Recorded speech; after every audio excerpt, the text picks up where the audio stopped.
Isn't the song nice, chat? It has such good vibes. That's what I want for the stream today. I want good vibes. Don't we all want good vibes, chat? We talk about water and the pissing noises that water makes. Brat fashion now. I've realized after the last stream that it's actually very stressful to stream to like 1 billion viewers and have donations every 5 seconds. It's actually non-trivially stressful.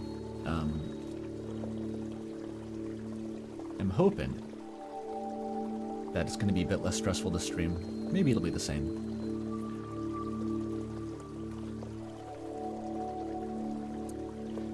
Oh, and by the way, I said it would be Sunday.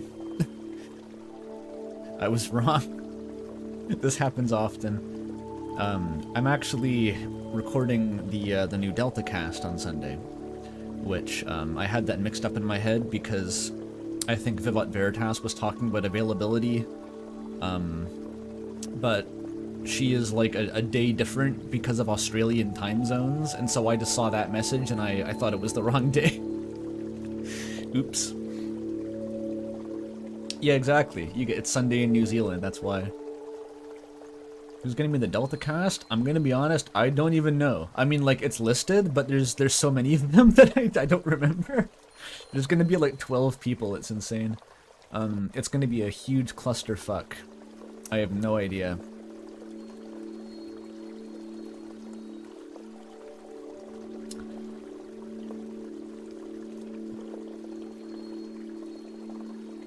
People probably got their big chapter 5 thoughts out last stream. Yeah, maybe. I'm still getting people asking me. I got someone asking me in fucking DMs, like following me to DMs to ask me about the Chris Noel fusion night theory.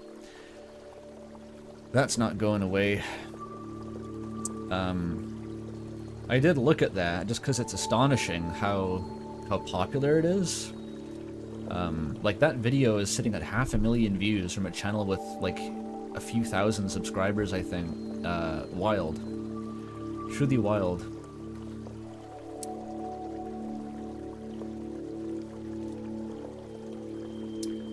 And, yeah, I actually wrote, like, because I figured I would be bombarded with questions about that again today, I did watch it, and I prepared, like, notes. I prepared like a very thorough response to it, but I might as well wait until someone asks because I know it's gonna happen, right? Ideally, I would just talk about it while I'm streaming the weird route when it's actually relevant, but yeah, we'll see.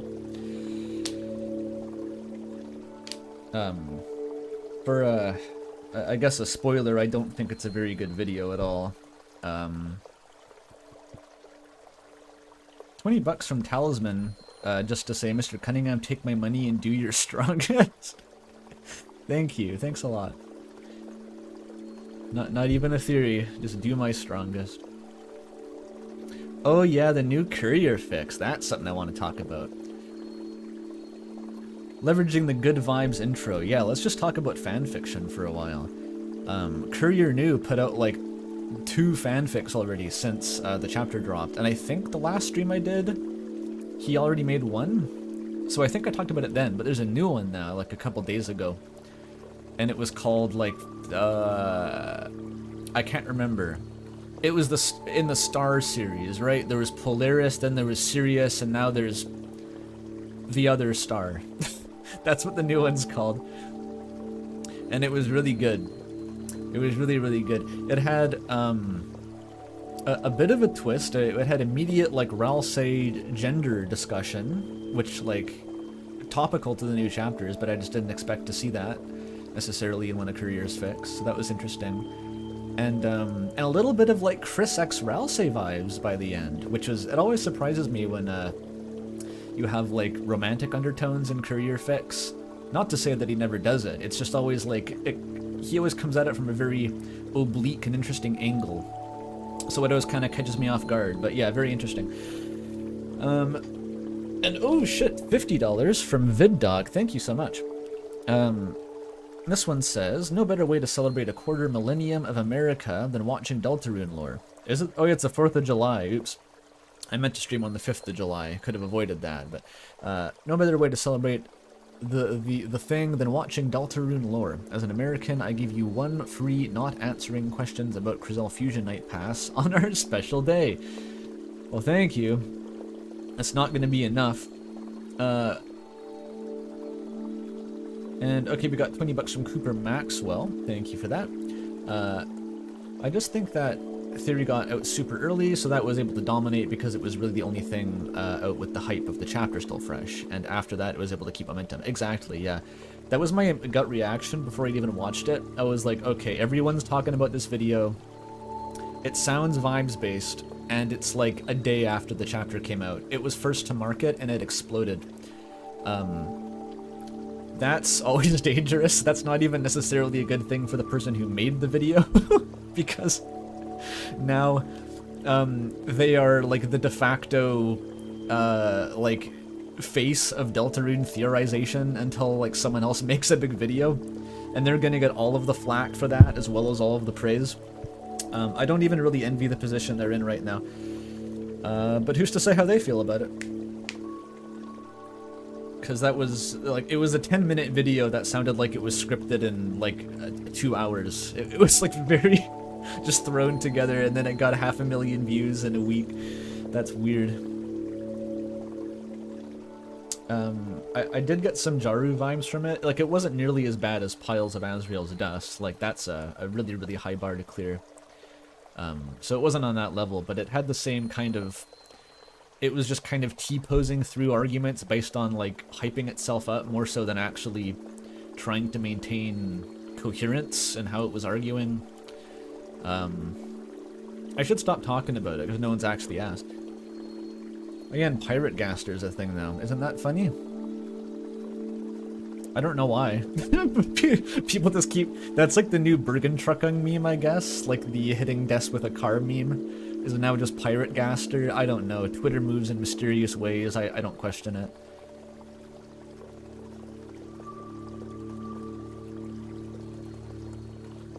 Does the dojo theme have Gaster? I don't fucking know. I haven't listened to it. Do we want to listen to the dojo theme right now? Why not? Let's listen to it.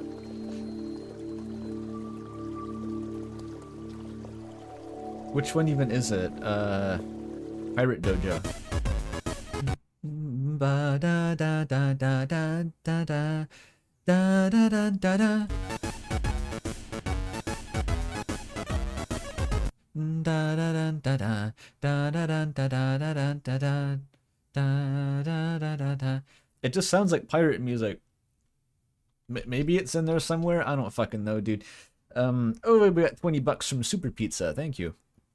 Ralse is the fallen star from Chapter 4. His Chapter 5 title, Artemisia, is the genus of wormwood, which is the name of a fallen star in Revelations. Yeah, I know that. I discussed this in the previous stream where, like, Artemisia is the genus which contains wormwood. I think that is, like, a very weak piece of evidence to immediately go, Ralse is the fallen star, because, like, the fallen star has, like, so much fucking shit weighing on it, like, as, like, the source of the... You could read it in multiple ways, but it's important regardless. Like the source of the shadow crystals, I read it as the source of the fucking prophecy. That's what ink theory is about, kind of. And like I don't think that's necessarily Ralse, just because of a genus of flower. Actually, a coincidence. I was going for groceries just the other day, and they have that little stand of plants outside. And the first one I looked at was an Artemisia. And it didn't specify what species it was, because the genus Artemisia contains like 1 million species. It's kind of like how Asteridae is a genus of flower that has a trillion different species in it. So pointing at like a flower being like, oh, that's the aster flower, which is like the gaster flower. It's kind of like there's 100 you could choose from. So I don't really know what to make of the Artemisia thing specifically. But it doesn't feel like super strong. How much cheese did I buy? 1 piece of cheese. I bought a cheese this week. Are you the guy who made the Reddit post? Oh, you're replying to the comment, not me. Okay. Isn't Artemisia also under Asteraceae? It could be. I think it's either Asteraceae or Asteridae, I forget. But it's like a super broad category. It just means star-shaped in Latin. So like a lot of flowers are star-shaped ostensibly. Another 20 bucks from Est. Oh, I should put the fucking spa music back on. Hang on a sec. I need my spa. Hi, I've been watching your stuff for a while. I really love all your videos. You got me a lot more into Deltarune and its community. I want to ask, what has been your favorite chapter? Ooh,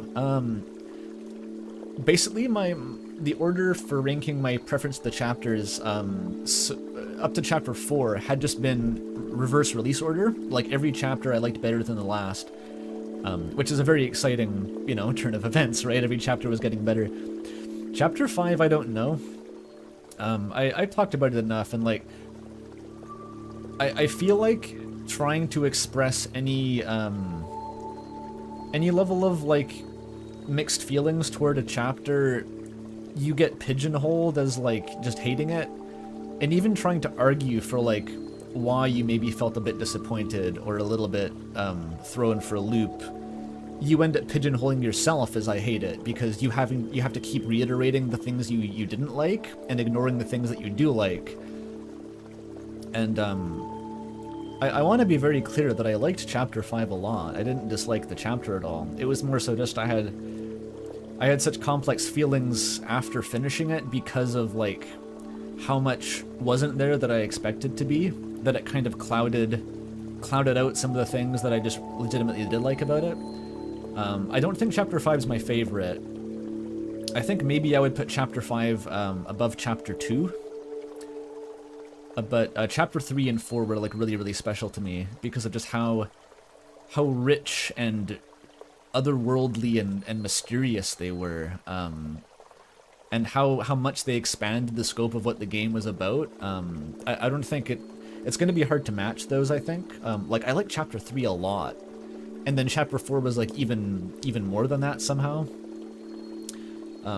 They just have such a feeling of gravity to them that I really... That's what I was missing in Chapter 5. Like, Chapter 5 was a blast, but it didn't have that, like, richness to it. Like, it didn't have the dark chocolate bite, if that makes any sense, where it's like, ooh, there's some, like, real twisty stuff to dig into here. That's what really gets me going, honestly.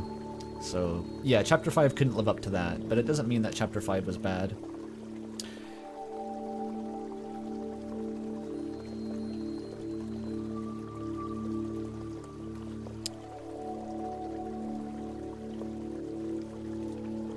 A lot of people really, really like Chapter 2, and I think that just overexposure has kind of dulled my enthusiasm, because Chapter 2 was what got me into talking about this game in the first place. And I agree that, like, Queen is one of the funnier characters in the game, and the Noelle segment is, like, very unique, and that was, like, definitely a highlight of Chapter 2. Plus, it has the whole original Snowgrave route, so it's pretty strong. I don't like Chapter 1 very much, honestly, which is evidenced by the fact that, like, I didn't even start my channel until Chapter 2, because I just didn't know what the fuck Chapter 1 was doing. I was like, what the fuck is this? And I guess that's kind of echoed, because Chapter 5 is kind of a reprise of Chapter 1 in a lot of ways. Well, like, very intentionally, it's just trying to, like, recreate the vibe of Chapter 1, and that wasn't my favorite chapter, so... It's like Chapter 1 with a giant budget. Like a crazy budget. I'll read the $5 dono, because there's not too many right now. From Eduardo Diaz. Real question, can Gaster the face, not the Eggman, be a red herring? What, Gaster the face? I don't know what you mean. I don't know what you mean, sorry.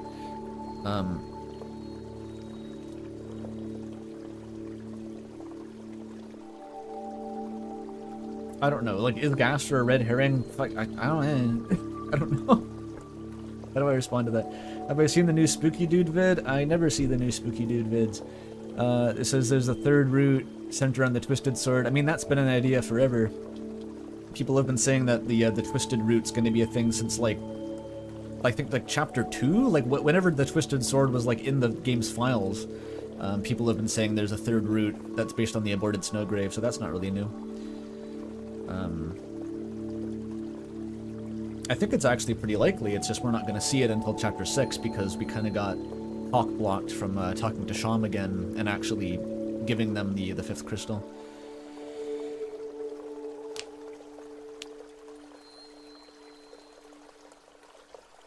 Ooh, courier spotted. The beat drop for a Cyber's World still the number one we missed you, welcome back moments of the game. Oh yeah, like in the cyber field, I guess it has that moment. That's true. If you were like really waiting for more Deltarune, I guess that would be the case. I mostly felt that in Chapter 3, it was like, oh, we're so fucking back. We're so back.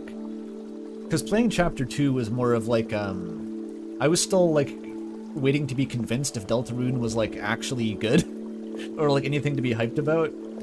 So, I didn't have that immediate reaction of like, oh, fuck yeah, we're back to Deltarune. It was more like, alright, what's going on?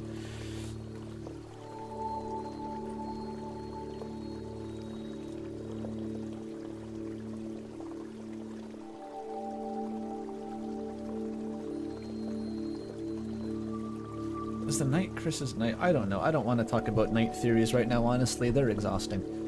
Maybe we can start the game now. Maybe we should do that. Ooh, that's an idea. As nice as the spa music is. Yeah, Chapter 2 is the, oh, Toby still got the sauce chapter, exactly. I'm pretty sure I can finish it this stream. I've been through like 2/3 of the chapter already, and then if I fit in the weird route at the end, it should work out pretty well. I got another 20 bucks from Arya Switchdog, thank you. Chapter 3 was kind of weak, the weak link when 3 and 4 came out, but it became my favorite storytelling-wise, with the thematic richness and mystique surrounding the sword route symbolism. It's maybe my favorite approach Toby's taken. Yes, I agree, like, Chapter 3 is carried by the sword route, absolutely, but that's like saying the chapter is carried by the chapter. Like, it's part of the chapter. It's not even the weird route. It's just what the secret boss is for that chapter is crazy cool. And yeah, absolutely. Like, Chapter 3 without the backstage game would feel, well, probably a bit like Chapter 5 in terms of, like, what do we dig into? It would have been a bit frustrating in that way, but the sword route is so cool. It's such a cool way of telling the story. And, like, it's ridiculously dense in information. Like, so much of my next video, the main Ink Theory video, it all centers on the sword route, basically, because I think it has like 3 or even 4 different like nested parallel narratives going on at once. It's crazy how much information the sword route has. It's like a Rosetta Stone. Fucking irresistible.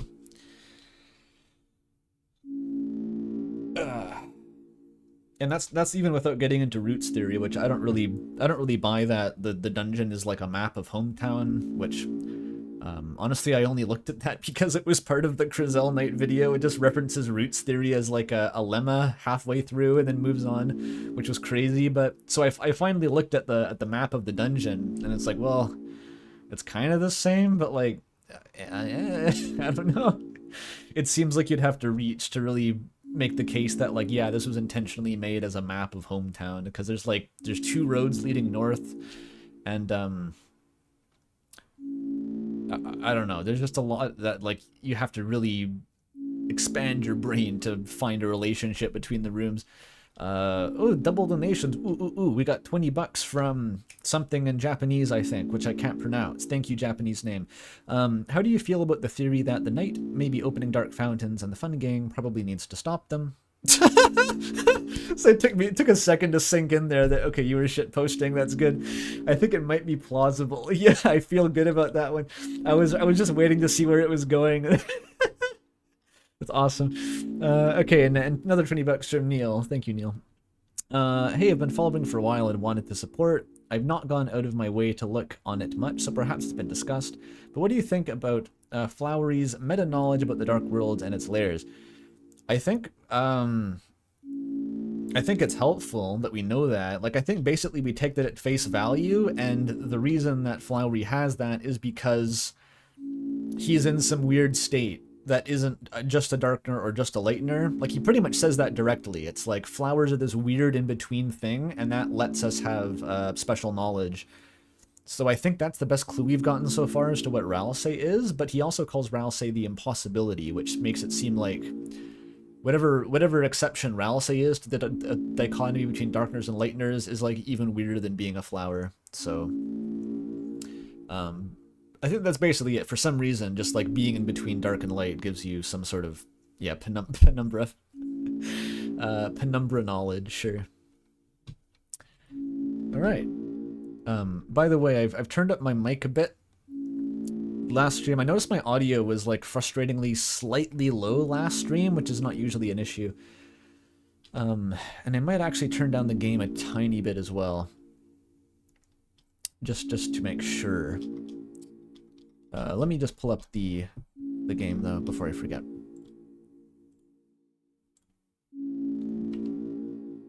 Are we live? There we go. Oh, and 500 Czech bucks from Tamkish. Thank you. Bruh, I was literally about to turn off my pewter and go to eat.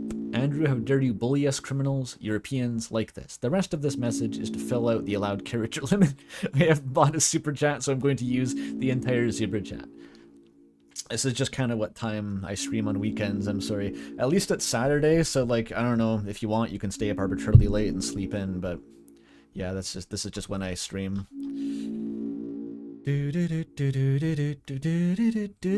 music. They deliberately choose to act when it will cause the most damage to the hopes and dreams of the world they're invading. That's just spitballing. You're talking about the Night Courier? Oh yeah. The implication of the knight's armor being made of broken dreams. Is that the implication? People say that a lot, but like, the knight gives us a shadow crystal along with every other secret boss, and the thing that actually breaks off of the knight, like that actually shatters off of its sword, is the black shard, which is, as far as we know, unrelated to shadow crystals, even though they're like aesthetically similar a little bit. I think saying the knight's armor is shadow crystals is kind of, it's kind of a logical leap. Nothing specifically leads you there.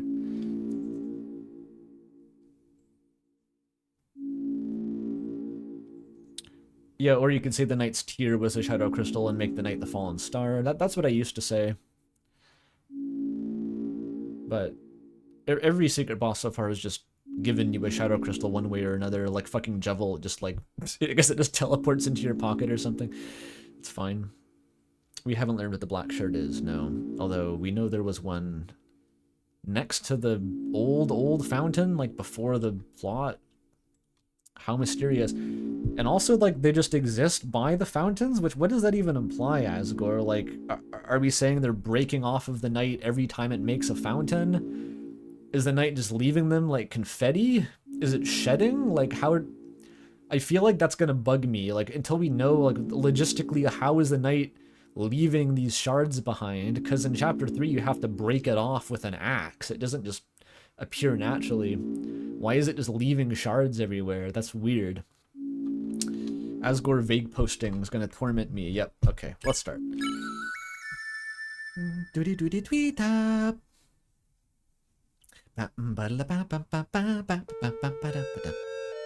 Alright, let's go, mates.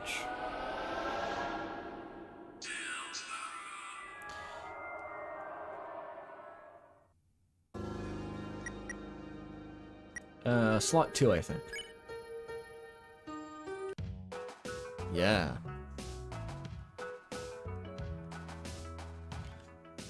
Okay.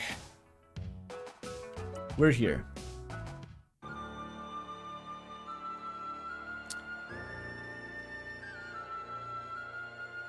Yup.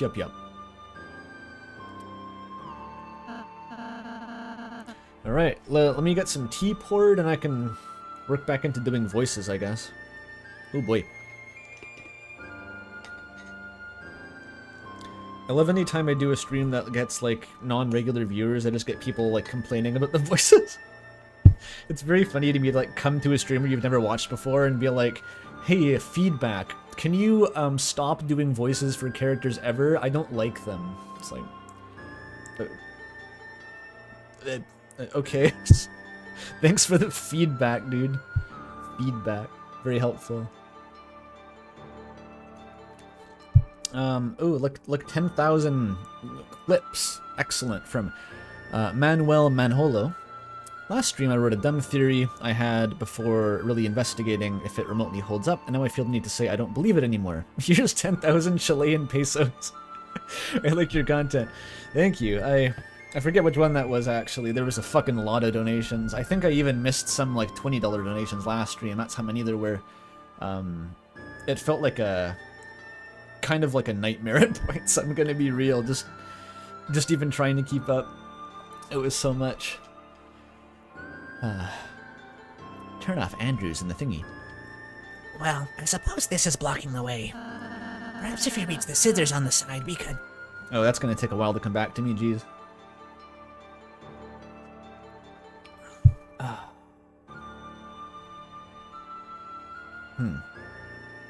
Okay. Oh wait, we still got a bunch of donations. Hang on a sec. We got 20 bucks and okay, $100 first. That's huge from Fiverr Tiger. Thank you. Thank you.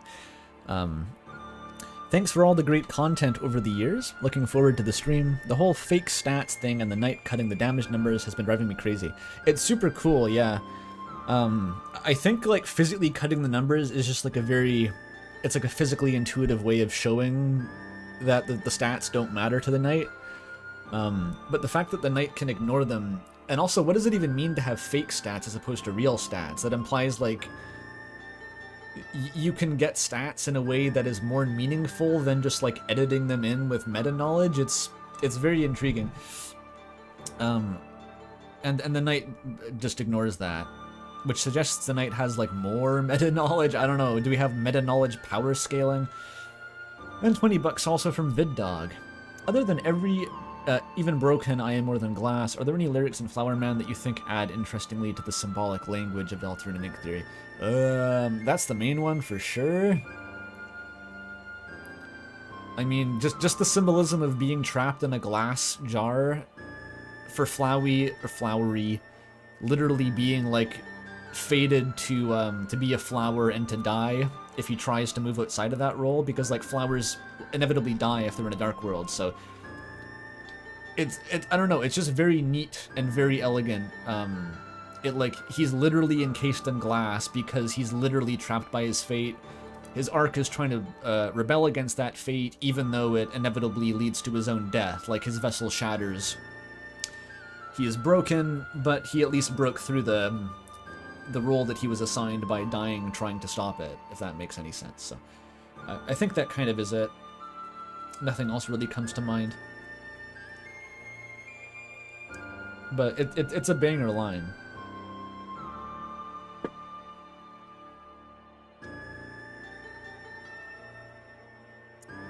Well, he's not dead, but he's like dead-ish. I don't know. He could be dead. I don't think flowers normally come back if you cut them in half and tape them together again.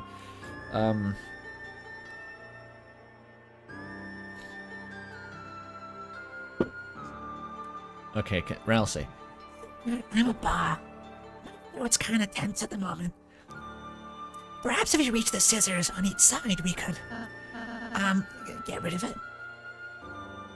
My voice has got to warm up still.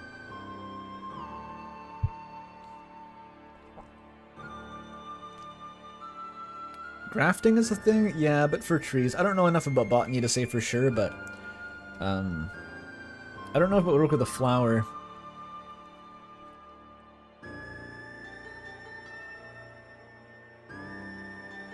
Alright, which side first? I think it's kind of fucked up. I've heard that if you do blue and yellow side first, you don't get a Flowey cutscene.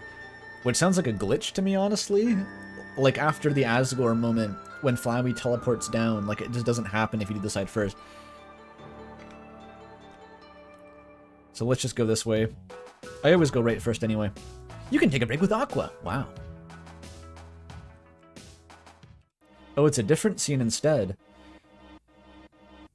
Really? Oh, maybe I should do the other way, because I already have footage of that. Is it like a good scene?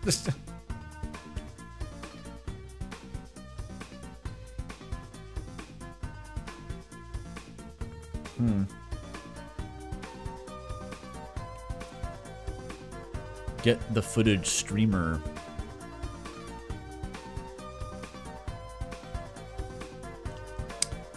Not really. Oh, okay.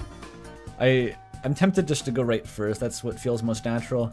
We got 200 check bucks from Tamkish though. Thank you. Fooled ya. It's me again, and now I'm going to sleep. And if I wake up before you finish streaming, I will throw more coins. This is an incentive for you to keep streaming because yummy content. This post was sponsored by CST Times Out.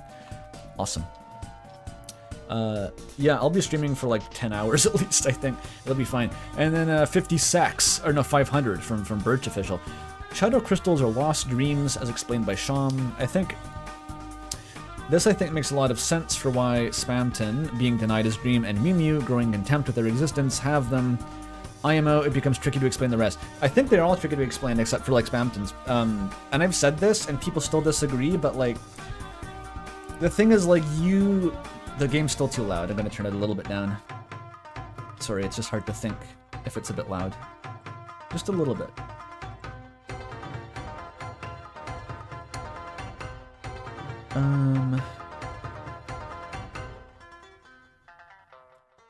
Okay, I'll put it into there.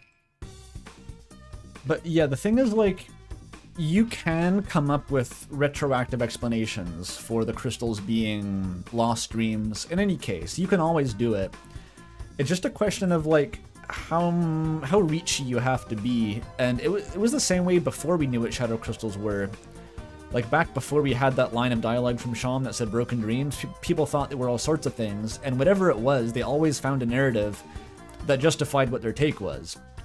They always found, like, okay, the secret bosses are collectively identified by rebelling against fate. They're collectively identified by some such nonsense. I don't know. And even though we have lost dreams, is like, yeah, that's what they are. The logic for why maps to all the secret bosses never feels any more convincing to me than when we didn't know.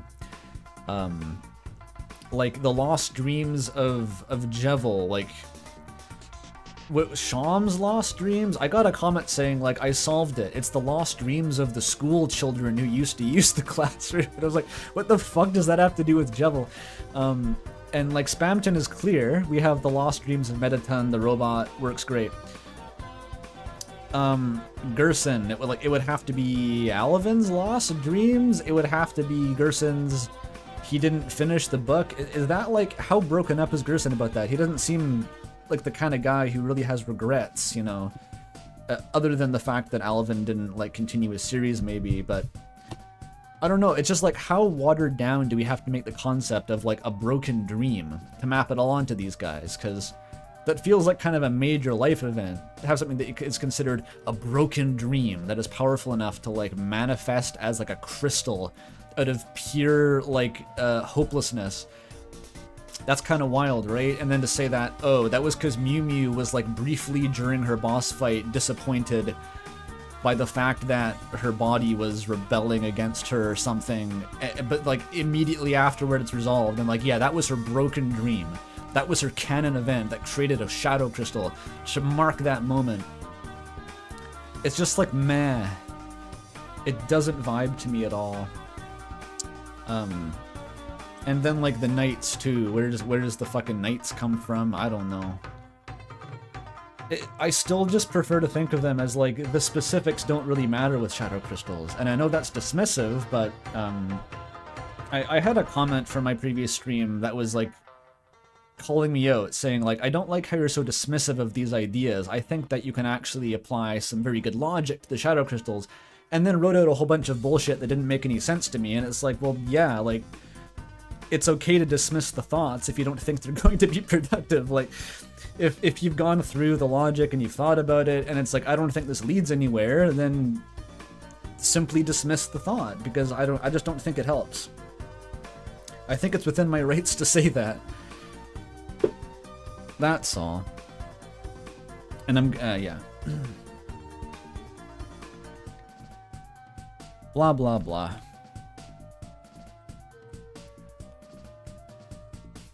Oh. Ready for the genocide route to start. Whee! Bad ending. Alright.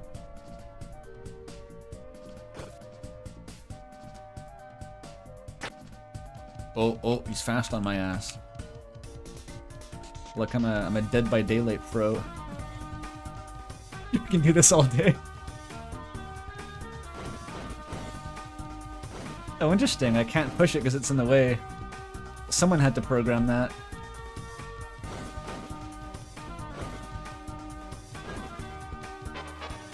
I'm just being silly. This enemy's cool. What are you waiting for? Protect Ted.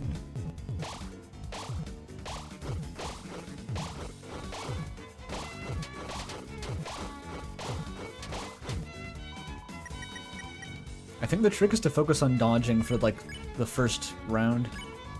You don't really have to aim the droplets. Human thinking no good.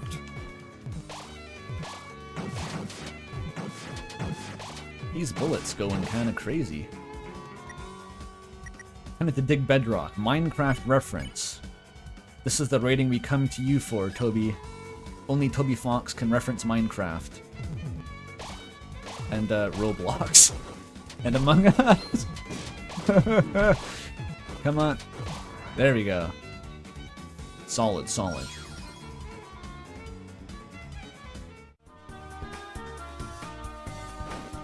You need to push these guys off to get the pink coin. I had to do it to him.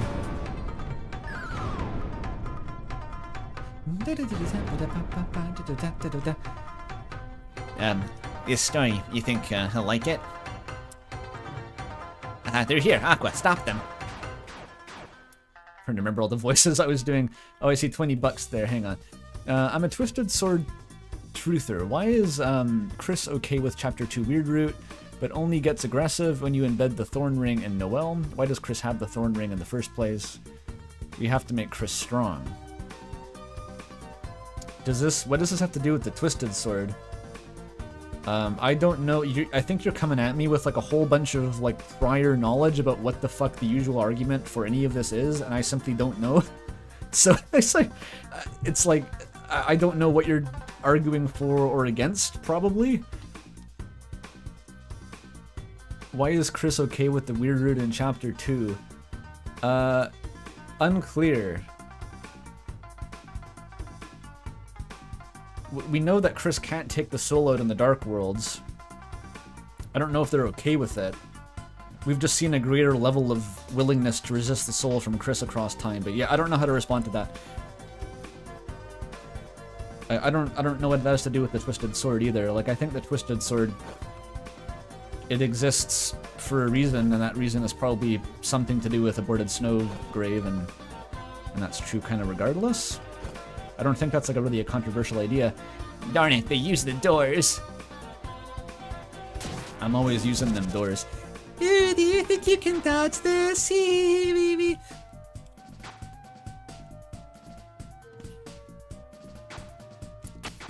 Yeah, I can dodge it.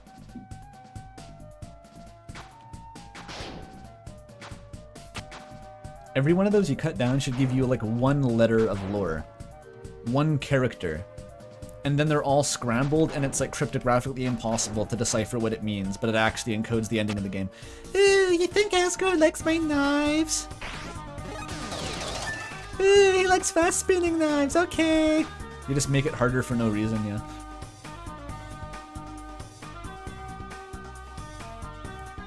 This is the longest song on the soundtrack? This one?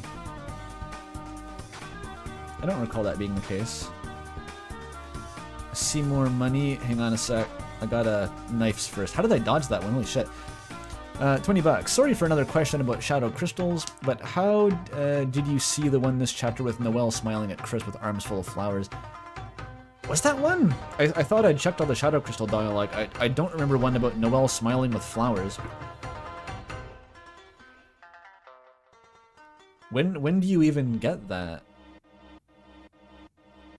the bottom line with a lot of the Light World Shadow Crystal dialogue is like, I don't fucking know, I guess. Like, they seem to pretty stubbornly resist any like neat pattern you can try to draw. They're all vaguely about like alternate ways things could have panned out, like if Chris and Susie never became friends, obviously. But then one of them is like Toriel being held by another person who's like not Asgore. And that's like already happening. That's just like she's getting closer with Sans. So that's not an alternate world. That's just kind of the future, potentially. It's the aborted weird route in chapter 5? Huh.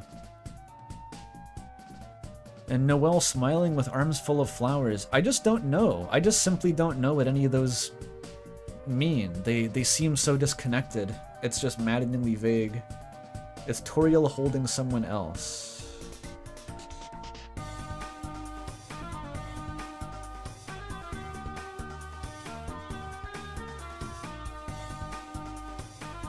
Oh, it's not from the aborted weird route? Let me check the wiki. Sorry, Aqua. You're gonna have to be patient.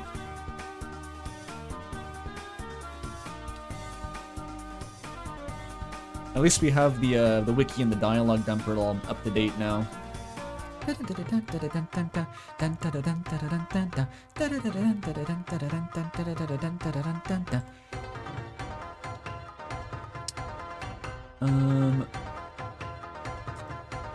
Your mother holding someone else is Toriel's house in chapter 5. You thought you saw Susie in a far-off window, unkempt and glittering. That's with your party in chapter 5. I don't see the Noelle and flowers anywhere. Oh no, there it is. If you use the Shadow Crystal in the Flower Kingdom Garden?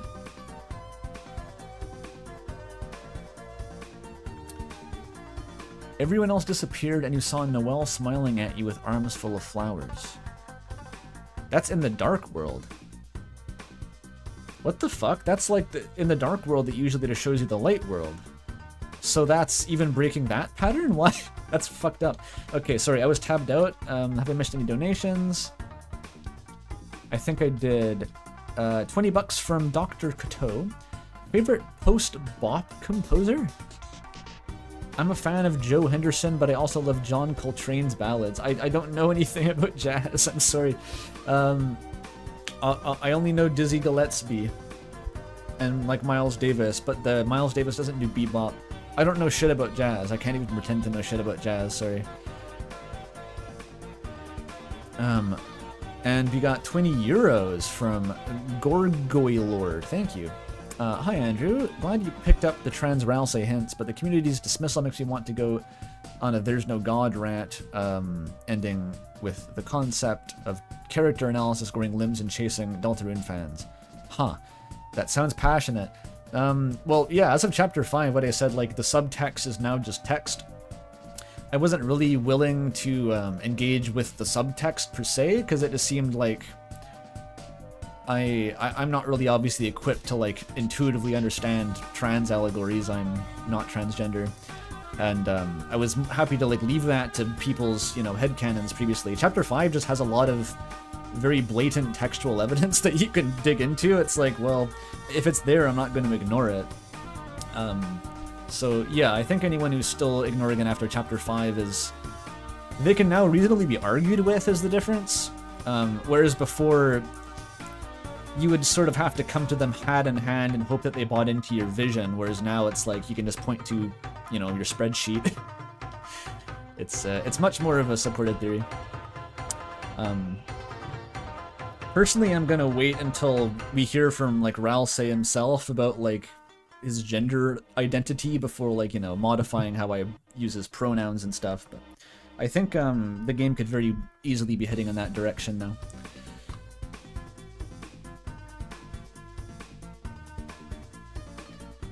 Seth, I think Asgore would like a fast spinning book. Can I try the normal one first? I can't bonk them anymore. Whee! Alright. Making slow progress so far.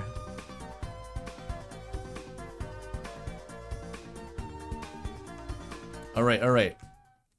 Vaguepost Scene 1. This strange world, the dark fountain. All of this, I have to prove it's true. Here, if I can just compare it to my old notes.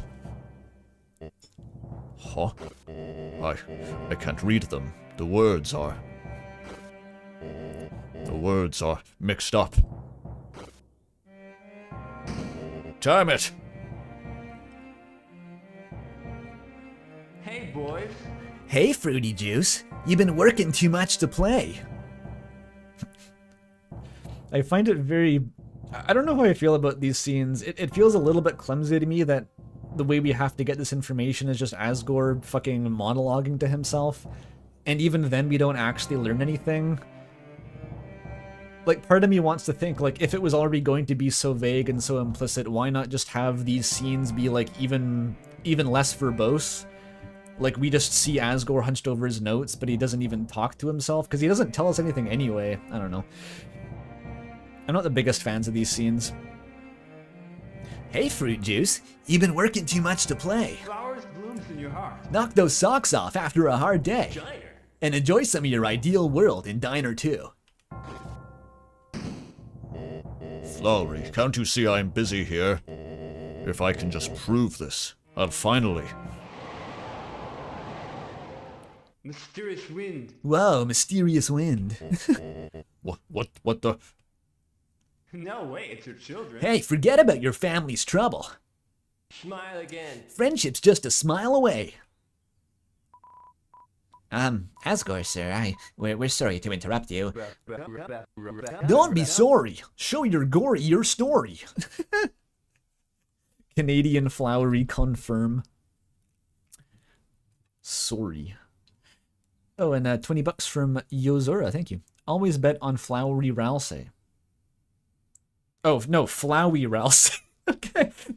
I was like, that doesn't make any sense. Then I realized I read it wrong, and like the real version, I'm like, oh, that makes even less sense. I don't know what that means.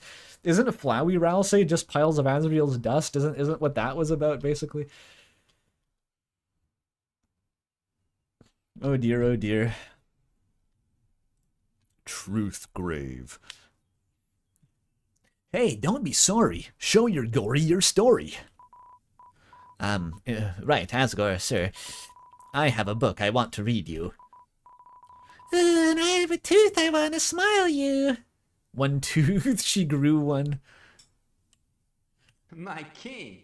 Look, my kin, when you're with us, you're with the boys, even when some of them's girls. Fucking non-binary exclusionary piece of shit, problematic piece of shit, flower. Huh. I suppose you're right. Come along, little ones. I wonder if he's still just playing along here. Because he does kind of snap out of his rage pretty quick. It seems like Asgore's being pretty, like, calculated here. He wants to keep the flowers on his good side, but he still really just wants to get at that lore. Another $20 from Contagious PB, thank you. Love Asgore's new theme, Vaguepost. Yeah, it's good.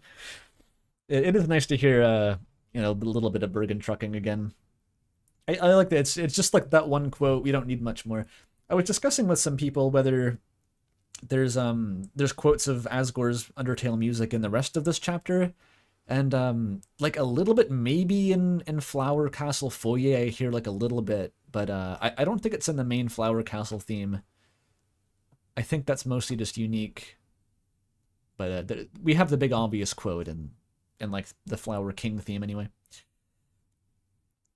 Flowery, just have those documents for me later. The diner. Hey, so says the world to me, champ. No idea what that means.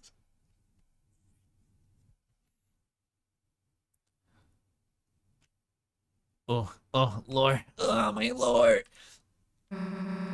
These old documents, Chris. Did your dad write these? But wait, the text is all messed up. Ralsei, do you think you can figure it out? I suppose I could, try. If I can just concentrate on where the letters are supposed to be, then... I like how Susie just forces Ralsei to do this. It's like Susie knows that Chris can't diegetically see the paper. So it's like Ralsei, you read, you have glasses and shit, you figure it out. And then Ralsei's like, I can't figure it out. It's something about the dark world. huh? Wait, I don't get it. Why would your dad have notes about the dark world if he just got here? No, Susie, it's something about a world a long time ago. Huh? Wait, why would there be... How long has the dark world existed? A pile of documents. Yeah, it's like, it's just enough. There was a dark world a long time ago and Asgore knows about it. And, yeah, I guess there's the question of whether Ralsei is sandbagging here. Like, Ralsei hides knowledge all the time. Like, he knows that Chris made the Dark Fountain, and he's not mentioning that, for starters. So maybe he's just deliberately withholding that.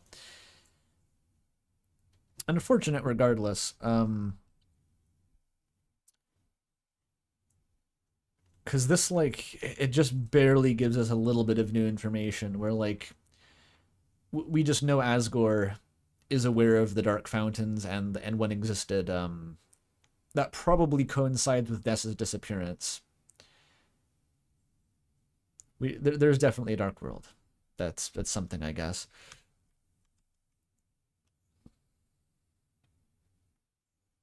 Oh yeah, you're right. Like, later on, Ralsei's thinking to himself about, like, why didn't I know this? So yeah, I guess Ralsei's being truthful. He legitimately wasn't aware of that somehow. Even despite living in a dark world which has existed before any of the ones that get made by the night. So, like, where... so even the Grand Fountain isn't the one that is being mentioned here. Hey guys, I think I found a glue. It's signery. It seems to have a hint to the puzzle. Yeah. So why don't you just ask me for help first? Fine. Thanks, Chris. That board can move platforms we can jump on. So the platforms become solid behind paper. Try using Z to switch platforms when using it. By the way, we can only jump 3 tiles high. I counted. Thanks, Ralsei. $20 from Pup HCP. Thank you. Only Ralsei can read the paper. Evidence for my theory that Ralsei is the Darkner. Of the journal Azzy and Des made during their first Dark World encounter as a tutorial for themselves on how Dark Worlds work. Ralsei journal theory? How does that explain any of the shit about how he gets between Dark Worlds? Or the shit about him being like a special in-between Darkner at all? Like, the further we go, the less sense it makes for Ralsei to be like just an object at all. Not even getting into like the why did Des and Azrael make a journal about this anyway? So I just don't think that helps anything. More tea, please.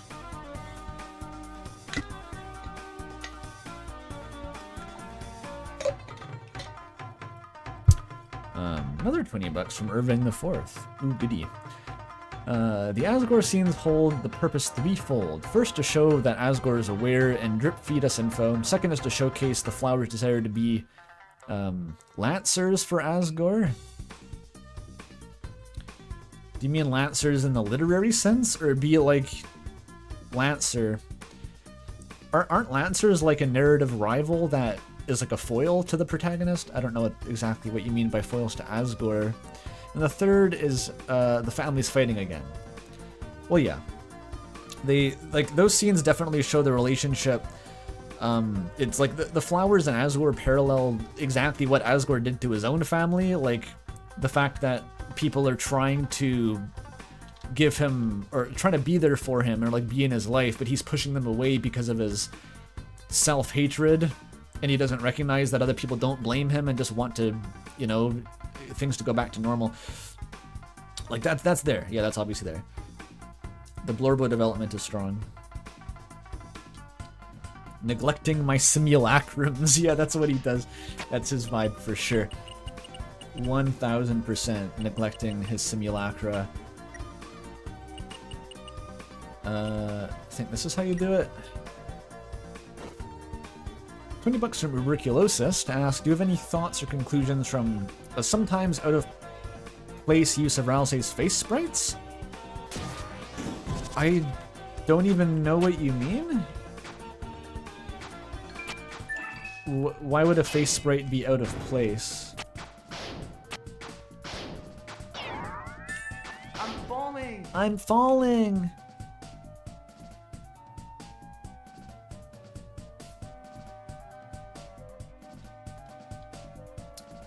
The icon has the hat still? Oh, like how his face is wrong? I'd assume that's a fucking... a bug. I'd assume they forgot, honestly. I don't know what the fuck else that would imply. A sign of Flowery's face. Perfect for the Rallies room. Kinda got a point. My room already has enough, thank you. Okay then. I'm falling. Susie got the sign for your room. Thanks, Susie. Chris, I watch you sleep now. Chris doesn't sleep, it's fine.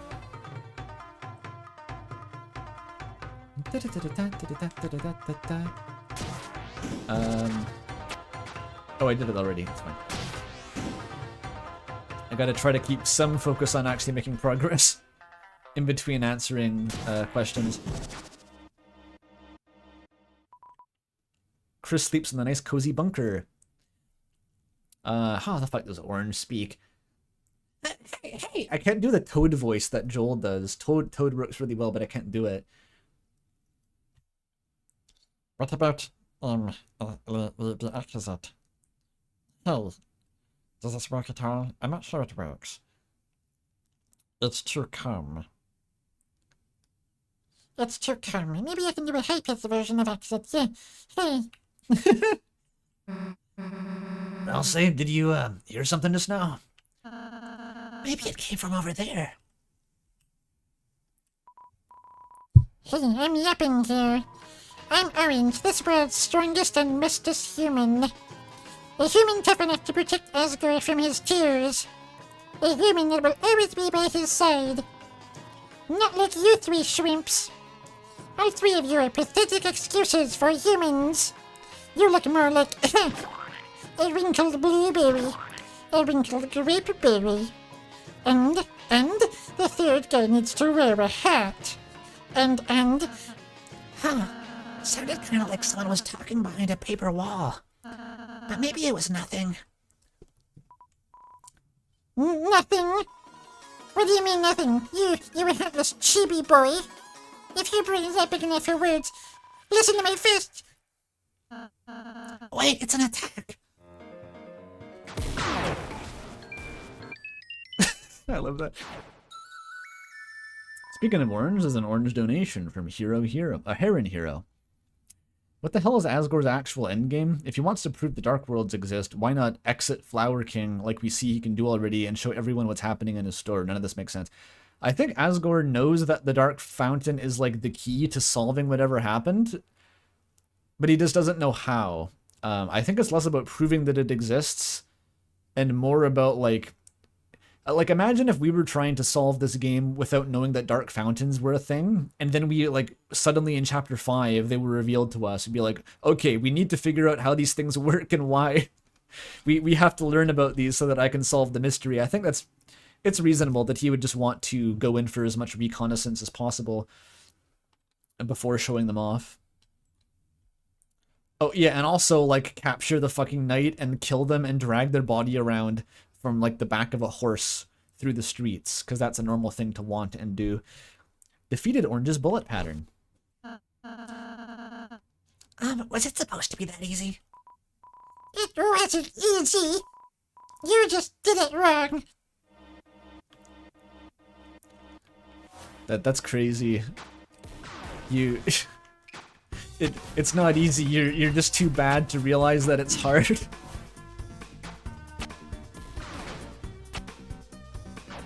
Like, you lack the gamer skill to learn how to do it the hard way. That's kind of what Elden Ring was like. This is like actual Elden Ring discards. It's like the game's not easy, you're just too bad to do it the hard way. I'm too bad to do it now.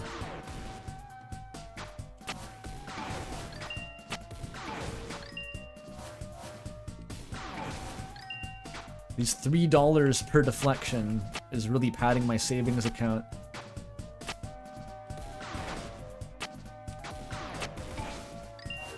Use the snap cube technique. This was on Penny's playthrough. Check this out. Huge tech. Stop deflecting. I'm gonna tell Flower you're deflecting.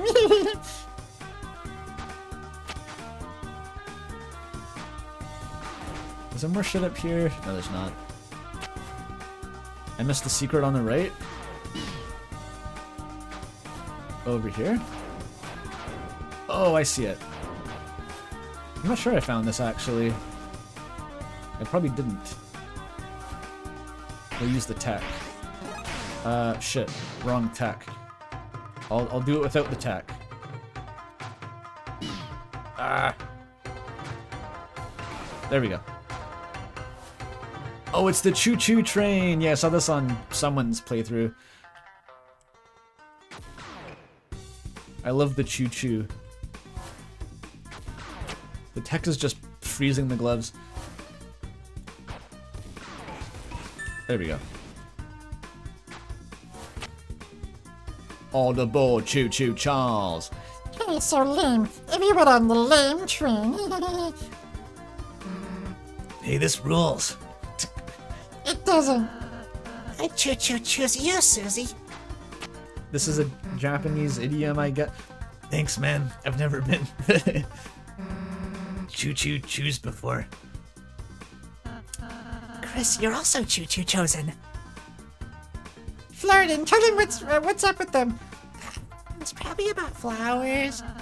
Or should Susie be your first chew? Damn, you think I'd be Chris's first chew? You guys are weird. Chris is probably choosing all over school. I'm leaving.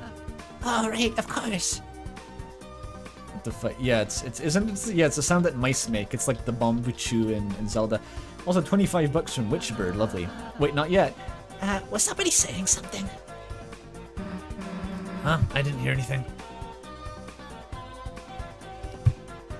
Look at how much fun they're having. It's awesome. And those Floridans just like here, was just like entombed in the wall to operate a train, and doesn't seem to mind. I love the Floridans. 25 from Witchbird though. Went and rewatched the Undertale 10th anniversary stream, and it's funny that Toby dropped some hints to Chapter 5, like talking about Goku versus Newbert and getting Super Saiyan Newbert.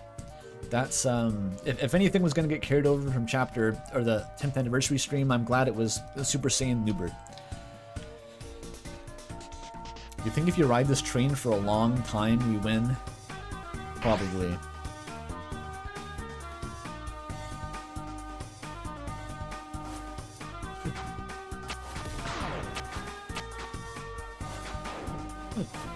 Alright, we continue. You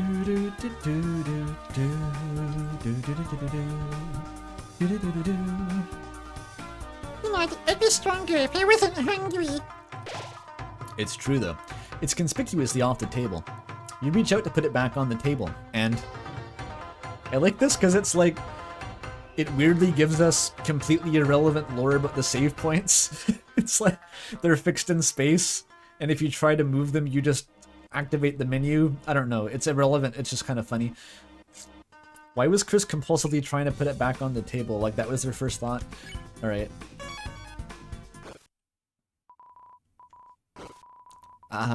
Of course, Mr. Asgore. I know you're very busy. I'll pick a more interesting story next time, too. He only wanted to listen to a few pages. Well, he has to concentrate on his research, right? I can relate. Ha.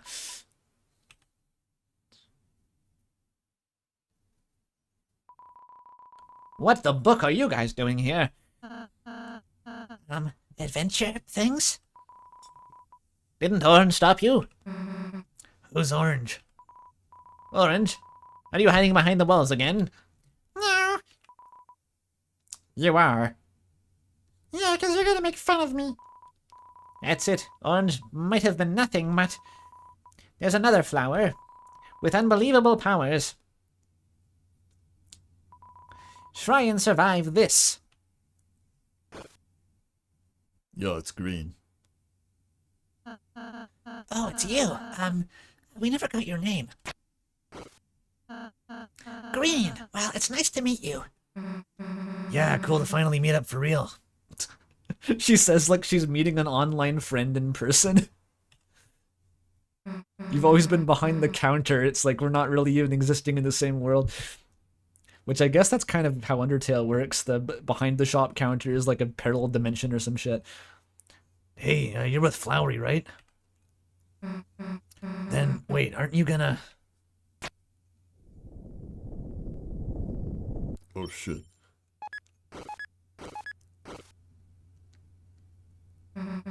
No way. Hey, this cheese rules. Yum! I've never tasted anything so delicious. Probably a double Gloucester. You're the best boss encounter ever, Green. Yeah, you're our best enemy, Green.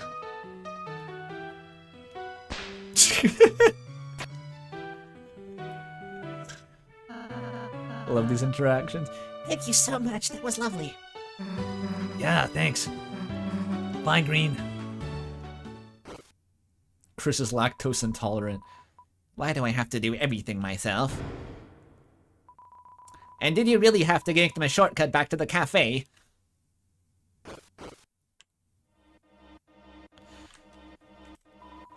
A round flat object. Without thinking, you touched it to collect it. But it's not a coin. Another 20 from PC 10.8. Thank you. I also thought the secret boss would be friend after the Sham text and stuff when I saw the cat girl outline in the shop. I was coping so hard I genuinely considered, what if Image Friend was an anime girl the whole time? That's remarkable. I mean, I thought it was going to be friend, yeah, because we had a lot of hype leading up to it, and then Sham said it was a cat. I was like, okay, that'll be cool. That was more based on, like, pacing predictions, though, because that was, like, the overarching prediction that everyone had going into Chapter 5 was that, like, everything ever was going to happen because all of our plot lines kind of ended afterward. And that ended up not being true, of course. And from that incorrect assumption, all this stuff kind of followed. I think that's where the main thrust of, like, we're gonna get Friend Secret Boss came from, is because, like, if everything ever happens, we have to introduce Friend now. Because 6 and 7 are going to be, like, way crazy meta bullshit. And I just assumed the shopkeeper wouldn't be relevant to Friend.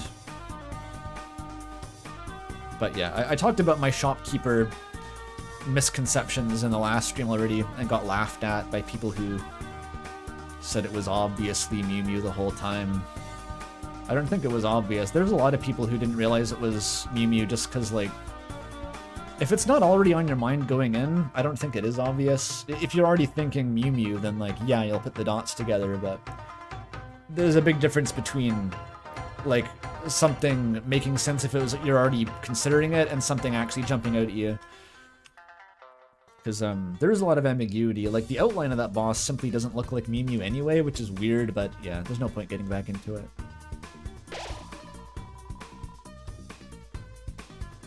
There are people who didn't even realize it was Mew Mew after fighting Mew Mew and going back. I've seen that from a few people who are still asking, like, hang on, is the shopkeeper supposed to be Mew Mew? That's funny to me, because, like, the orange is sitting next to her at that point. You realized you don't know how to pick this up. Someone said it moves onto the table if you leave and come back. Oh, it does! It smells like if a second diner was built out of the first diner. You were filled with a certain diner. Who the fuck moved it? Gaster? Is Gaster watching from his fucking device layer and is like, oh shit, I forgot to put that on the table? And as soon as we're not looking, he, like, patches it. That's funny. Thanks, Gaster. He says they're not to let you pass under any circumstances unless you found at least 3 foxes. Said this.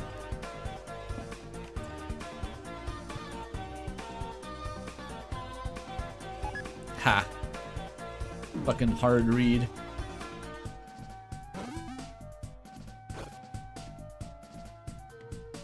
collect my Tonys.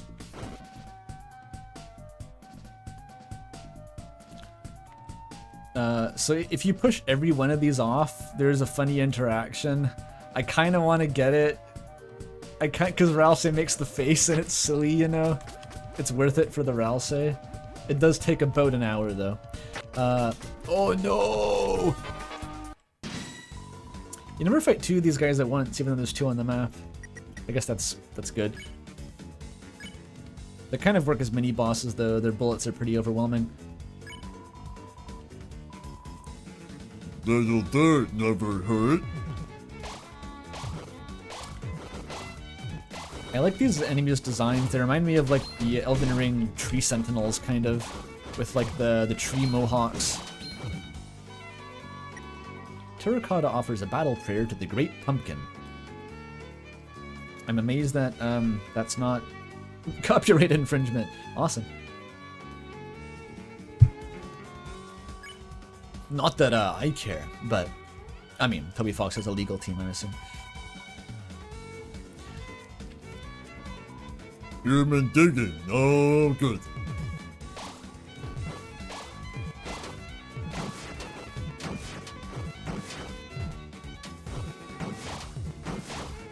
Got it.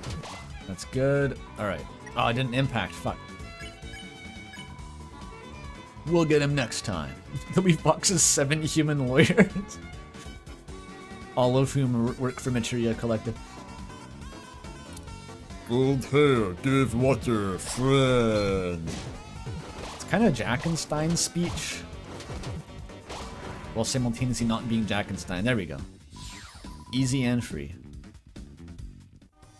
And the second one vanishes into the ether.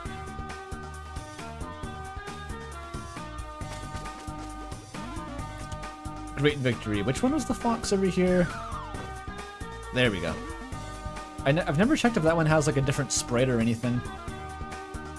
I would have assumed its like reflection might be different, but I never think to check.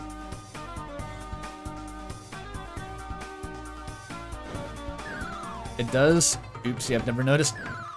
Alright, let's spend 2 hours pushing them off. Chris, just a hunch, but I don't think pushing statues off this ledge in this room will do anything else. I started doing this in my first playthrough because I was trying to fill up the other room that you need to push them off. And I guess that dialogue was added because people made that same mistake.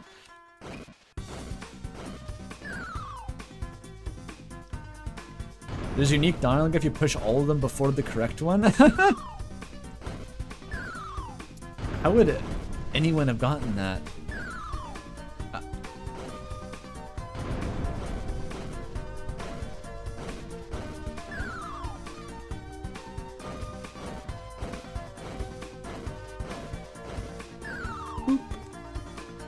Chris looks like they're having fun, so... $20 from Destiny Llama. How insane do you think the 2016 Undertale fandom would be if they were showing the 7 flowers? Additionally, do you think Asgore's impending crimes of wanton violence, parading bodies and such, will affect his mayoral run?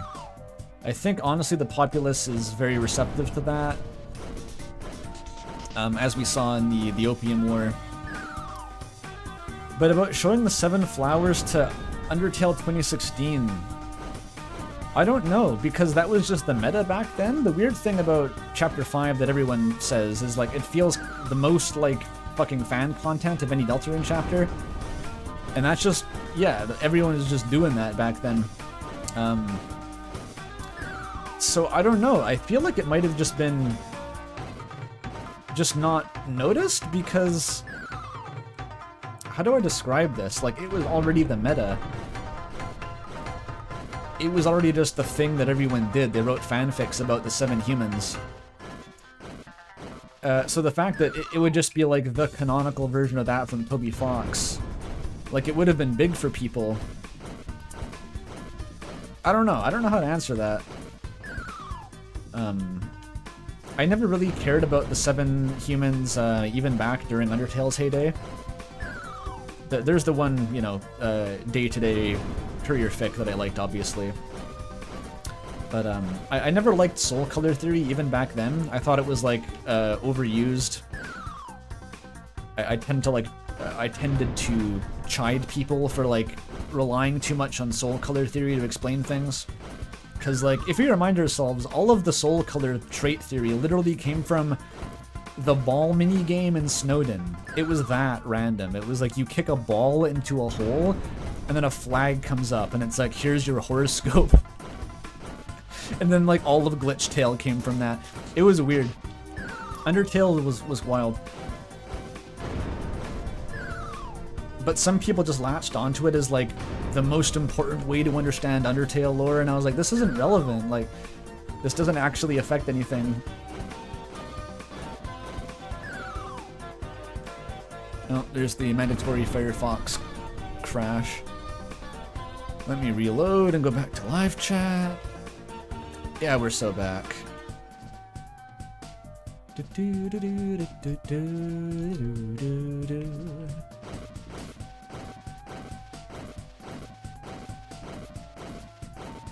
And it was always such a meme too, how like the two of the traits were perseverance and integrity.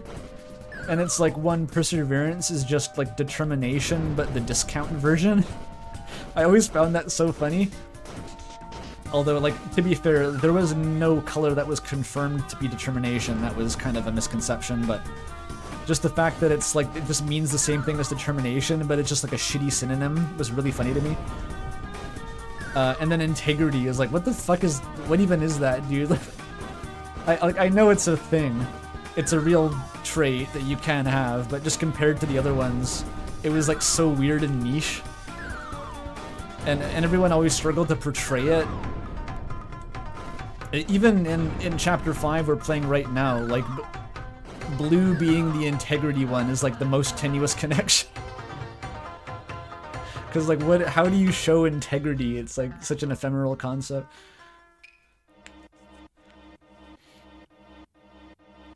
You just have to not sell out, I guess. And it's like kind of the same as justice. I don't know, they all overlap. I think it also pissed me off because of how like horoscopy the soul trait theory always turned into. Like anytime you get like personality types, it's so easy just to map them onto whatever the fuck you want. It's so easy to do that, and I've been seeing a million people coming up with their personal like theories or mental models of how each of the flowers represents their soul trait, and like they're all different interpretations anyway. And some people are really trying to read into like, well, some of the flowers represent their traits more than other flowers, and what does that mean? And it's like, I think it means that some traits are just harder to fucking show. Like, how the fuck do you show integrity? And how do you differentiate it from justice in a setting like this?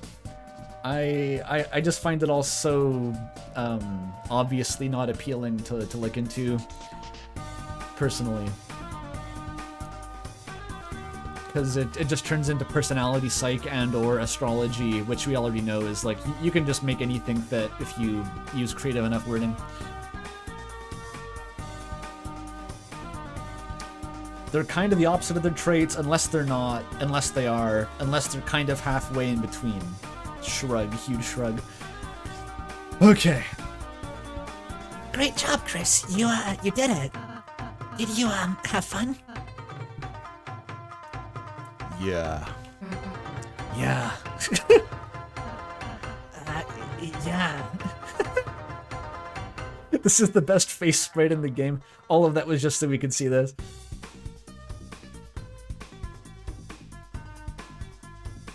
I love you, hide the pain, Ralsei. Yeah, it's a real sprite. I think someone sent that to me on Discord and was like, where does the sprite appear in game? And when I saw that, I think Joel got it on his playthrough. I was like, it's real, it's real.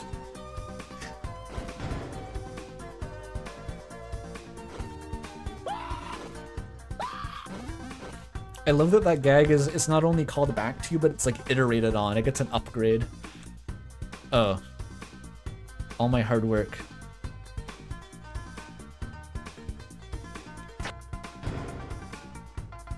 It's more fun just to fuck around in this room.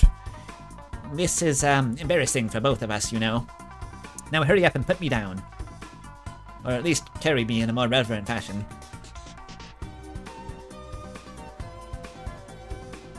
It's funny how they just never move again. Like the versions of the flowers in this room, you just put them down and they're just like paralyzed. It's fine. Oh, that was a lucky get. That one's a raw. We don't need that. This is the very agile glass of water from Undertale, I get. I don't even know why this is here. If anyone knows what the joke is, please comments below. I have no idea what that's supposed to be there for. You have some sort of weird fox over there.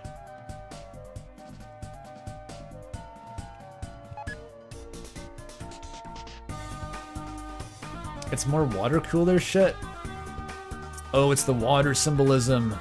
It's all water symbolism, dude. You think this weird rabbit wants a glass of water? Oh my god, it did.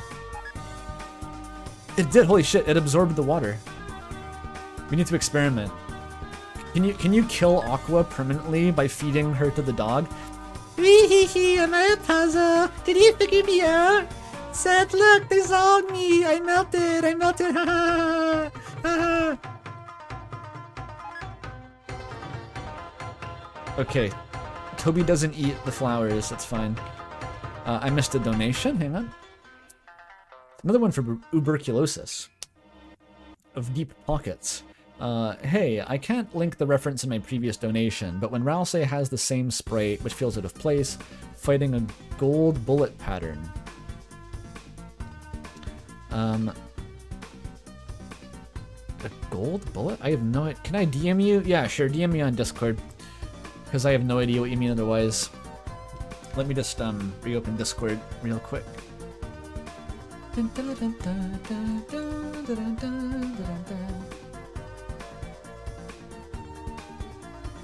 Wait, Toffee DM'd me to say my voice for Orange is good? Are you watching, Toffee? I haven't seen you in chat because there's so many messages.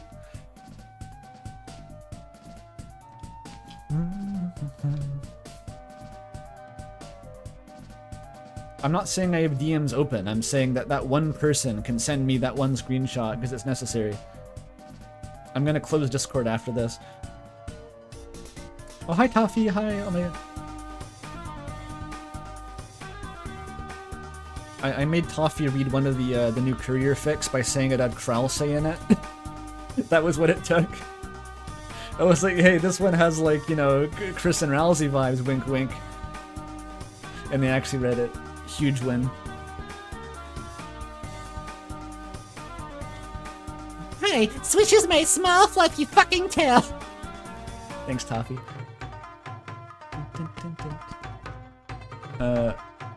Oh, the message request. Here it is.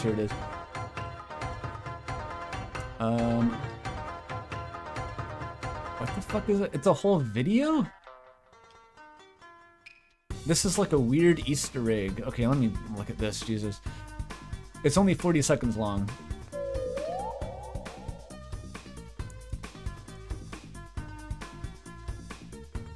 So it's at the shrine.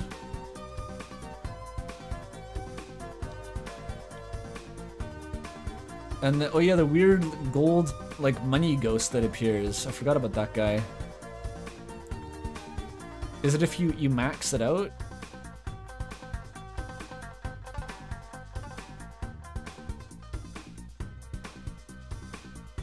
Then Ralsei says, wow, that was so gold, with that fucked up face. I don't know, it's probably a reference to a JRPG from the 90s. That's anytime something you don't understand happens. It was a reference to something that Toby Fox played when he was 12 years old. But it reads as a gag to me. I don't think that's deepest lore. That's just like an expression that Ralsei has unlocked to be comedic with. That's my thought.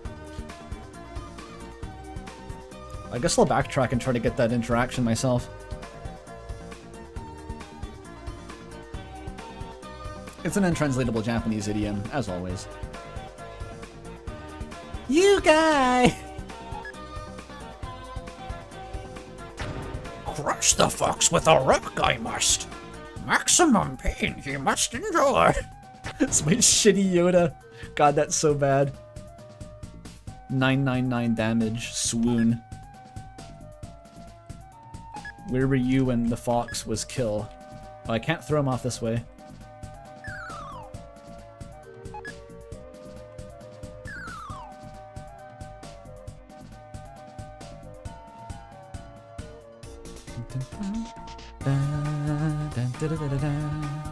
The shittiest Yoda you've ever heard. I pride myself on my shitty Yoda. You found the foxes! You found the foxes! But you missed one! Big fluffy fucking tail! Let's go, yeah. You're trying to break the enemy's ruse. Touch the fake bullets. Ooh, what are we playing? What are we playing? Ooh, copy game, copy game! Don't touch the originals! This is such a fucked up bullet pattern. Like, it's actually awful. I'm glad this is only a one-round fight. Oh, I did okay, actually. Hey, have you guys seen... Have you seen what? Nightmare, nightmare, nightmare, nightmare. Poor Seth.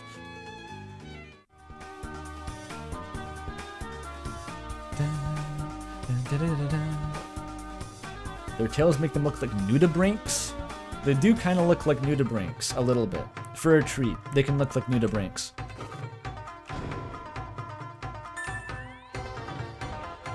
Do you think that fox ever really existed? Like, is this chest sentient? Who knows? What does it mean for the fox to remove a pink coin from its interior?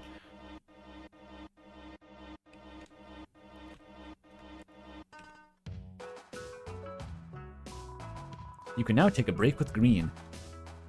There's so many options by the end of the game, it just grows like exponentially. Let's do a couple. Just a couple. We gotta pace ourselves for this. Take a break for 20 flowery dollars. Like, this is what most of the budget goes to this chapter. By which I mean, like, your budget, your money. You just spend thousands of dollars to, like, buy little fluff interactions. You purchase developer-made fanfic, like, 50 words at a time. It's awesome. Yo, let's break it down. Blue, blue, blue, blue! We are knife friends in blue! Does it grow quadratically? Yeah, I guess it would, because you're essentially adding the number of previous guys every time. That's quadratic. So many people have rightly pointed out that, like, Aqua has a lot of similarity to Chris. I think that's definitely intentional. Like, this is, the blue knife-wielding little demonic youngster is kind of how, like, well, I don't think Chris used to be blue when they were a kid, but they're currently blue and they used to probably act a bit like Aqua when they were a kid, so that's valid.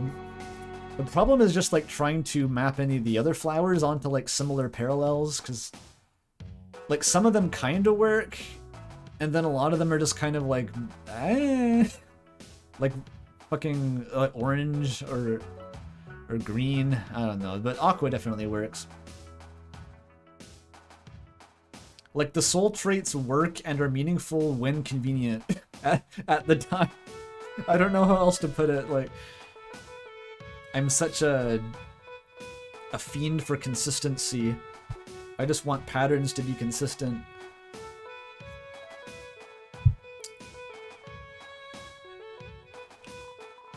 Chris, change your shape! Change your shape! Noise it up. Again, again! Change again! Aqua outfit, go.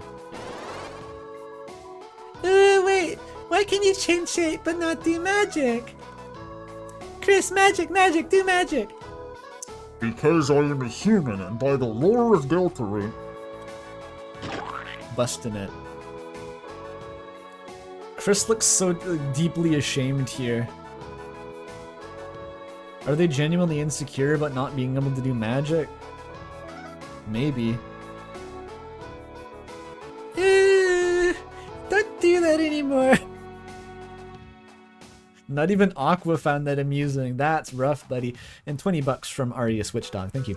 Andy, can we have an impromptu 7-flower ranking? Oh, okay. They're pretty good. I feel like ranking them is difficult. Like, green is obviously... I like Aqua a lot. I think Aqua might be my favorite. And green is really high up there. And, Seth and blue are kind of like together. Probably below yellow, because yellow's like really, really funny. Yellow's probably the funniest one. Orange is in the bottom, I think. I just find her the least entertaining overall. Something like that. It's hard to say blue, because like he's much more grounded. He's not as like wacky and crazy, but he's got fun comments and stuff. A lot of people say Seth is their favorite. I like Seth. I don't find like they're the standout one. Like Seth works in a duo with Aqua. They're like a comedy duo, so it's hard to like rank Seth by themselves, I guess.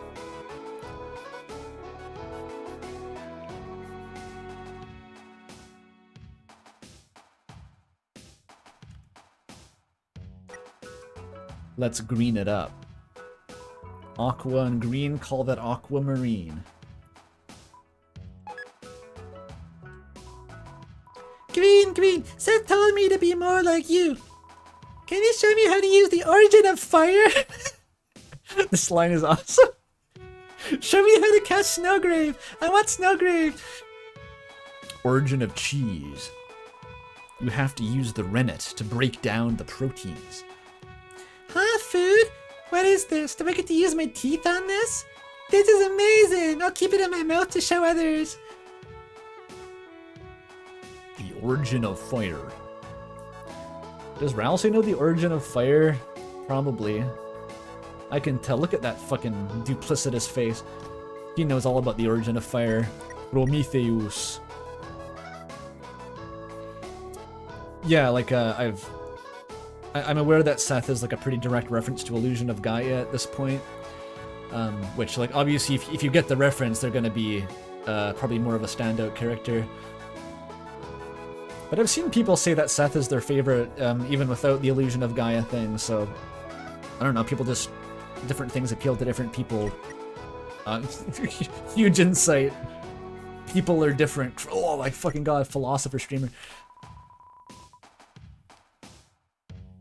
Oh, the origin of fire is a notorious mistranslation from Harvest Moon. See, it's never deepest lore. It's always just Toby Fox referencing a game that's older than his audience. Like, literally before they were born. Classic. Green.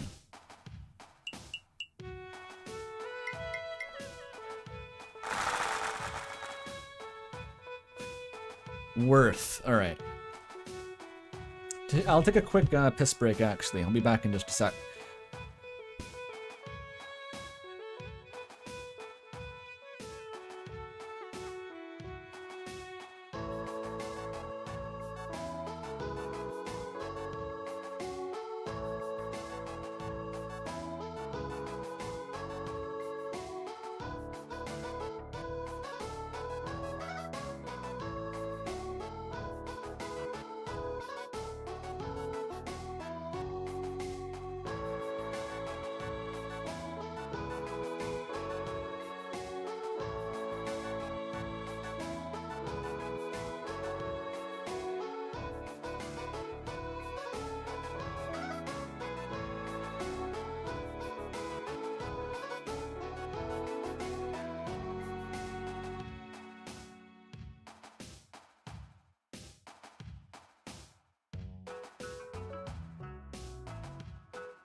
Oh, we back.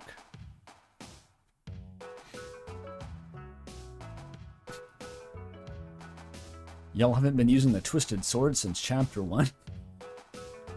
It's a rare drop from the first Rudin, trust me. My brother showed me. It only works on the 1.001 patch, though.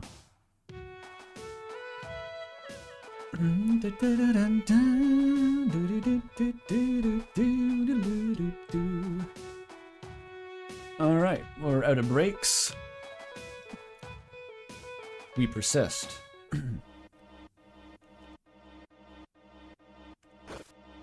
Yeah, I've seen the Mantis girls. They appear if you backtrack. I did a lot of backtracking on my first playthrough.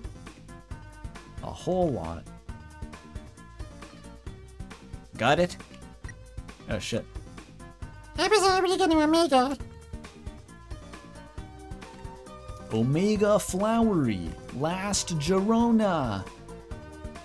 Omega it's kind of funny to me because Omega Flowey was always like the slightly lower brow like fanon name for the Flowey boss fight.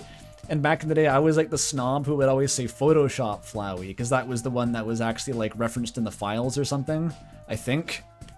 But now it's just like the fanon has fully just wrapped back around to be like, yeah, sure, whatever the fuck, whatever you guys want, Omega Flowery.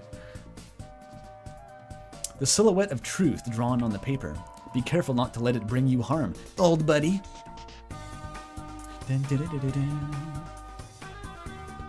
fanon influence on Toby. This is divisive. It's kind of fundamental to my relationship with a lot of media I like. I don't like it to be a two-way street. I generally dislike when there's like an active conversation between like an author and their fandom. It just reminds me of Homestuck too much, I guess, and Homestuck kind of went to shit, partly because of that. And like I know that from the beginning. I'm going to talk about Homestuck for a while. From the beginning, Homestuck was like fundamentally driven by its fans. It was like literally like an Ask blog format, basically. And then later on, Andrew Hussey took control away from the fans, and that was like a whole thing. But even so, by the end of Homestuck, it started becoming less like, even though Hussey wasn't literally taking suggestions anymore, more and more they were sort of writing their interactions with their own fans back into the story. And more the story just became kind of this navel-gazing mire where it was just kind of commenting on its own reception and its own fan culture, and it got very bogged down in this. And that's kind of like the fear that seizes my heart when I see Deltarune doing that. So it has this kind of negative reaction from me viscerally. I'm not saying it's necessarily going to go in the direction of Homestuck and get really bad, it's just... It doesn't make me happy.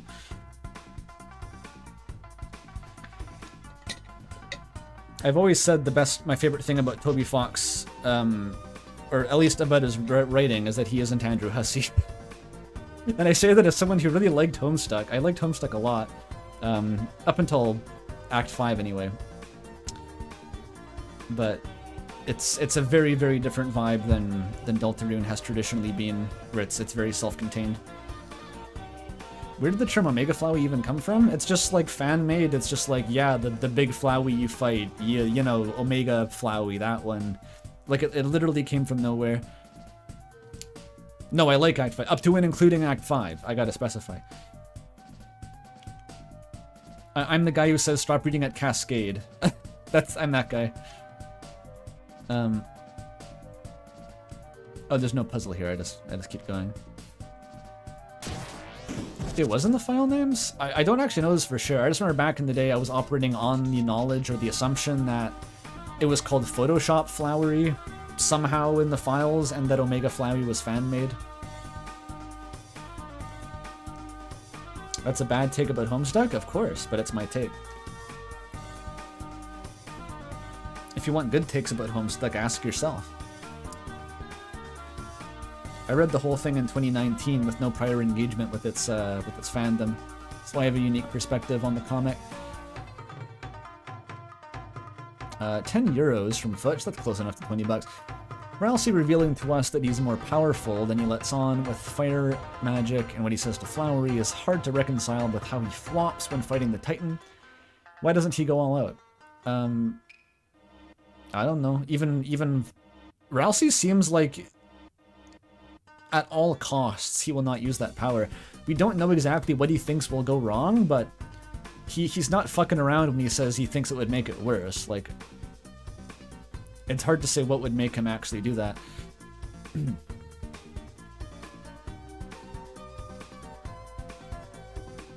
Like, maybe hypothetically, if we couldn't beat the Titan, he would have, but we never get to that point, so we never know for sure.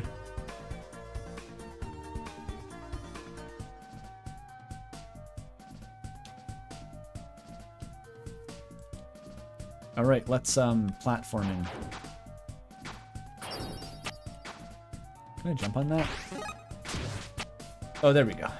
Actually, what's to the left here? Is this a bonus? Oh yeah, it's the hashtag optional. Optional. I got this, I got this.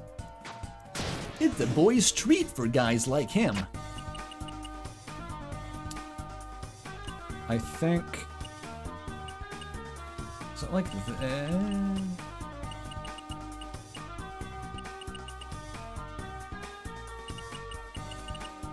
I think you mostly just need these.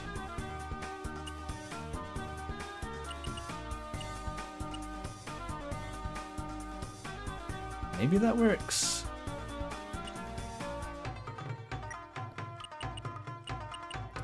And then this one, all you need is to get to Ralsei.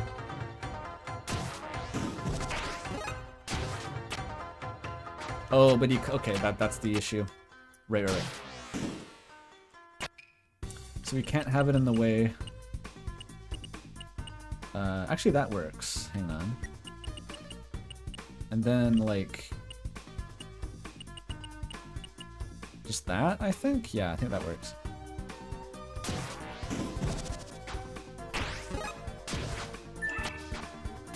I'm falling! I'm falling! Nice. Then read the sign without Ralsei. Oh, I can't. As a trick to this puzzle, maybe you should stand on Ralsei. It's a boy's treat for a guy like him. Wild line. A boy's treat.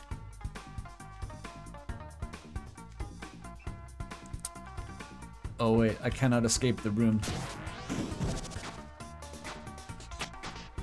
Which could be nothing. It means he likes being stepped on. That's not even trans allegory shit. That's just Ralsei enjoys being stepped on. I don't know what else you do with that. You're back? Yep.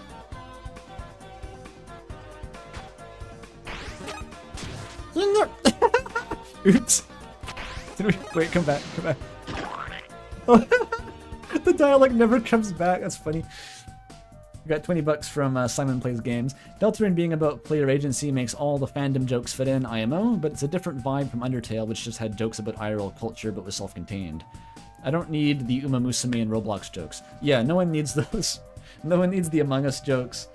The thing that legitimately, and I think that maybe it's just unique to me because I'm kind of a weird case, right? But the reason I don't like the mics is because, like, it's like I'm already like driving myself crazy over this game, right? Like, obviously, I already spend like so much of my time thinking about this game, and I'm hunched over it and I'm squinting at all my shit. And then to have Toby Fox come in and be like looking over my shoulder and just kind of like chuckling to himself, that's what the mics feel like. Even if it's not necessarily like meant to be mean-spirited, or even if it's not meant to be like targeted at me, it just feels like, dude, can you fuck off and just let me do this? Like, I don't need you like, just chuckling over my shoulder. Like, I know, just, you're distracting me, dude. I just want to be left alone. It's like, I want to make fun of myself for this. I don't want, like, we don't need you to come in and also point out, like, yeah, I know this is silly, Toby, I get it. You just tank it, whatever.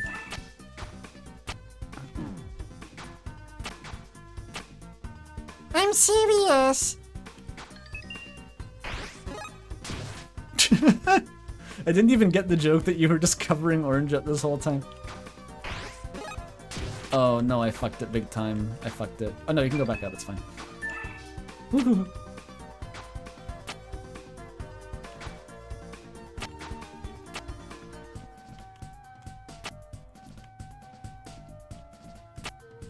I just don't know what the vibe is with the mic, because it sometimes it feels like they just make you feel stupid for trying to think about the game. And maybe that's just me being a bit more sensitive than is called for. Some of Chapter 5 in general kind of felt like that, where it felt like there was... I think there was, to an extent, some like deliberately misleading build-up toward like, oh, you theory heads are gonna really get off to this one, you fucking freaks. And then it just turned out to be nothing. Like, I think that's part of why I felt so off-kilter about this chapter. It wasn't just because, like, it was missing things I thought would be, like, reveals potentially. It was kind of... I felt like I'd been kind of run through a bait and switch. I don't know, it felt a little bit targeted, and I might be hallucinating that completely, but I was just like, am I meant to feel silly for thinking that this was important? Because I kind of do now. And I don't like feeling silly. It's just not a good feeling to...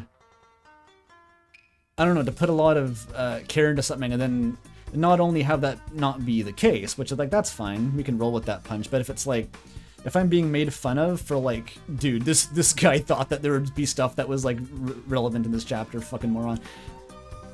It was just kind of a bit of insult to injury. I didn't know how to feel about it. But again, it might just be me hallucinating even that. Maybe I'm just like, have a persecution bias and this is all nonsense. I don't know. Oh, bye, Ralsei.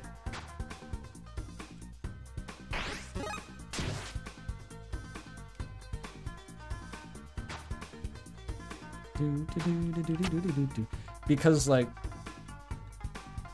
I don't know. I don't want to go down this. This is what I meant by, like, trying to describe the mixed feelings I had about this chapter results in me, like, gaslighting myself into, like, thinking that I liked it less.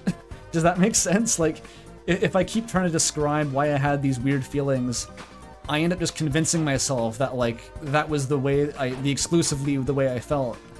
When really it was just like a one component of the cocktail of outcomes of this chapter. So I don't want to keep dwelling on that, it doesn't really help.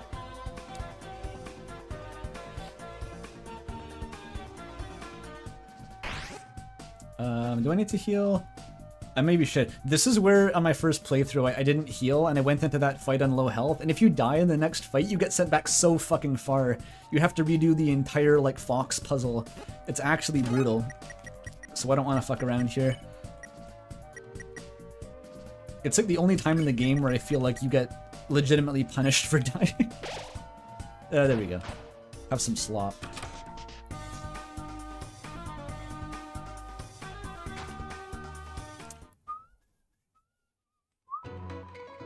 I really have to do everything myself, don't I?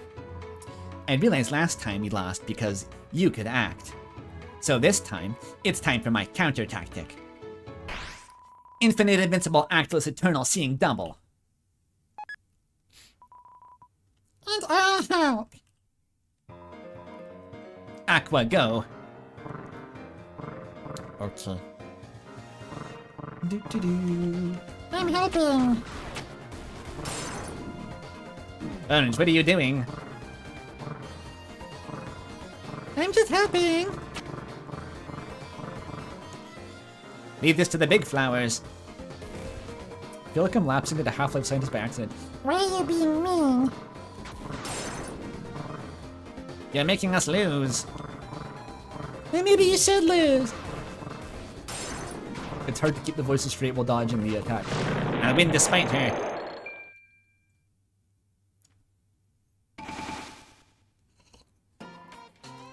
Why'd I go, you chibies? You ruined my attack. Who are you exactly? Orange! The world's strongest human. Human? Yeah, look. I'll rock him, and I'll sock 'em. And It's Scrappy Doo. long human nose, round human ears, big human tail. Big fucking fluffy human tail. I have no idea what Sneakers O'Toole is. People keep mentioning it. I have no idea what that is.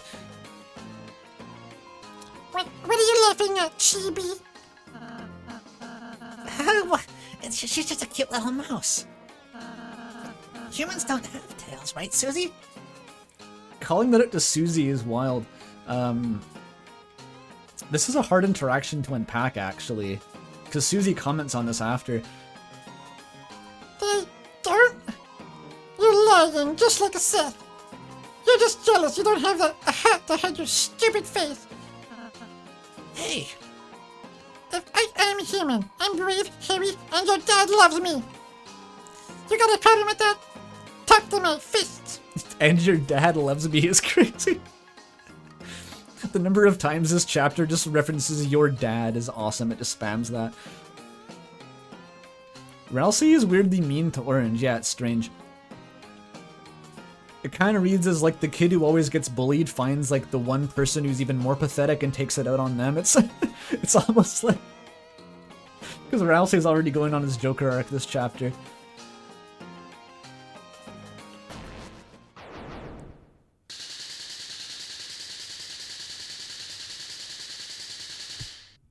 The flowers believe that Asgore loves you as an intrinsic part of being human. That is cute, actually, yeah. There is only one human in town who Asgore loves. Makes sense, I guess. Is that why? Like, the only question is, like, why they would think Chris and not, like, Asriel, too. Because the way they all become human is, like, the only way to get Asgore's affection is to be Chris, which is kind of... That does make sense, except, like, why not also Asriel? They just completely ignore him. That's the only strange part. Asgore hates Asriel, famously. I mean... oh, ouchie. Good job, that really hurt. Hey, you know, if you keep practicing... Stop treating me like a little chibi, you bullies. I can deal more than 0 damage. I'm just hungry. Hey, Ralsei? What, Susie? Nothing, it doesn't matter. I think that's... This... I've seen a lot of streamers not understand why Susie calls Ralsei out here. I think it's because he mentioned the tail. And we still don't know exactly what it is with Susie and tails, but she's insecure about hers. And Ralsei was like weirdly like, right, Susie? Right? Humans have tails and monsters don't, right? Or no, the reverse of that. So it's weird. It's weird that Ralsei called Susie out. But I guess it's understandable why she responds like this, given that he does. No, I don't think she's calling Ralsei out for being mean, because she was doing the same condescending thing that Ralsei did anyway.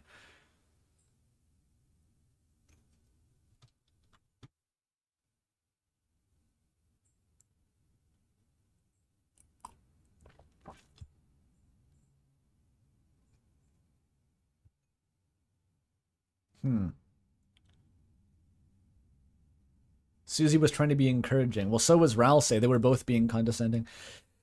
I don't know. It's just a finicky interaction. I don't know if it necessarily is earth-shaking regardless.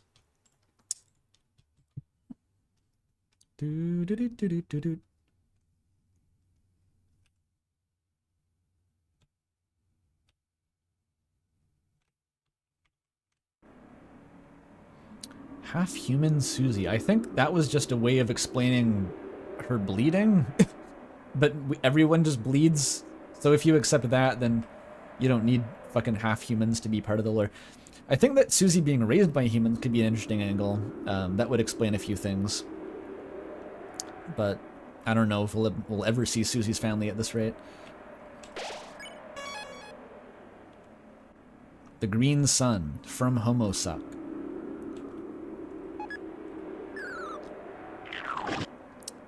The Mushroom Placement Room. It's a green sun that a dog-like creature comes out of. Whoa, whoa, whoa. Skedaddle.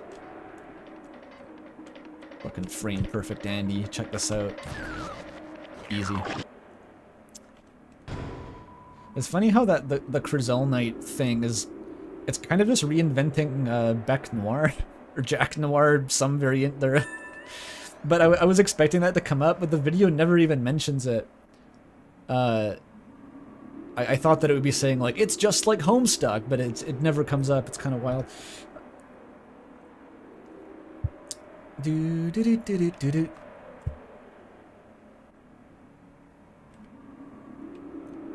Discuss your rebuttal now? I'll discuss my rebuttal after I get through this wing of the palace. How about that? Hashtag rebutting. Orange, how are you doing? You bullies. Green. Just rises from... Everyone's just rising out of the depths. That's what this room is for. It's for lurking in the depths and rising thereof. Rising out thereof? Does that work? It doesn't matter. Hey, they were picking on me. No, we weren't. They were too. Green, you're cool, right? Green, don't listen to them. They're mean. Green, I promise we weren't doing anything bad. Green. Nightmare.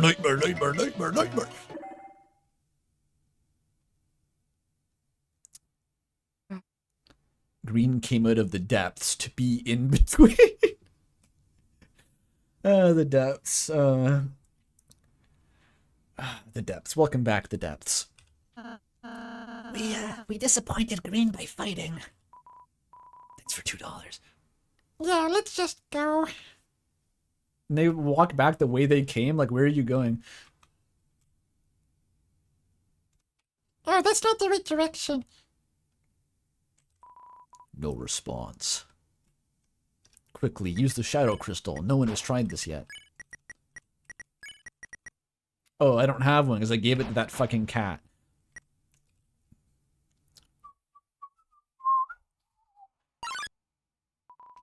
Wait a second. Didn't the fairy tell us to stop you guys? Green! Give me something to eat! Yeah, okay. Oh, she'd. Haha, look who's getting picked on now. Alright. Can I catch the green foods challenge? Go. Did the acts in this fight even do anything, or is that an auto-scroller? I don't know. Green, rev up those fryers. It's time for breakfast. I need 5 foods, then I can show them my omega-3. I do like the omega-3 joke. Yeah, Orange's face the whole time. Oh, you're gonna get it now, Buster. You're really in for it. I'll rock him and I'll suck him.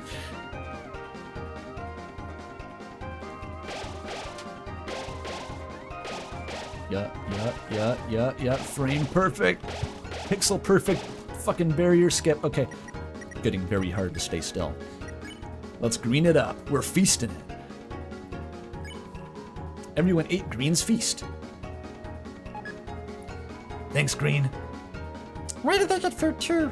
It looks like chicken katsu or something. Is that what it's called? Like the curry and rice. Chris and Orange just get like a single egg. Why are they being singled out like this?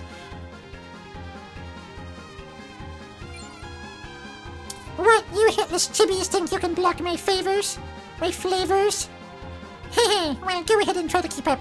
Green, fast food. Donuts are way harder. They're for advanced player. Oh yeah, they suck. Oh my god, they're hard. I can't do it. What the fuck? I actually can't. I should just go to the top of the box and get the donuts. As soon as they hit, it's just too late. Oh well. Let's try to survive. Finally, foods. Hehe. These nutritions will have you whistling your jimmies. Neutrons. Jimmy Neutron reference. Thanks. Thanks. That's awesome. A+. Flavor blessed, omega-3. This is actually a very hard attack to dodge. I hate this one. Oh, oh, yeah. Okay, that wasn't too bad. Ralsei makes heart hands at Green. Green gives a thumbs up. Ralsei changes to a thumbs up. Get fucking a friend zoned. 0 word friend zone. Get wrecked, Ralsei.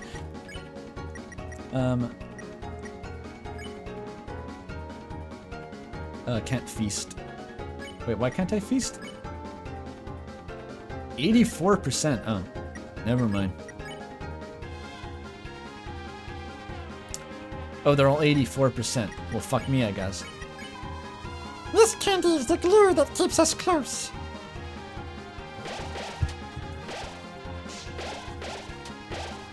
Yeah, top of the box for the donuts is the play. For sure. Susie shows off her apron from the cooking game. Green claps pleasantly. That cooking minigame from Chapter 3 left like a big impression on Susie. She references jumping over the fire in Castletown, I think.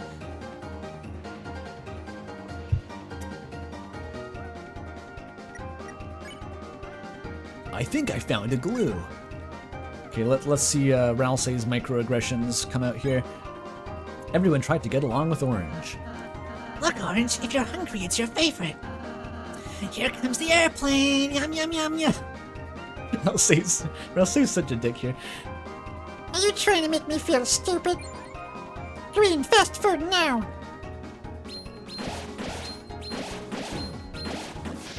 Oh shit.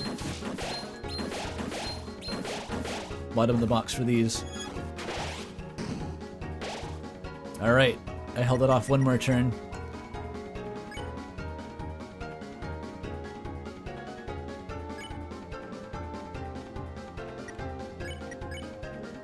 Feast in it. Everyone ate Green's feast. Is that an omurice? Green, look! Susie took seconds even though she didn't eat first. And Ralsei didn't wash his hands. You didn't either. That's because I'm wearing gloves, dummy. Yo, it's true, dude. It's like a common misconception. People think that wearing gloves makes their hands food safe, but the gloves are just getting dirty instead of your hands. You still gotta wash those, bucko.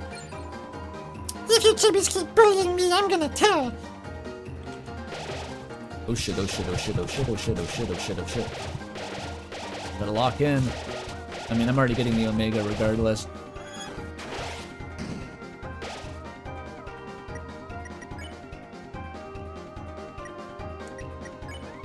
Feast again. Thanks. Where'd Chris go? Where did he get a cherry? Rat boy, trade. I don't want to trade if you call me Rat Boy. Green, tell him he has to trade. Chris is under the... It's the fucking diner scene. And him and Susie are giving Chris scraps under the table. Chris is incorrigible. Neither Green's fast food made you fast. Can you keep up? You can't, can you? Hey, obviously you're not as precise as or microscopic as a real human. Nice knowing you, bullies. Oh no. I am precise and microscopic. Oh fuck. Ralsei is getting rinsed.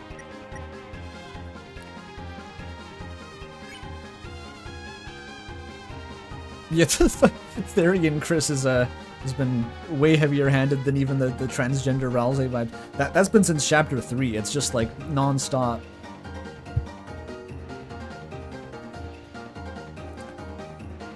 I think Toby's just leveraging the fact that most people don't even know that's a fucking thing to just be as overt as possible and face no repercussions. It's great.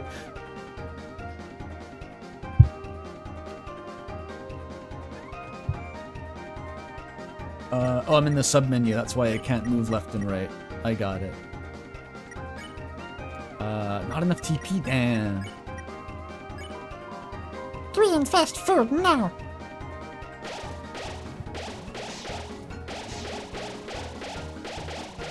Oh, I'm locking in, I'm cracked. Oh no, I fucked it up. I was saved by the bell though. Ralsei gets friend zone again in the flavor text. Everyone ate Green's feast.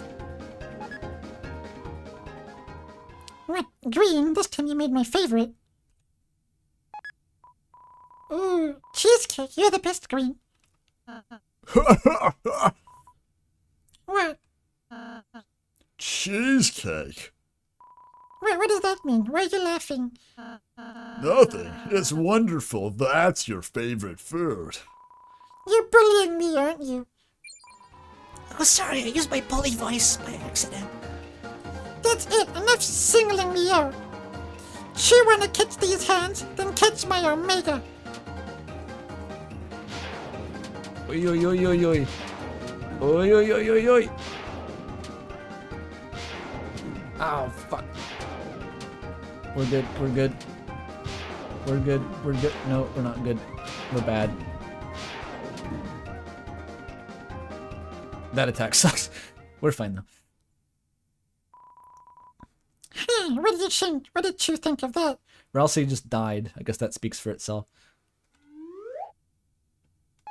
Yeah, here's the Wreath of the Conquerors or some shit. Green, you thought it was cool? Even I gotta admit, those were pretty badass too. Me too. I'd also say that it was bad. In the ass way, of course. Yeah, you know about the ass way, wouldn't you? What do you mean by that? No, I mean in the... Really? You're not condescending me. You're admiring me. Yeah. Orange, your punch packed a real kick. Even if you do lack toes. Like, Ralsei had to bend over backward and do a backflip to walk into that. It was like a mile out of his way. It was on like another train track. He had to derail himself to hit this. What the fuck does this even mean? What do you know about her toes, Ralsei? Why don't mice have toes in this strange alternate dimension? Lactose? Huh? You're still talking about cheese. I mean, I thought you were done bullying me.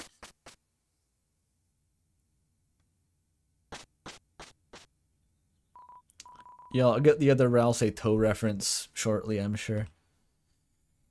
Do do do do do. The crater.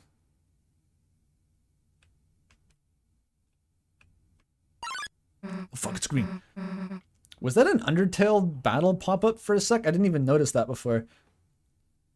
Green, hey, Green, what's up? Huh? You wanted to tell me a recipe? For some really yummy holiday cookies?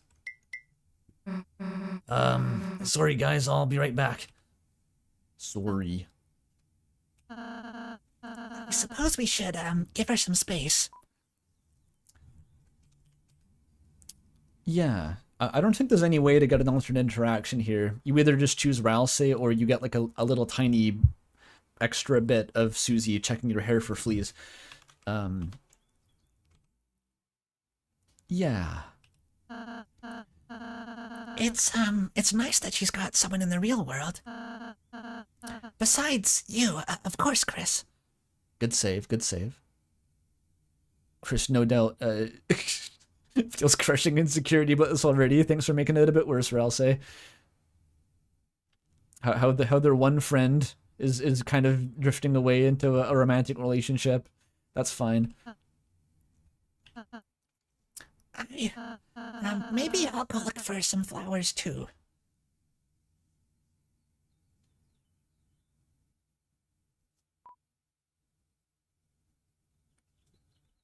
Close your eyes, and if you say chill, it just prompts you again.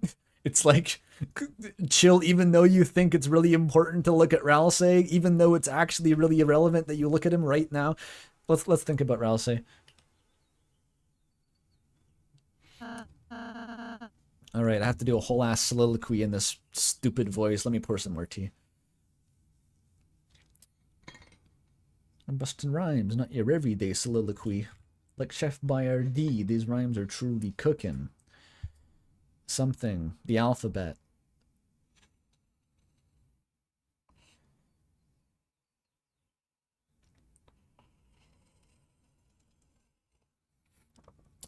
praying toward the camera.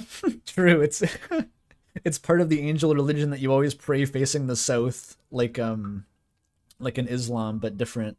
But it's actually just so you always face the screen.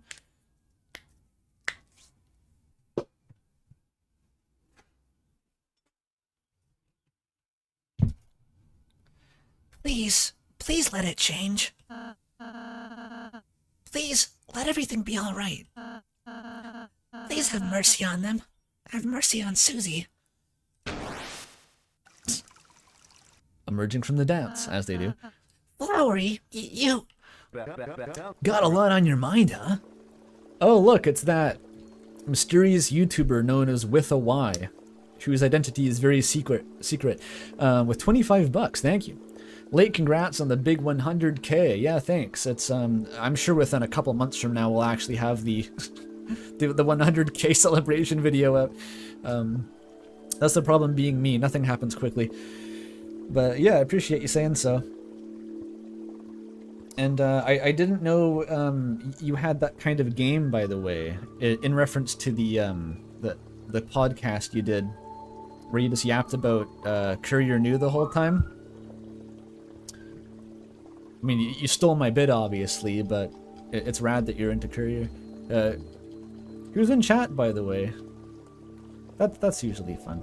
We got the whole gang here. Huh, got a lot on your mind. Aren't you mad? Susie and Chris got out of jail. Only because Aqua and Seth made friends. And that's one step closer to understanding each other. Don't act like you have an actual plan. So, what are you up to? Praying? Of course.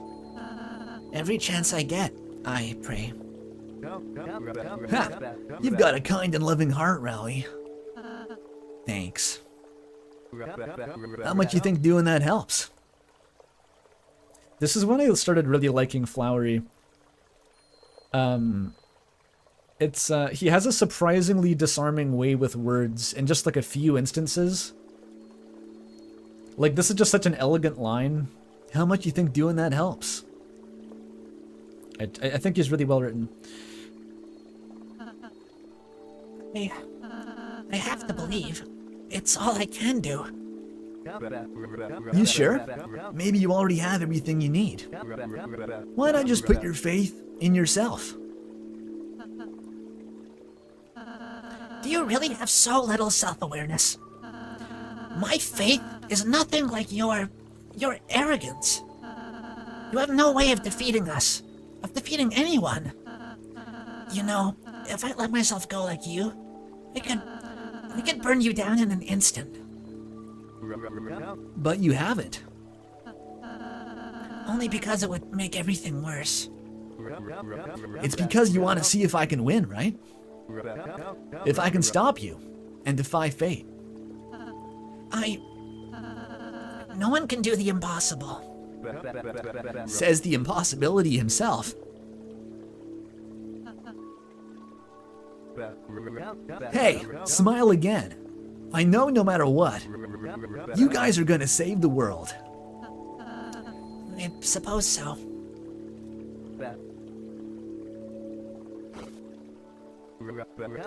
Here, take this before I go. Huh? Drink vouchers for the cafe. Pick your fave. I bet Susie would like the root drink, and Chris. You wanted to try this one, right? Blue and pink. No, how did you know that? You were looking at it the longest. Just get your fave, and don't worry about Chris. Boop the snoot. Got it, princess? That's always wild in this conversation. He just T-poses out of the pond and is like, I know what you are. Fucking crazy. We also got 100 R-bucks from Pudim Pudinsko. I don't know how to read that, sorry. I don't have a theory to share. I just wanted to say that watching your streams is fun. Keep up the rants about silly random theories you randomly get from us. Those are always good times. Well, glad you like it. And it's kind of the vibe here. Guy at the conveyor belt's like, yeah, I guess we're doing genders now. Yeah, that was basically me. I was like, yeah, I guess we're doing this now. This was like very overt suddenly.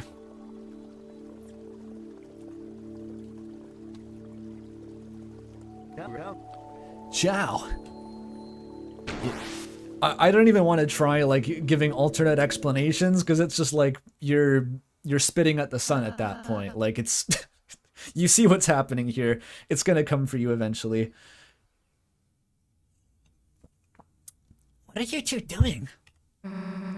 Checking for mites and fleas. Idiot. Did you find any? Not yet. Yeah, I got free drink vouchers for the cafe. Huh? Really? Awesome. Susie, you can have the purple one. And, Chris? Yeah, I'll take the green and yellow. Which is funny that green and yellow is the other color, because that's like Azrael colors. That's not even Ralsei's color scheme.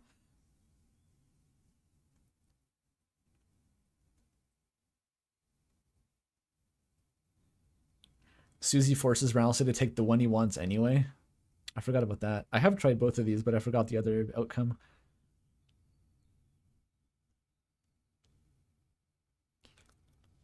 Oh yeah, blue and pink is the color of Chris, but it's the fact that he says that and then goes princess. And then Ralsei blushes like crazy. And he's like, he does it more throughout the rest of the chapter. It all builds on itself.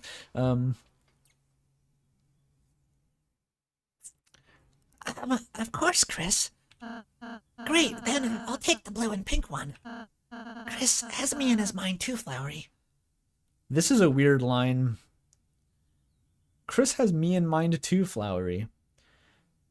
Oh, I think it's just saying, like, because Flowery was saying, ignore Chris and do what's good for you, but Ralsei is like, Chris has my back too. I can still trust Chris. I think I get it. It's kind of implied in the scene a bit later that Ralsei, I don't know, there's some tension between him and Chris, which it was like hinted at way back in like chapter 2. I don't know. I always dismissed the Ralsei vibes pretty out of hand because I was like, well, it's just kind of Azrael again. That's weird. I don't think Chris likes that. And Chris had weird opinions about Ralsei early on too, like the T in chapter 2 was famously healed less for Ralsei than like any other character pretty much. But that's been overwritten by more relevant data now basically. And it's definitely not just the fact that the latest Career New fanfic has brainwashed me a little bit. It's fine.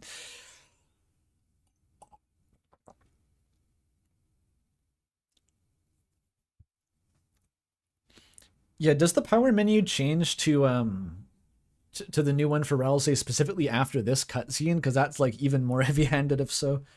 I'll check in a sec. I know it. 3 drinks. Let's go. The blue rose, the violet violet. Oh, it's still Artemisia. It changes after something.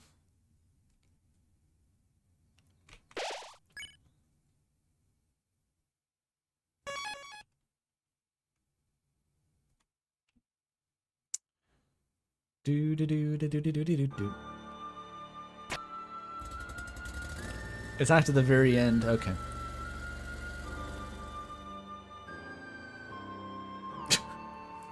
The subtle gag of this scissor doing the stupidest route, and then the other one is just like goes in a straight line. They didn't have to make them different. Well, I suppose this is blocking the way. Perhaps if you reach the scissors on each side, we could, get rid of it. I legitimately never realized you could just go open this. And then, like, the water can is blocked, of course, but, I just never even thought of opening the door. I'm like, yeah, it's blocked. I can't go up there. It seems like Ralsei had the same mental block.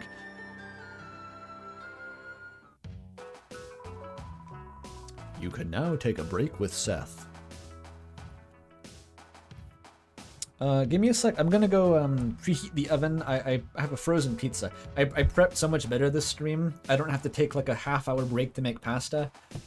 I have so much spare food. I'm gonna go preheat the oven to put in the frozen pizza.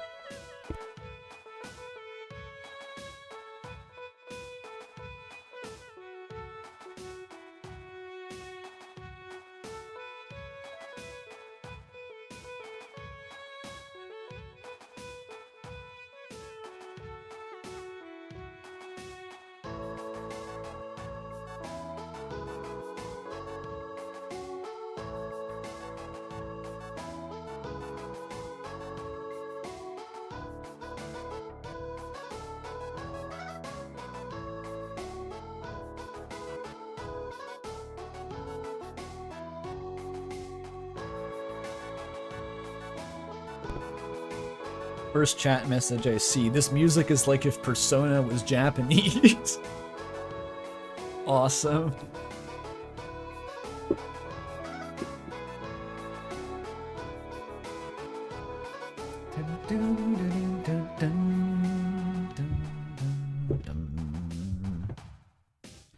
It is very Japanese. It's true. Alright, who we breaking with? Seth and Ral say. Seth and Green see. Might as well just go through them. Break it big time. You know, Seth, one thing that bugs me about Flowery is that he doesn't explain everything correctly. Exactly, he doesn't use the right terms. He tells people things that they shouldn't know.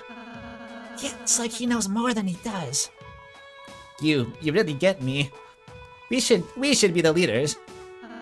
Exactly. Wait, I don't want to be the leader. Well, do you want to trade glasses or something? Also, do you, like birds? Never mind. I like the yellow bird that shows up during Jevel's act. Not the Starwalker birds, or the birds that are in the pond before they fly away, or the weird birds from the song? I think that's the dialogue that appears even if you've never actually fought Jevel before, which is really funny. That might be wrong. Okay, it does, yeah.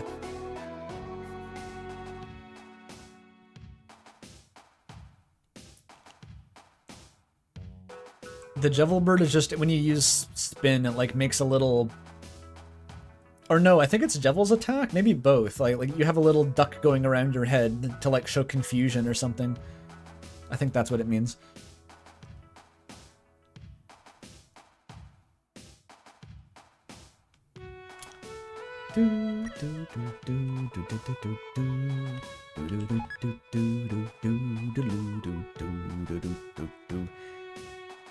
Go to the right. Now go to the left. Now try taking out the pan. Are you even listening to me? I told you not to put so much power into it. Suffering sap. How can you two work together like this? Suffering sap? Bro. I thought your gimmick was that your curse words were just like book references. Suffering sap? Come on, Seth. Jesus. Hey, maybe if I could do something other than pulling their hair. Oh yeah, the Ratatouille reference. Ratatouille. It's the second Ratatouille reference in the chapter. Huh, I suppose I didn't think of that. Goodbye. What the book is a suffering sap? I never thought of voices for these things at all. She's cutting the tablecloth into various useful shapes. Oh good, I didn't need one. Boss, meeting you. Really bloomed friendship into our hearts. After everything, I couldn't be more proud to be on your side. Also, weird your hair isn't yellow anymore, but I'll ignore it.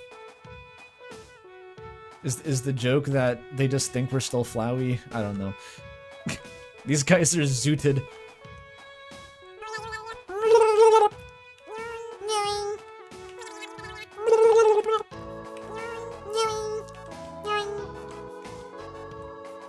Boss, I realize that sticking with you is a safe investment. I guess stick was a pun, but I mean it. Kiki, you recognize me and now I will follow you. If you can find me. Oh, they were kidding. I wanted you to find me.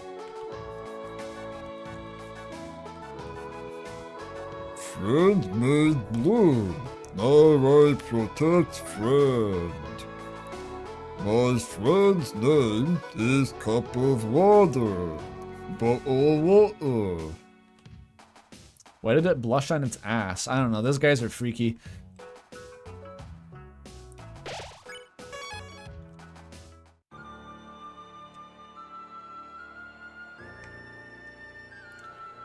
Oh yeah, I said that I would address the fucking the Chris Knight fusion theory. Of course, as soon as I plan to be bombarded with questions, no one's actually asked, so I'm just gonna have to shoehorn it in. This should kill time until the pizza oven heats up at least. Oh fuck, I got really hungry to... Oh, I slightly mistimed the pizza. I could have used that like, maybe like 10 minutes earlier.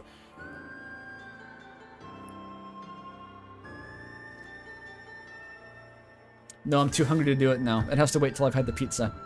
This is my new arbitrary rule. $2 just to say Chris Knight.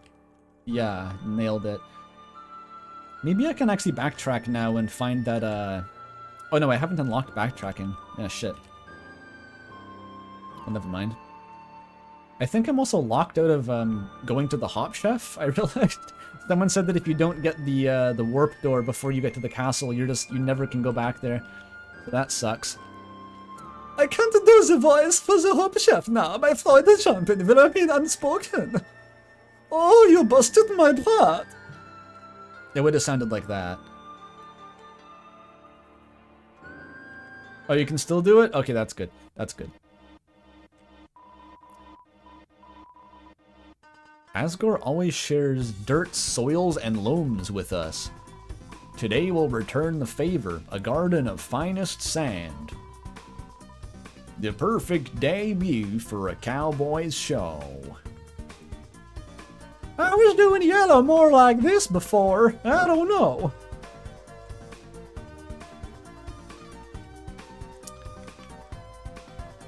Pralo say. This is fun. It's a crosscode reference. Those guys are so extra. All for a fucking Beatles reference for no good reason. God damn it. Alright, do something.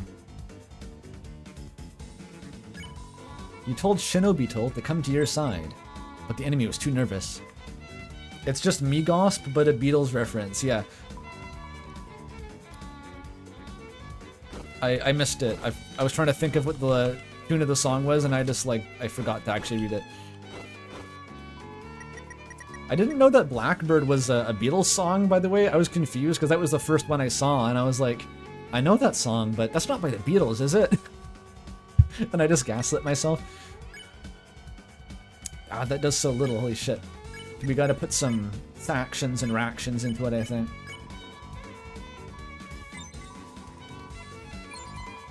Oh, there we go. Susie flips over a beetle. Rousey listens to a White Album. Oh. It was literally in Boss Baby. Guy who's never watched Boss Baby before. Yeah, this doesn't remind me of Boss Baby. That's literally me. I haven't watched it. Rice where a wedding had been. Something like that. All the lonely humans.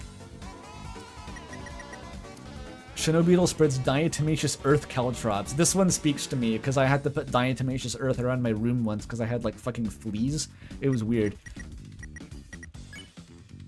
Bit funny though. I think I just spare and I win. That's just how it works. Yippee! Oh, am I alone? Can I quit being a ninja now? Farm tension. It uses its regular alone time smoke bombs. Alright, we're good. We're good here. We're good here.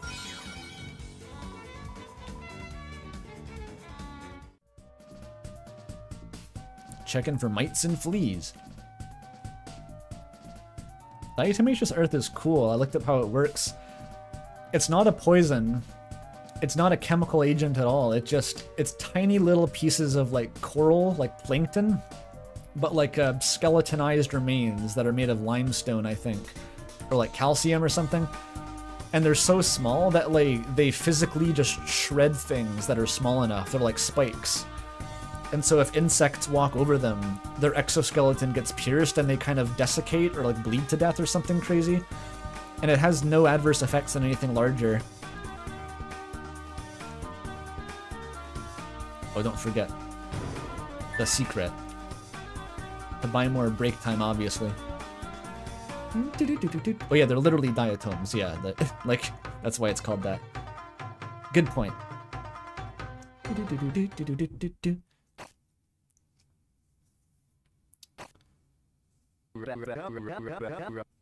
Harvesting more of your personal notes, huh? You think Flowery's operating the scissors for him? He must be. Yes, finally the fruits of my research will come to bear. And then I'll only need one last piece of proof. Them. The creator of the Dark Fountain, whose pronouns I respect. I'll find them here. I know it. Once you find them, what'll you do? I'll just go fucking apeshit, basically. I'll show them. Give them back all the pain they've inflicted. This is an Undertale quote. I do like that. I always love me like Deltarune Asgore just literally being Undertale Asgore. That's always fun. And then, when I parade their body around town, everyone will finally realize how right I was. That I wasn't crazy.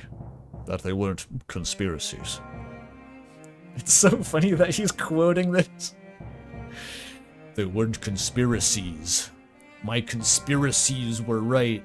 I remember your conspiracies, Asgore.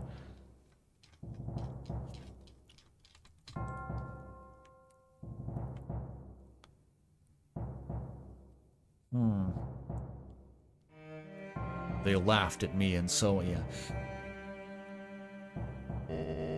That it wasn't my fault. That all I ever wanted to do was to help. To prevent another tragedy. With the fucking fist pumping. Tori, she'll have to forgive me. And finally, everything will go back to normal.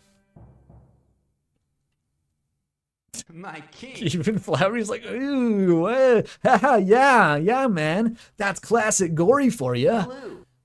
But if I can leave my opinion, No. you don't really need Tori anymore. The diner. I mean, she doesn't have 2 diners. Oh, yes. Whatever am I thinking and saying? Tori certainly never gave me a golden breastplate with her face on it either. My king. Ha! That's my main man. Let's go. The boys. Ha! Walking now, diner style with the boys. We go. Decreasing volume of voice procedurally. You see him, I'm pretty sure you see 2 copies of him in that one. It's like not even a true sans transition. Like, what the fuck? I think this is the scene that you don't get if you do this branch first or something. It's kind of weird. Hey, Chris, no offense, but your dad is, nuts. You're dead. Chris's dad is not snuts. Susie, before you found camaraderie, what were you like? What were you willing to do? I changed. So, don't you agree that love can change a man? Susie, you're good, even if his words are correct. Lowry is just delusional. Yeah. Like, Ralsei's like, he's right, but just don't listen to him. Which I guess is basically what this boils down to.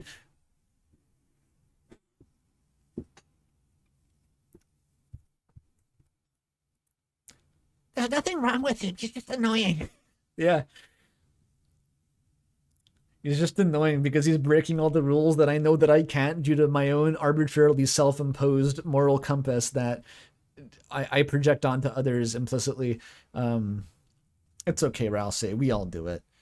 Let me go check if the oven is heated up. I gotta get that pizza in there because I'm fucking hungry.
Oh yeah, that pizza's in the oven big time. I had a cookie on the way back. I couldn't resist. Now I have cookie voice.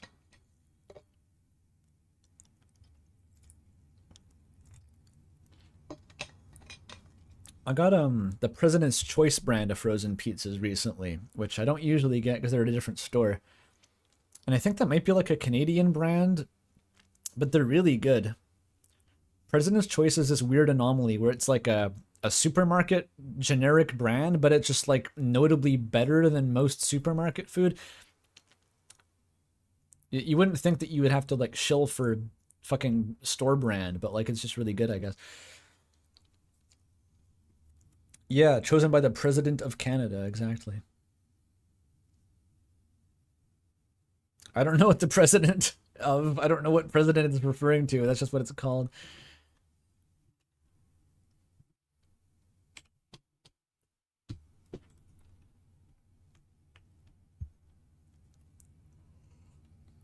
Prime Minister's choice.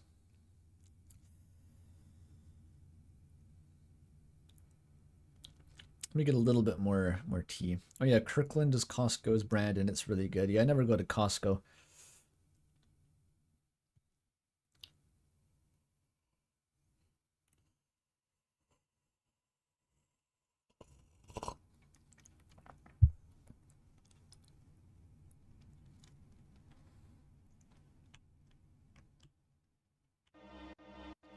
On we go.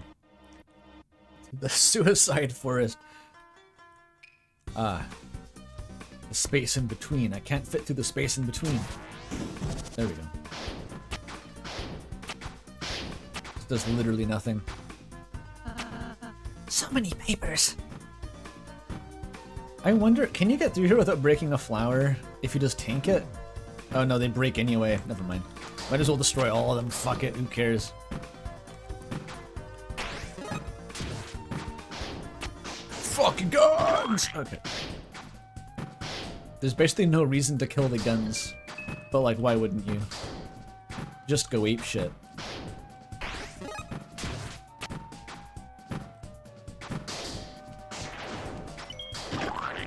Oh no, I can never get that one now. I can never get that one now. True genocide route aborted. It's so close. Oh. One more try. No, it's not possible. Chris, I didn't realize, you know. Try to go fast so that Susie's dialogue isn't awkwardly timed.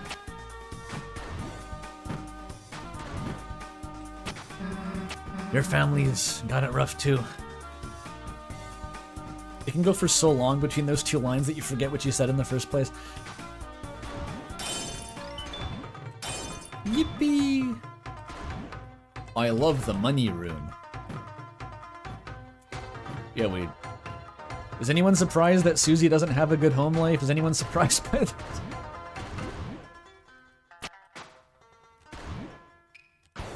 I should. This one's annoying. There we go. Billbuster! That's enough for one break.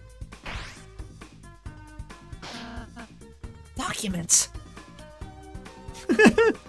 Ralsei's ravenous for that lore. Oh my gosh, documents. It's another document written by Asgore from a day ago. This one's only a day old. This time it says something about Oh yeah, because this pertains to like the new black shards. black shards. Huh? You mean that piece of the knight's sword? I guess this dialogue is different if you don't get the black shard. I've never seen what happens otherwise. I'm actually curious because this would like maybe Ralsei comments on what they are. Okay, I'm opening the dialogue dump. I'm too curious. Deltarune dialogue dump. There we go. So if I search the knight's sword, it'll bring me to the general environment. Now I have to find the dialogue I haven't seen before. Huh? What's a black shard? I think it's a piece of the knight's sword. Oh, so Ralsei just kind of knows the answer somehow. Well, that's cool. That specifies a tiny bit more, where it's like, well, it's not a shard of the knight's armor in those cases. It's like a tiny atom of more information. The knight's sword. What do you know about the... It was left at the original scene and matched with the... in the computer lab?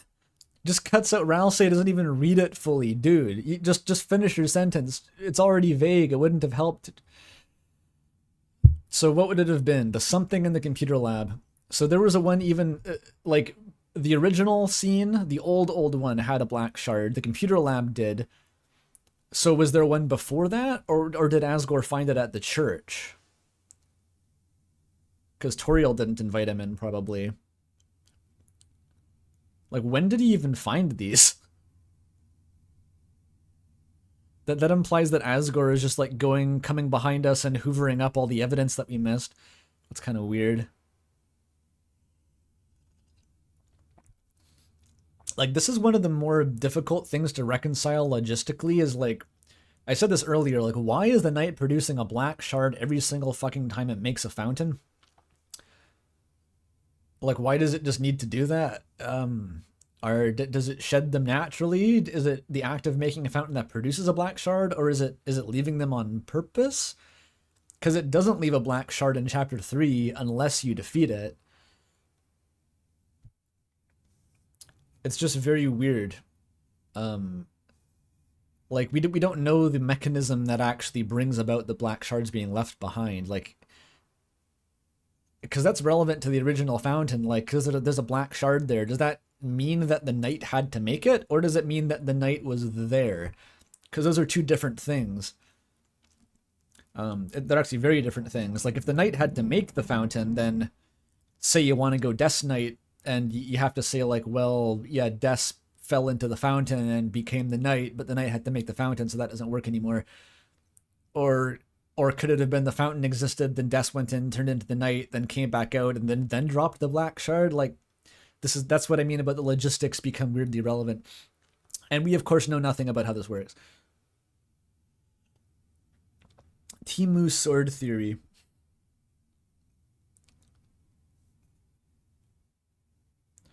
The sword just chips because it's glass, but the sword seems pretty durable in other cases, like beating the shit out of Flowery and stuff. I just want to know like how it works. Yeah, I'm not saying any of this deconfirms Destiny, because fundamentally, any narrative involving that original fountain is going to just be fanfic at this point. So like, you can't really just think of a scenario where like, yeah, that wouldn't make sense, and then conclude that like, you just don't know what happened. None of us know what happened. We've been given a tiny amount of information to work off of. But it would be more convenient to at least, you know the logistics of how the black shards are produced, so that we could actually use this to build conclusions towards something. As it is, we kind of can't.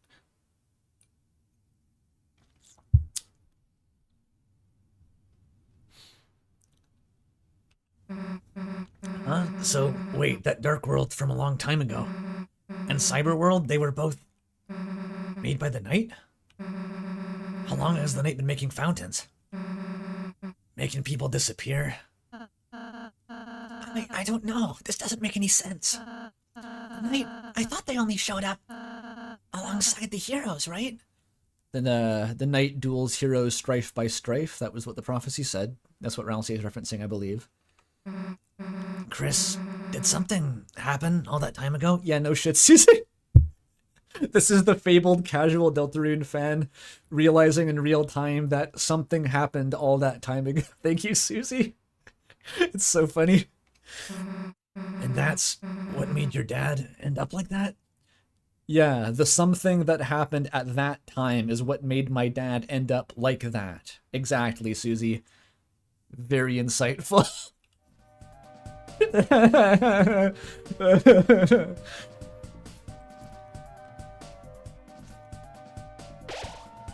That vague day, Chris, that vaguest of days, which I hazily remember. Yeah, no one can even say Dessa's name. They're not allowed. It's in the contract. It's like how Sonic can't express negative emotions.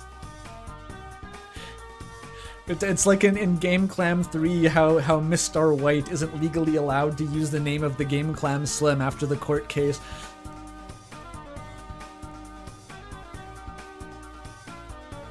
Doesn't this soft deconfirm Rudy Carolite? I have no fucking idea. Probably not.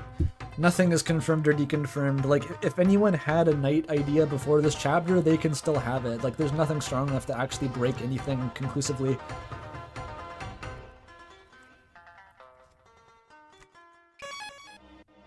Like, it's just the slightest nudges in one direction or another. There's nothing hard and fast. All the Knight theories just got more complicated. Yeah, exactly. It's neither more true or more false. It is merely more complicated. Same as device theory. And I like 20 bucks. 20 bucks from Cooper Maxwell. Thank you. The message got deleted? Wait, what happened to the message? Who deleted the message?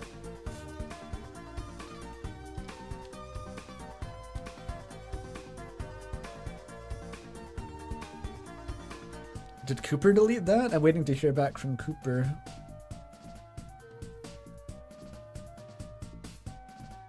You misspelled it? Did you like accidentally type a slur or something? I don't know. Just type the message again. I'll just read the next message.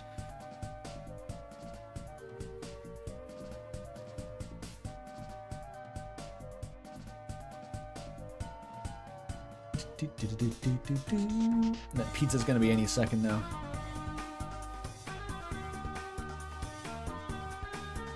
Oh, it's fine. Okay. Have you ever thought about a chat where everything is the same except your message doesn't exist? So sad. I'm gonna go check on the pizza real quick just in case the timer didn't work. I don't want to burn the pizza.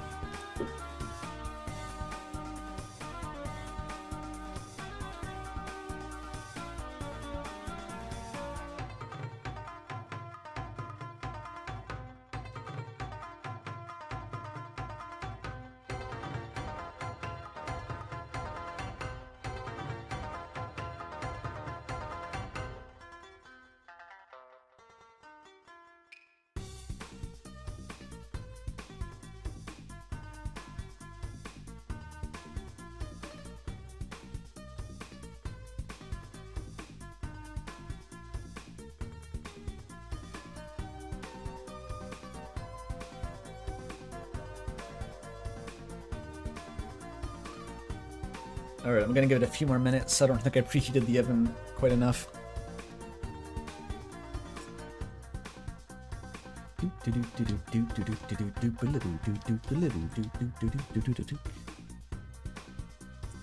The room doesn't scroll up.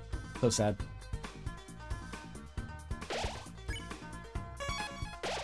No funny flavor text for this one? Nothing? Alright. Let's get this bullshit started. Pizza's gonna keep interrupting me anyway. Oh. Oh! The gun is still asleep. They're so fucking fragile. Go, go, go!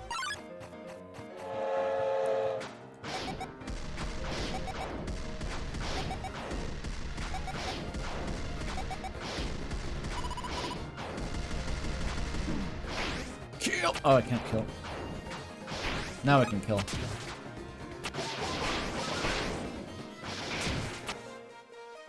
Got him.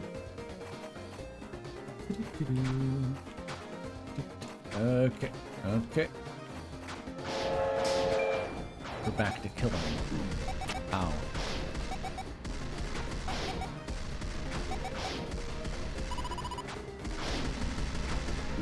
Ow. Get it. Okay, I see that donation, but I can't right now. Hang on. There we go. 20 bucks from Gameo. Thank you. $20 for the bottom left gaster being in sync with the castle music. Also enjoy the blue flowers if you decide to avoid them. Okay, never mind. You can avoid them? Oops. Oops. But why would I preserve the life of an innocent being if I have the option to callously destroy it? I don't get it. Alright, the bullet pattern was defeated. Pizza for real this time. Pizza for real, I promise. I'll be back with pizza.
Alright, we're back.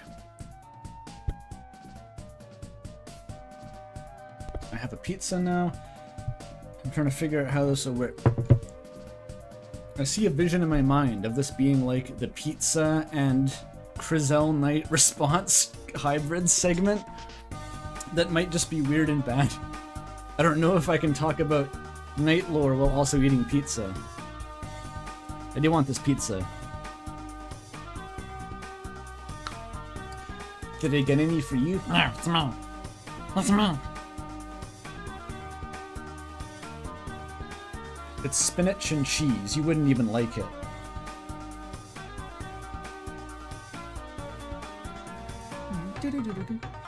The thing that was impressive to me about the President's Choice pizza was that it replicates surprisingly well the texture of an actual, like, restaurant pizza. Like the kind of floppier thin crust, but it's still kind of chewy. It's not just like a cracker. I'm kind of amazed they got it, the texture to come out that well from a frozen state.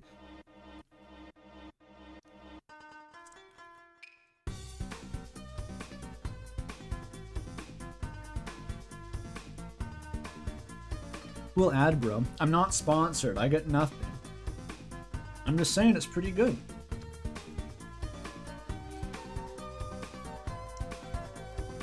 Do I fuck with Jane Remover?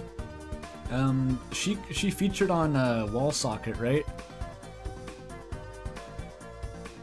I think that's the only thing I know her from. The thing with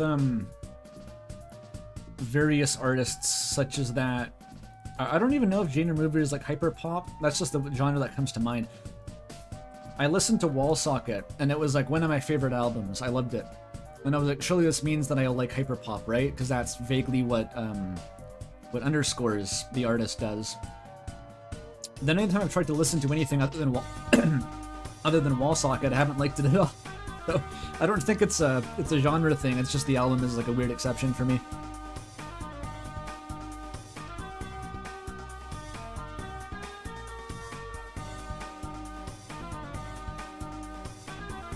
I know that Wallsocket isn't like strictly hyperpop, it's a more of a genre fusion thing.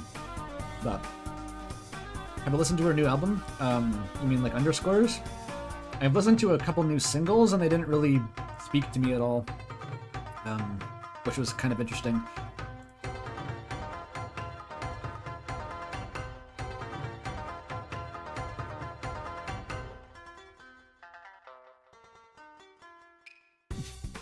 Wallsocket truly was the Deltarune chapters 3 and 4 of the hyperpop community, if you know what I mean.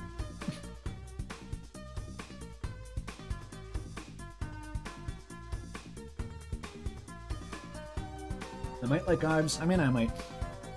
The thing you gotta understand, recommending me music is a fucking nightmare. Anyone who knows me personally is aware of this.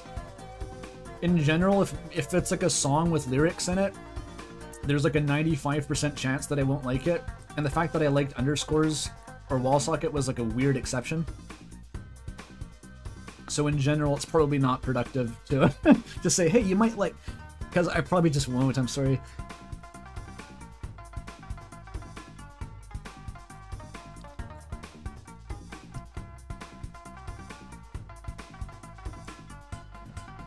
Her name is pronounced Eve? Oh.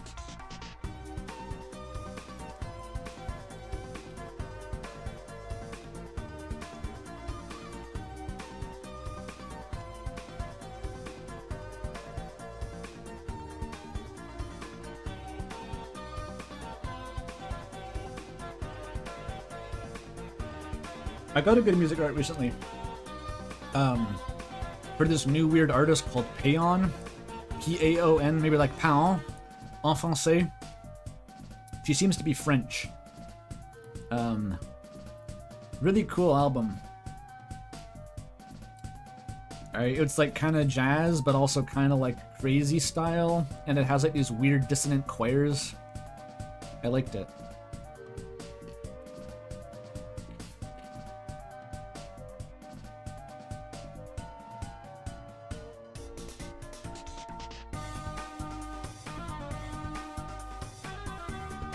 This pizza's gonna take so long to eat.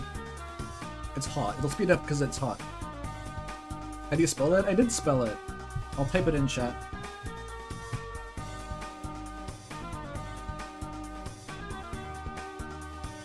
I think the album is called Philosophie de Soi. Mais en français. Which I think means philosophy of the self.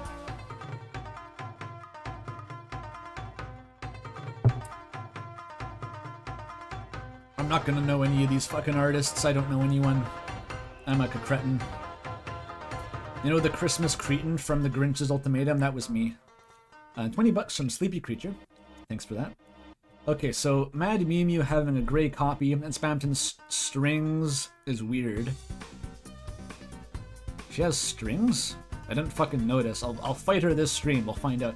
Second, genuinely, why do you think they haven't shown Papyrus yet? I was really expecting like a date with him this chapter. Third Weird Root. Weird Root are you doing? I will do the Weird Root after this, yeah. Papyrus? I have no idea. No clue. Zero clue, no idea. Not even a little bit. I don't even want Papyrus. I don't not want Papyrus. I'm just so baffled that I've stopped thinking about it like years ago. It just makes no sense anymore. Okay, I'm gonna have one more piece of pizza, and then I'm gonna start talking about the Crizel Knight. Just you wait, just you wait.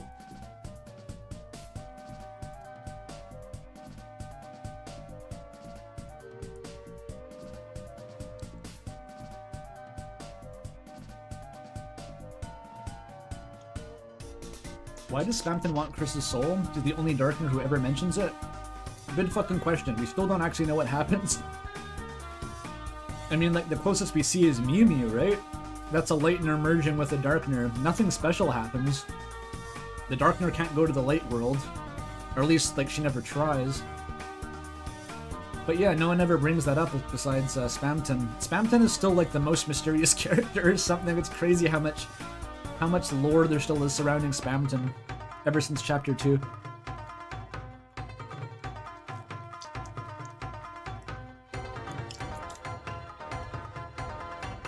Like, bro just casually starts the Snowgrave route by giving you the ring. We still don't know who the caller was. It's implied to be the knight, or Des, or something, but like, what? Why? Why was Spampton in contact with the knight?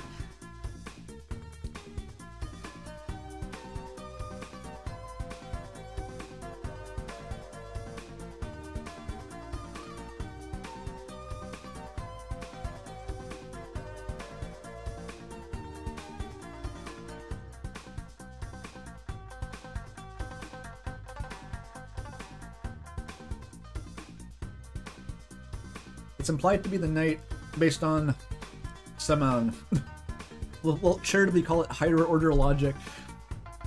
One is, if you ask Spampton to talk about the knight during, like, in his shop, he cuts himself off and, like, starts apologizing like a madman. Like he got shot collared or something. It was kind of crazy. And the second point, which is actually more interesting, I think, is the strings.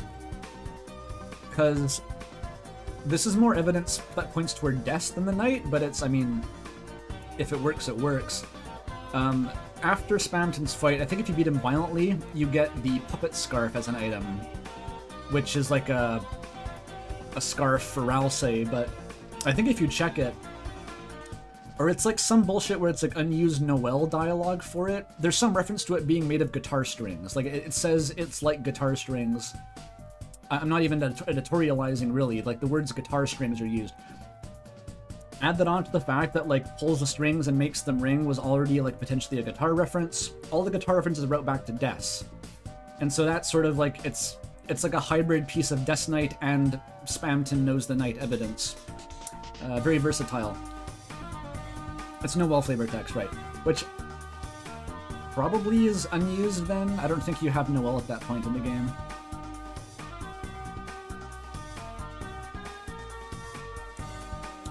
There's Kiki lore in Blue Sky. Isn't that the rune behind the mics? I don't.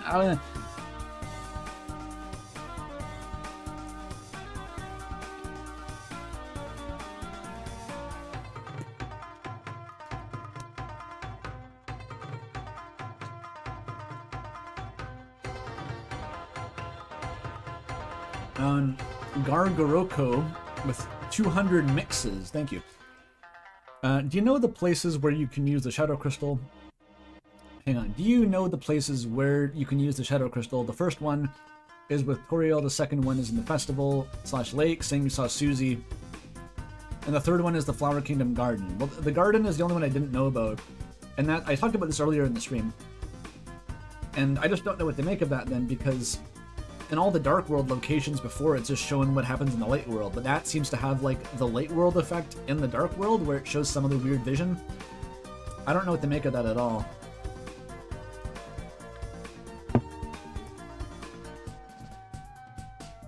Toby's actively posting. If this is just lore about the fucking cat minigame behind the mic room, then I don't think this is exactly a 911 situation here. It's weirder in the church? Huh.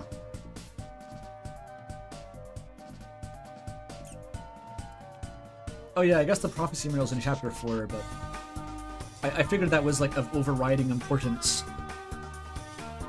Whatever. Okay, I lied. And one more piece of pizza.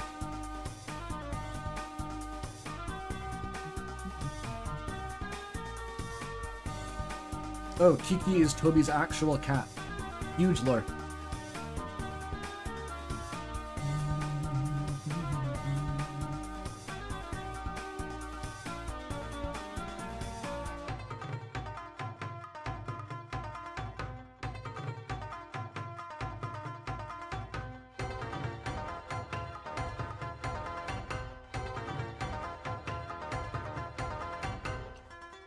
In before the image friend boss fight, and it's all just rotoscoped images of Kiki. Yume Kiki.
Okay.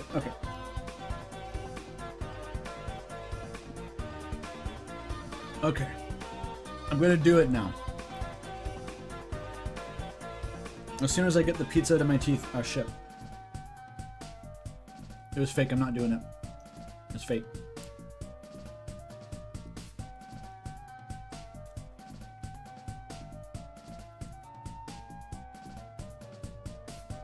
Yeah, I'm stalling.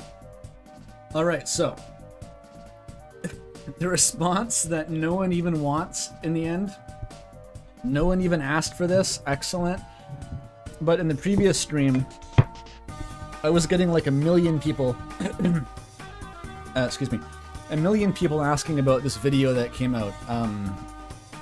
That is like the new Night theory where it's like Chris and Noelle merged together. Specifically in the Weird Route, and then travel back in time to become the Knight in the rest of the game. That is basically it. And I hadn't watched this video. I didn't know what the fuck to say besides that sounds weird. I don't think that's how it works. But I watched it because it's ridiculously popular. It got 500,000 views in a week, like wild. I've never seen numbers like that.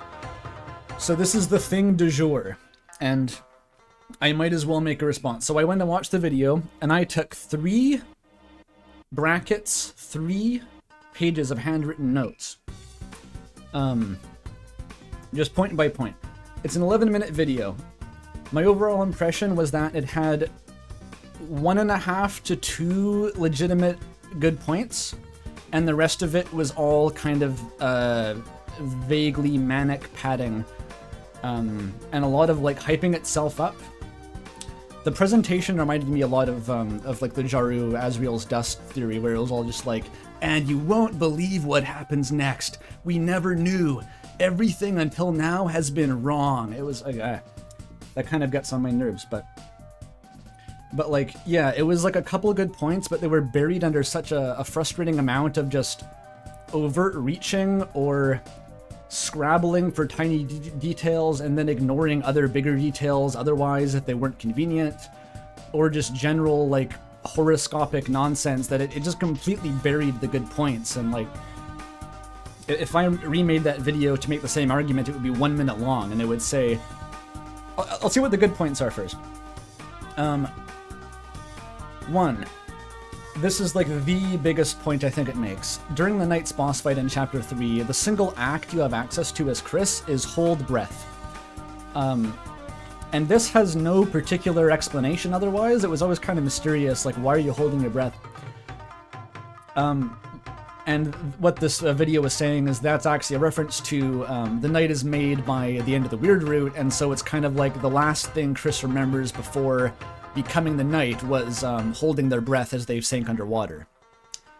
Interesting, I guess. It's not like airtight, obviously, but it's something. It explains a thing that was not previously explained, which usually is good. The other thing I give it half a point for is saying all the Knight's poses are all very similar to Chris's poses, and that is a good point, but we already had a kind of a working explanation for that, which was that, I remember hearing this since Chapter 3, basically, was that if we assume that Des is the Knight, there's some idea that Chris and Des had kind of an unseen bond when they were children.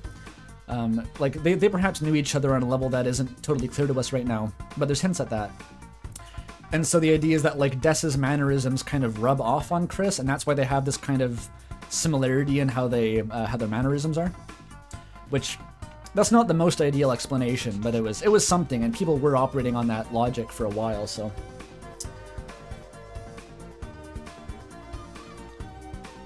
So yeah, that's like, I get that half a point. But then, like, the rest, I mostly took notes on things that just didn't make sense. The first thing that it brings up is the fact that Chris and Noelle fuse together like amalgamates. It uses amalgamates from Undertale as like a precedent to say, like, yeah, things can fuse together. And the only real evidence it gives for this is the fact that the Knight kinda looks like an amalgamate, allegedly, and that for some reason it points at the image friend kind of endogyny creature from the Chapter 3 intro cutscene, that weird thing. They're like, yeah, that looks like an amalgamate, and it's a creature from the darkness, which is what the Knight would also be in this case, and so that's why it looks like an amalgamate. And that makes no sense to me. Like, that's just a darkener. Darkeners are not known for looking like amalgamates. That was one. We don't even know what the fuck that is. We don't know why it looks like an amalgamate. And so just saying, yeah, the Knight fell into darkness, and so darkness means it's like that thing, and that's why, it's like, that's, that's just like, why does it look like that one in particular? That's just kind of a non-point. The other half of that, does it even look like an amalgamate? It's the fact that it changes shape is the main thing, I guess. That is kind of an amalgamate similarity. But the main issue I take with this is the fact that, like, it doesn't even try to give any logic for how you get to an amalgamate within Deltarune. In Undertale, amalgamates were very, very specific. They were the result of the particular sort of magical, incorporeal biology of monsters in that setting, where they didn't have any physical matter, they were just made of dust and magic. If you applied human determination, it would overwhelm them and they would melt into a puddle, and that's how you get amalgamates. Okay, we got it. In Undertale, or in Deltarune, not only do monsters seem to be more corporeal, they have, like, blood, apparently, and they eat normal food, and they even take shits in bathrooms, none of which was true in Undertale. So it seems like monsters function biologically identically to humans, more or less. So why would they break down because of determination? Point 2, we know that all the Lighteners already have determination anyway. Like Queen says as much in Chapter 2, and also Susie makes a dark fountain, which needs determination according to Queen. So like, it's obviously not like, you don't have the same mechanisms to melt down into an amalgamate. So using that to say like, well, yeah, things melt together in Undertale, so surely that could happen in Deltarune. There's no logic given for how that would happen, or even why going into the depths of the lake would cause this to happen. It's just kind of like, from mysterious vibes, anything can happen, so I guess the night is a fusion. But like, they try to argue for it as if amalgamates are like a logic behind this, but they have nothing to do with it. So really it just boils down to they fall into the depths and that does magic, and then they come back as a fusion, which doesn't really work as evidence. They mention that the fuzzy edges of the night are like a glitch, like they broke out of the game and are now glitching out. That's purely vibes based. I don't know, dude, like why does glitching out of bounds mean that you have to have like CRT fuzz? That's just completely vibes. And already, like you were saying, that it shapeshifts because of being an amalgamate, but now it also does that, kind of has a loose form because it's glitched out of bounds. Like, which one is it? You're double dipping. The next point really, really bugged me. This one was like, actually got on my nerves. This is referencing the flavor text in the Knight's fight, when it's giving you warnings for what attack is going to play. It says, the north wind blew fiercely, and then like the north and east wind blew fiercely, and then suddenly a tempest. That's kind of the escalation in the night fight. What they were saying in this video is that on the date of the Weird Route, during the scene when Chris and Noel go into the lake, there is a northeasterly wind blowing, and you can see this with Noel's hair flapping. So point A, that's already like really fucking reachy, that's super specific. But the really funny thing here is, the way they localize the wind direction is relative to the sun, which is supposed to set in the west. The thing is, we know that it's actually stated in the text of the game, like just outright, that the shelter is to the south of the town. And so like, we know that the lake is to the east based on the orientation of the shelter, so like, the sun is literally setting on the wrong side of the world, but like, you can't contradict. If we have this text that says the shelter is to the south, that means that that direction is pointing to the east, and like the wind is blowing in the wrong direction, which is really funny to me. Just the fact that they were willing to go to like such a crazy level of forensic detail to be like, yeah, the direction that Noel's hair is blowing is actually a reference to this, and then they just got it wrong anyway. Extremely funny to me. Because, like, the whole video is rife with that kind of thing. Like, when it's convenient to the narrative, they go for, like, the most specific, nitty-gritty details imaginable, and then they gloss over huge swaths of other details when they're not convenient to the narrative. Very frustrating. What's next? Yeah, the north wind and the northeast and the tempest thing. What I think that's describing in the Knight's fight, that's a nor'easter storm. That's like just a known weather phenomenon, which is like a very strong snowstorm that blows in from the northeast. So like northeast wind culminating in a snowstorm, but that just leads us back to snow imagery, but leads us back to like any holiday will do. And they were saying like, yeah, the tempest is like when you cast Snowgrave, but the tempest is just like, it's ice. The whole holiday family is theoretically associated with ice at this point. And so, like, a bigger theme in all of this is that any discrete evidence that is given in the video for, like, why Noel has to be involved in this fusion, the Noel-like properties of the night are explained by being a fusion of Noel and Chris. All of that same evidence just also works for Des. Like, that's all the same shit that we were pulling from for the Des Knight arguments. It's just they're sisters, so most of this shit just works the same. I think they say later that, like, it's, Noel's magic is carried over to the night, and that's why it uses sword attacks and magic, but like, it uses star magic specifically, which just muddies the water further. Like, Noel has magic. I checked the animations, it's not the same. It doesn't use any ice magic in the fight anyway, it's just using star-type magic. So that isn't even explained by just like, Noel has her magic kit still, even though Chris apparently still is using the same sword moves. What else we have? When Chris checks the night, they can't learn anything, it says. The video claims that this is evidence that the knight is the same person as Chris, which means Chris can't learn anything new about themselves. This was already explained. Chris and the knight are working together. This already was evidence for that. Like, because Chris is already working with the knight, they know exactly why it's there, they know all about it. Of course, they can't learn anything new. We don't need a further explanation for that, so it's not evidence. There's a weird comment that, like, the night fight is thematically the Kara fight we never got. which is kind of irrelevant to the argument, but I just find it really funny because they say it's thematically Kara, and then they just list a bunch of aesthetic similarities and give no mention of how the themes are similar, or what the themes even are. I thought that was funny. It's like themes and such, and then doesn't elaborate on what those themes mean. It calls out the attack from the end of Chapter 5 that Chris uses to finish off Flowey is quote-unquote fucking identical to the attack the Knight uses to kill Flowey. They're not. They're two different animations. They look similar, but the fact that they went to the trouble of making them different animations in the first place that's pretty not identical. I don't know. It's just overhyping itself at every possible opportunity. Fucking identical. It's different animations, dude. They're not even the same animation. They claim that the Knight's roll is the same sound as the Snowgrave sound effect. When it's different, like it sounds vaguely similar, or the Knight's roar, I think I might have misspoken. The Knight's roar is the same as the Snowgrave sound. They just sound vaguely similar. It's a reach, overhyped. Oh yeah, I forgot to mention that the star-type magic, the only characters we have tied to stars right now are Asriel and Des, so if you want to explain star-type magic, then maybe one of those would be more convenient to bring in. We have, okay, the video references the line that Susie says in Chapter 4 about the Knight must be someone who goes to church and knows the mayor.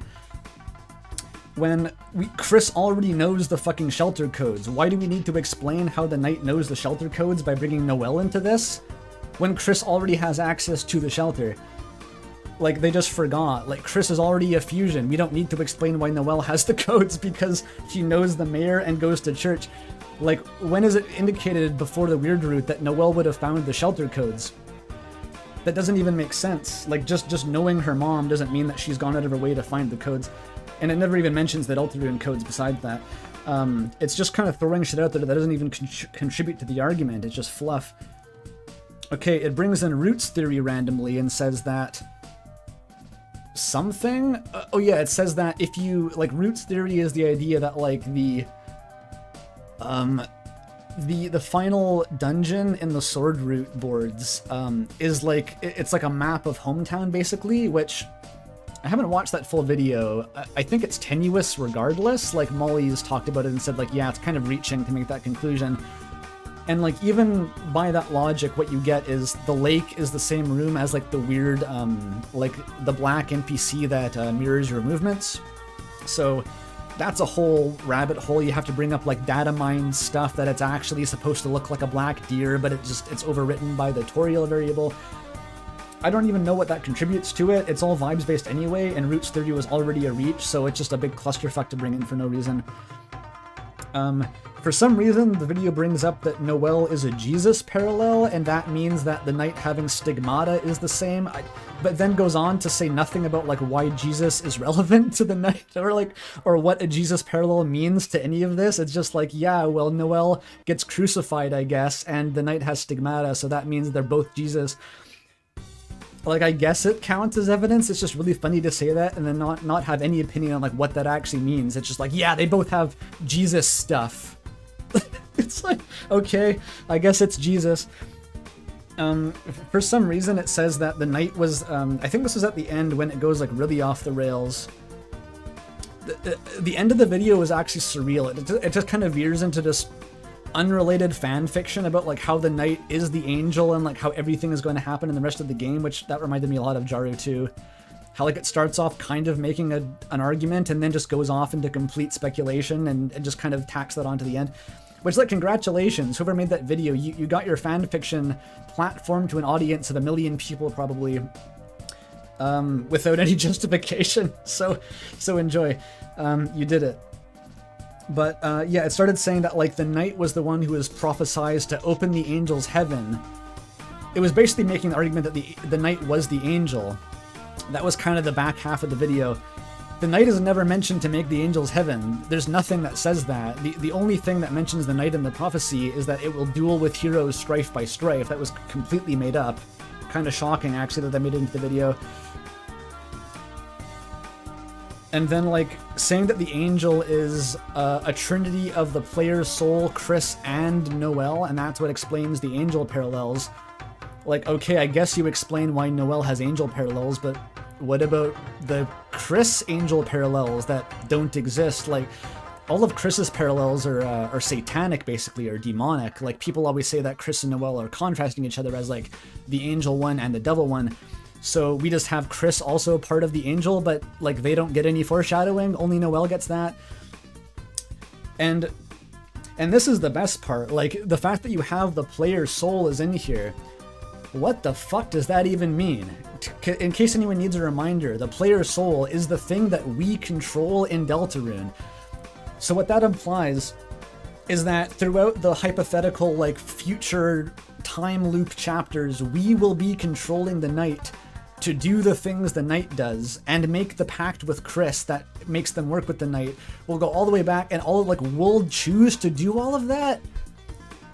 How does any of that fucking work? It's basically saying that the plot of the game was my idea. Like, I don't know. I didn't come up with it. It also, I was expecting it to bring a much heavier duty justification for why the Knight can go back in time to begin with. What it ended up being was, like, basically, like, Glitch Tale level. It reminded me of, like, 2016 era Undertale shit, where it's like, yeah, they get all the determinations and they reset the timeline. But, like, it doesn't actually follow the logic of resetting from Undertale or in Deltarune. Like, they just go back in time wholesale. It doesn't actually rewind them to a previous state, because, like, even in Undertale, all of that resetting preserved was your memories. It didn't even preserve your items. It rewound time, but you could remember it. What this looks like is the Knight just going back in time somehow, which, like, there's no precedent for. You could say that they clip it of bounds into the Gaster's lab and use his fucking phase distorter. Like, they could have said that, but they didn't. They just said they reset the timeline, which that's not a thing. That's not a thing that we know that anyone can do. That's just a new mechanic you made up. And then, yeah, the rest of it just veers into, like, just random bullshit that I couldn't even parse what it was talking about. It was really bad. It was really rough. That's all the notes I had. It's unfortunate. And, like, there was a couple of good points. But yeah, exactly, Trigger. It's just the sugar rush. It's exactly what I thought. It was the first theory to market after the chapters launched. Everyone lightning rodded to it. It really sells itself on its own hype. It's just, like, incredibly confident that it has the right answer, which I fucking hate. And it never misses an opportunity to just hype its way through what should be, like, I don't know, maybe some actual logic would have helped. I sound like an asshole right now. I'm truly become the Ralsei of Chapter 5, but Jesus, I've been bothered so much about this video. So many people have asked me last stream. As I said, people have been coming to my DMs and asking me. Like, I am legally required to have an opinion. There you fucking go. That's the opinion. Huge win. I hope you like it. Ugh. Okay.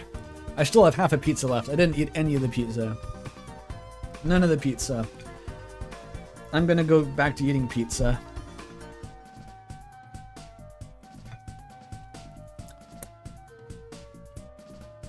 Wait, you sent me that theory, Toffee? I didn't even remember. I forgot that you did it too. Et tu, Brute.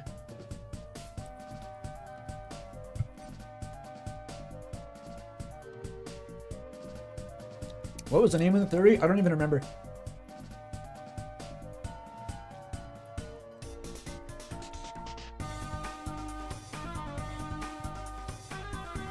You've been sending me a lot of weird shit, Toffee. That one may have blended in.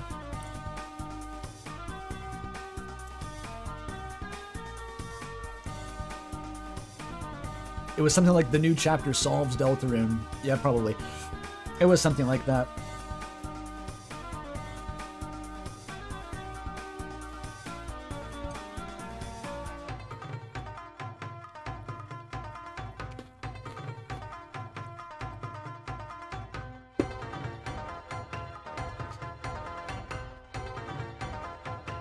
They posted an update to the theory?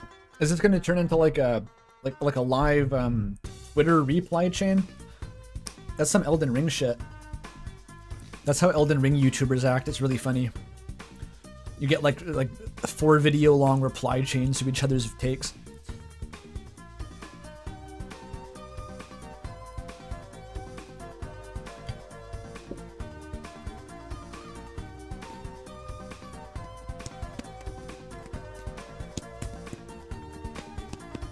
Yeah, Joseph Anderson.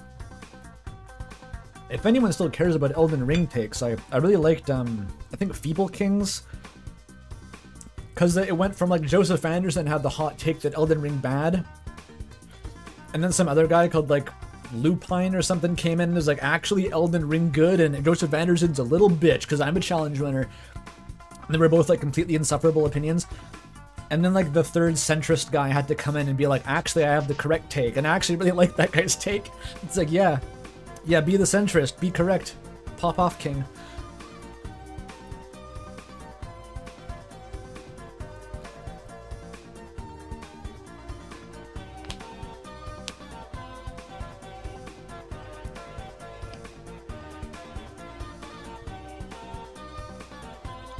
Yeah, that was crazy. That Lupine guy not only made like a response video to Joseph Anderson, but he made a response playthrough, like a challenge run, basically just to flex on Joe and say that none of his criticisms were valid because he could do it.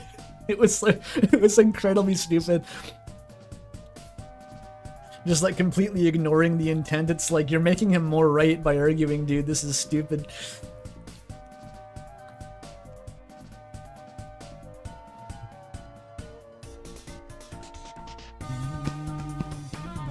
Oh, hey, Bella. Is it about boss mechanics? Fucking probably. I forget. Yeah, I think it was about, like, I forget. It doesn't matter. I'm not going back to relitigate this.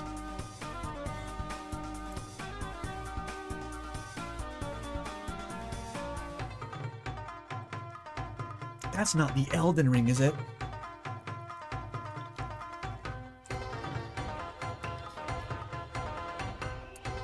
Joseph Anderson has reasonable critiques, then pisses off the fanboys. Not really. I mean, Joseph Anderson is a weirdo. If you're thinking of Joseph Anderson as like the ground truth says it like it is, and people don't get it, he's not that. Like, he has weird out there takes, and he plays games like a mutant. He doesn't really account for his own biases. He's like weirdly good at games, but also incredibly stubborn about like using intended mechanics or not. Like, Joseph Anderson's not always wrong, but like if you're thinking of him as like John True Opinion default guy, that ain't it.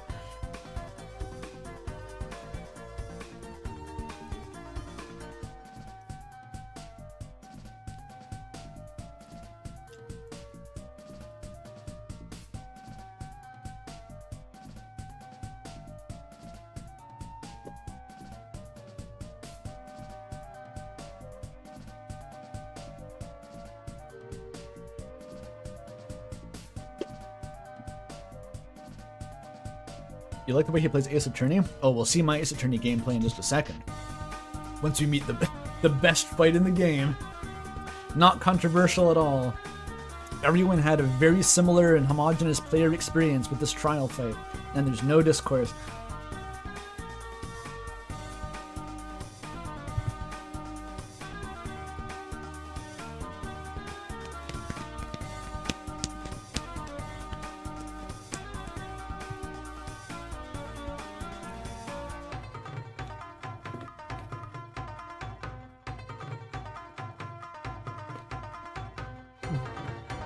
There's discourse for the fight? Read the chat and see for yourself, as everyone says, wait, I thought it was X, but they're both different answers.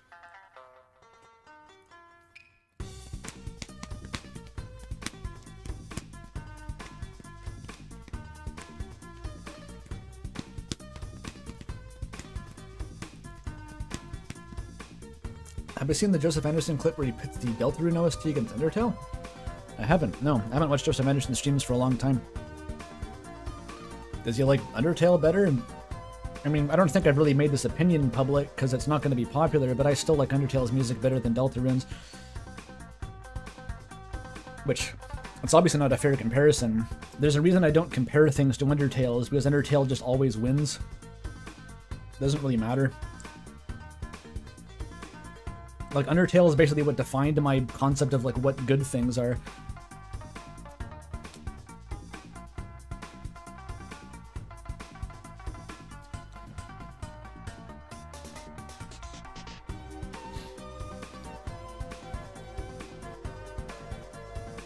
Thoughts on Joel's playthrough? I mean, it was a Joel playthrough. It was good and fun. I always like watching Joel.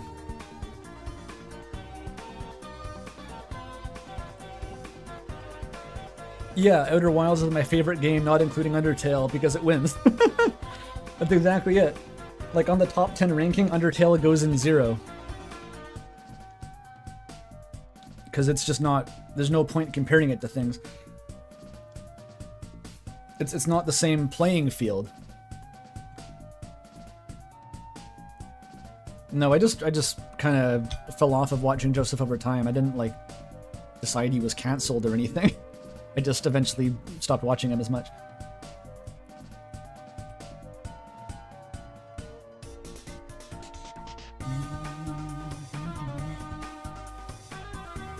Favorite song from Undertale? The main theme. That's kind of a relatively cold pick, but my second favorite is a little bit spicier. It's Finale.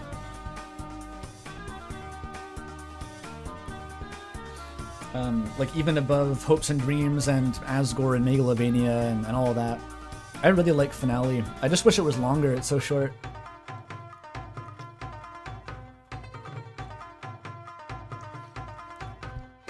I've said this before, but Finale has like, maybe along with the main theme, is the only Undertale songs that I've heard that I have never heard a remix that I thought did it better than the original.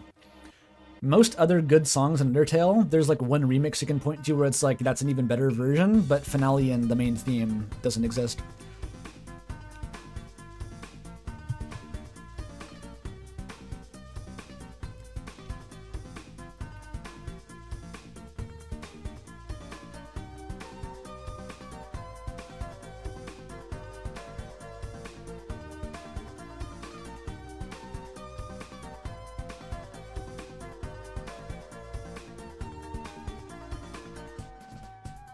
Who are you saying I'm comparing Deltarune to Undertale? I just said, we don't compare things to Undertale because it wins.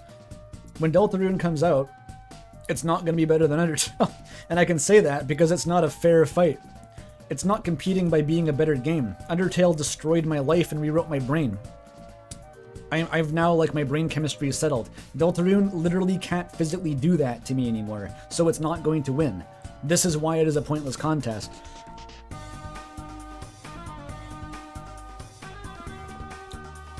Like, I spent years of my life treating Undertale like a fucking spiritual manuscript more than a video game.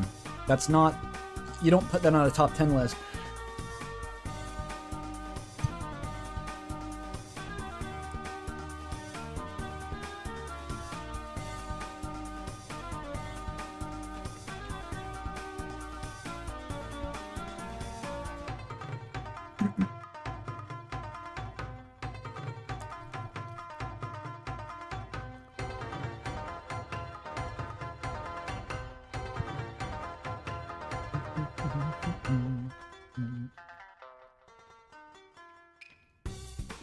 This explains the vibe of my Undertale video. That was the vibe I was trying to explain in the Undertale video. I made a whole video trying to explain this.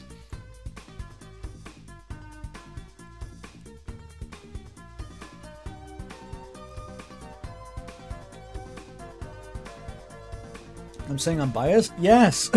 Is that not clear? Has what I've been saying not indicated bias to you? That is what I'm saying. I am the most biased it is possible to be.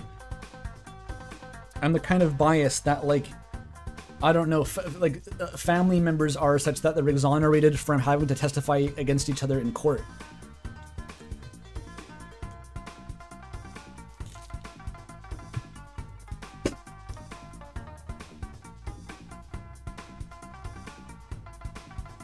Yeah, I never replayed the game.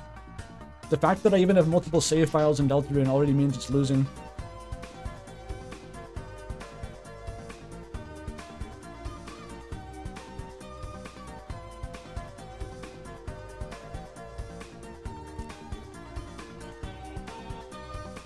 There are still discrete things about Undertale that I kind of miss. Specifically in this chapter. And more so just the tone. Because I feel like Chapter 5, one thing that I don't like about it so much is there tends to be a lot of, like, I'm trying to think of a way to phrase this that, like, doesn't immediately contradict itself.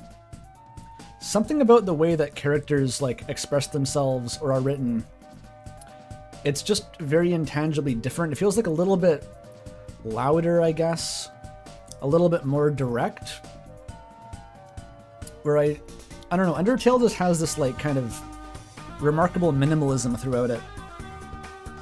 That's very hard to quantify, but it's just kind of a more hushed tone. I don't know how to fucking describe it. It's too specific. But like I was missing the Undertale version of Asgore while seeing this like Deltarune version of Asgore go through his dramatic arc. It was, for some reason, a thought that struck me. It was like I kind of, like, while I was seeing this, my mind was wandering back to Undertale and sort of involuntarily feeling nostalgia for that instead of just being in the moment, that's kind of weird. It doesn't usually happen in Deltarune. But I guess that's partly because this chapter creates a lot more comparison between itself and Undertale than usual. Like, it's a lot of callbacks compared to the previous chapters.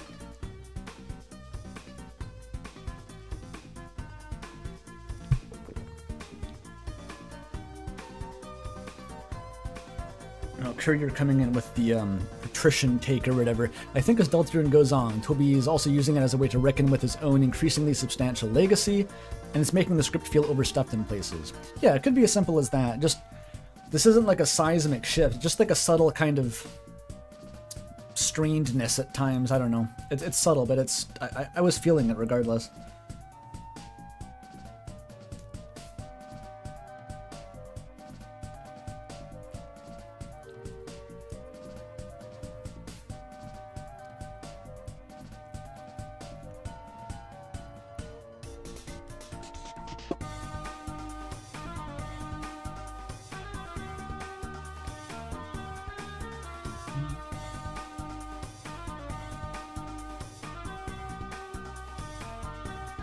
Alright, I finished the pizza.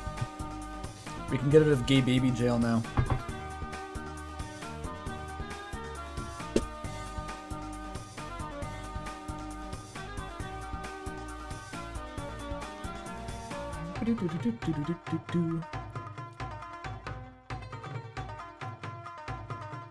Let me just rinse my mouth.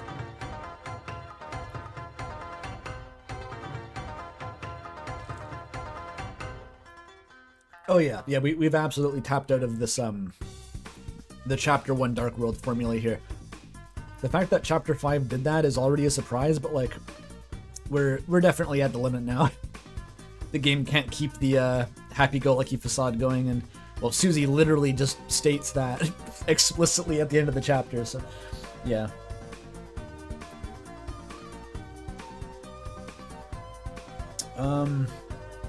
Oh, people are putting the stream art back in the spoiler thread. I changed it this week to just be the normal one because the server's not in the spoiler embargo anymore. I'll just check both, it's fine, I guess. The thing that was kind of weird about the dedicated thread was like people were just uploading random fan art, and because it was in the thread, I kind of had to acknowledge it as maybe stream art, whereas usually it just all gets posted in arts and crafts, and then like I can just kind of make a judgment call whether it looks like stream art or not. I guess I'll just do that, regardless.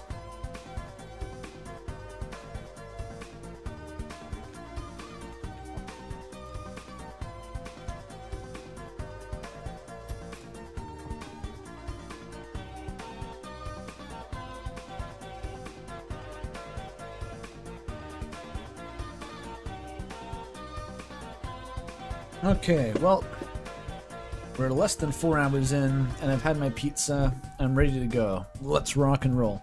And I got the big hashtag response out of the way. Ooh, drama.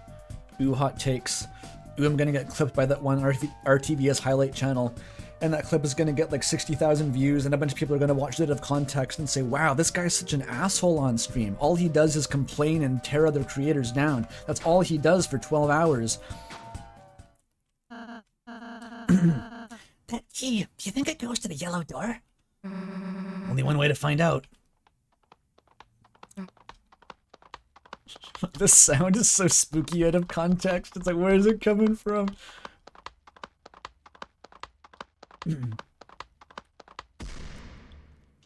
That landing is crazy.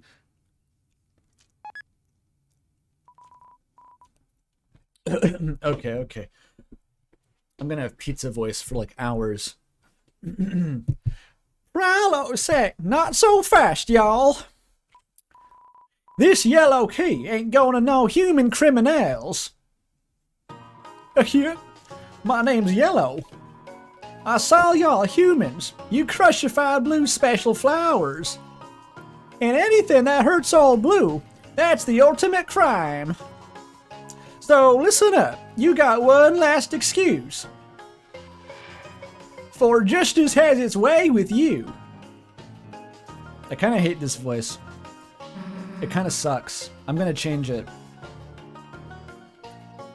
What if I make him Dracula? That always works, right? That always wins?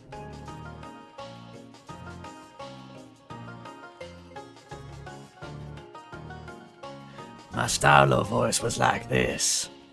The style of voice was real gravelly.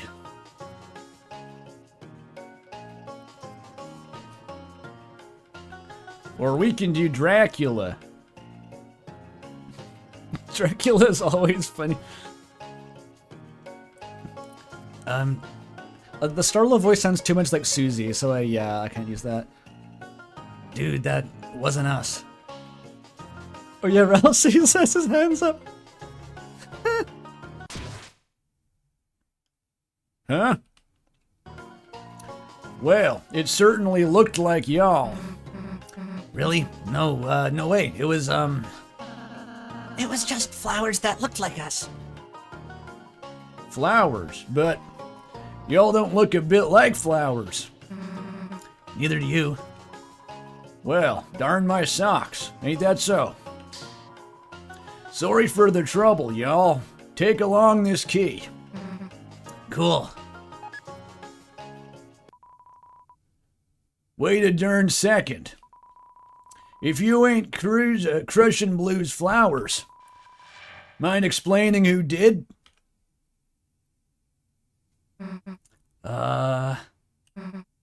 You? Me? I mean, you don't even look like a flower, right? Human criminal kinda sounds like you. Oh, that's right, ain't it? I was there, wasn't I? At the scene of the crime. Oh, Blue, forgive me. I was the criminal all along. And for that I deserve a criminal's justice. Hey, look, I mean, you didn't know, man. Wait a sec, you're right. I was so tricky, so evil, I even trickified myself. I really did that shit. Into thinking I was ever a justice. Oh, it's worse. I gotta be punished eternal style now.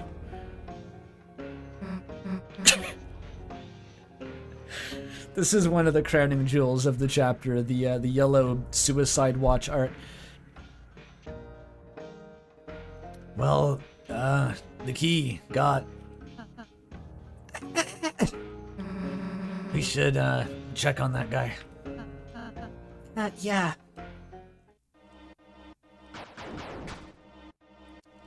We should... It is good. I like how this is all handled. Justice just tests your sense of justice. It's like a sacrificial lamb.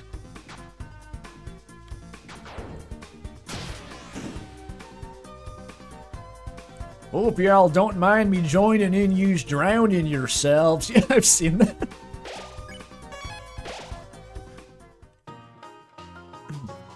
Ah, musket. I can't get into the old yellow room. Maybe I don't even deserve going in here. Hey, man, it's all good. You totally do deserve it. I do? Here, I got you. The yellow key got used up. Why, thanks a million. Y'all are too kind. So this leads to, the Dark Fountain? Ha, you're a real kidder, aren't you? Label's up there.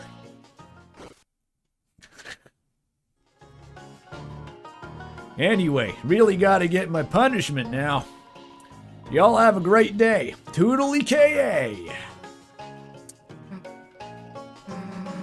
Maybe he's, joking? Still no gag. What if you try to leave? I've never tried that. Oh, howdy, y'all. Just gonna find a good place to bury myself alive. Have a great one. It's so good. Can I just leave? Yeah, you can just leave.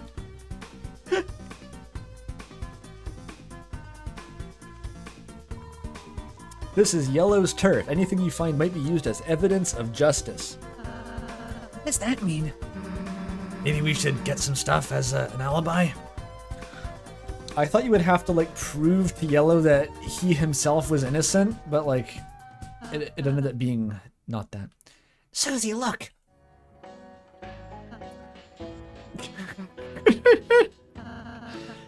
Maybe he's just... Chris, we gotta bury that guy now. Okay. Finders eternal. Won't somebody help? Please help me. This too is a reference. Smoldering fire pit. You'd think it was for punishment, but it's actually just popcorn. There's something here. A yellow shred was added to your evidences.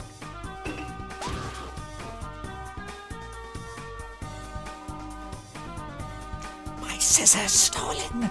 Stolen scissors! Oh, hi. I don't know how I got here. That's the Starlo voice.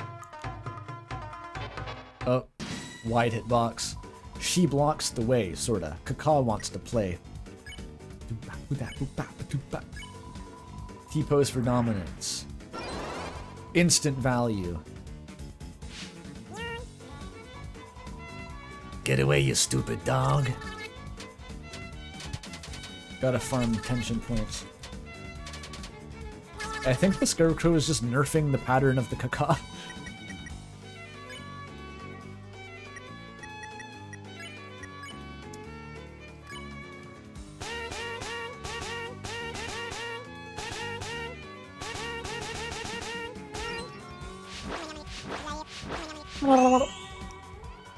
Why do they dab? Why not? Why not anything? We got the saliva.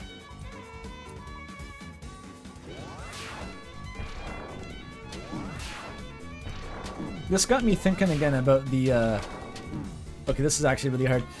The hold your breath thing. I'll talk in a sec. There we go. Because, as I said a moment ago, hold your breath being the only act in the Knight's fight is kind of weird still. There's not really a great explanation for that. And it sort of leads to only two locations. One is like the lake, weird route, and the other is the Forgotten Man. Because he mentions as part of his weird hints, it's hold your breath, head to the left, and count backwards to 100. Apparently, count backwards is chapter 4. I didn't know that. I was wrong. And head to the left is chapter 3, because you head left from a red X, but we don't have anything for hold your breath still.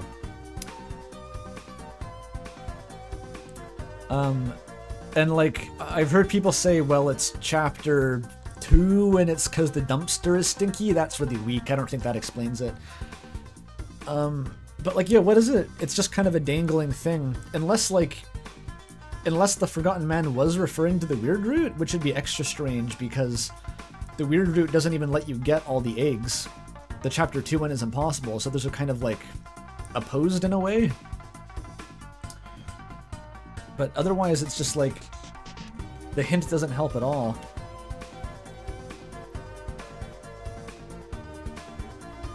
Hold your breath is holding the balloon, but you don't even hold it. That's a stretch even if you held it, but you never actually hold the balloon. I still want to defend my fucking... I just got really unlucky. I got done real dirty by the game. Because it gave me the exact gaslight RNG to, like, not let me see the balloon for, like, several attempts. Like, probably a good, I don't know, 5 to 10 attempts at that wheat. Because I was puttering around that area for a long time. I was just going back and forth, and I was like, why isn't it working? There's got to be something. And I was trying to figure out, how do I use the backwards to 100 thing? And as soon as I had the brain blast of like, oh, Chris's HP could go down to 100. And I painstakingly set this up, and it was like a huge pain in the ass. And I had to like dig out weird healing items. And I really did all this on my first playthrough. And as soon as I got Chris's HP to exactly 100, it worked in 2 tries. It was like immediate. I was like, that was it. You clever forgotten man. And it made perfect sense. I was so devastated when that's not even how you do it turns out.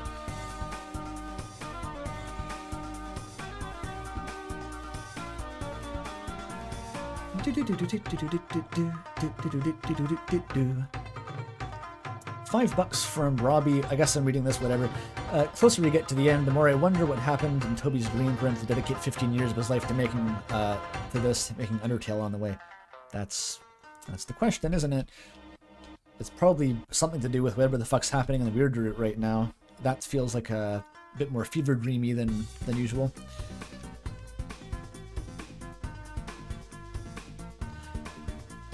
I know that. Do people not understand that last stream was a bit like I realized that I was wrong, and then I just committed to doing it anyway, and ignored chat conveniently for like 10 straight minutes? That was me doing a joke to make chat mad, and they did get really mad. It was really funny. I couldn't resist. Boot oil. You can lick it off of boots.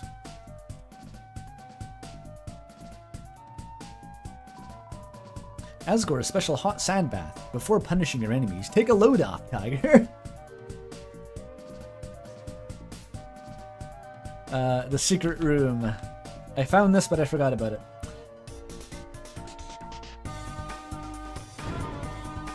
We got attention max. Even in the Mew Mew fight, I couldn't find like a way to actually use this. The action economy is so tight in that fight. It's a chair. It's called Cherry. It's too ideal. A chair that's too perfect to sit on. It's too ideal. That's really good. You ruined the zen, and now I have to use my big fluffy fucking tail to switch it all up. Usually use little tail and switch the way leaves on a stump before sitting down. No. What an interaction. Like, yeah, she did that. Apparently. Cool. At some point in the past that happened. $20 from Terroid, though, thank you. Kick the chair. Life is pain. I'd kick the chair if there was a hobbit in it. No. Wait, that was fan art?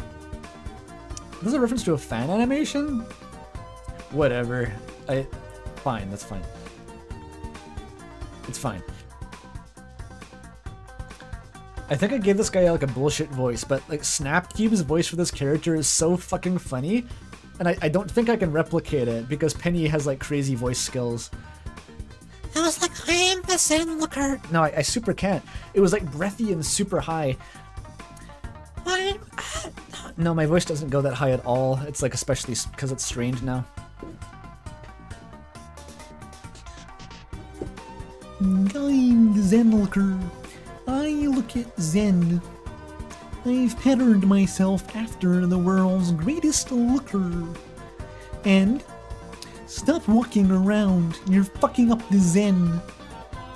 Stop walking. I'm trying to meditate with the sand and crap. I was almost enlightened until you stepped around like la la la la, idiot. Love the looker.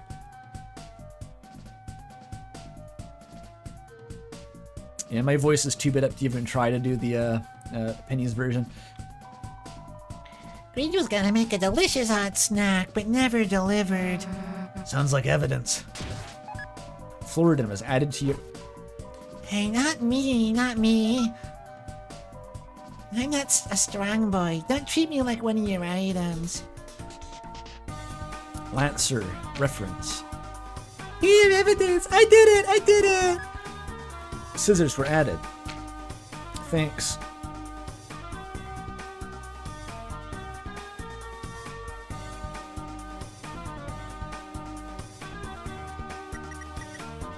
I do love how zooted the Floridans are. They're great. Yo, the egg. You used it. Awesome. Let's look at our evidences. So the boot oil is used to unsqueakin' cowboy boots. Obviously stolen scissors, which could have easily been used to cut up cloth. The yellow shred. I don't even know if it's worth getting into why the trial was confusing. It doesn't matter. It's whatever. The petal feather. Not to be confused with the other feather, which is Birdley's.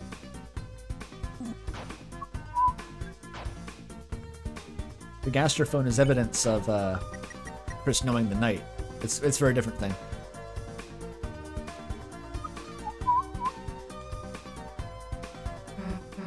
Quick, Chris, the hat. Nice.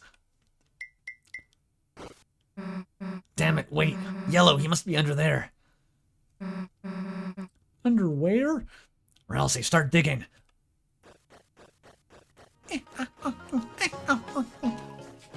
I'm just thinking of that chapter 4 candy bowl scene. Howdy, fellas. Don't just stand there, idiot. Help us. Yes'm. What are we all doing? Trying to dig you out of the...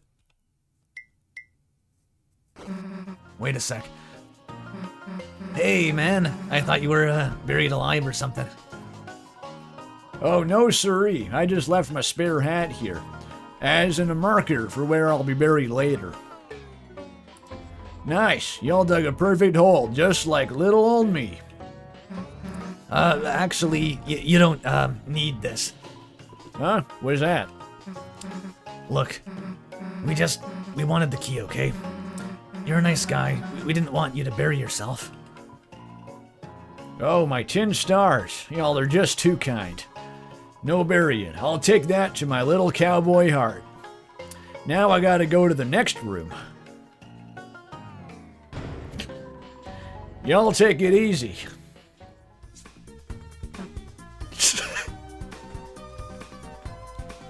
These ones are almost funnier somehow. Susie looks exactly like a Smiling Friends character here or something. Oh. Oh. It's very Tails Gets Trolled kind of face. Hey y'all, kind of a DIY situation here. Just gotta find a way to blow myself up. I deserve it. Chris, after him. Fuck, he's fast.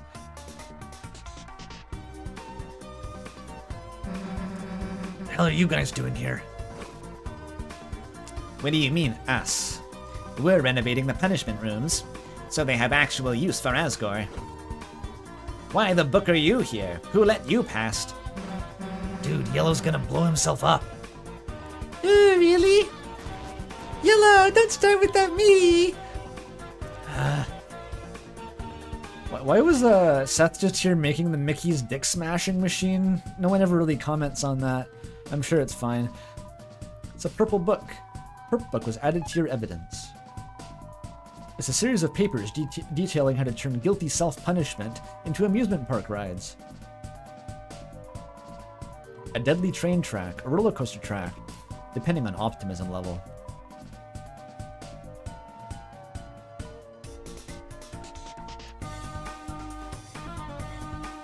I'm pretty sure the person who made the Mickey Dick Smasher meme is like on the Deltarune dev team or something. It's real. Like this is just the world we live in. Oops. What's in the mysteriously high ceiling over here? How mysterious.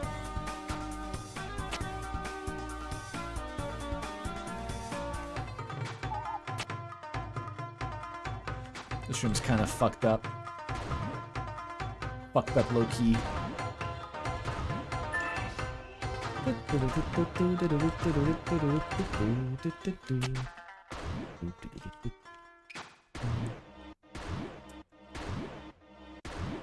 It's really punishing if you're off-center. And you need, like, height to be more centered anyway. This one is brutal.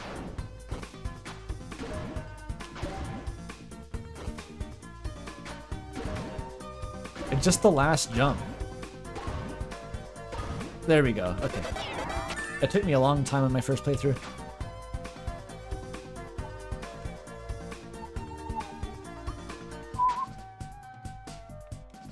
Yeah, I wanted more of those too, which made this mean I want to be playing Celeste instead of this game, but I liked what we got.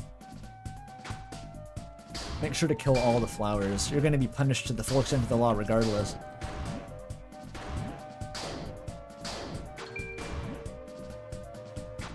Hat expansion. That can't be good. Ow. This part's hard. Ow. This bouncing's too fun to punish me. What is even happening here?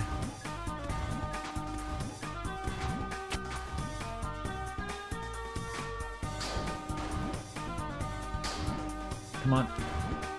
I need to kill that flower. There we go.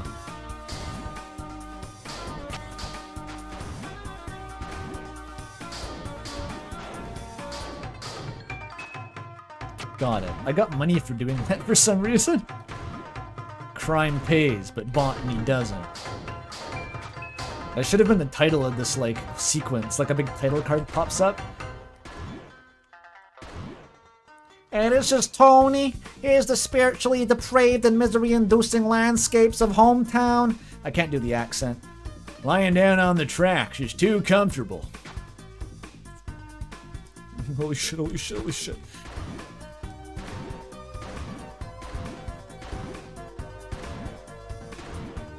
There we go. Oh, howdy, y'all. Look at what Aqua helped me do. I helped! I'm tied down to this big old trampoline, and I'm gonna use my hidden technique. Hyper punishment gun to blow myself the fuck up. Of course, it takes 120 seconds to charge, so I'm hoping no one breaks it during that time. What even happens if you run out of time? It gives you like 3 times more than you need. Does anyone know what happens? But first, 22 euros. Thank you so much. From Umbra Borealis. Yellow's beans aren't fully baked. His cornbread isn't quite done in the middle, but we love him for that. Also, why is Yellow's waist so snatched for other men to grab? Explicitly, yes. His whole body is snatched. Blue has a type, okay? God loves a lanky fucker.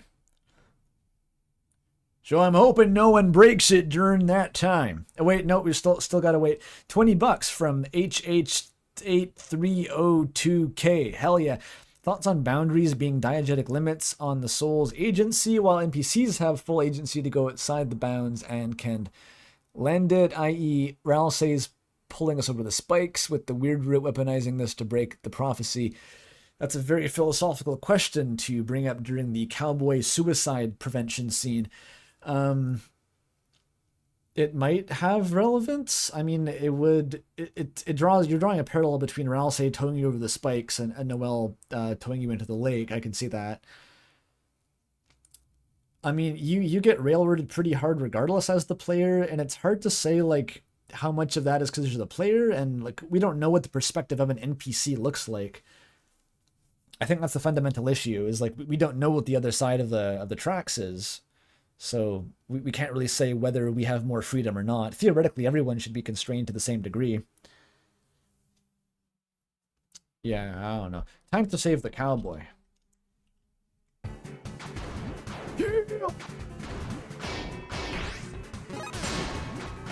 You're attacking my gun? What is Aqua even doing? Whoops, those knives are for me. He's just like, yeah, Aqua, make sure to hit me with knives while the gun sharks up. Threaded the needle. If I move, you can't hit it.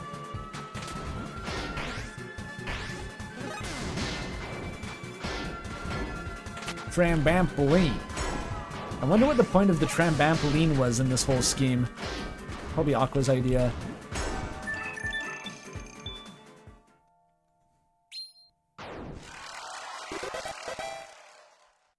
Look at that face he makes. I'm a failure. I couldn't even get punished right. Mr. Yellow, hurting yourself isn't right. It isn't. Nah, getting hurt won't make anything better. That's like straight from the heart, some deep experience that Susie's riffing on here. And this fucking cowboy is just like, oh, y'all are too kind once again. I see the errors of my ways. No hurting myself no longer. Ain't no good. What's most important is that I don't hurt no others. Exactly. A menace like me belongs behind bars. Huh? Oh. Ooh, he's having fun on the slide. Well, at least, he's safe. Yeah. Okay, thanks, Aqua. Bashir Trambampoline. Princess Bambolina. Seek. Jumbo Sauce. Huggy Wuggy. Squid Game Huggy Wuggy. Opillaboid. We can totally get over that wall. I don't think we can, Susie. Are we sure this is possible? No. It doesn't seem even slightly possible. Will be when we do it. No, it's not gonna work. Come on, can't let him ride the slide alone. You can't actually go in.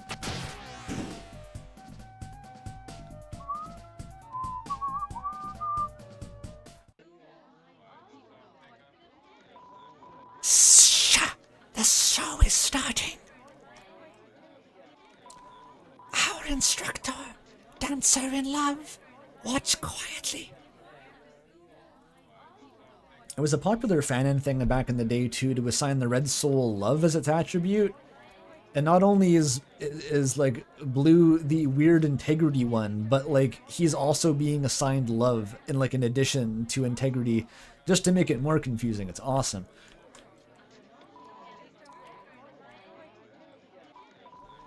Me, I like to get totally smashed before the show. It's not legal, but as long as the law don't know. Also, I replaced my sword with a big stick of butter, and I've been licking it. It's just the best NPC in the game. Like, this one's my favorite. I love them so much. And I've been licking it. Maybe this goes to the fountain? Yeah, sure, Susie. Maybe it goes to the fountain. That's not even what we're trying to do. We're trying to find the key. She forgot like what we're doing. I don't blame her. Yellow is very distracting. She's just trying to save face and be like, yeah, I know why we're going this way still. I think I'm gonna make Blue French. Oh, who does this audience? Who does audience in this place? Who's there? Oh, surely you know of me already. I am love, and so mere symbols cannot contain me. To which you seek to put a face. You may find no more than a butterfly. La papillon. Although sometimes I prefer the face. You must be Blue, huh? Yes, in this place, so I am known. Blue, a flower with shadow cast in shape of a man. Burst from the dark, baptized with name and ego. And until the sun rises, I too shall dance my part. Chill. They have baptism, apparently. That's just canon now. Thank you for canonizing baptism. Yeah, only Blue gets a talk sprite. This is weird. This is weird of him to have a talk sprite. I don't know what to make of it. It's like... I don't fucking know. I don't know why. I mean, there's the butterfly, but like, they also just drew him a whole ass face.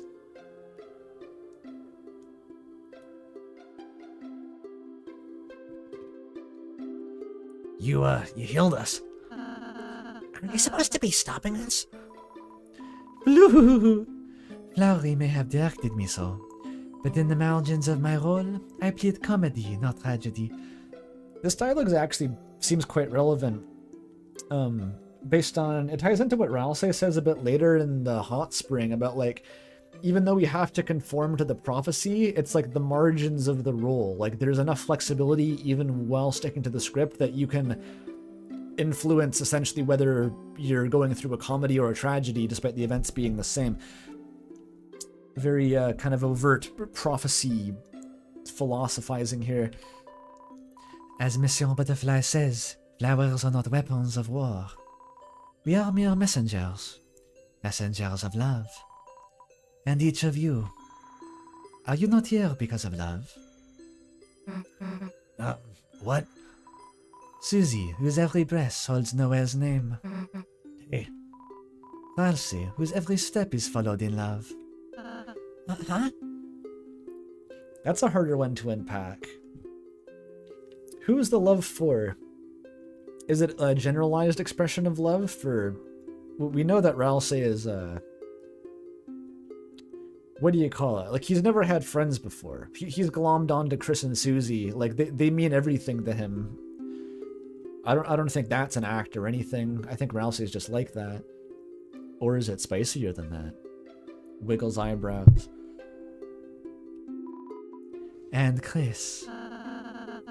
We don't get to hear the Chris lore. What's the point of all this? To help you reach your love. This is my dream. Chris, you and Flowery both care for your father fair. That means I must be an ally to you both. Well, you seem like a nice guy, I guess. You're one of the nicer flowers, that's for certain. For certain. Oh, thank you, thank you. Monsieur Butterfly is blushing. Now I shall hold you no longer. Here is my blessing. With the Keykeeper Yellow's blessing, I would like to bequeath upon you my blue key. My Napsta blue key then. Past the blue door lies a way to your love. Cool, we'll just, Yellow, dear, come out now. It's time to give our special guests their special reward.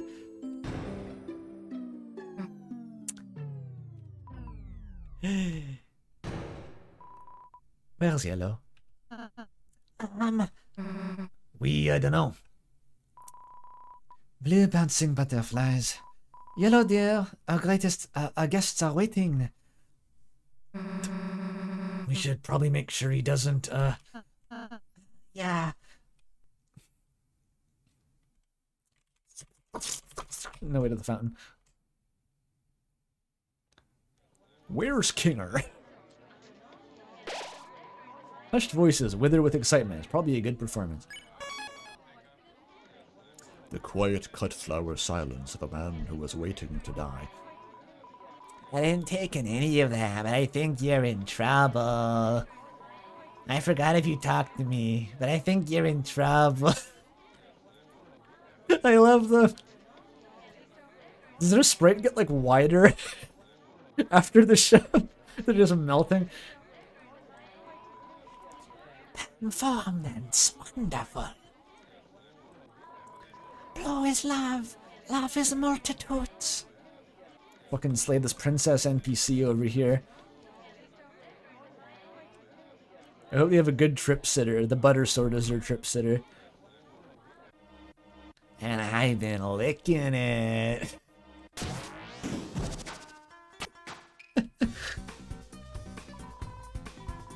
That's strange. Why can't I find yellow anywhere? Only pieces of a giant gun. And signs of a struggle. Weird. Yeah, maybe someone was trying to help him. What do we feel on that vibe, Chris? I think I'd like to look a bit more.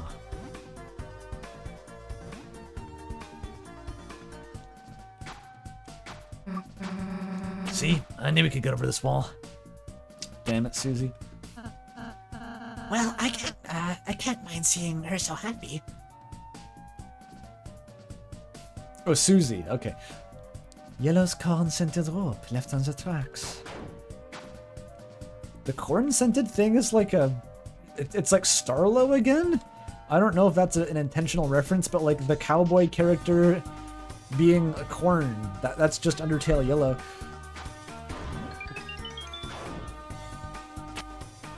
An act expansion. That can't be good.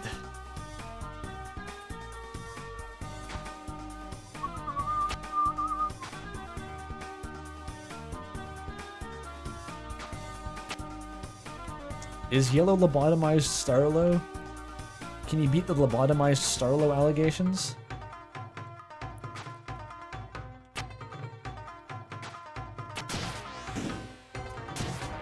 Is there any like deepest lore over here if you go back? Oh no, it just removed the flower.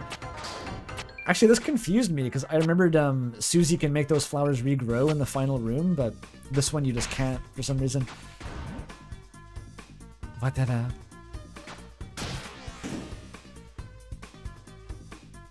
Oh, keep going. It's papers. Train plans was added to your evidence. This is the Dick Smasher. A blueprint which details how to alter tracks into a smashing machine with 2 roller coasters. It's actually Mickey's Dick Smasher. It's awesome. Guy or girl stands here and gets their dick smashed between the 2 roller coasters. Yellow? Yellow, my dear. Where are you? This Scarlet. Is he? Look, we don't know anything about this one. This one. Or other ones. Listen, Yusri, integrity is a virtue.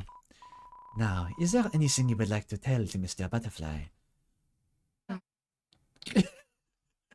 They have 3 rounds of this. It's great. Chris isn't even an accomplice here. It's just Rousey and Susie being dastardly. Yeah, this is Detective Kitsuragi. The voice is perfect. If you don't, Monsieur Butterfly is going to be very angry. Look, there was a misunderstanding. This is I've made a little like hype reel for chapter 5, which I think I'm going to use in my next video, but I took this as one of the screenshots just because it's like it's one of the funniest out of context dialogue boxes in the game. Look, there was a misunderstanding. It was all a big hoo-ha. We didn't see eye to eye. Yellow's in jail and I tried to blow himself up. All of you stay here. Bloodgrave root. I helped too. They went hog wild on those. It's some kind of red splatter.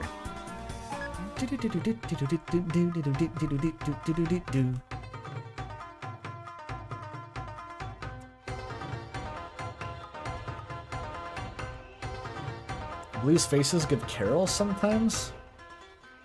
I don't really see it. I guess it's the cheekbones. It's probably the cheekbones.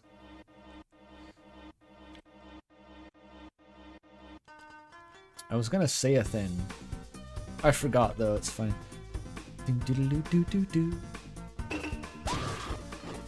Any crazy lore for backtracking? Oh. No lore, just fight. Confrontation. Tragic.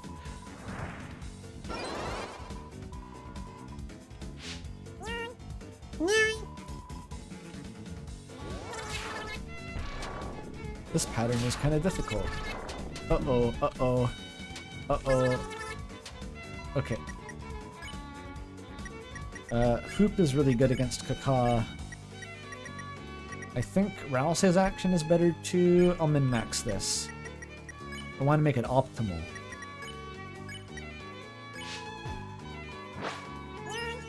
There we go. Perfect. Shiny trinkets. Trinkets and bubbles.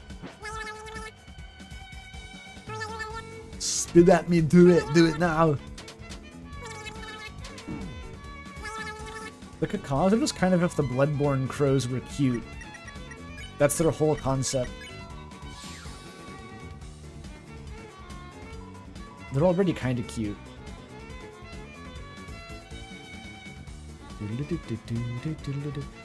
There's an Easter egg for shooing and then calling the Kaka? Doesn't it just disappear instantly if you shoo it? Nying. Nying. They can't be helped. Famous Japanese proverb.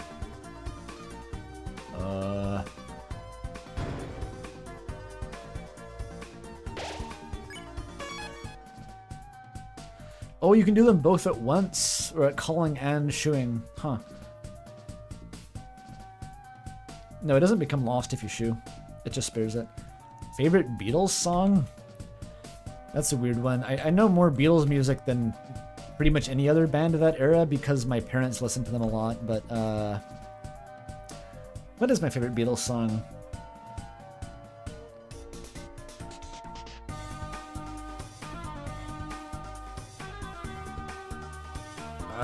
I don't know.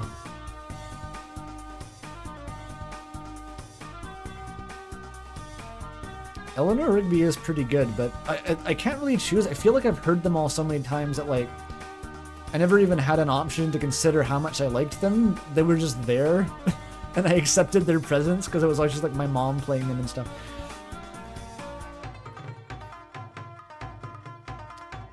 I recall Norwegian Wood was kind of memorable for some reason.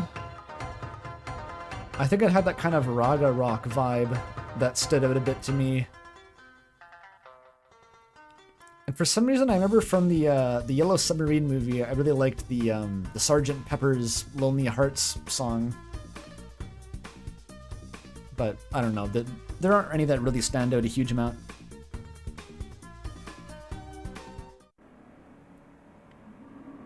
Isn't it good, Norwegian Wood?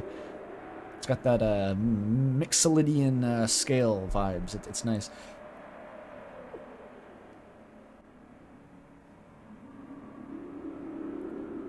The blue sun with the purple cloud. It's blue. With the knowledge that the lamps were just patched into the game in Chapter 5, it is retroactively clear the suns are just the lamps. I was being so stubborn about that because I just didn't realize that the lamps were in the shop because, like, to be fair, they were literally just patched into Chapter 5 in the very last scene and were never there beforehand. So, I don't feel too bad about not realizing that there were lamps because there weren't. That's fucked up that they were just kind of retconned in. Like, Jesus. That's egregious. There was a placeholder since Chapter 1. Yeah, but what does that mean? Who cares? If there was a placeholder, why not just add the lamps? Holy shit. Were they patched into 1 to 4? I don't think so. I don't think Kobe ever actually retcons anything. They just change with no acknowledgement. Alright. Oh, I panicked. I had that, but I panicked. This one's a lot harder than the other side. Fuck. You gotta go fast.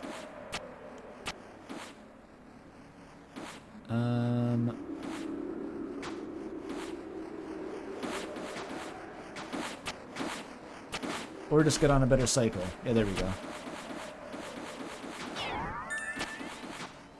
I can't stop winning!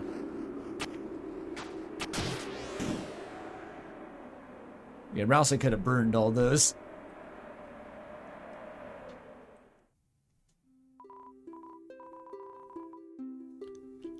Yellow. Oh dear. How did you get tricked again? Blue, don't waste your words on me. I'm a criminal. What did you do? I don't know. Oh, get out of there, you poor thing.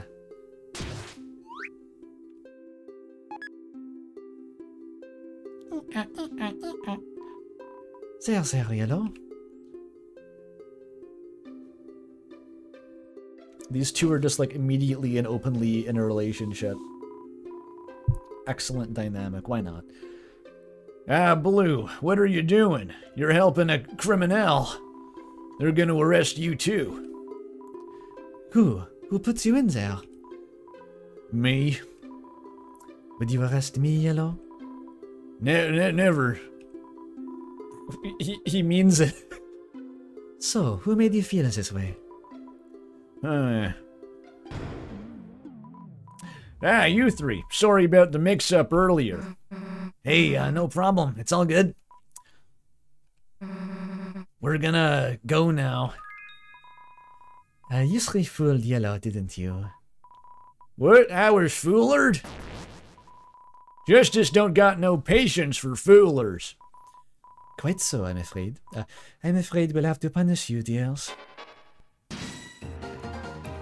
That's it, criminals. No more mercies. Every crime in our castle. I know they was all you. Now eat justice. Oh, you three, if you'd like to survive your punishment, find the true culprit of the 4 unsolved cases. Yellow's Justice Act will begin its trial. And if you lack evidence, please act on me. Ho. Yellow brings the gunses. Blue brings the elegance.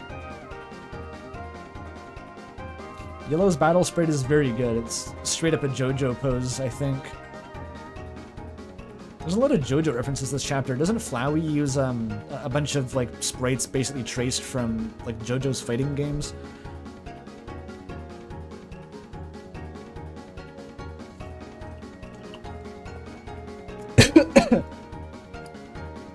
I choked slightly on tea. Uh-oh. Okay, well clearly I know how to do the trial now. It should be fine. Who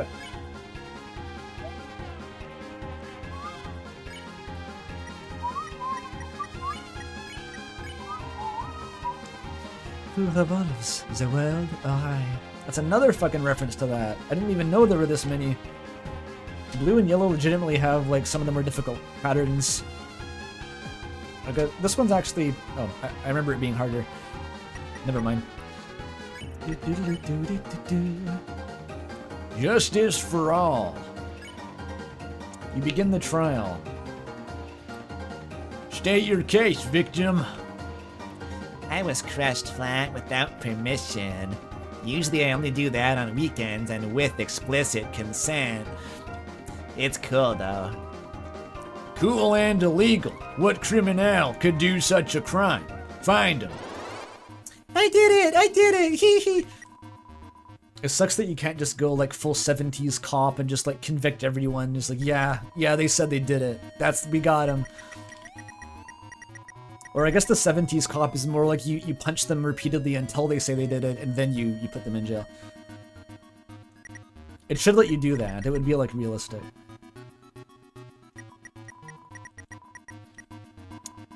Me? I was just reading a book. Ha!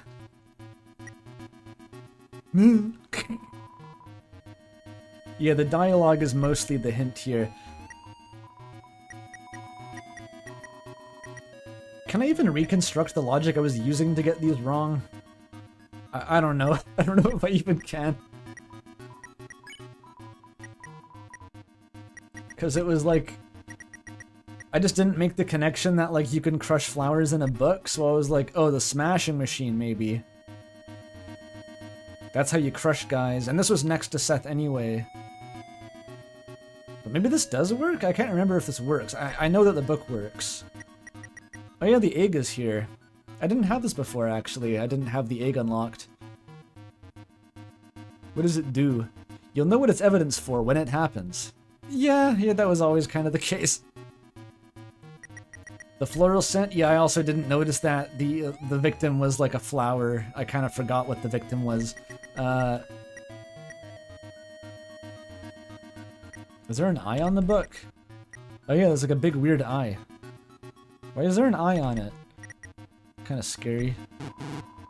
Ha, that's the wrong evidence. Why do I speak like Birdley now? My hero. I mean, nothing.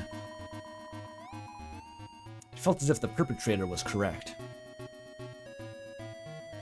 I think I just got everything wrong and until they gave... If you get it wrong twice, they give you like a pretty good hint. But I think I got 2 of them wrong on every round before getting it right on the 3rd try. Literally worse than random guessing. Justice is blind. But they're a pretty good shot. This attack is actually hard. Hey, maybe I was just tired when I did it. I'm having a better time with all the bullet patterns.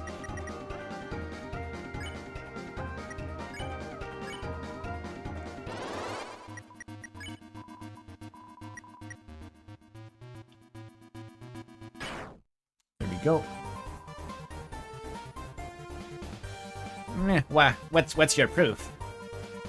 Seth, maybe see the inside of your book. Aren't there some flower petals pressed inside there? I admit it.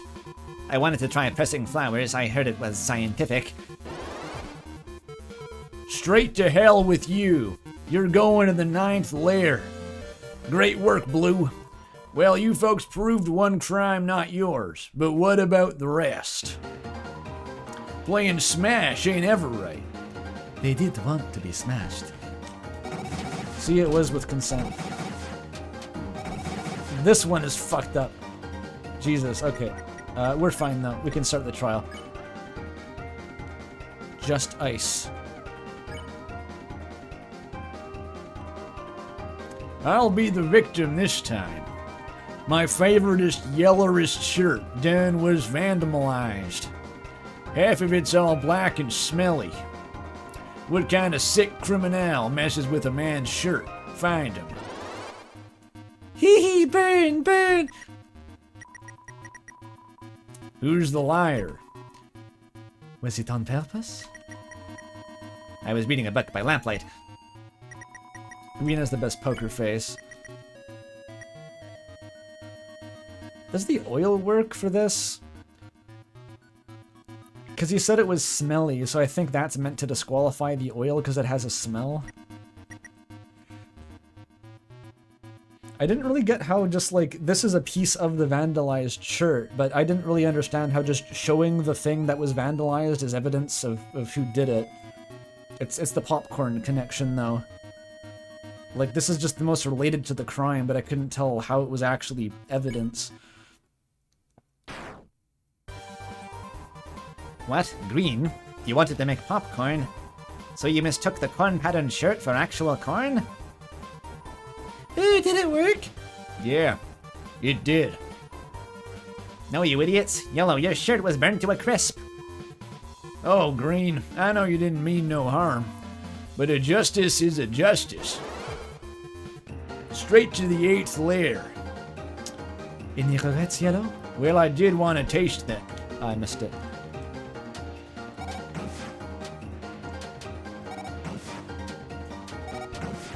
Oh, I did it. Okay, that was clutch. And immediately into the 3rd trial. Green, state your case. I think Green immediately comes back from jail and testifies. Green's handkerchief was stolen. Please give it back. A stealer, huh? You'd better find him. It was me. I killed the handkerchiefs with blood. Is there anyone besides Aqua? Very dangerous. Was there another reason for it?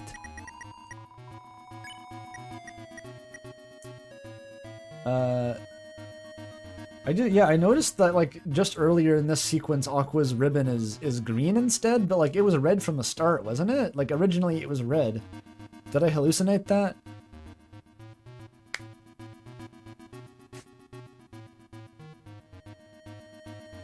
This is Undertale music, yeah. Well, I think Toby just had an Ace Attorney parody song lying around, and he's like, yeah. Yeah, we'll use that.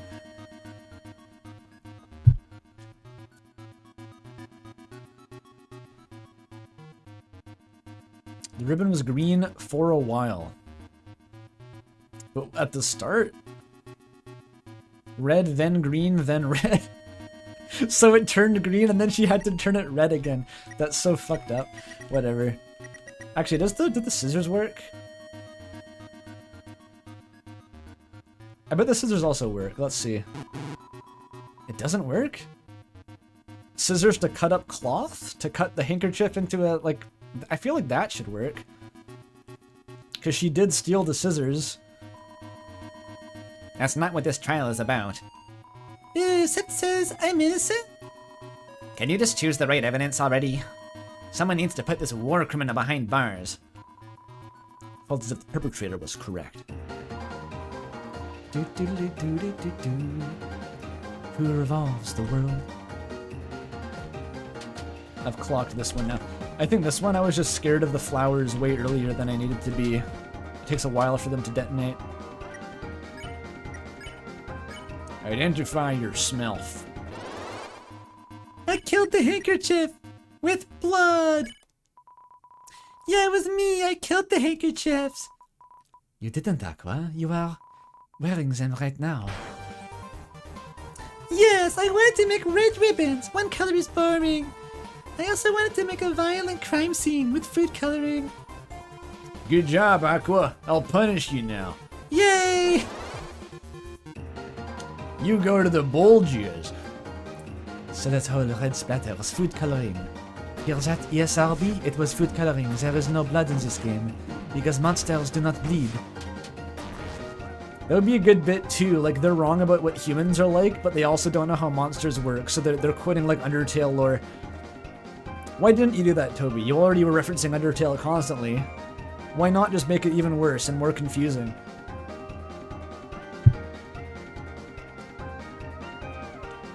It is common knowledge that the monsters bleed except for the rabbit-shaped ones. You feel a strange lack of evidence. Integrate the evidence. Wait, that was the wrong act. Fuck. Evidence. There we go. I'm gonna lose all TP. You searched out evidence. I see. You didn't gather enough evidence. Let these light your way. There's the evidence. Blue's revolver. Yes, I do like guns. This fucking attack. Jesus Christ. Jesus criminy on the bicycle. Alright. End this now.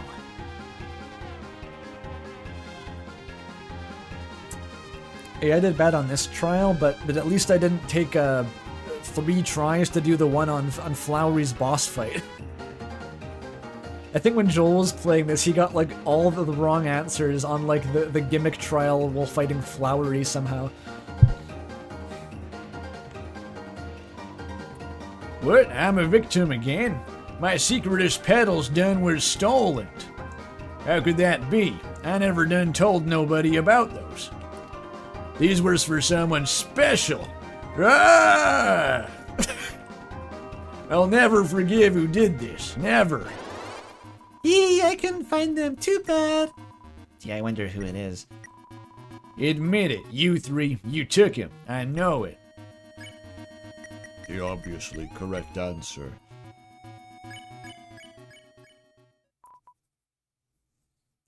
But, Blue? You'd accuse Blue of taking something so special? Why, I oughta... Yellow. What, Blue? I did it. Blue!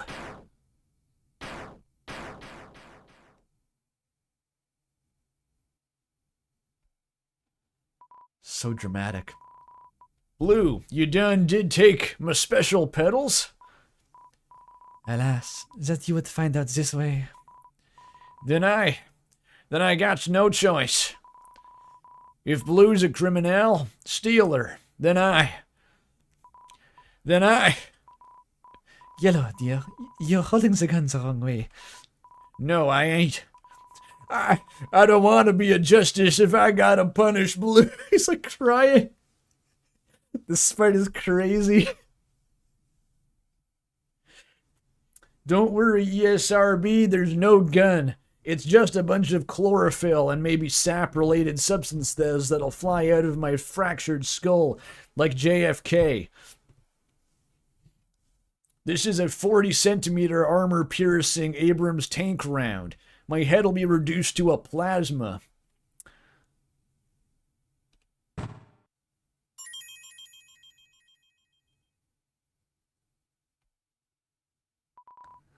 Oh, yellow, dearest.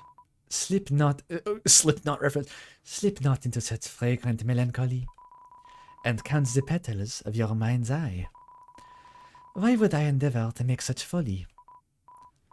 I don't know. Can I get a hint? Let this bouquet's fragrance speak for itself. What the? Who the? You made a special surprised gift out of our special petals? This is gravity manipulation feat. Bumps him up a tier. Blue, it's wonderful. It's beautiful. I've been a criminal to ever doubt you. Misunderstanding is bitter, but realization is sweet.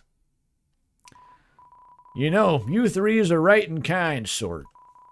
Let's forget all this fighting nonsense. I gotta find a new vase for my noggin. I'm holding these in my nostrils right now.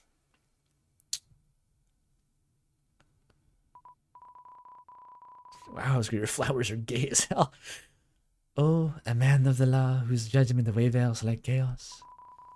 From those contradictions bear passion. Isn't that beautiful?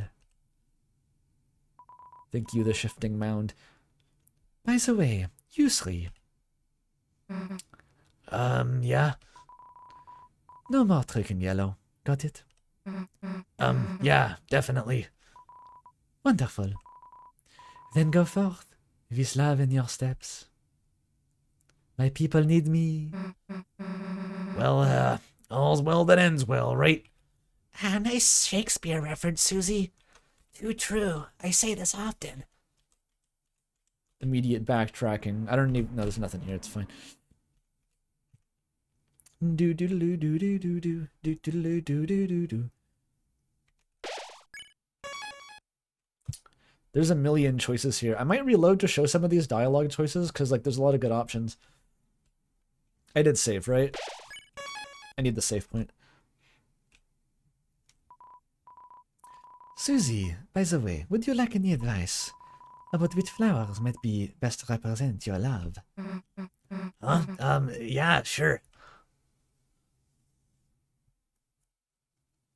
Fucking people in relationships. Am I right, Ralsei? Am I right? Aren't you glad that we're both single forever? Just two bros, just two bachelors. You know, Ralsei. Chris, what if we... no, I mean, I was actually thinking, what if we kept our eyes open? And just let Susie have some time to herself? Let's look at... Let's hang out with Ralsei first and then like farm all the Susie ones, because there's like a million branches to Susie's interaction. Right, normally. I feel like there may be something over to the right. Hey there, little guy. Hey, Rowley, how's it hanging? Get down from there. No. Nah. How can you still be messing around? You know we're going to seal your dark fountain, right? Oh, are we so bad for having a dark fountain? Obviously. That's why you need to let us... Really? So would that mean the one who made this dark fountain is a bad person too? This is what I mean. He's like devastatingly eloquent when it counts. He has a high rhetoric stat.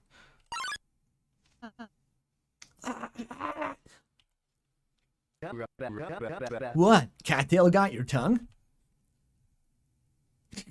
How many frames of animation they gave him here? I don't need to talk about this with you. Especially in that pose. Whatever floats your flower. But I wonder if there's someone else you should talk to about that.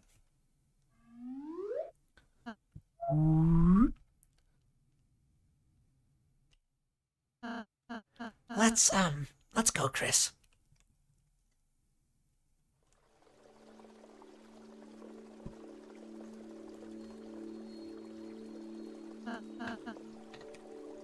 Let me get some more tea. My Ralsei voice has been unusually shitty today. It's always shitty, but it's like I can't do the normal kind of shitty.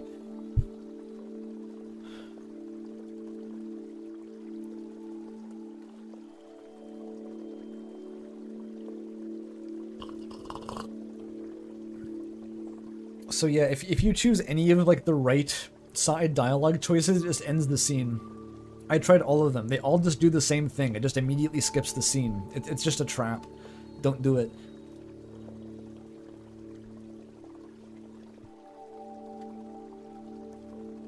Ooh, it's the nice music again. You have the hot spring water that looks like cement. The art is great in this chapter, except for the water specifically. Yeah, it does look kind of flat. Needed some bubbles or something.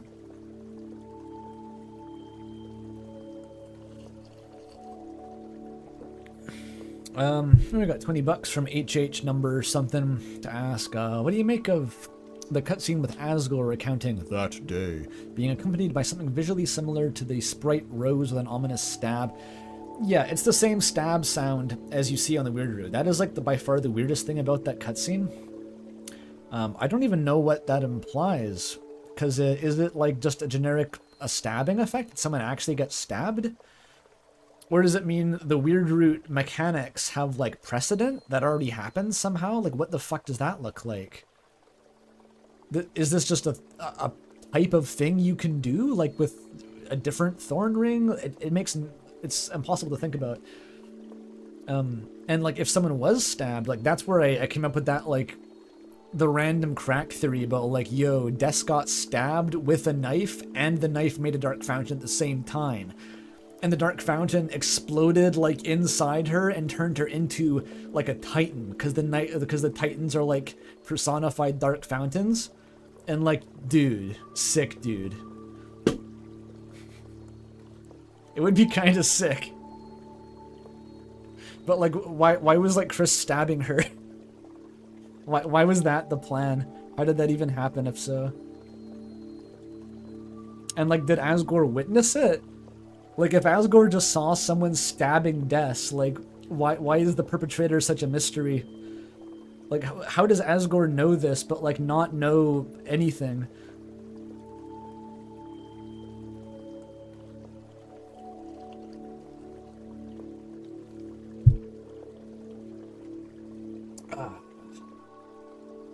Do do do do do do do do do do do do do do.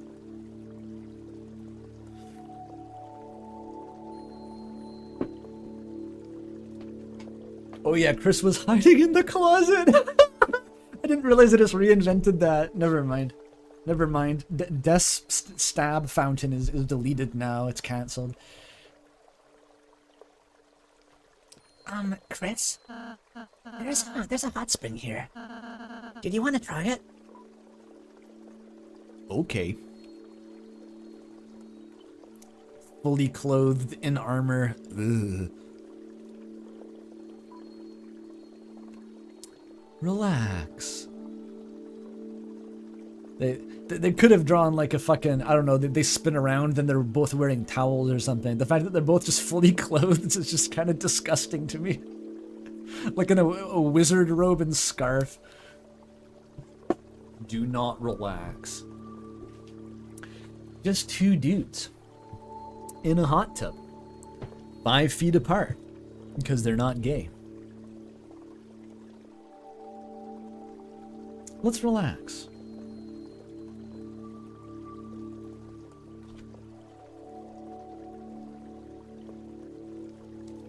Ralsei is super cute with the floating ears. Oh, my glasses are fogging up.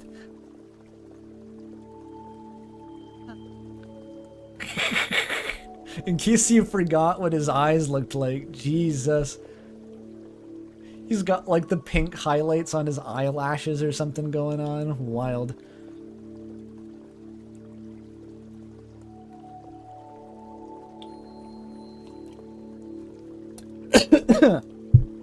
I feel like the transition is going to be pretty smooth if he does decide to commit to that. You'll be fine, Ralsei. Look at the little wiggle, it's so cute. I'm sorry, there was some water in my eyes.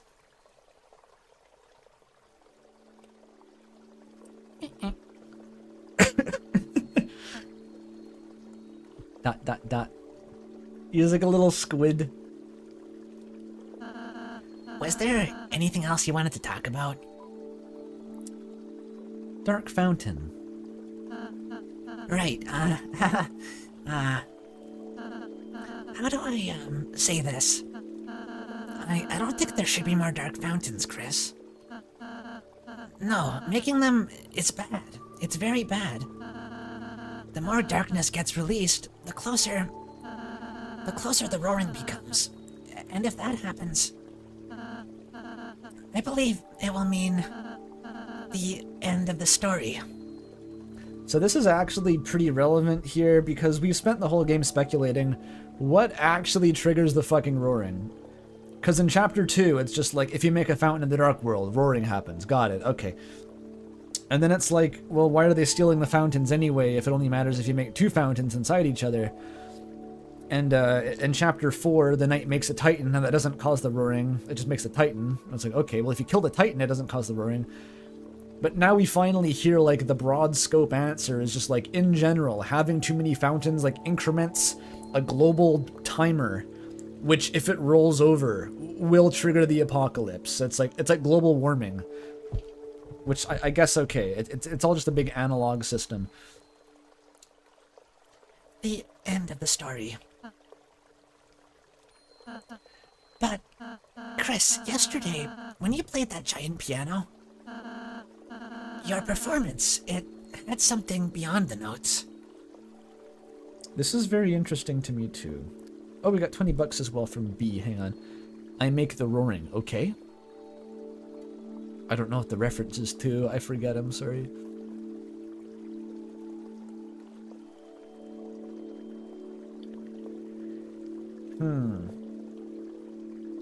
Your performance had something beyond the notes.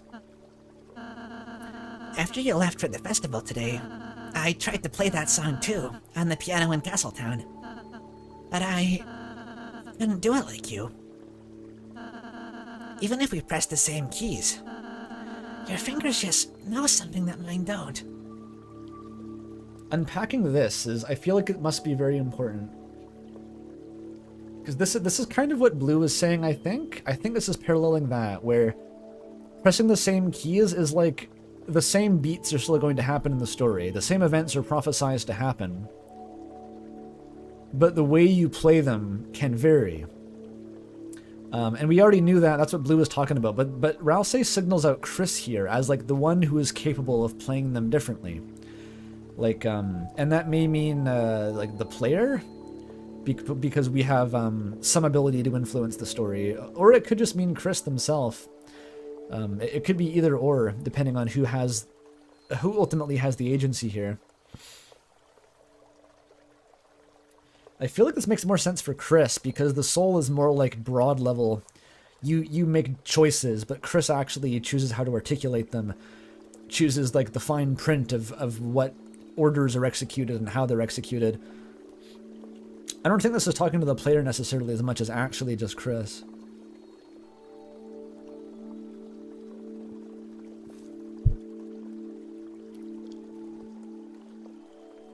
And the player can't play the piano. Only Chris can do that.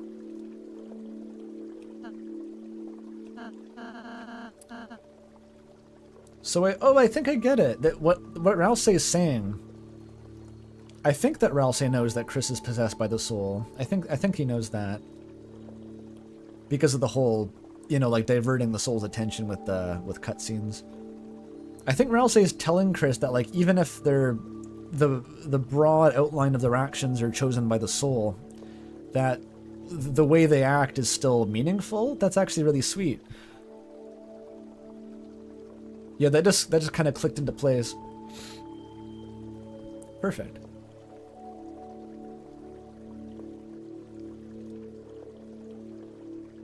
So there was a lot of speculation early in the game about like whether Ralsei cared about Chris or just the fact that Chris was the player's vessel, but I think that's gone now. I think like Ralsei, well, he's saying directly here, it's like I care more about you, even if you don't get to choose your actions. I can still feel your personhood underneath that, and that's what I care about. You must be really special, Chris. There's a reason why you're the hero. And that's why I'm putting all my faith in you. No matter what path we take to get here, that even if you do something that I disagree with, all it means is that I don't understand it yet. Right? Is this a message to us too? Is that like, because we're in the same shoes as Ralsei here. We can't control the bullshit that Chris does. Are we supposed to trust that Chris has the right idea? It seems like they're working with the Knights, so maybe not, but Ralsei does anyway. This is such like an interesting and layered conversation. Like when it comes to the character stuff, Chapter 5 hits it out of the fucking park. There's no complaints there at all. This whole interaction told me Ralsei knows Chris is opening fountains. Yeah, I think that's pretty overt. Like, that was what Flowery basically put on the table. He's struggling to trust Chris's actions and tries to warn them about the roaring. Chris is the one person that Ralsei isn't willing to contradict, even if it's in this really major way.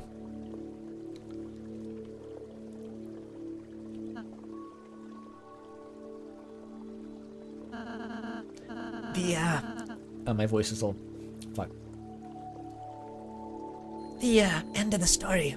We have to avoid it. We have to. But at the same time, I do believe if a happy ending does exist somehow, it's with you, Chris. He's blushing like crazy here. This is where I think it toes over the line into like, this isn't just like, you're a good friend. This is, I think Ralsei just actually has a crush on Chris. Like, something like that.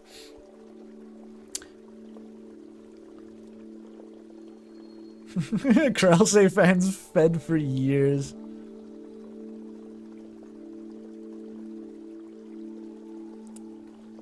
I don't know if it's a straight up confession. It's an oblique weird one, but I don't know. It was good enough for the latest courier fix, so I'll take it. It is specifically Chris. Like, Susie isn't even in this conversation, so that makes it feel a bit more intimate. Plus the fact that they're in a fucking hot tub together. Every ship gets fed in this chapter. You're right, actually. Like, if you choose the Susie option instead, you get Chris X Susie food. My happy ending is with you two. The trick with all of these options, when you just like force Chris to say like their shipping preferences, you just have to tell how they react, how they say it. Chris, Oh, but we don't even get to know for that one. It seems like Ralsei heard it, but he also might have been saying like, I can't hear you when you're mumbling. how many points was that? Gotta touch it. Boop, boop.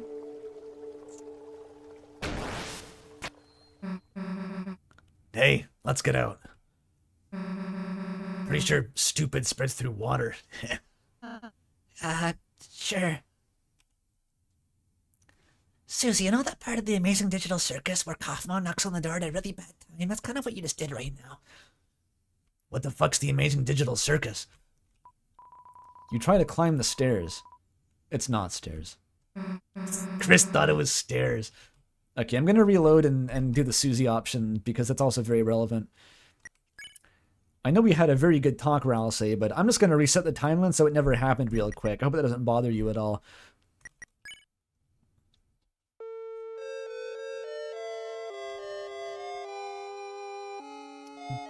No, I think Susie liked the boop. She was just playing along.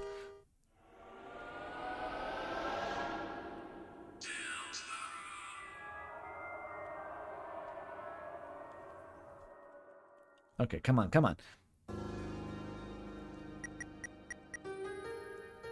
I don't know why there's so many options to skip that scene. All of the other options, you get 3 choices that all just skip it. It's so stupid.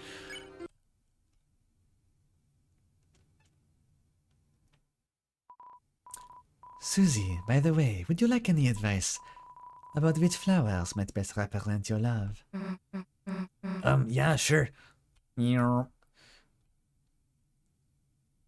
if I choose Susie really fast? Chris, what if we... no, I mean, I was actually thinking, what if we kept our eyes open? And just let Susie have some time to herself? Walk over and see Susie. He's so sad. I'm sorry, Ralph, so you deserved this. Well, if you want to, Chris, I'll find something to do myself. Yeah, sorry, bye. I'm gonna go hide in the bushes.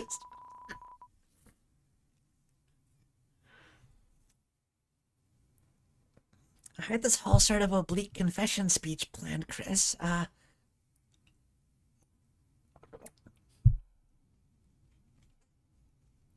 It's okay. There's our ship gets killed at the end of the prophecy anyway. Probably whatever.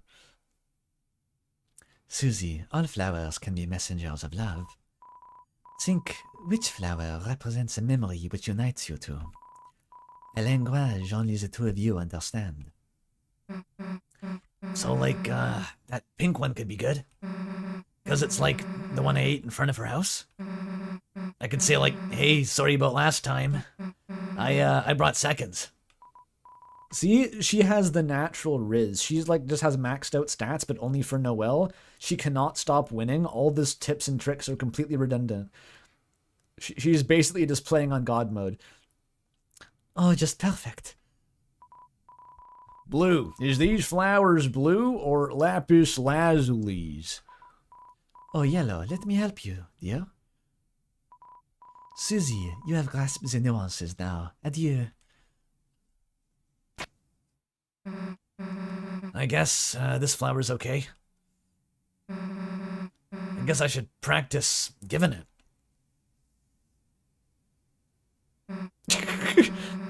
Chris, what the hell are you doing standing there? It's creepy. Yeah, thanks for the flowers, Susie. It just stays there. $20 from Scarlet Devils. Thank you. Incoming cruisy nuke.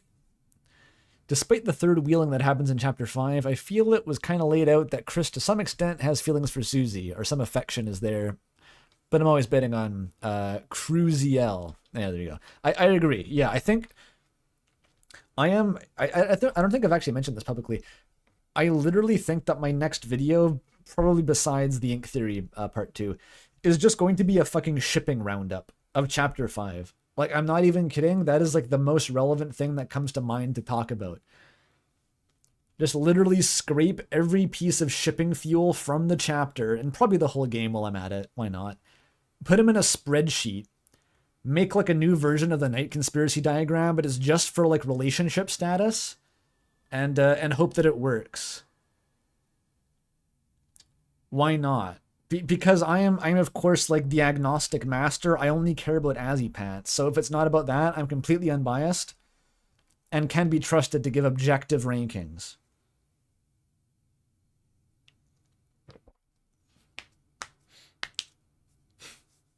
Yeah. It's I'm kind of hyped for that idea actually. I have to like keep myself focused on fucking Ink Theory for now. I did start the new Ink Theory script, by the way.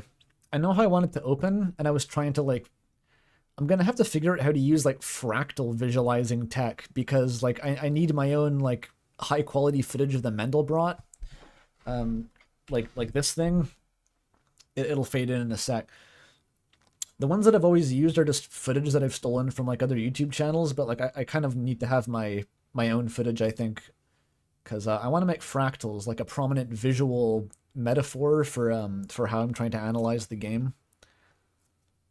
But it's going to open with a big zoom into the Mendelbrot set, and I know a piece of music's going to play. It's going to be Frame Drag from Frame Drag by Darius Haley. It's going to be awesome. You can make one in Desmos? No, I need like a really nice looking, like there's software for it and I have downloaded it. I'm just not, I haven't figured out really how to use it properly yet.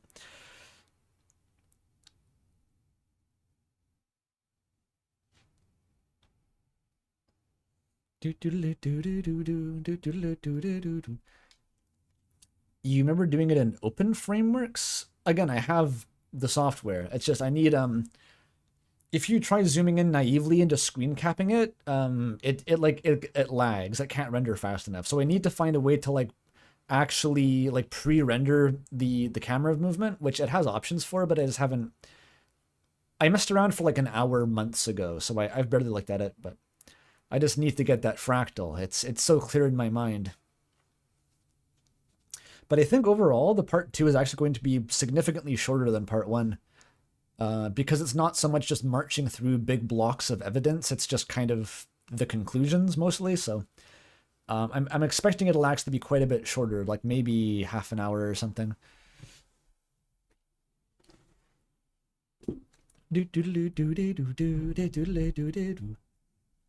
Chris, guess I got embarrassed. Dangling your fucking combat boots in water. It's to make me cringe. Stop it, Susie. I don't like it. Oh, you can't see the screen. Sorry.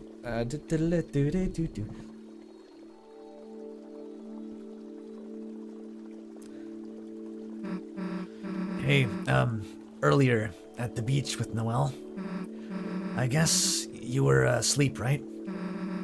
I don't know how much you overheard, but I think... why is it so hard to say? Me and Noelle, maybe we kind of like each other. Yeah, I know I shouldn't be concentrating on that, but all I can think about is her. Her smile, her laugh, her heartbeat. Chris, I guess you were sleeping, but at the beach, when I carried her into the water, it felt like I could have kept holding her forever. What am I saying? This is all stupid. I can't... Someone like me, it's not gonna work, right? Chris, be honest, what do you think? The big choice, but first, $20 from B.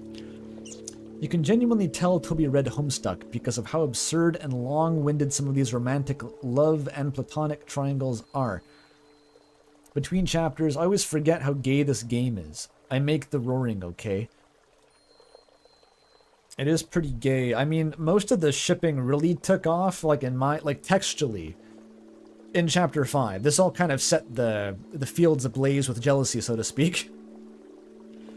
There was crumbs before, but it was never much of an emphasis outside of just, like, Susie and Noelle being really obviously gay. And, like, a couple things with Chris implied, like, maybe they were into Susie, but I never really bought it.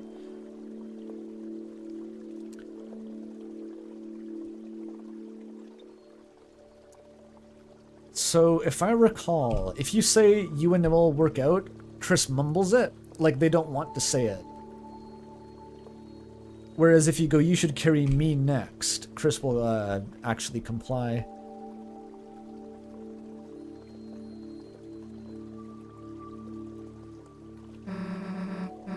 That's not the point, dumbass. I guess I was already just excited to be her friend. Being more than that,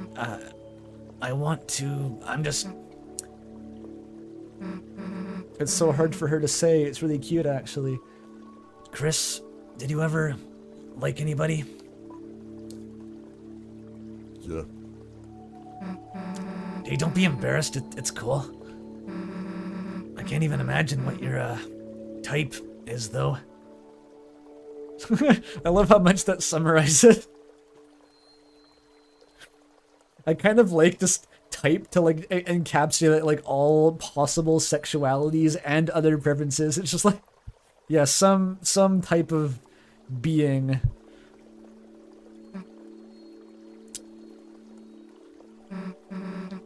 Human or monster? It's Susie just Chris just looks at her like she's stupid.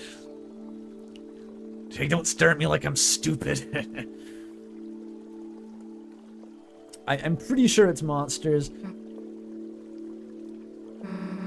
Sometimes it's just nice knowing that you've gone through it too. Yeah, Chris finds that really nice. Chris is having a nice time right now.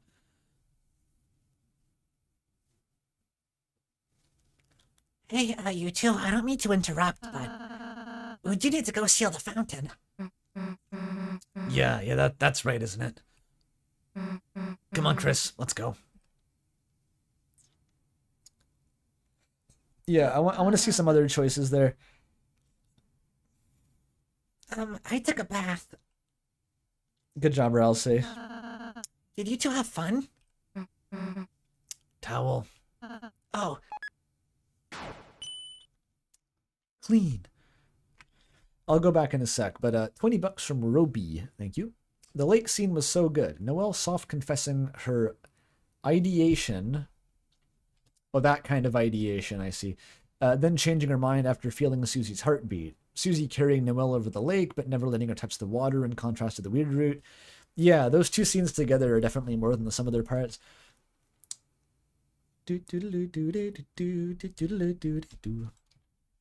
Time to reset that timeline. That's not going to be canon. Oops.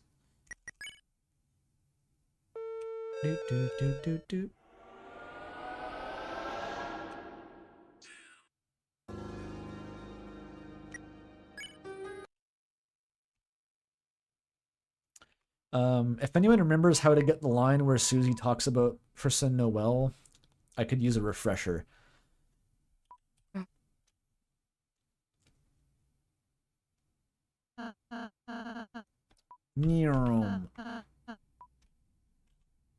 Ditch Ralsei again. You're cucked in all timelines. Go have a bath, fluffy boy. And or girl later.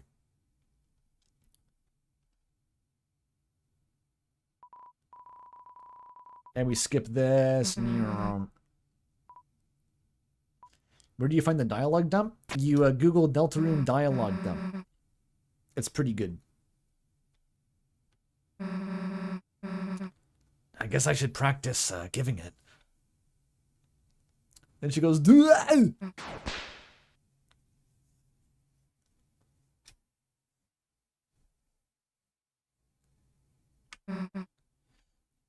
Chris, I guess I just... Sorry, Susie, I'm gonna skip to the choice. I know this means a lot to you, but like I've seen this dialogue exediegetically, so yeah, there we go. Do you choose you'll work out? Does anyone know this?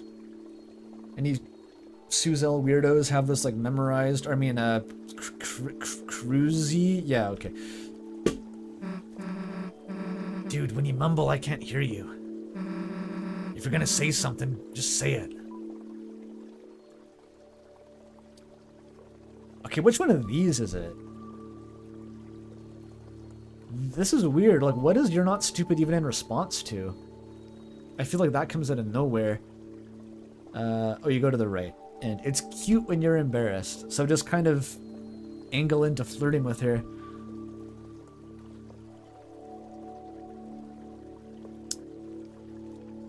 Or maybe it's a "you're not..." Chris yells it. Is that just Chris Chris venting a bit? It's like you should know the score here. Or like, or they're frustrated that Susie doesn't get that they themselves have feelings for her.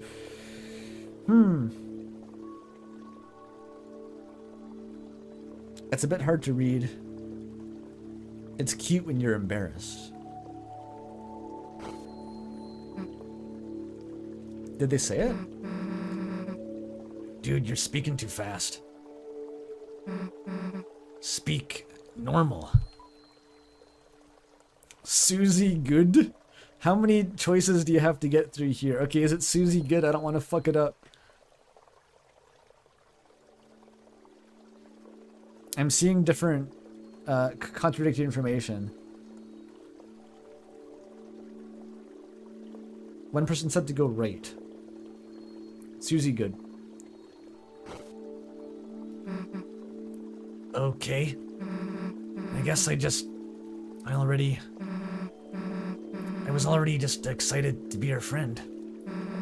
Being more than that, I want to just... Chris, you ever like anyone? Yeah. Hey, don't be embarrassed. It's cool. Can't even imagine what your type is. Oh, you have to ... No one told me. It was ruined it. It's the same now.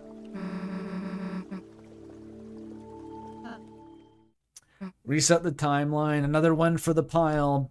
Delete the blender cube. Send it to the 7th circle. That's the one for blender cubes.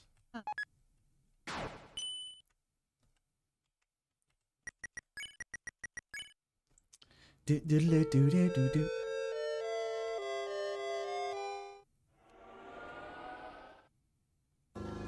Gaster's not pissed. Gaster's writing this down in their shipping journal. Fascinating behavior. I gave you a whole save file system. I expect you to use the whole system.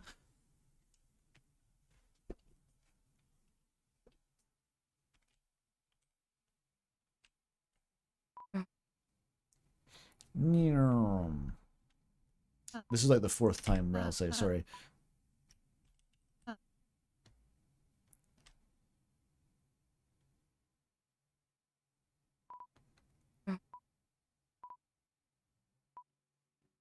Does it even matter what you say in the first dialogue tree with Susie, or do you just have to select ...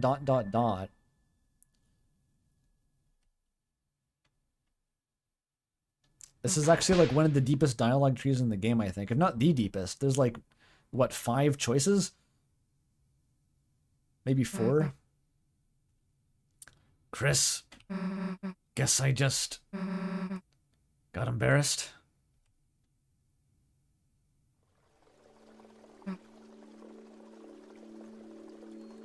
You just need the dots. Okay, so I can fuck around even more here. Noelle and you will work out. Then Chris mumbles. What about you're not stupid? Okay, you don't gotta yell. Yeah, Chris just screams that for some reason. You're not stupid! I guess I was already just excited to be your friend. Being more than that, I'm just... Chris, did you ever like anyone? I'm gonna be pointlessly mysterious. Okay, guess not. Meh, not like you got much choice in this town. I'm surprised that isn't the response to saying that you're into monsters. Though, like, if I can be weird for a sec. Before I knew you, I kinda thought you and Noelle were a thing. I was I was jealous. Yeah, that's fascinating.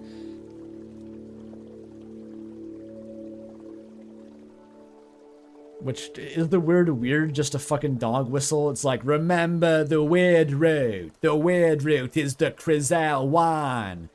It's a bit silly, but being jealous of that is interesting, because does it imply... I think Susie may have had a little bit of a thing for Noelle all along, but, like, didn't really confront it. But Chris and Noelle also seemed close enough to, like, that Susie mistook them for a couple, which is also lore.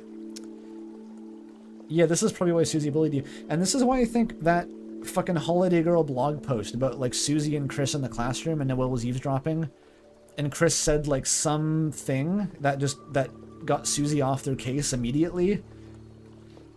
This is what I think it might have to do with, is, like, if Chris somehow clocked this and mentioned that, like, Noelle's really into you, you know, or something like that. Like, I think poking at Susie's insecurity about like her crush potentially could have been the thing that was disarming enough to actually just like shut her down completely in that situation.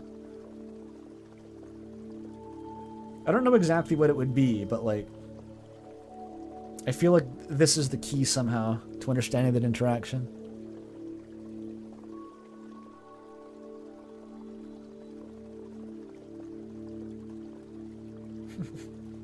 Chris just flirted with Susie. Yo, girl, you're kind of bad when you threaten to eat my face.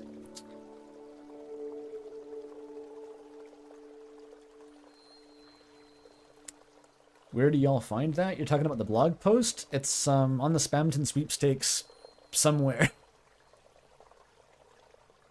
Do I remember how you get to that? I think it's the newest girl page, but I don't remember what links to it. Let me pull up my infographic real quick and check.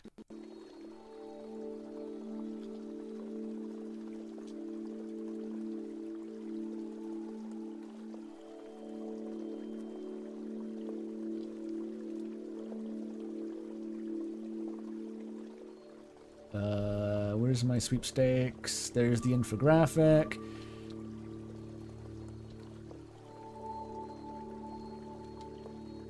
I'm gonna show off my infographic actually, hang on. I made this just for my own reference and like I don't think a lot of people have seen it. There we go. I think it would be... Yeah, here it is. It comes from, oh, just the wristwatch. Here lies the name of the angel with tattered wings, and it takes you to this blog post.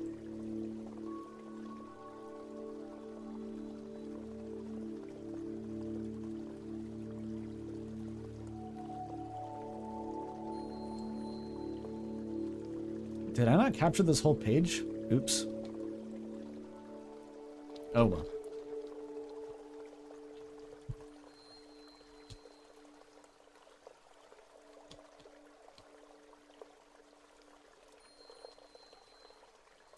Yeah, that's Asgore's conspiracy board. It's not a conspiracy board, really. It's just a flowchart of how the pages connect. How do you get that? It's actually available on my Discord server's library channel, if you scroll up for a while. That channel doesn't get used for much, but I post resources I make there sometimes.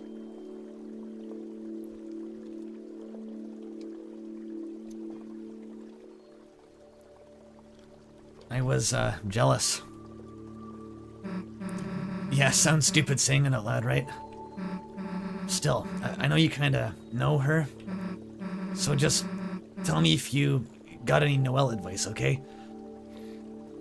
This is like extra fucked up. Every branch of this is just more fucked up because like it seems like there's plausible evidence that Chris had a thing for both Noelle and Susie, like maybe at differing points, but like probably both at once. And now they're just a couple. Like that is thoroughly rough, buddy. That is extra rough.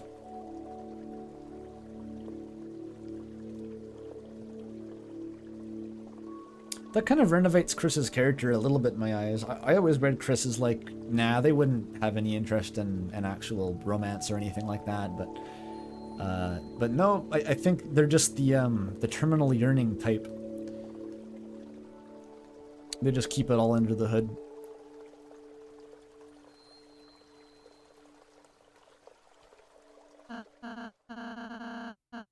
Hi, towel goat.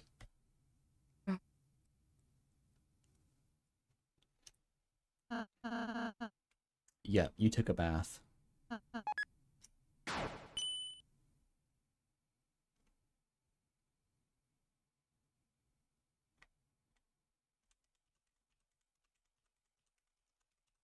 It could be a very strong platonic attachment. Look, I'm not a romanceologist. I don't know the latest in queer platonic attraction science.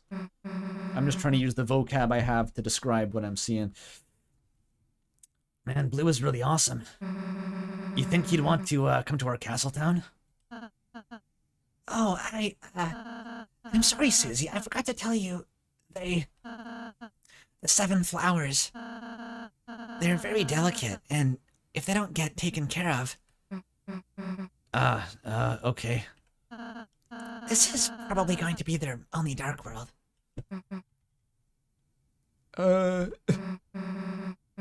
Well, I guess that's just, how it goes, I guess. I'm sorry, I should have... Hey, it's cool. You told me. Character progression. We'll just enjoy hanging out while we're here, alright? Right, thank you, Susie. It is kind of a bombshell, though. It's like, yeah, these Darkners, unlike every other one so far, we're just gonna have to abandon them to effectively die. It sucks, but, like, there's no getting around it. It's like, ooh.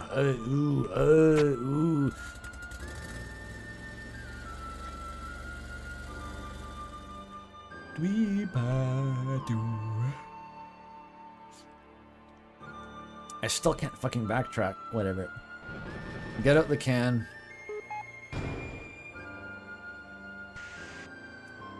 This gigantic watering can still only has the power of that one orange watering can from earlier. What the fuck was in that orange can?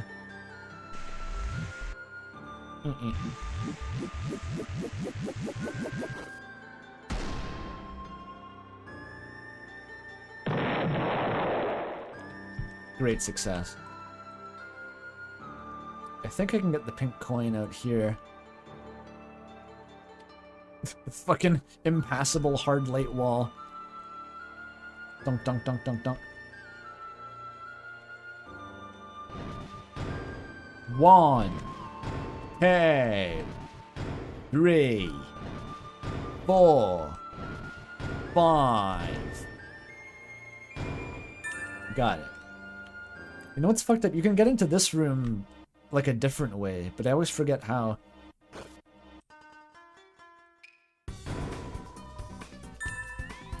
Another pink coin.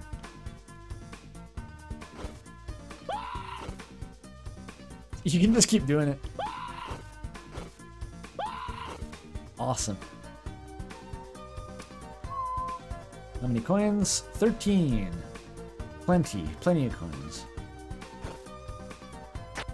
Oh, it's just in this room if you keep going. I never think to do that for some reason.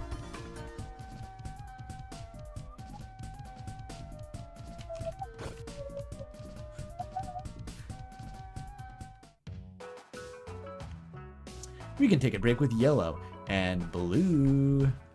So many more. It just explodes like 3 pages. Oh, yeah. I'll do some of these, but I'm going to take another piss break first. BRB.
Alright, here we go. We got breaks to go on. This is the real workday. You clock into the break room. Anyone hear Toto Africa in this? I'm not... I theoretically know that song, but like... Gonna take... It's gonna take a lot. Try... I'm not really sure where it is. I got a donation. Oh, let me check. Oh, it's from Denmark. Thank you, Denmark. I have good relations with the nation of Denmark.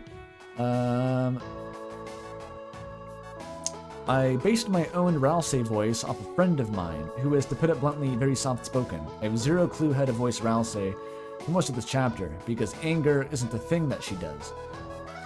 I've actually encountered that. Sometimes you work out a voice for a character that you realize, like, is more of a...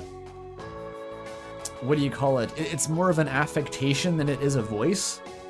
And so it comes time to do, like, a different emotion, and you realize that you just can't. Like, if you do a different emotion, the voice just stops being itself. Probably the sign of not being a very good voice actor. I would never claim to be a very particularly skilled voice actor.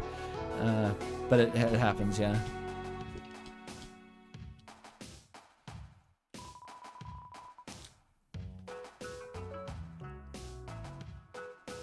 If you want, like, actually good voices for these characters, you can just go watch Snapcube and stuff. That's always the option. Because her voices are real good. Susie doesn't sound like a dark elf from Morrowind.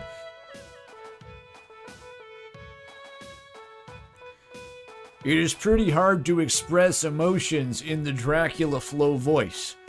The intent of Dracula Flow is that you don't have any emotions because you felt them all 12 million years ago while on a cocaine bender, and there's just nothing left. That's kind of the vibe.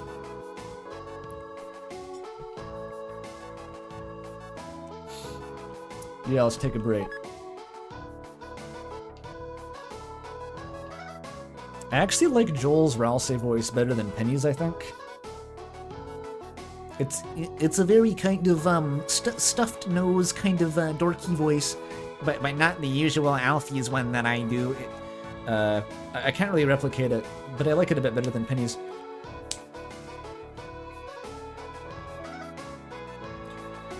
I think the one area I have the advantage is in incredibly deep voices like Asgore, but I'm not very good at those either. Like, I have to be in, like, the vocal cords sweet spot to even produce the voice.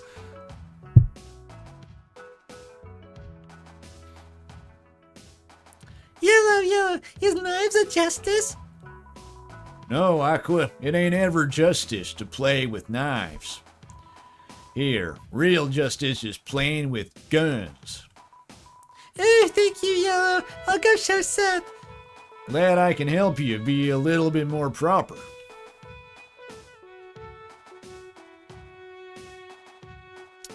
My man.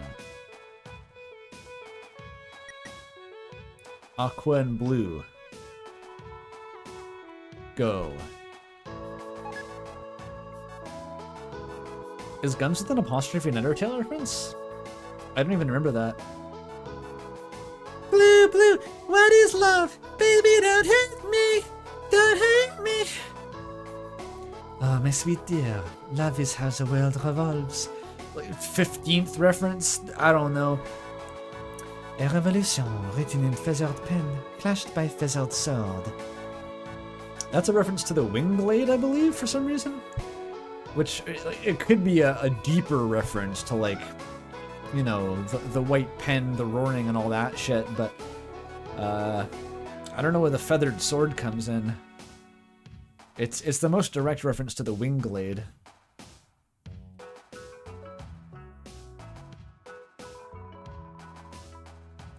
Love is the butterflies in your heart.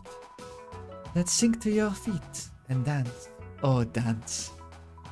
I get it. I think I love throwing things at people. Ah, how beautiful. It's not beautiful. The fucking chud just sprints in from backstage to be a chud. Just sprints in to like hate on the awesome lesbian couple, whatever the fuck that meme is.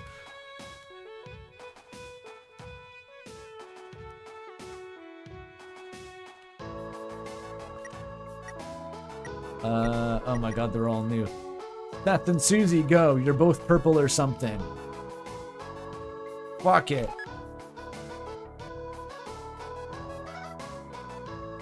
Susie, why not join us flowers? You'd make a genius violet. Wait, huh? A nerd? Respecting me? What?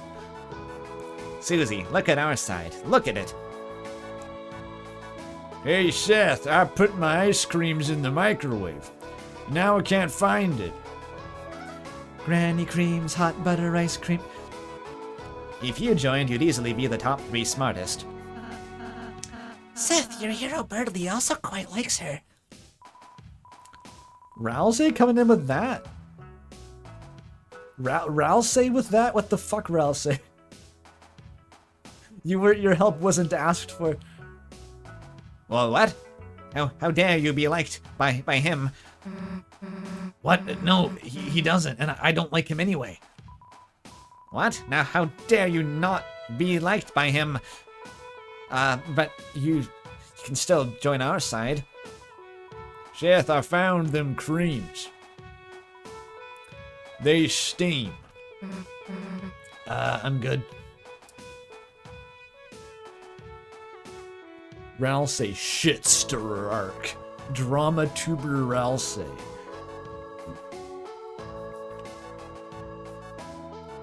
I'm just fucking sick of this. I'm just gonna burn it all down. It's not about getting Chris, it's about sending a message.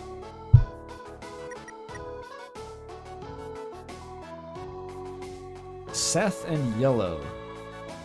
The feel of purple and yellow. Listen, Yellow, according to my calculations, if you want to be a better cowboy, you need a ranch. Thankums, Green. Now that I got this cool ranch dressing. Not cool ranch, like regular ranch, for cowboys. Hey, Thankums, Green. This here's regular ranch dressing. wait, really? Perfect, you're all set, then, huh? Huh? Yellow, bad news. I did more research. Apparently ranch means you need a horse to ride. The weirdest cutscene in the game.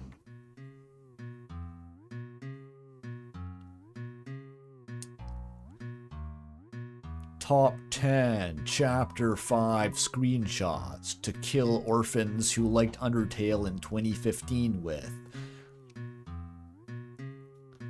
You sure this is what I'm supposed to do?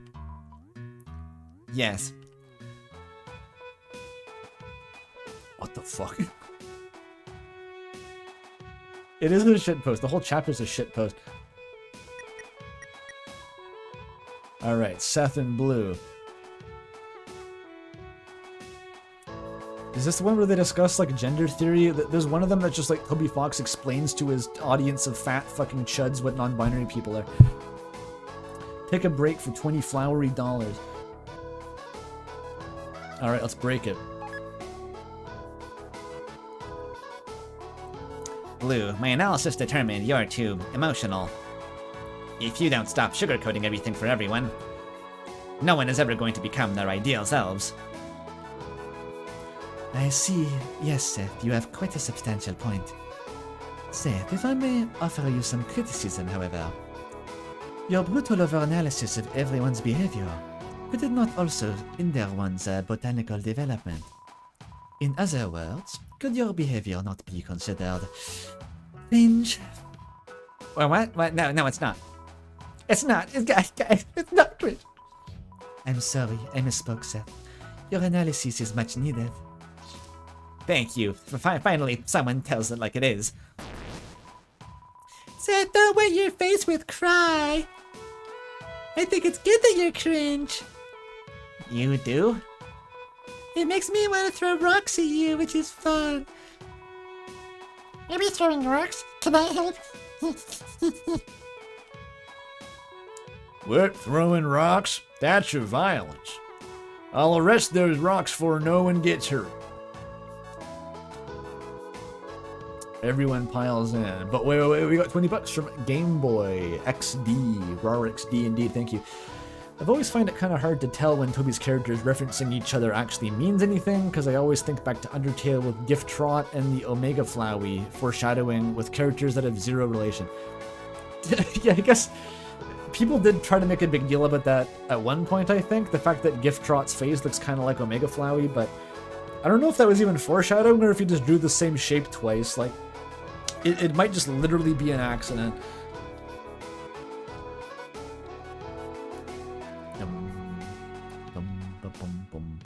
This is, obviously this is where it hits, like, peak fanfic, essentially. You just have, like, this is the post-pacifist fluff Christmas party AU, like, built into the game for you. You can just indulge in as much as you want while you're still here.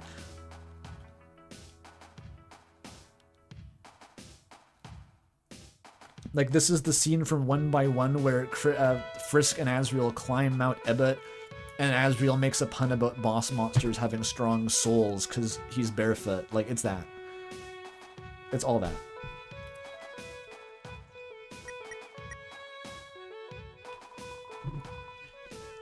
Pick a break for 20 flowery dollars. Yellow and Ralsei.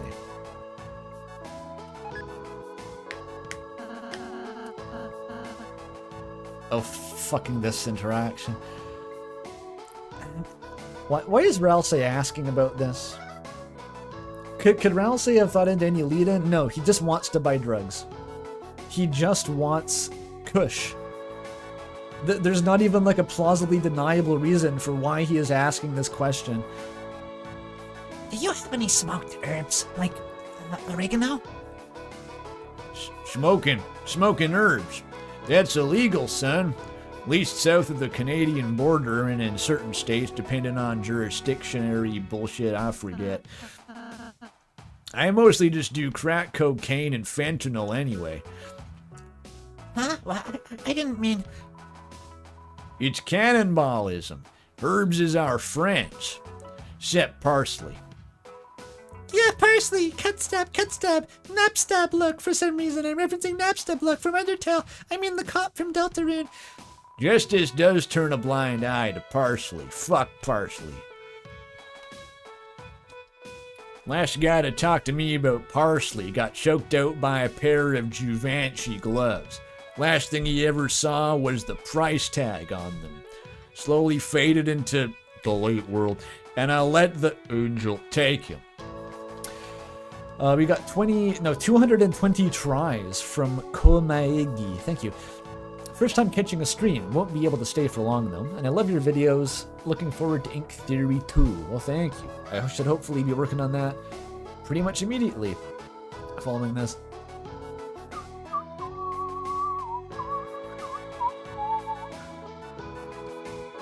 Why do they hate parsley? I don't know. I consume more parsley than any other herb. I use it in that arrabbiata.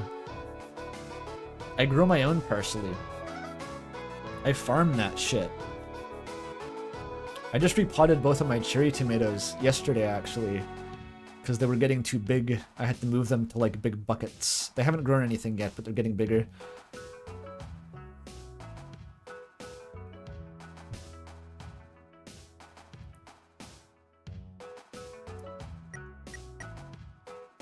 Yellow and green. Like the drink that Ralsei didn't want. No worry, Green. Even if you ain't talk words, from your foods I can tell what you're trying to communicate.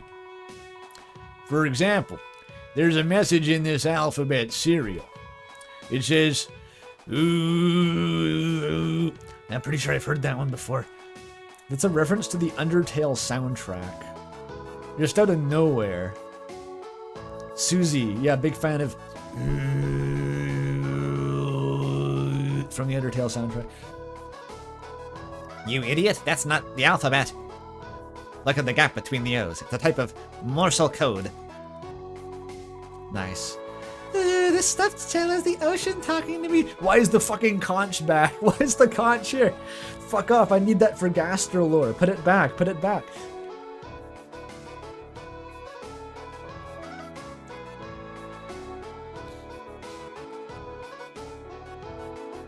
Malore conch. And there's the joke about Morse code, which played a key role in the final scene for Seth, an illusion of God. You're cursed with this knowledge now. These are Family Guy funny moments. See, like, kind of are. I've never actually watched Family Guy, but this may be what it's like.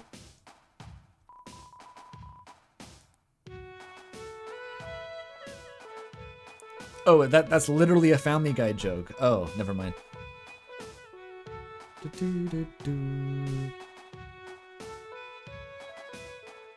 Yellow and blue. This is just good old-fashioned homosexuality. Thanks for 20 bucks, Agent Arctic Fox. Bet it all on Gaster, baby. Let it ride. Oh, we're still betting on Gaster. We're still betting. Each moment in this reverie is like an era of bliss. A tête-à-tête so magnifique. Oh, how resplendant. I don't understand you, Blue, but it's darn purty. Next time I'm gonna be the one protecting you. Really? Oh, what a hero you are, Yellow. Me? I'm a hero now? Well, I am. I guess I am. Hero? All you've done is arrest me. The chud sprinting from backstage. Wrong! Yellow also let me play with matches. The other chud sprinting from backstage. Yeah, so I did. So I did. That's villainous. Any fixture drawings to have smileys on them. Those are my tactical diagrams. Ah, shucks. I'm said for corn reasons. What do you have to do with corn? There's nothing related to corn. Your design doesn't have any corn in it. What even is this? They're all chuds. Yeah, I guess they are.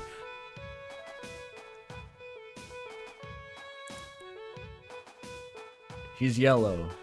Sure.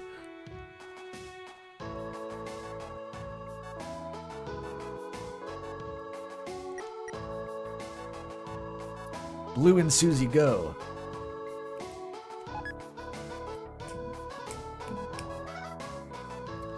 Susie, does love ail you, sweet Violet? With each step, your foot leaves imprints of hooves. That's worrying. Usually my feet don't do that. I mean, I don't really... You know what? Love is... It's even hard... I don't even know what love is. It's hard just to say it. I mean, every time we have a break, all I can think about is her heartbeat. Damn, it's embarrassing to say that, but I don't know, is that... I mean, I can't even... Susie, if even a flower can love, so can you. The shape of love may change. It may be different for each being. But as long as that shape contains you, all you can do is step forward and let it guide you. Thanks. I want to try. No punchline. Blue doesn't need a punchline. Just says nuanced wisdom. Damn, I'm gay. Mais oui. Blue and green. Final battle. Take a break for 20 flower... Yeah. Green, the words leave not your mouth. Your toothsome treats speak volumes with their love. Here's some fucking cheese. That's right, I can taste the murmurs of your heart. It says, cheese, le fromage. It still only says cheese. $300. My, we are talkative today. Yellow, should you take over? Why is this dollars in the shape of a cheese? This ought to go in the bank. Reality manipulation. 2A. Oh, that'll do. He's gone. Like, that's what happened to Gaster. He didn't even die. He just never was. Green? Where's yellow? I don't know, but there's $3 in here.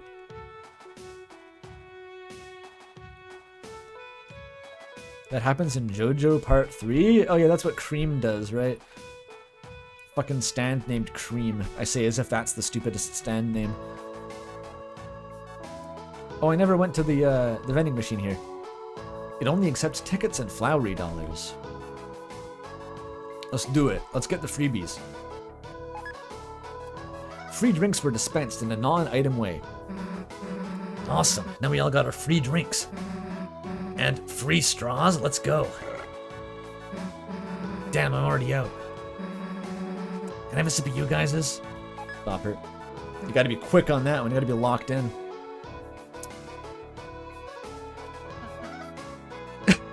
Ralph's blushing. Jesus. Jesus. How quick did you plug that straw? Fine, you have it. That was an interesting idea, Chris.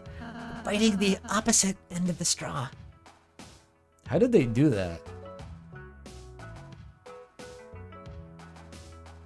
Like, I guess Susie came in with her straw, and while it was in flight, Chris just grabbed the other end like a Rottweiler and just clamped down.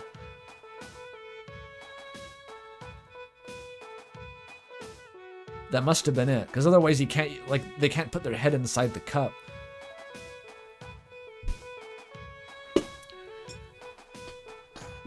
Anyway, that's going on the feat list.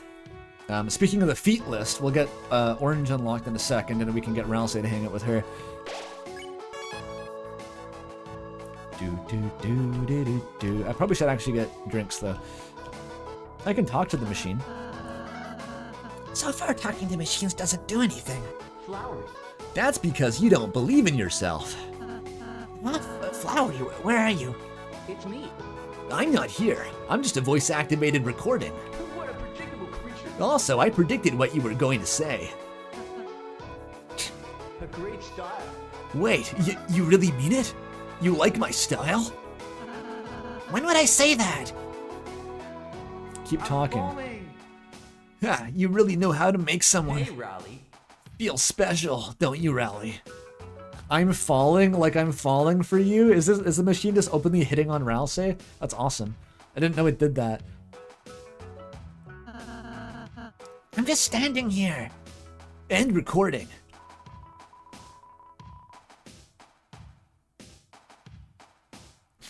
Flowery trolls Ralsei for the sake of self-betterment, but also for the love of the game. I'm gonna say mostly the love of the game. Mostly it just seems to be funny for him.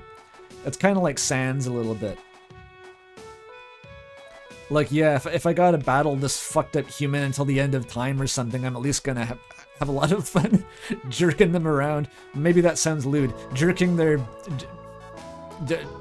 being a... You know what I mean? Pranking them. I meant pranking them.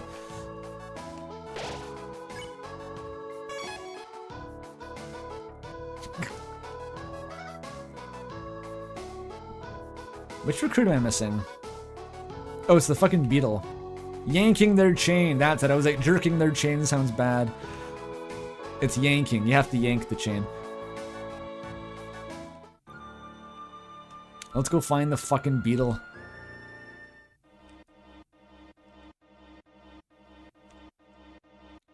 It's always the beetle. Oh no, there's actually some in the final stretch. I don't need to. I remember how this works. Alright, let's get up here.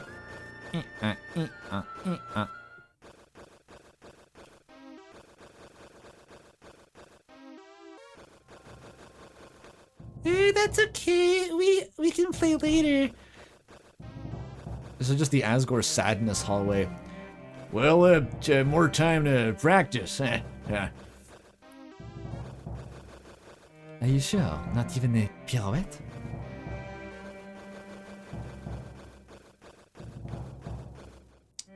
they thought that Asgore would love them more than Chris. Asgore doesn't love anyone anymore. Amateurs. Yes, no one will get in your way. Wait, what if I tried? Sorry.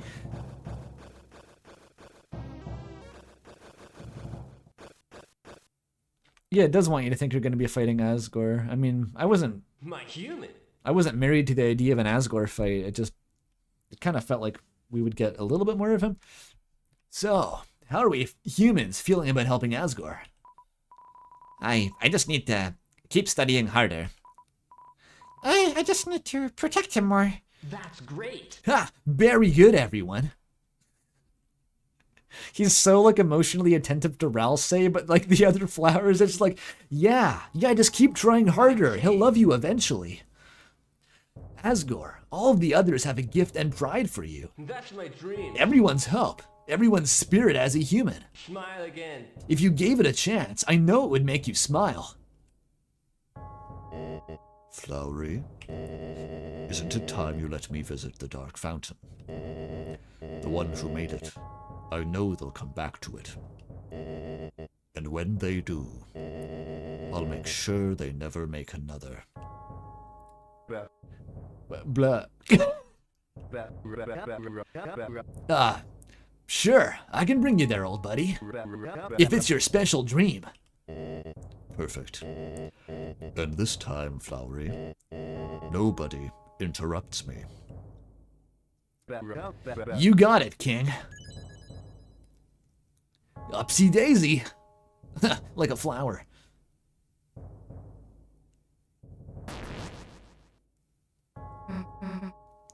Hey guys. Friends, did you want to play? I got a new cowboy show you want to see. You guys like stories, right? Would you want to hear a new one? Oh, that sounds great. Why are you guys here anyway? They're here to seal our fountain, to end Asgore's dream. Hey, we're just... Right. We're enemies. How could we forget? Enemies, friends, what are they but roles? Chris, Susie, Ralsei, flowers are messengers of love. Even if we anger, the seven of us can never truly hate you. But where we find division is our love, our dreams. Chris, Susie, Ralsei, if you go any further, all of us will do our best to halt you. Not in hatred, but as a contest of our love. This fucking saxophone riff in the background is crazy. It's a pretty unique vibe. Then let's make it a fair fight, y'all. Ooh, don't make it too boring. Try to actually make me think. And this time, I won't lose. This is actually pretty hype. The final showdown with the flowers is like definitely a highlight of the chapter. Like the whole section at the top of the castle is maybe like the peak Deltarune's ever reached. Just to like mechanically, but not just mechanically. It's like also like choreographing it with the like the music and like all of the story stuff is happening at the same time. It's like really remarkable actually. Chris, you see this? This is the true power of friendship. You're a hero. You think you can beat us with that husk you call companionship? Get a chance. Get a chance. If you're for real, I'll be at the top of castle.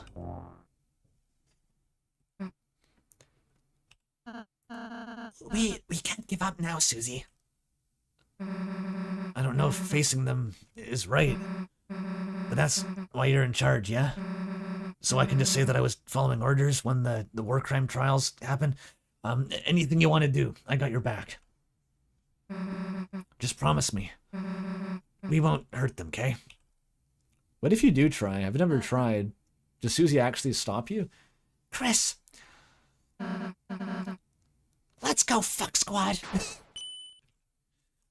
By which we mean go backtracking for a long time. I'll just be a minute. Just be a minute. Hang on. Hang on. You can't hurt them. Okay. We gotta go back to the Hop Chef.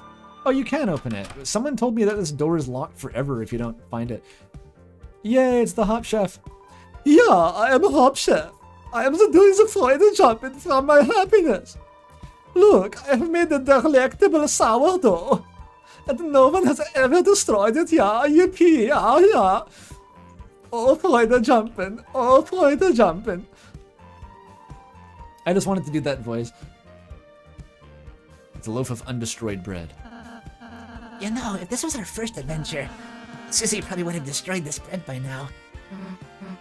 Yeah, now I wouldn't just do something like that. Chris would have to ask me first. Yeah, that's right. I want to do the minigame for a long time. I've never actually beaten this minigame. I haven't gotten the best time. I might as well grind it out. What? You blackened my blood? Yeah, I was prepared for that. Next time you blacken my blood, if you don't break and smash another circular door in 20 seconds, my blood will be brought back to life. This guy is like more German than the Leb voice can actually handle. It's wild. I need to add more German to it. Fucking... I forgot the controls. I need to restart. I forgot the controls. I forgot the controls. How do I restart? There's a way to do it, I think. I thought there was a way to restart. Can't you, like, act on the timer?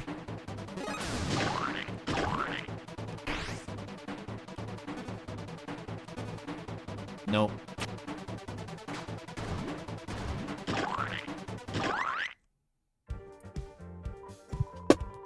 Oh, it just locks the first time. Yeah, you kinda blacken my blood. Try again. Your failure is my father. Where do you think this character came from in Toby's mind? Like, why? Where did we get this guy? What 90s RPG inspired this? Yeah, I know I can use your buster. Okay, okay, like, it doesn't pause when you're in the menu. I'm gonna need to warm up a lot for this. Like, a lot.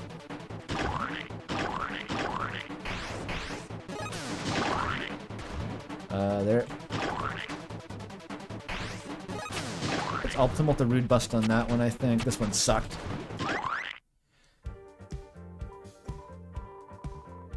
I keep, like, forgetting, like, that I'm not using WASD controls and trying to move with Z and X like it's bad.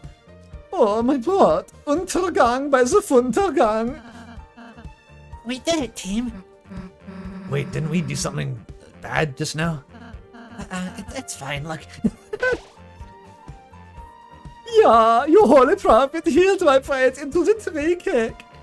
As a Freude present, you may take as many of one piece as you like. And feel free to challenge again with this flower. I may give other Freuden presents for a faster time. Yeah, I'll just grind it out, why not? I need that. I need, the middle one has to go quickly, and then you get that. I feel like this is a good route. I'm doing well. And then we splat and get that. Oh, nice. Wonderful, what a time. Aim for 8 seconds next. God damn it. Taskmaster, this guy. He's based on a Fortnite meme? Okay, I regret asking.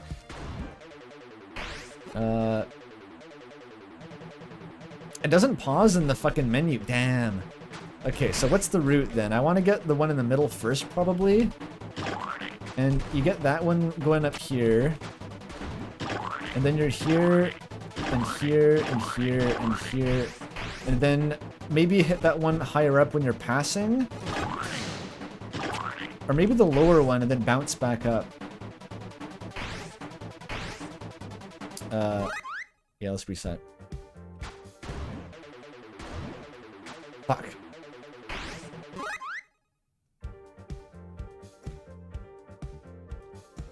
Go counterclockwise. Does it matter which direction you go? Because I think... Okay, Rude Buster for that. Oh, I see it. Because it naturally puts you out to that side. Get that one. Good Susie. Very good work. Fuck, I missed it. I needed that. No, that one, Susie. Oh, I threw. It's actually very hard. Crazy, right? It's hard. Ah, I fucked it up.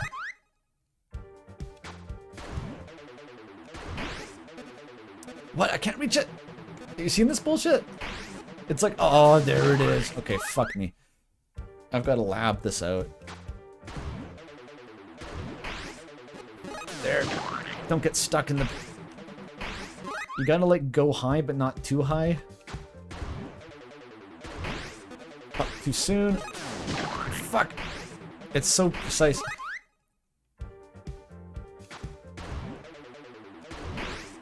There.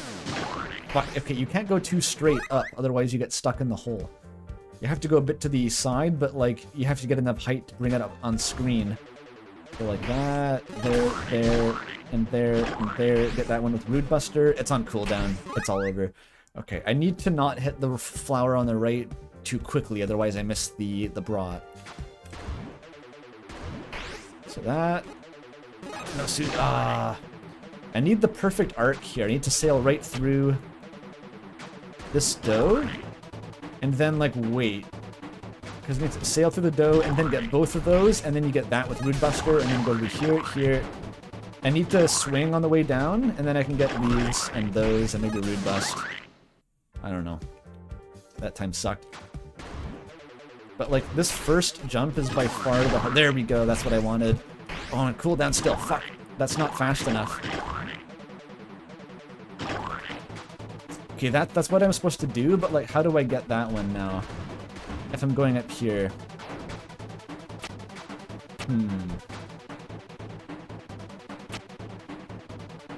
Maybe I Rude Buster afterward and save the cooldown? That could be it.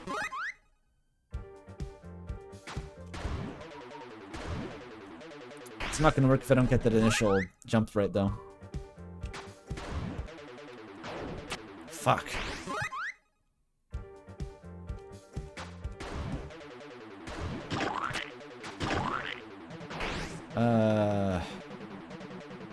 Yeah, get that one with the Rude Buster while I'm going up. So, like, here... Rude Bust, go, go, go, go. Got that one. Fuck, no, I can't do that. I need to get... I can't hit the flower again. And while I'm here, I think I... How do I get that one?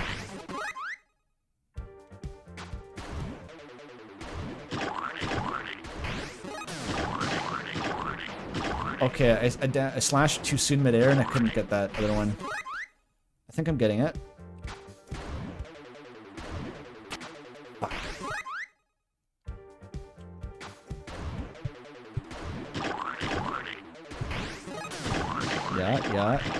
Yeah. Okay, just body that one. And I fucked it up. But, okay, the trick is not to slash. And then you get the middle one with Rude Buster. I just want to get this route perfected and then I can move on with my life here. But...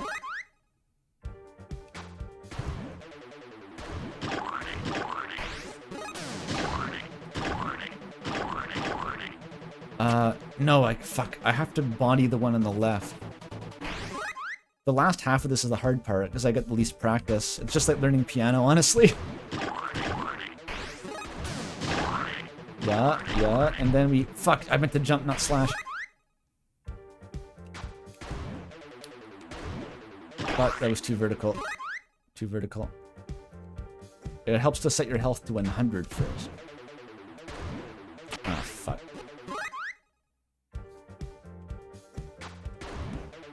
This is actually the same vibe as piano. I wasn't kidding though. Like, then we get that one, we slash on the way down, we body this, we hit that, we hit that.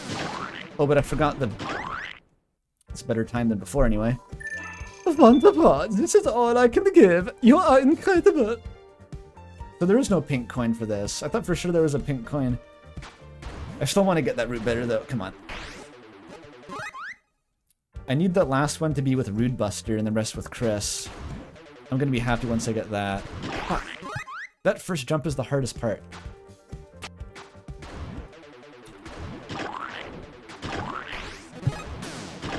And we body that, and we come down here, and... Oh, how do I get that one, though?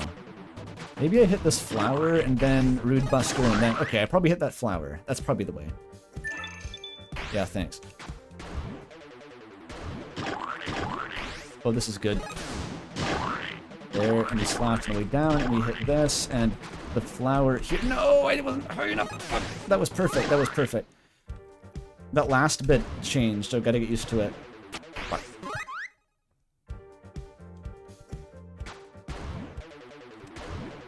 Fuck.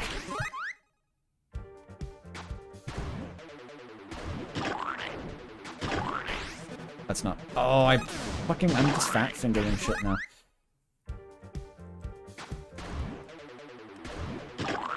Perfect. Yes. That's what you want.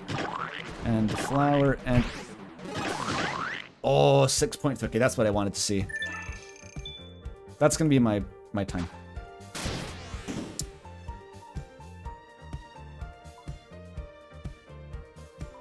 That was fun. Let's go to the garden and... No, I need the shadow crystal. Let's go to the cliffs. Oh, the tree cake. Yeah, I should have gotten the tree cake. You're right. Don't forget your slice. Take it. I hope we get back to Castletown and this guy and the top chef are just sloppy making out in the back of the bakery. We gotta go to the shop. To the definitely not Mew Mew Darkner who isn't Mew Mew. No relation to Mew Mew. Couldn't be. Yeah, give me the key. This is just the key to Mediton's house in Undertale, by the way. It's the same fucking key, probably. Yeah, I'll take that. Thanks. Yeah, thanks.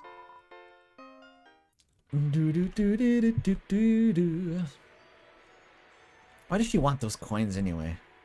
What's her problem? Wait, not the puzzle.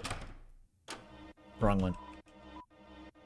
Oh, I haven't unlocked the top of the castle yet. Oops. Let's go to the foyer.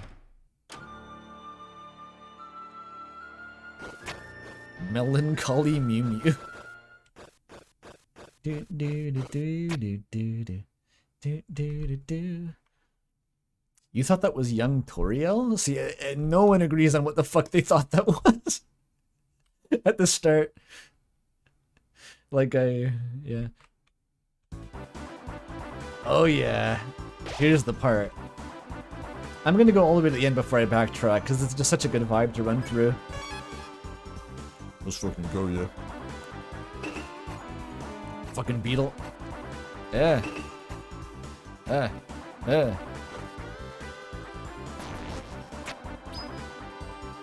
Now. That's why you don't have to backtrack for the beetles. I'll show you how much my tactics have grown.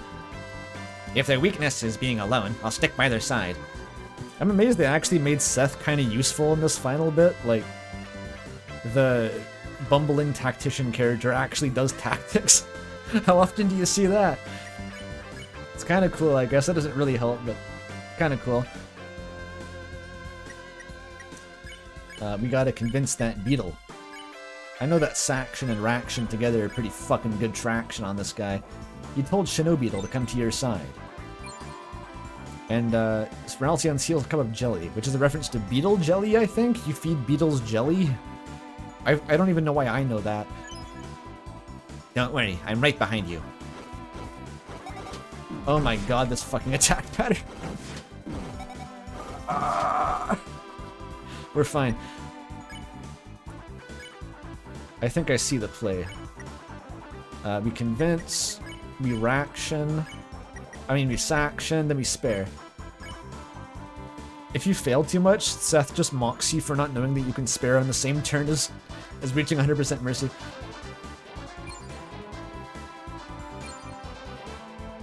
Wait, did I not act with Chris? What the fuck did I do? I fucked it up somehow. This is fucked up. I need to get out of this fight. Oh, I checked. Jesus Christ. Don't spare. There we go. Nailed it.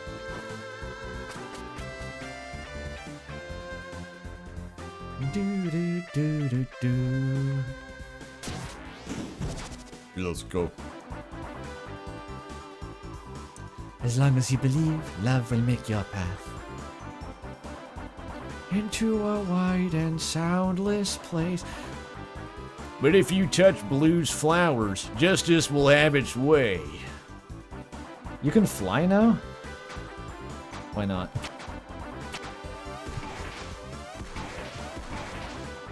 Just some classic Celeste gameplays. Oh. This is nothing after the Hop Chef. Tell you what. Time to take out the big guns.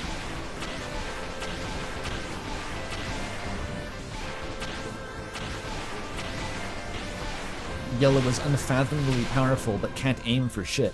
Did I do good, Blue? Excellently, Yellow. It was pretty cool. Seeing everyone fight alongside each other. You get it now? This isn't only about Asgore. Everyone has spent their whole lives as flowers. Orange, yellow, blue, green, aqua, Seth. Today, all of them, for the first time, have been able to know their own smiles. And you three still want to seal that away? Stop playing dumb. You know what'll happen. If there's too many dark fountains, having multiple only invites the end of the world. Hey, I don't disagree. So here's an idea. Why not leave our fountain and get rid of yours in Castletown? You... Or will you really take away someone else's fantasy? Just to keep your own? Our Castletown, it's not just a fantasy. It's our home. It's Chris's. It's Ralsei's. It's everyone's. We're not getting rid of it. I see. Spoken like a true hero, Susie. He's way too good at this. 20 bucks from Uberculosis. So to be honest, how many times did we die to Mew Mew in Flowery first playthrough, and do you think the people complaining about difficulty are just, well, theory crafters that are playing for the first time? No, I generally think that it's usually a dipshit move to blame people for finding a game hard. Deltarune's not a particularly difficult game. It doesn't expect the audience to be particularly good at games. So of all things to complain about a difficulty spike in, yeah, this is the one. I think I died to Flowery a comparable number of times to Mew Mew. Which I think is unusual. I think people have more trouble with Mew Mew usually. Mew Mew is like very hard, but is the secret boss that's a bit more lenient. It's interesting that Flowery is so hard. I don't know. Look, I'm not going to pretend that I give a shit about gamer difficulty discussion about Deltarune, okay? Don't let him get to you, Susie. Yeah, you're right. The Castletown, we can't give that up, right? Not for anything. Yeah, I think Knight is still the hardest, certainly. Mew Mew just has the one bomb attack that's just fucking undodgeable, and the rest is like at least a little bit doable. The bomb attack is ridiculous. I don't know how it got through the playtesting. 9 months of playtesting.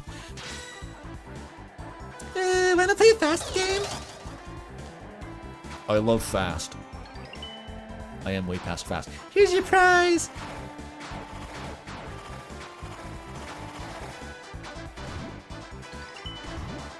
Whee! I see those 1,000 pesos scrolling up. Don't you want your prize?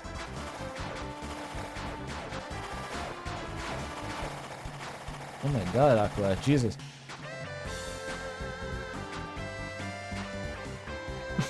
That's my favorite bit right there. The plan worked in this fucking Gary's mod contraption.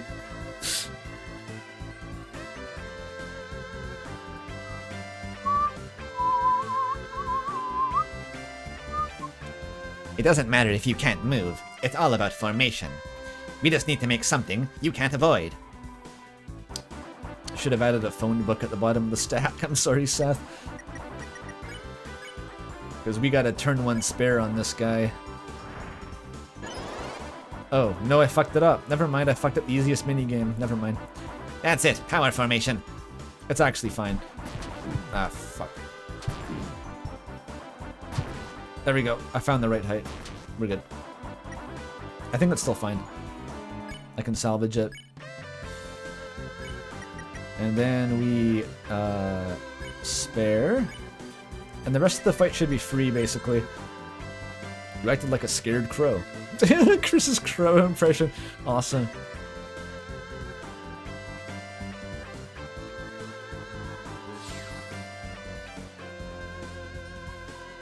Heh, getting rid of one doesn't change anything.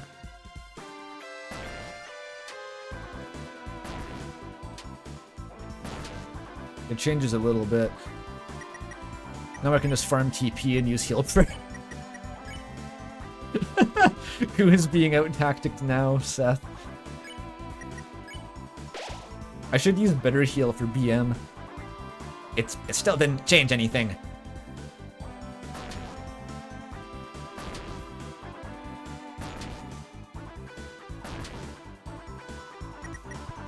Focusing its chi. Can I use better shield? I don't think I have enough TP. Yeah, I can. Hang on a sec, we just need a pit stop.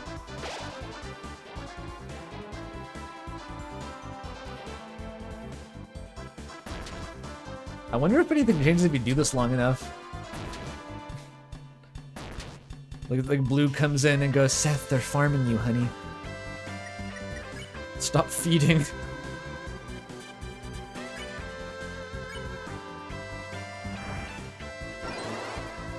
There we go.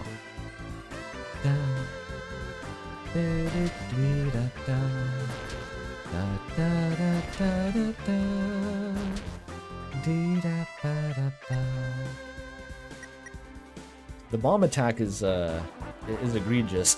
It's just you can't even see what's happening, and it's just like you need the precision of the surgeon doing the surgery on that one particular grape to actually not get hit. Like, just versus every other attack, the difficulty gradient is, like, insane.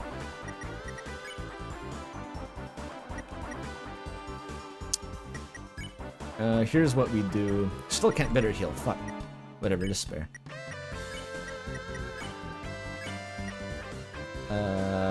Heal prayer on Susie.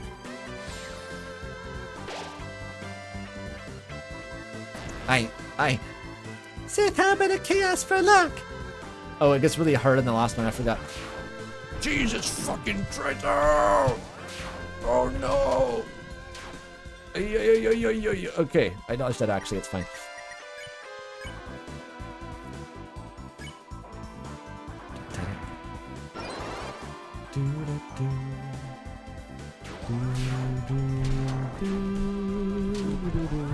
The white box does damage? What even is this box? Like, what is this attack?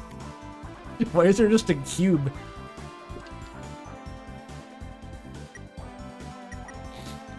Alright. Finish it.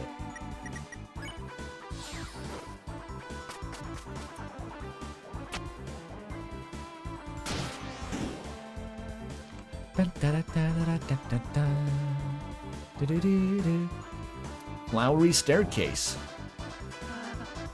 Lowry. Look at him, he's just going for the throat here. Like, what the fuck are I say? What? Trying to take me down before the big finale? That's not like you, Rally. Stop dragging this out.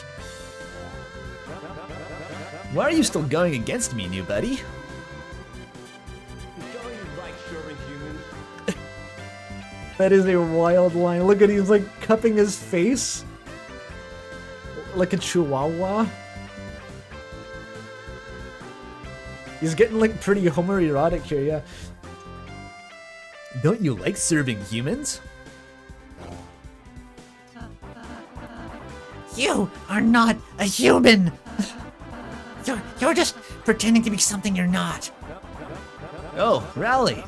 Want to tell them what's wrong with that? He keeps spitting. I'm like, what does he mean also? What does Ral say actually? What does Ral say? It's your purpose to be a flower. You can't run from that. Our purpose is to stop the darkness. We're just doing what we have to. Oh, Rowley. Maybe I did tease you too much. This whole time, I was doing it thinking it would help you realize you could be happy. Instead, just seems like it made you jealous. That we don't have to follow your silly little rules. Shut up already! You want to know what happens if I don't follow the rules? Everything will fall apart. You think I want it to be like this? Then what? What do you want? I'm only trying to help you. I'm just trying to help you, Rowley. Ralsei just got like r/ murdered by words.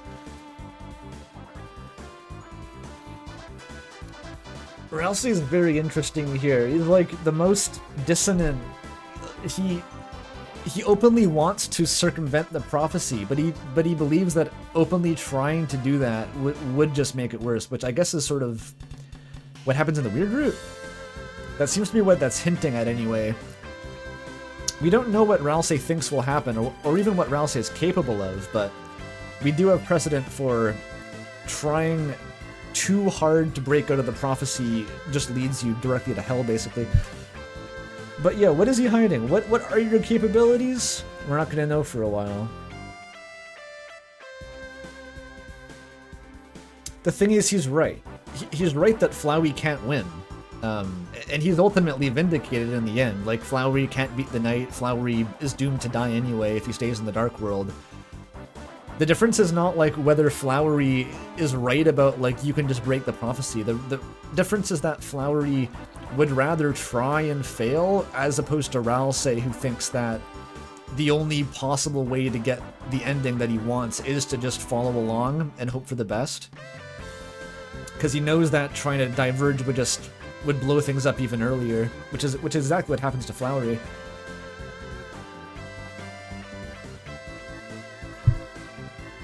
Backtrack for Starwalker? Okay.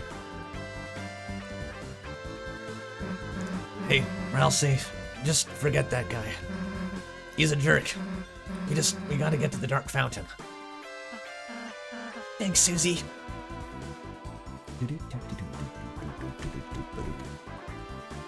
Oh, I couldn't go back for a second there. That's weird.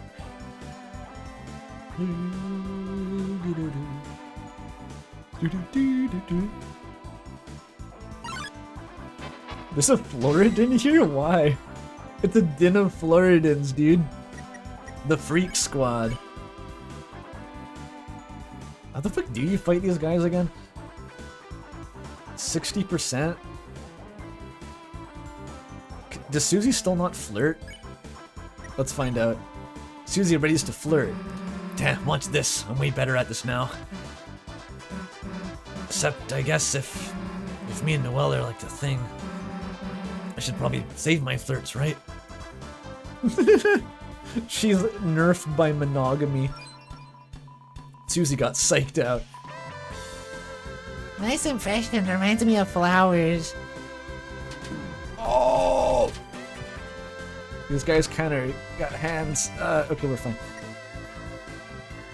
Okay, that one's happy. Let's try, Flatter. Actually, Mass Tired and Scythe Mirror probably work really well here. Let's try that. Because I think Tiring usually is like an AoE from what I remember. Ralsei made a boring speech. Yeah, they're all tired. Floridan became increasingly tired. I'm tired. Can I just beat someone up?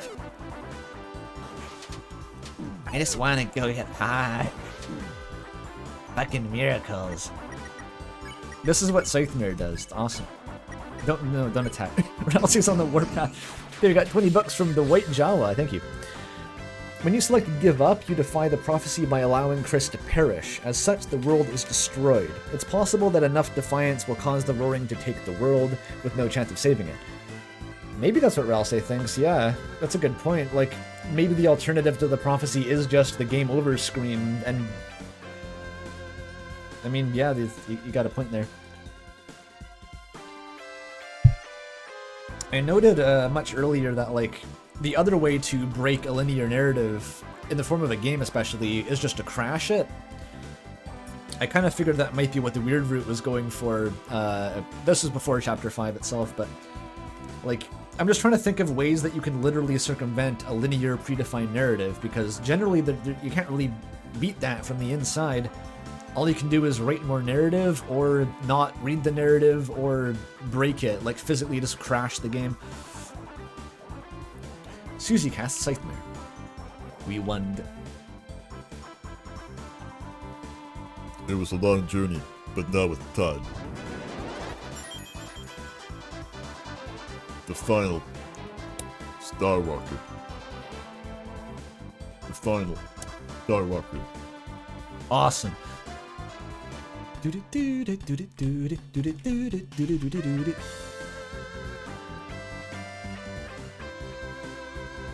music goes hard as fuck.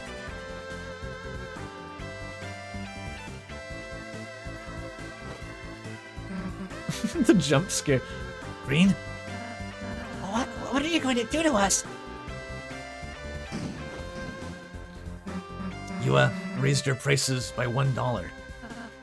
I see. It's the ultimate shop. Thanks, Green. Yeah, Green's the bro. Répondez, s'il vous plaît.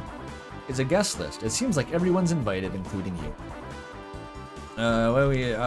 Green tea's the best one. We gotta just buy some of that. What does Flavine do? Heals 130? Whatever, we're good.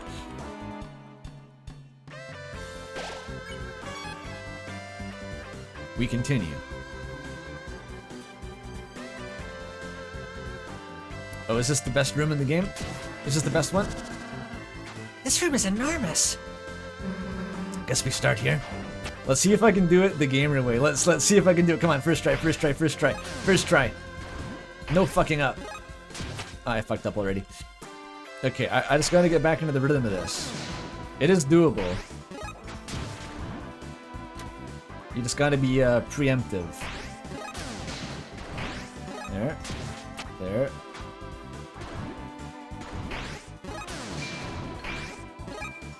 Yeah.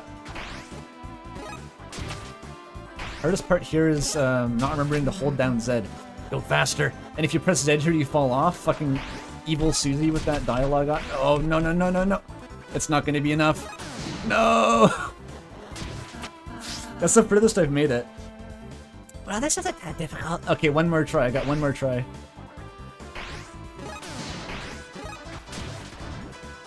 I always try to press Z to advance Susie's dialogue and I just fall off the platform there every time.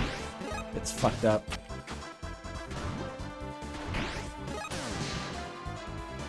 Oh, I forgot. It's so doable, it's so doable. And now I get put into baby mode. Fuck! Fuck! I wanted to do it the gamer way. I don't know why I skipped that. I was raging, I was raging. It is more fun this way, but like, I wanted to see.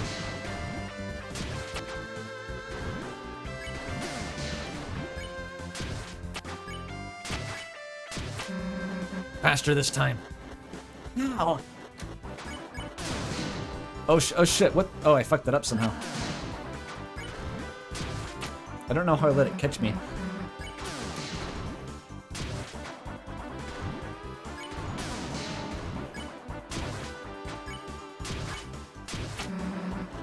Rocket boost.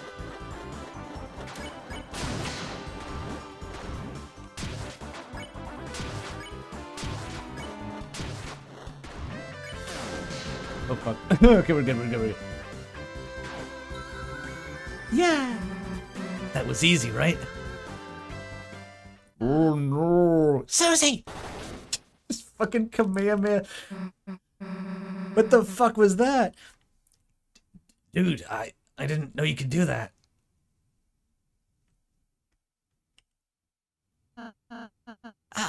Well, I... Show me cool stuff like that earlier, Kay? Of course, Susie. Yeah, so you're fucking for real right now? You did this shit against a fucking shuriken that would have done like 30 damage, but not against a titan. And you thought we were gonna die and the world was gonna explode, not against the titan mouse, what the fuck?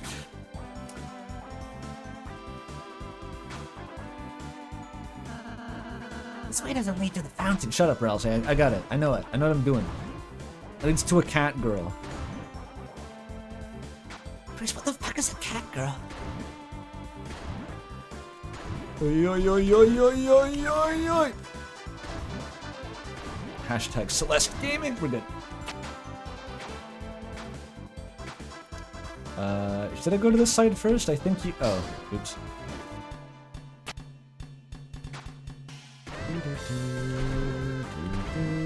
I trained on Hop Chef for this. Oh no, I'm dead. This is kind of Super Meat Boy.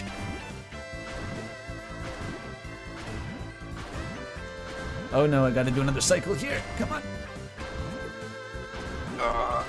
Yes, yes. Yeah, it's just that easy. I think this part was like really fucked up. You have to do that. Yeah, okay, it works. Where am I even going? There's nothing here, is there? This is some like Mario Maker shit.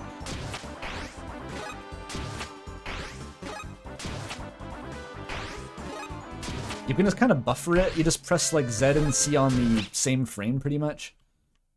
Oh. Le chien. Wow, meteor smashed. I can do it again, I guess. Why not?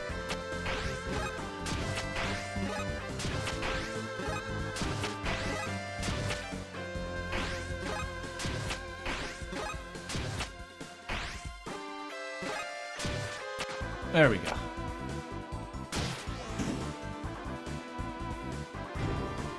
You opened the treasure chest. Inside was a dog dollar. Thanks.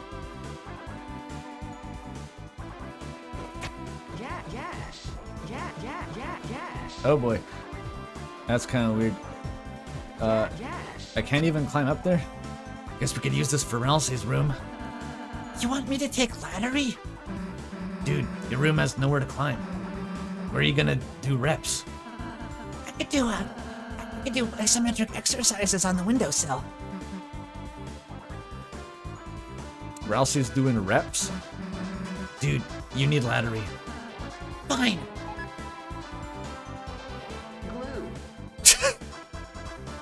Thanks, Lattery.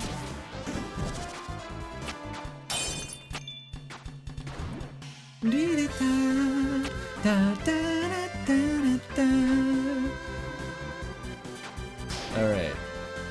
I did the super room. Now we can go to the regular super room. Can the wind struggler reach the cheese here? What happens? Are you gonna eat that, buddy? Ever? Helping itself to cheese. Eat it! What the fuck are you doing? This isn't even my fault anymore, buddy.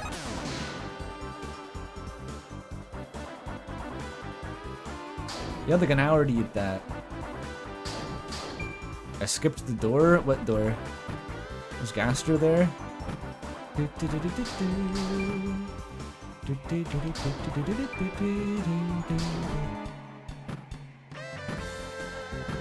This ain't nothing to me, man. There's a flowery bath scene? Where is that? An entrance to the left. Oh. Next to Lattery? I'll go back, it's fine.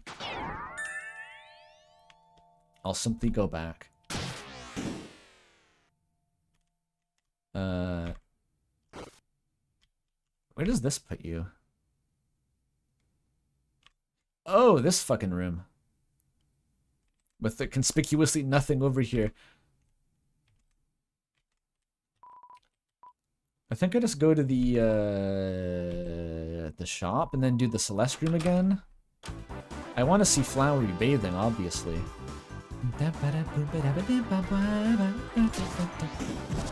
Am I still in baby mode? I mean, normal mode? Yeah. Wish I could have a talk with the team and be like, hey, can you just, like, not help me? I just want to do it in, like, a difficult way that is hard for no reason. And Rousey would be like, Yeah, I understand, Chris. You don't really need to seal the fountain anyway. Who fucking cares about anything? Fuck it, why not?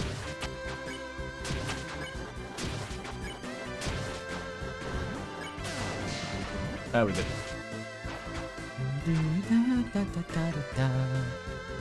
And we're back.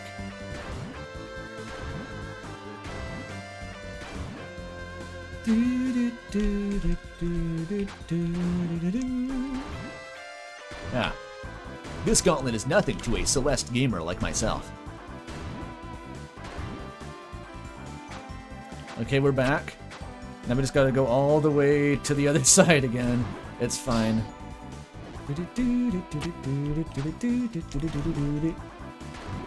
Oh, fuck.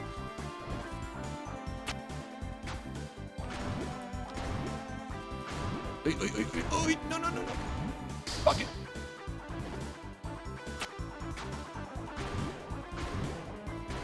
This room is harder than the next one. That just requires like a weird, unintuitive input sequence you have to figure out.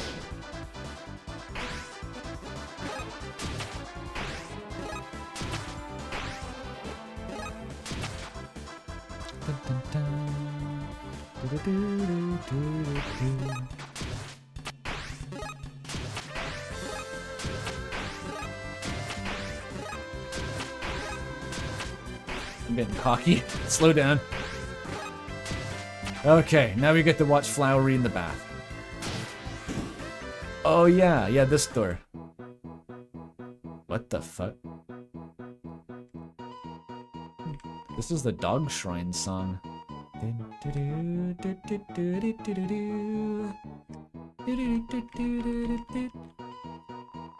It looks like a crow, but the nameplate says Mo. It's licking the canvas at hyperspeed. Hyperspeed, a layer of bromine is forming. This is a joke about bromides, but like, bromine is just like a brownish element that you use to like disinfect hot tubs. I don't know. This is advanced level humor. I'm not sure I get it. What's certain is that it must be some kind of burb. It's a burb. Yep, it's a burb. It looks like a Floridin, but its nameplate says Yucca. It's drawing a bathtub using its fluffy fucking tail on the canvas. Wait, is that a tail? Is that tail real or not? This is where we all drew bromides for Master Flowery. His long legs, his shining smile, his perfect figure. Yeah, we draw them exactly like he asks. Of course he pays us in Flowery dollars. That's perfect, we can buy more bromides. It's a Yowie for Yowie kind of market.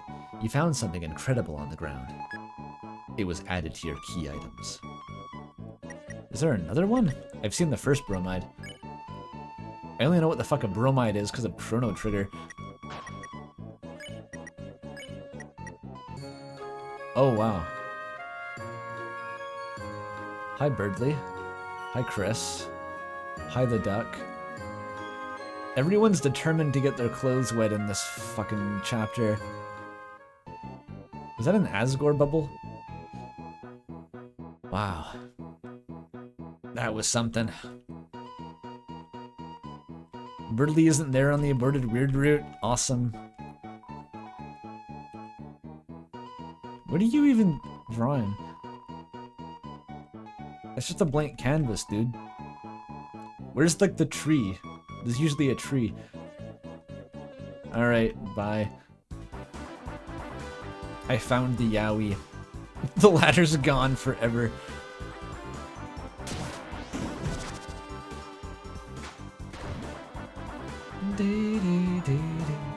Now cat girl. Cat girl. Cat girl. Cat girl time.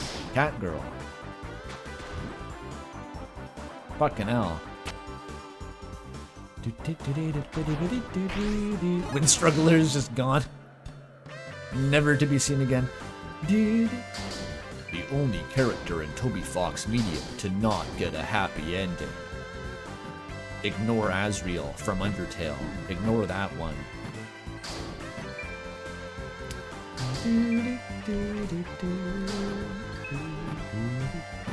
Why am I singing so bad? There we go. Okay. Fucking obby for pink coins, then it's cat girl time. It's cat girl time. It's cat girl time. That's not a path. I should get up. Okay. Princess Ribbon. We don't need the attack. Just change it to the mannequin. I think only Chris can wear this. And then I think Ralsei can get the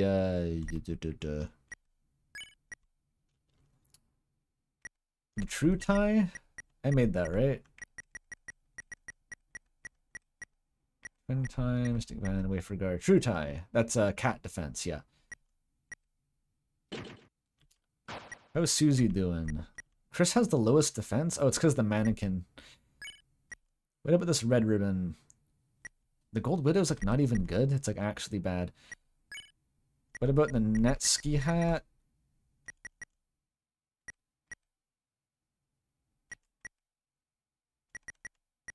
Where's all my Netski hats? Oh, there it is. What about just like 2 of these? I don't know. The Deal Maker? Is that even better? Where'd the Deal Maker go? No, Ralsei is wearing it.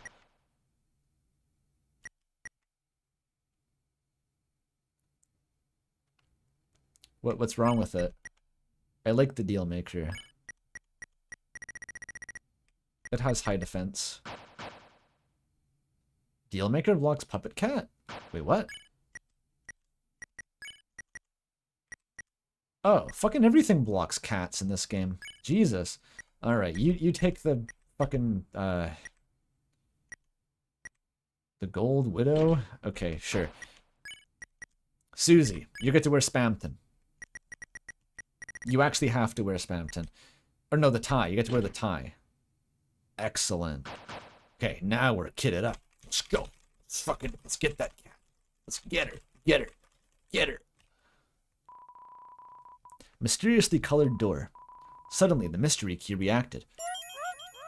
I wonder who could be in here. It's clearly Image Friend from the device.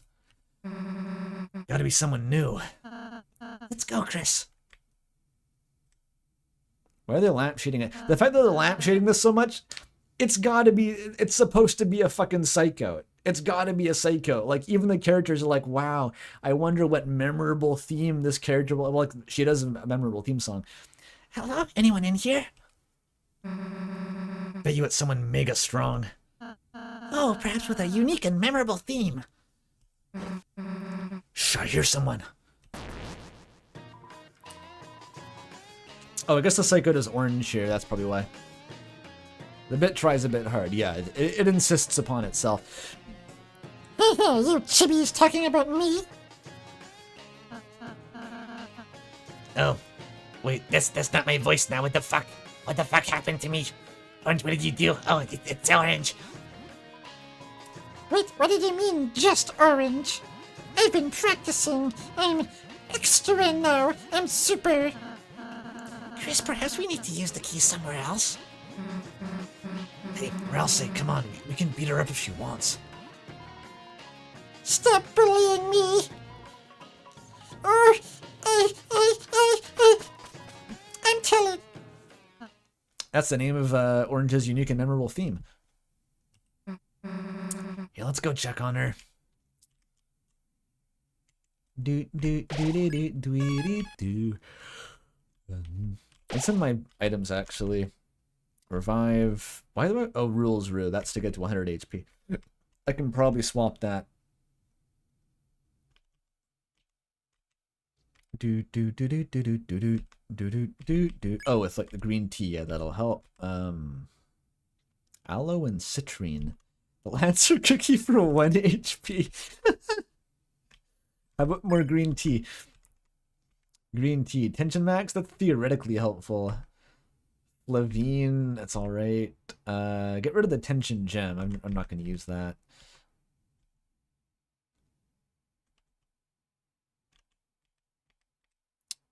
Everything else is kind of dog shit. Oh wait, green tea. Even revive dust is just terrible. Like, what's the point of revive dust? Just green tea. Dude, just pound it back. This is how I beat Sekiro.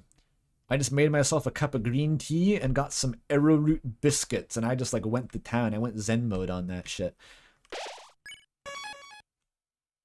Entered a trance. Orange, we just wanted to check on you. Leave me alone, you big, ugly, heartless, long-eared freak! Or I'm telling my big sis. Big sis? What's her name? Marigold, the giant rat? Rousey is just fully evil. Rousey hates orange.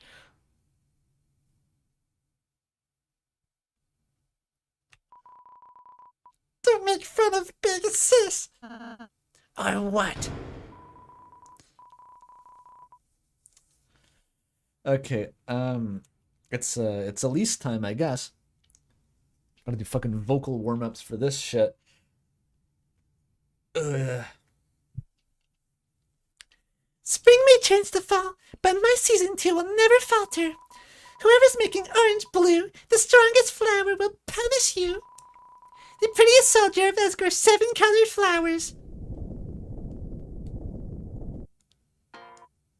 Pink!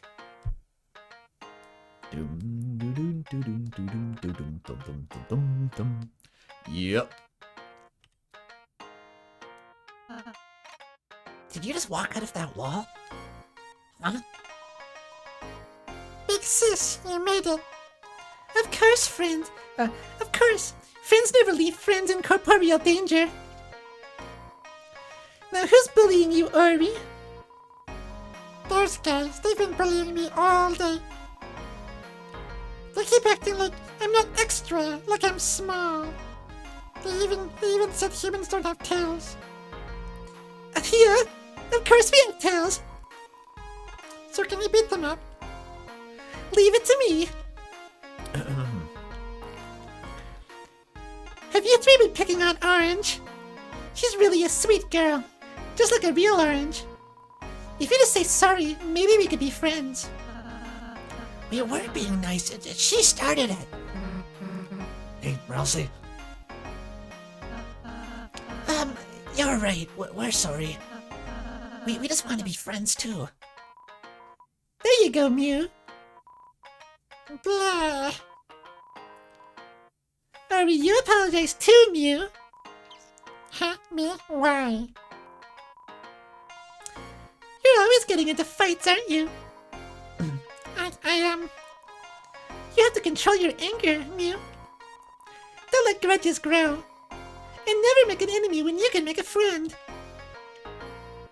Well, if you say so, big sis. Hey, jerks. I'm sorry, too. Don't worry about it. I feel better now. Thanks, Pink.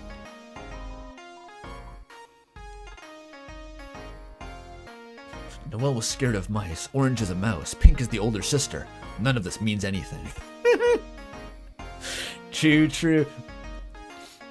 I like the fact that just reminded me of something like people try to like say that Des was a human or something. That's gonna be a crazy twist, and like it just kind of ignores the fact that Noelle was like afraid of humans growing up. Like, what does that imply? She grew up with her like big sister as a human, and she was just afraid of her irrationally because of her different race. Like, she never saw her as normal, even though like they'd been together since birth. That's so funny. She has antlers in the flashback. It was a hat. She was wearing a hat. And the shoes for hooves in her backpack, that was for in case Noelle was there.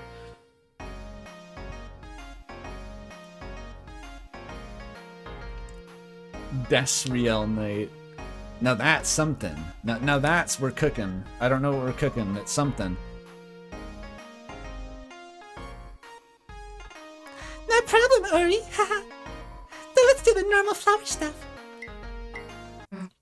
Hey, wait a sec. Maybe I miscounted, but... Huh? Ralsei, didn't we meet all 7 flowers already? Huh? Huh? Come to think of it, Asgore doesn't have a pink flower, does he? Big sis? Pink? How long have you been my big sis?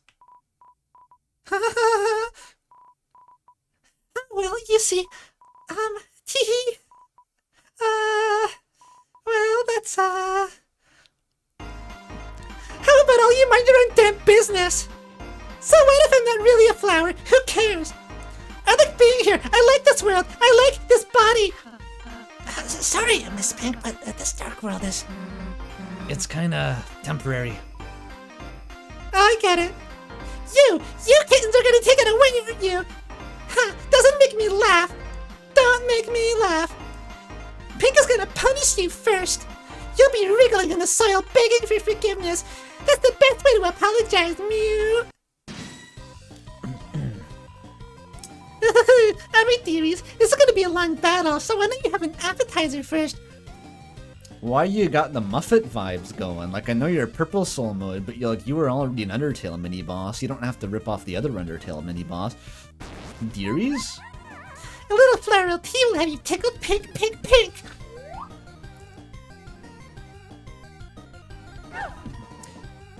Wait, hey, it's purple. Oh, that stupid bug said it was fuchsia. A bug? Who sold you this? Oh, Muffet. Muffet? Does Muffet exist? Where the fuck is Muffet? Hi, Miku.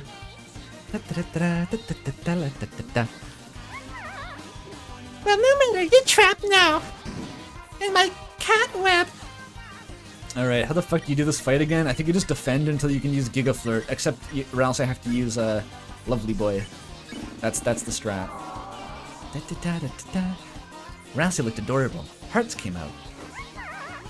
Purple, purple, you can't even move, whatever. Figure out how to move, see if I care, Mew.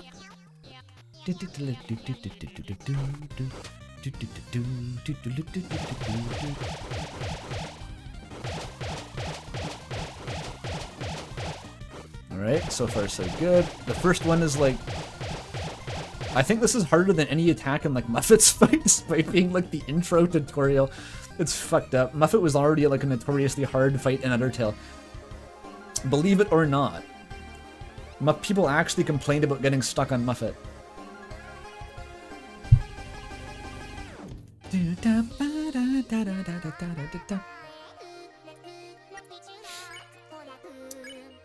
Alright, we can't... Giga Flirt. Maybe Mega Flirt's worth it? Actually, we don't even have a Doki bar yet. Just fucking flirt. Everyone flirted. Hard. Crank down hard on a big tub of French onion dip. Now that you're purple, you're in my restricted. You're restricted in my feline web. Before this body, I was nobody, a ghost, nothing. Now I'm a sensation. I've got friends, enemies, neutrals. I remember your genocides reference? Even my own Doki meter. Hey, stop staring at that. The bomb attack. It's like ERAM, but worse. That's fine. Oh! Okay, that wasn't... I think it gets like twice as bad as the fight goes on.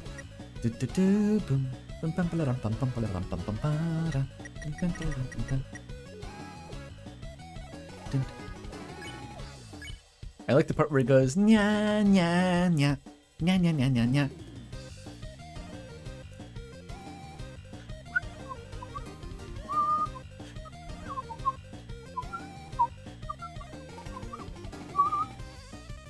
It is a catchy song. We can just, do we need more Lovely Boy? I think we should. Ralsei has to take some hits though, otherwise. We need to get to that Giga Flirt. Jealous? I bet you are. I bet you want to steal this body like a little grubby puppet gremlin. Spamton reference? Is that a Spamton? Like a puppet gremlin? That's Spamton. Why would Spamton steal? Spamton wanted a soul.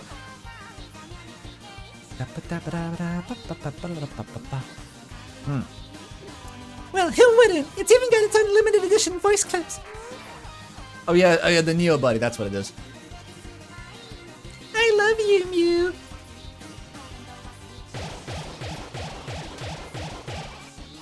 I don't know how to dodge this one. I actually have no idea. I think just if you go for that bottom heart, you get fucked. I think that's all it is. Yeah, the hitboxes are so big on those. Okay, we're doing fine. We're doing fine. Can I use Giga Flirt? Giga Flirt. No, next turn. Everyone just defend. Hey, you stupid gel pen, stop flirting. You're making my body's heart go funny. Die. Oh.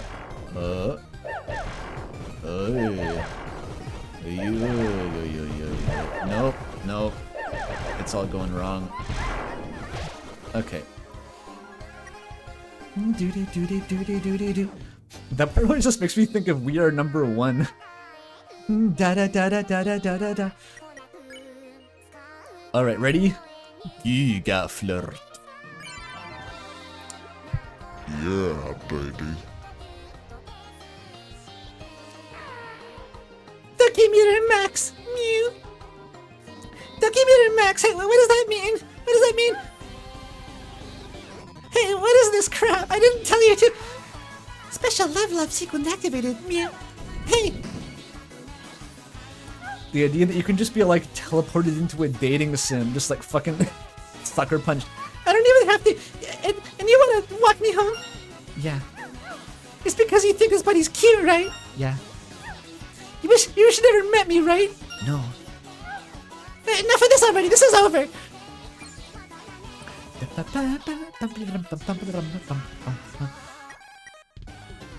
And the little dummy quote at the end there. Spamton got one of those too.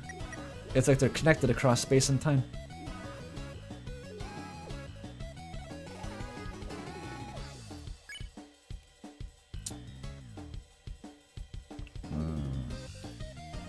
New strat, new strat. I think we should take this time to heal, because defending isn't gonna give us much value. Let's toss out some green teas. Does Ralsei need a green tea? No, I can use a shittier item, I think. 180, that's 2... Yeah, I lose value.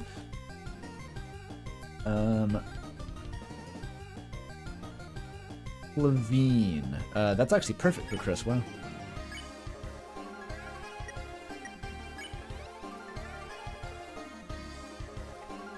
And I can use the orange juice on Ralsei, perfect. And Lovely Boy. Fucking perfect tactics.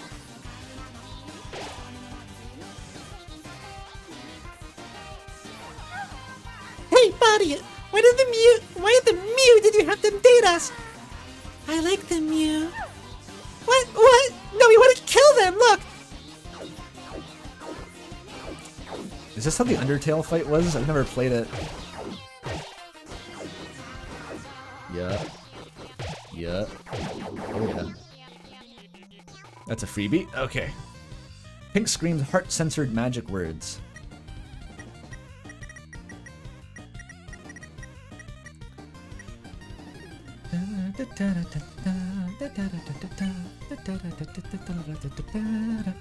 Okay, what's the strat this turn? Defending still isn't much value. Sharing food's always a waste. Do I still have a bitter tier?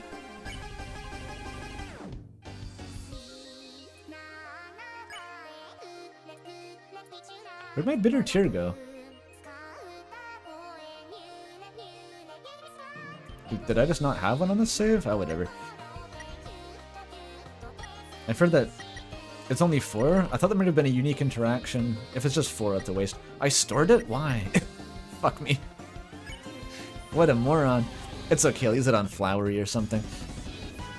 Or I'll save it forever. Better to save it forever, right? In case you need it for the fucking Gaster boss fight.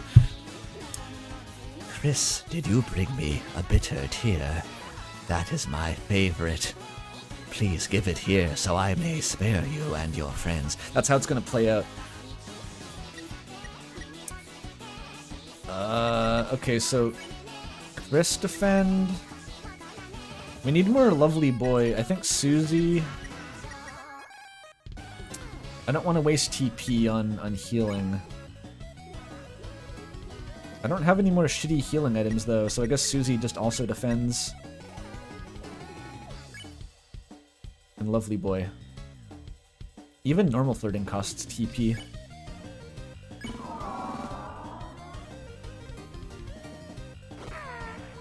Don't hurt them, Mew.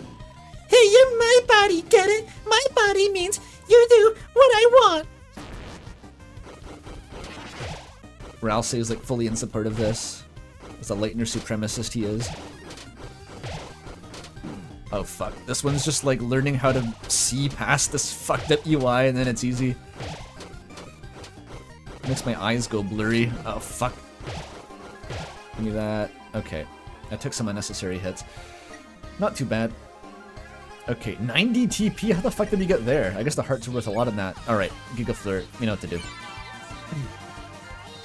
Fuck yeah. Let's date me, let's date me. Shut up! And stop making my heart beat.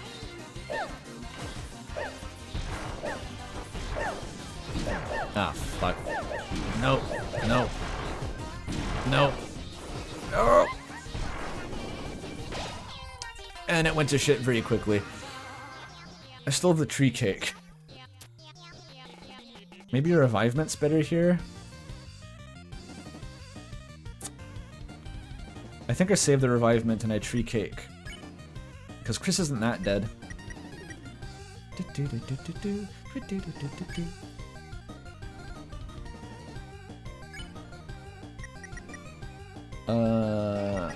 Defend?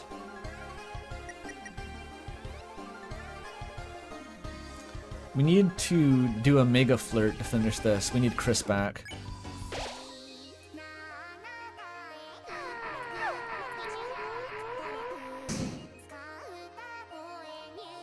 Listen, buddy, we are pink. And we're never going on a date again, got it? Again? Oh, like after that first one. Like that was the date.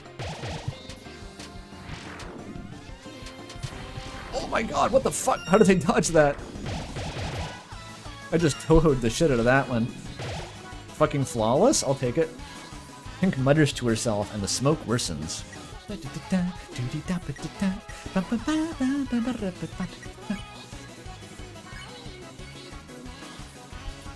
Mega Flirt. Okay, this'll work.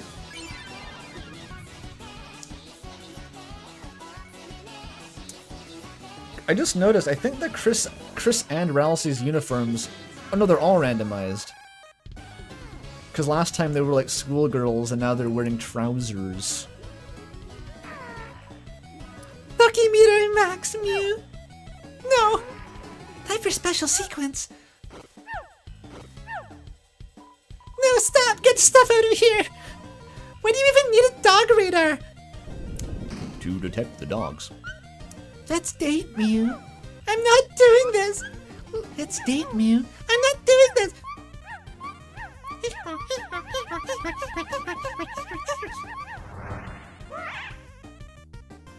Oh, they split. Now we can both date! Will you say something nice to us? No, say something nasty to us! Nice and nasty. Do you want to wrinkled fruit? Do you want to raisin face? Do you want to date? There we go.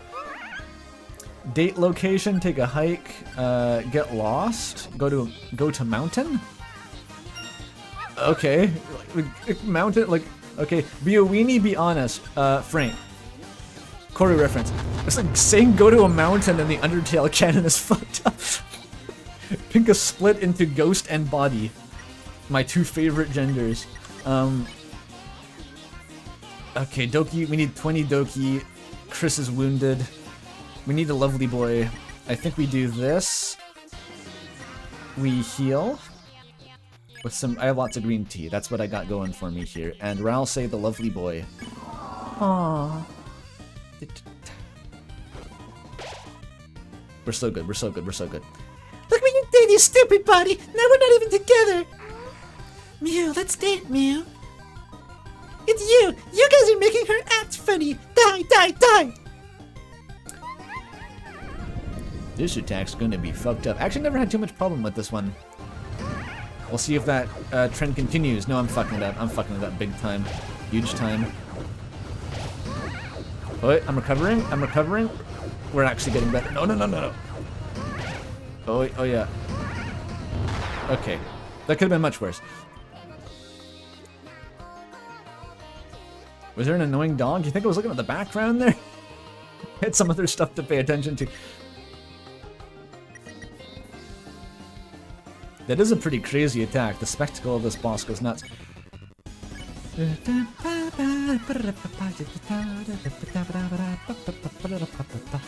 Okay, what's the play? Not enough TP to do shit. Chris, you're defending. Susie, you're defending. Actually, no. Susie, you're healing, Ralsei. Because Ralsei is the lovely boy. We just gotta Naruto run up to the Giga Flirt. That's all we gotta do. I think we can use the Tension Max to use it twice in a row too, so that could be our like ultimate win con super combo. I want yogurt mushroom! I read that without realizing what the fuck I was reading until the end. I want yogurt mushroom, Mew! What the heck is happening? Why are we split?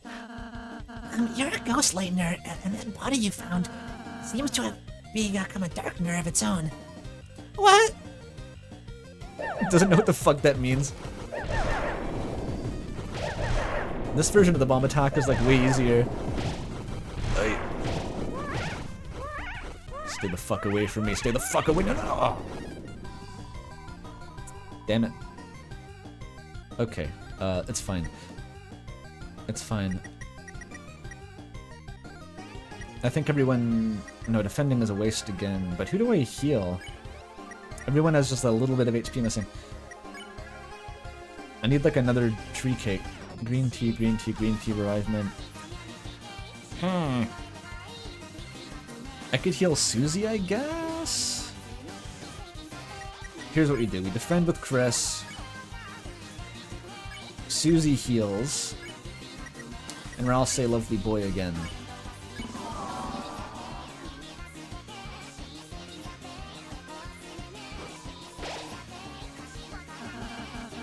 Think your body, it's its own person too.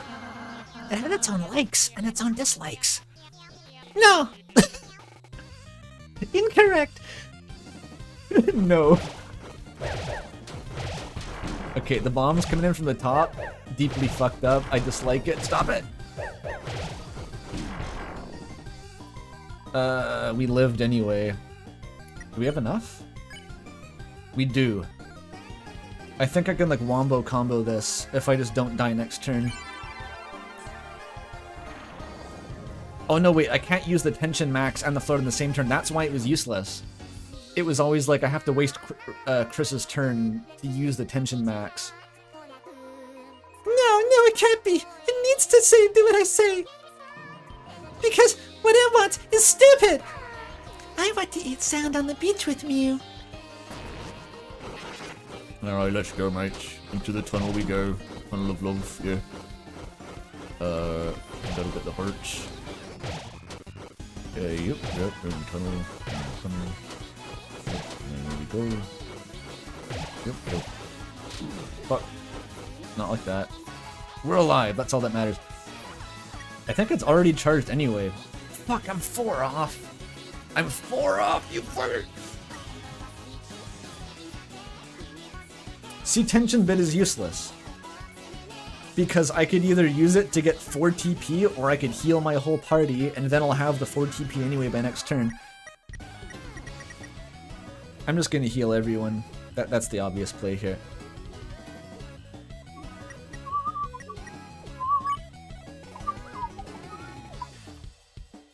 The action economy, dude. I love just say the action economy. And don't elaborate. Everyone just chug the tea. Everyone just chug. We're getting caffeinated.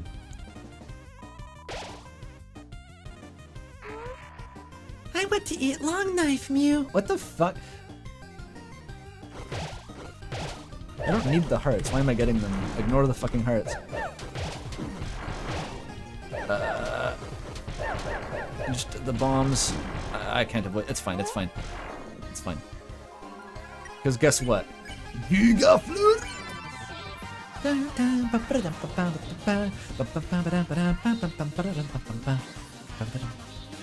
no, no! You can't, Donkey! You're not allowed! I'll stop you! No matter what! I hate dating you. I love dating you. Evil mode activate, Bloodgrave. This part of the fight's kind of awesome, actually. The music, anyway. I like the music.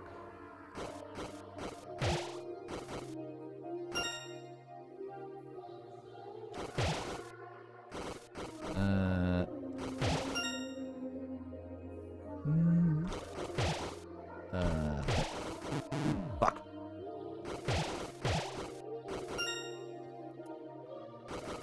This part is deeply fucked. I didn't realize they had these little rest stops at first. This is kind of what playing Core Observer is just like anyway, though, so... I trained for that. Want to date Mew? What's happening to her? To me? Her heart. You can't take the during the dates alone. Or else he's like, has his scouter out, his dating scouter. Oh, I see what's happening here. Oh, she had the gaster strings? See, this is why I didn't notice, is because I was too busy looking at the fucking UI where I was trying to stay alive to notice the gaster strings. I did not, in fact, notice the strings. The body, it needs you to survive. So this is, I should point out the actual fucking parallel we have here besides the, gender dysphoria metaphor, which is the more obvious thing. This is a parallel to Chris. Like the body and the soul being separate, which somehow I didn't even notice on my first playthrough. I think someone pointed it out afterward, and I was like, oh, that's what it, yeah. The body needs you to survive. Then if I don't hurry and get rid of you guys, don't you think your body deserves a say too? The Doki meter is almost full. It's 17 away, but... Oh no, it's randomized this time. How do you even do it? I forget. Everyone just defend. Wait, Mew. Go back to school, Mew. Have friends, Mew. Go back to school. What is like the mad demi ghost's life story here? I want to know your backstory. What made you like this? Pink's body is heavily damaged. I think I just have. You gotta play it like the Spamton stocks. Here we go. Here we go. It's 5 away. Go. Oh, it fucking moved. Why can't it just be us? Why do you need to have someone else? Mew? I think it's an auto scroller. I actually forget what the fuck happens here. Buddy, listen, I'll show you. I'll show you where my Dokies come from. What a menacing sentence.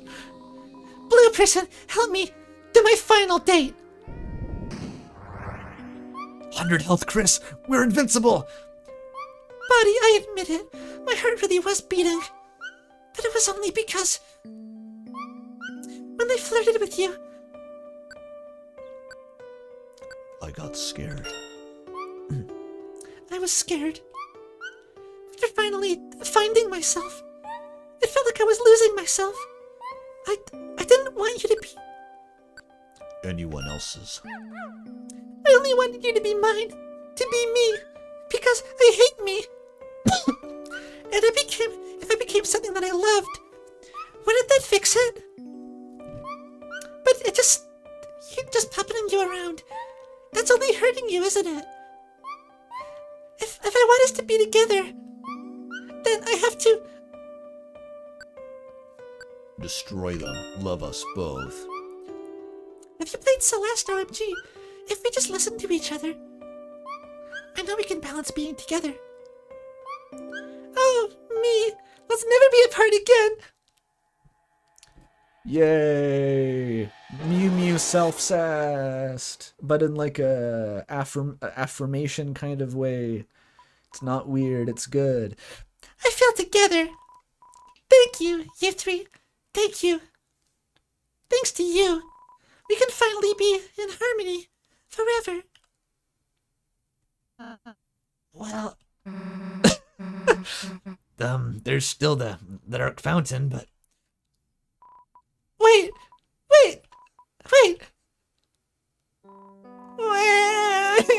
You guys really are bullies, aren't you? I just want to be like this. Ever since I saw Asgore's doll, I knew it was me. I'd been possessing this body as a ghost since then, but once I got to this strange world, I could move in it. I could talk. I could be an animated cat girl. Why did you two try to take that away?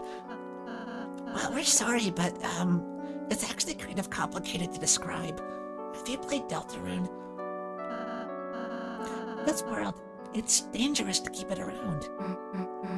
But look, we don't want to ruin your life or anything. Why don't you just come to our place? Your place? We got a world like this too. You'll probably be able to keep being a cat girl there. Really? Oh, thank you. I can't believe it, Mew. My hopes and dreams are glowing. Hopes glowing hopes. Well, the dreams are a darkness thing. Don't ignore that. But like the glowing hope. This is going in the ink theory. I'll go back to pack my pink bags. Pink, does this mean that you're going to leave?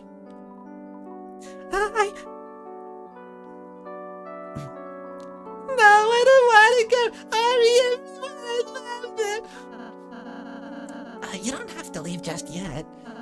We still haven't reached the fountain. It'll be at least another 10 minutes. Okay. Ari, I'll stay with you until the end, okay? Pink, I'll stay with you too.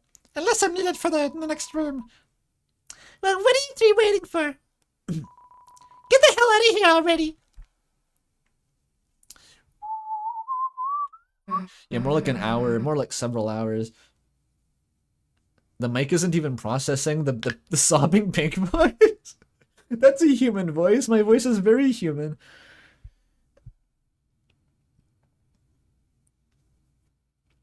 Well, I guess we better get going.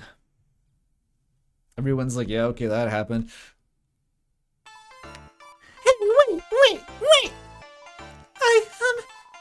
My body, she forgot to give you something. I don't know why, but I've had this ever since we got here. And, we don't need it, so you have it. Ever since we got here, by the way, so even if you say the Shadow Crystal was generated mid-fight by her realizing that, like, her body had to, was separating or that the Dark World was going to collapse, like, she's had it since she got here. Where the fuck did it come from? There, we're done now, buddy. Actually, let me give you something else, Mew. Whoa. Hey, see you later, Mew. You're fucking crazy. That's wild, dude. Oh, yo, the wall opened up. And now finally we have a Shadow Crystal. Okay. That was a lot of that voice. It's not actually that hard to do that voice. Okay, $20 from the real Seth Deltarune. I'm the real Seth Deltarune. Buy my glasses. Trust the process. I can't buy the glass. Oh no, I can buy the glasses.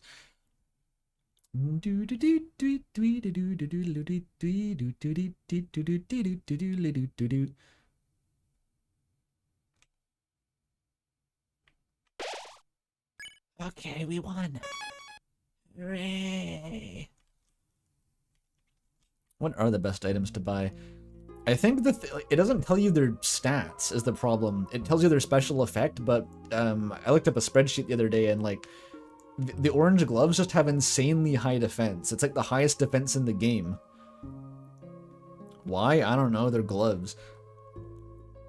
Welcome to our hidden place. A dark road lies ahead of you. But if we can, we will light your way. Weapons and armor made from our petals, linked by your coins. Even if you may use it to defeat us, we know you should have this power. Now choose 3 of us, and only 3, otherwise the economy would be broken.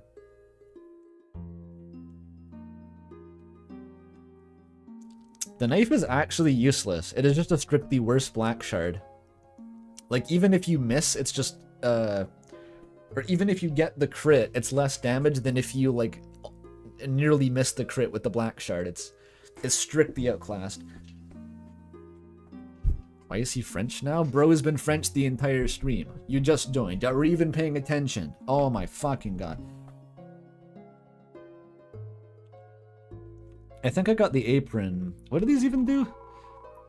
Obviously, Burn's the best.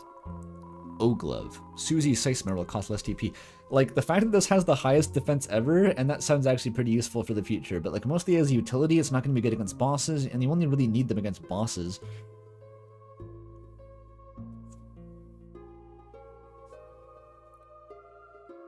The best are the yellow hat, the green apron, since the Seth specs are blue shoes depending on how well you can dodge.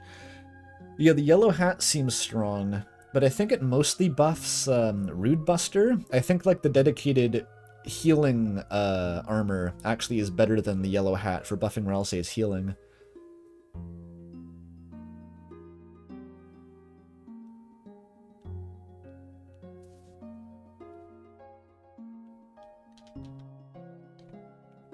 $20 from your GMJ.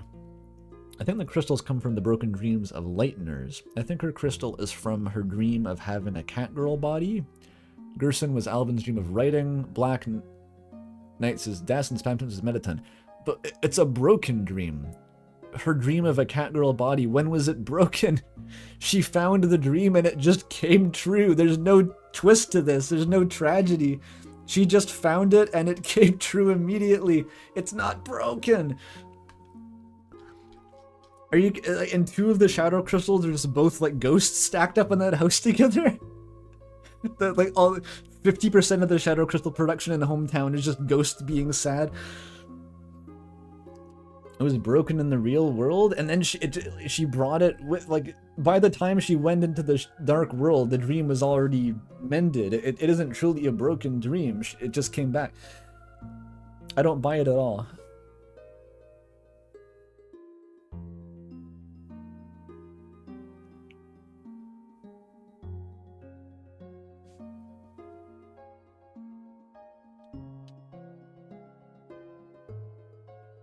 Okay, I think I can only afford 1 right now anyway. The apron is good. The hat, I don't know, it's mostly good for Rude Buster, and if you're not using attacks, a lot of these don't really help. What does this even do? A weapon for Ralsei. Pacifying costs 0 TP. This is just like a utility. The blue slippers and the orange gloves are both like, they just make fighting normal enemies slightly more convenient. It doesn't seem like it makes that much of a difference though, because you need the gear for the boss fights.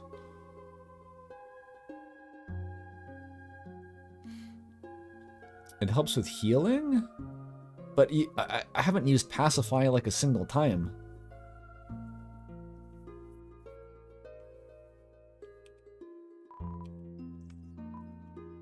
Yeah, I'm not buying that. What does this do again? You're gonna need my tactics. Invulnerable for longer. Okay, that's just the same as the Undertale item. That seems kind of meh. Unless you're just tanking. I'm probably just gonna go for the same ones I did before, which is like apron first.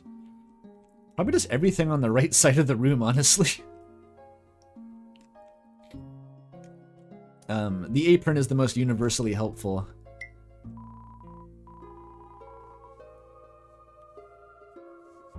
The Seth specs give magic? But they reduce TP gain? What the fuck? All this fine print. God forbid we know what they do before we spend all this crazy limited currency on them, Toby Jesus.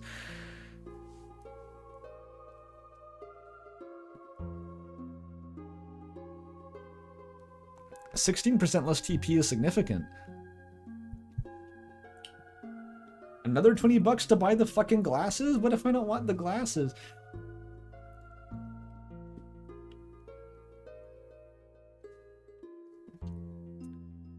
Blue shoes is +6 magic? That is a fuck ton. If you just get the shoes to buff Ralsei's healing, I guess that's worth it. Keep not buying the glasses to get more money. The aqua knife is useless. The hat buffs healing, but not as much as just other items. Someone posted a spreadsheet, like, just recently that I was looking at with all the stats.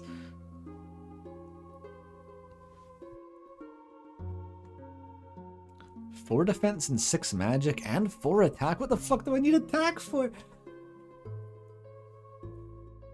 I'm not unequipping the black shard.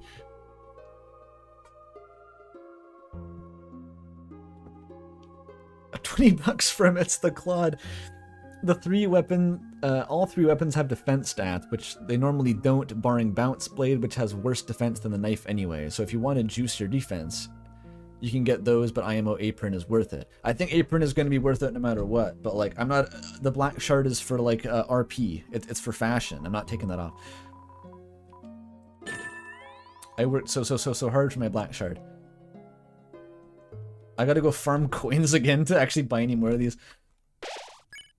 Okay, what the...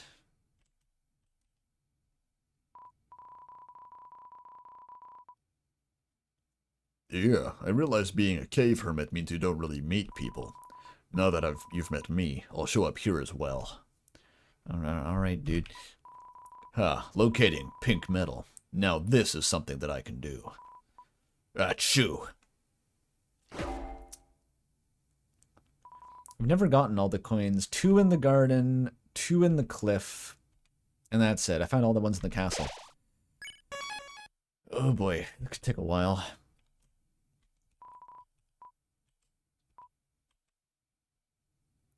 I think there's one on top of the shrine, right? Did I ever get that?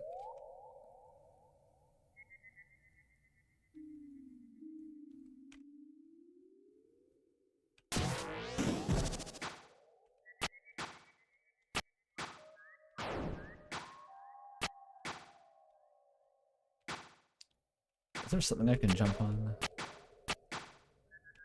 I did not get the gold thing. I can go do that now. What the fuck do you jump on here? Oh.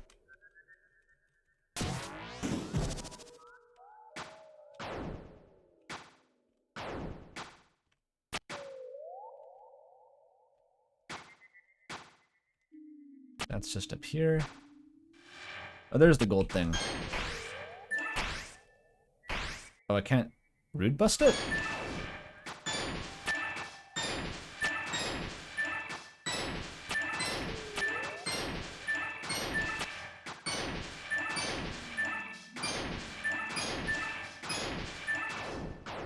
Fuck. Did I fuck it up?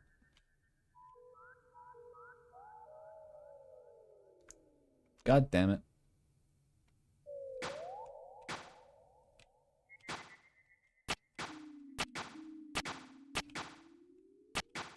That was something. Oh. That's new.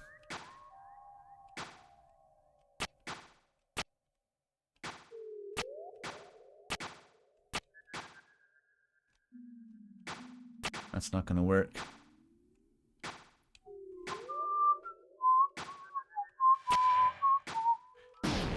Oh. Oh my god. It's brutal.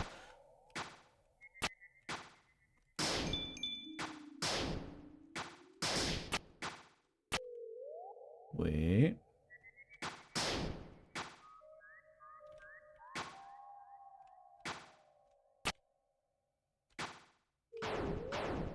Nope.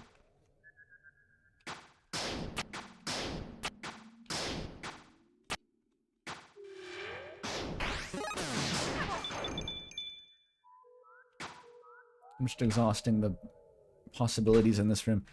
That's just the Jackenstein gag.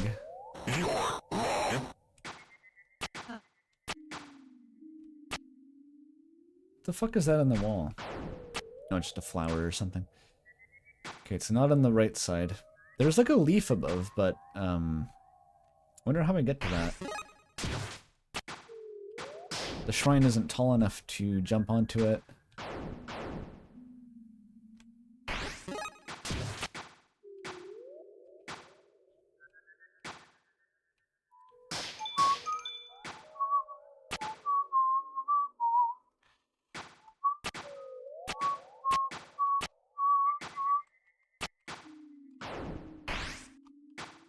Is there anything to like a platform on?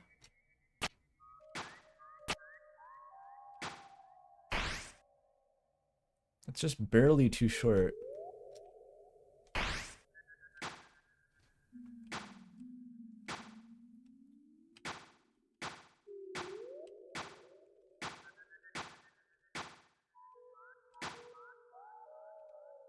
Oh, up here. Oh, that'll do it.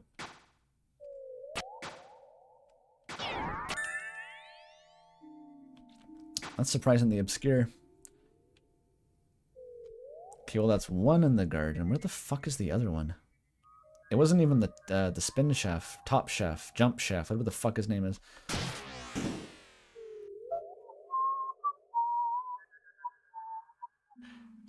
I think I had an easier time secret hunting for 100% in Mina the Hollower than I did for some of these pink coins.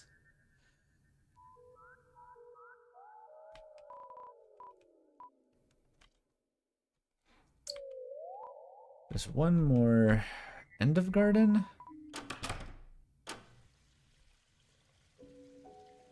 Maybe it's the one if I backtrack left from here. Did I ever do that? I can't remember.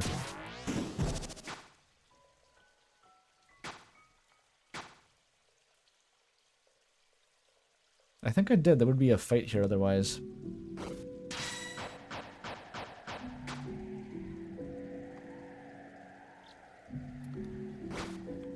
Yeah, I did. Dash gate at the... Well, that's in the cliffs. There's one more in the garden. Got the final coin. I know there's one of them in the cliffs. I think I know where it is. It's a room that I've never actually explored fully, because I keep getting stuck in a cutscene and having to leave it by accident. No, it's not going to be there. Is Tropical Star Walker a pink coin? That would be in the castle, though. Maybe there is more by Hop Chef. Because there's like a section to the right here, which I've never been to. But this must be it.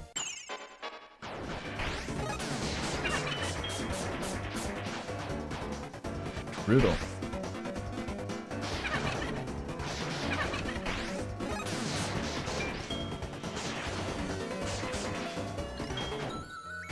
Defeated.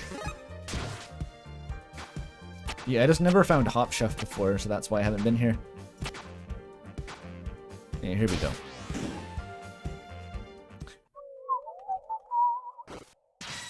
Oh, yeah, this is the Tropical Star Walker room. I forgot where this was. This shit ain't nothing to me, man.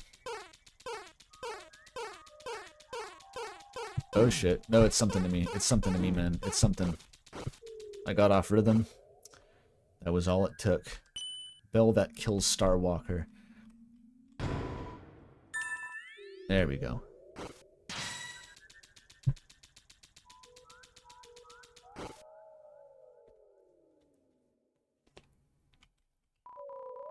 These tropical birds are pissing me off. I'm the tropical Starwalker. Cool, cool, cool, cool. Are you coming back to Castletown? We're gonna just get a pile of Starwalkers. You're gonna take shifts in the thruple.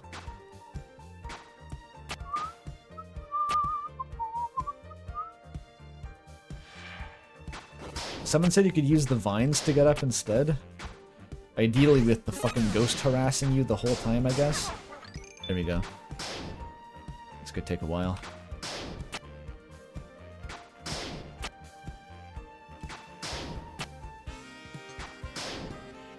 There you go. That's how it's meant to be done. Nothing happened. What the fuck's in this cave? Have I even been in here? I must have. Yeah.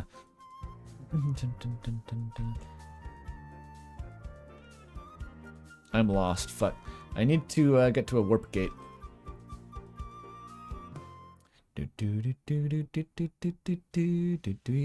Probably not this way. Yes, it's not this way. Kind of a big area, yeah, sizable. This way. Does this machine work? Or no, it's just aloe vera gel or something. Yeah. Not gonna work.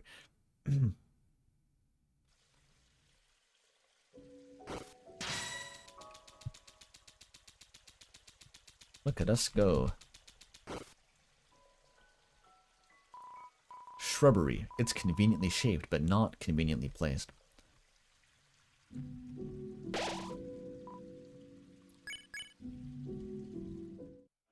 I'm going back. Nope, get the hell back down here. No, I'm going. You're just having fun, aren't you? Yeah, sorry. Alright, okay, the cliff's got two more. I think one is in the final area. There's like two ways to get to it. It's hard to describe. There's like an upper way and a lower way, and the lower way is like a secret room. And if you go the upper way, you just get stuffed into a cutscene and sent to the castle before you can explore it.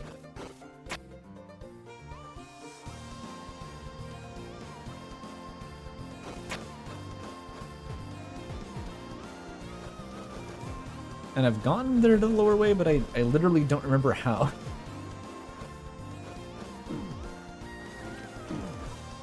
Okay, this is just a gay baby jail.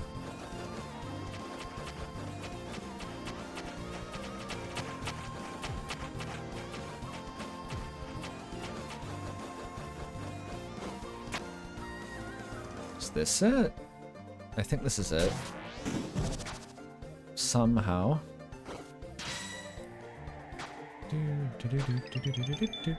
Is there like a lower path here or something? Doesn't look like there is. Yeah, okay, here it is, finally. What the fuck? You gonna stop? This is the room, finally. I've never been to the top of this.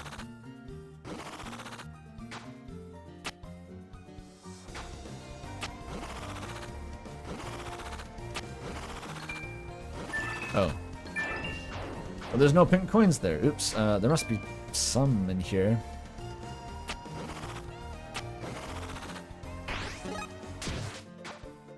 Welcome to the Umbrella Zone, mates.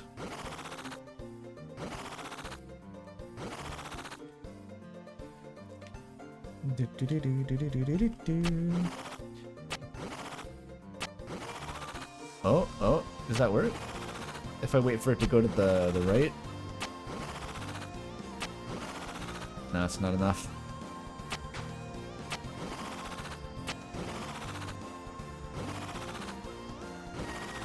Oh, maybe I can get in here with the dash gate, actually. Because that's how I got in here in the first place. Hang on. Oh, there's a pinwheel too. Does this help? Oh no. Shit. Never mind. That defeated the purpose.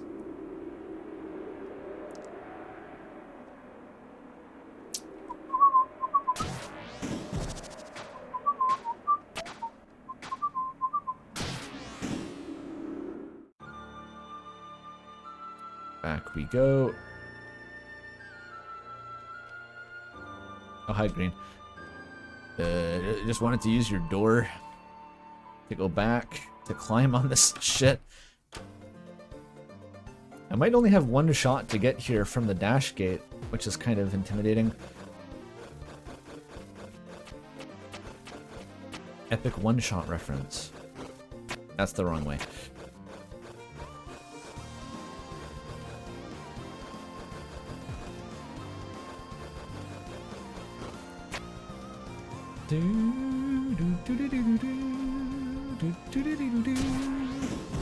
Back we go.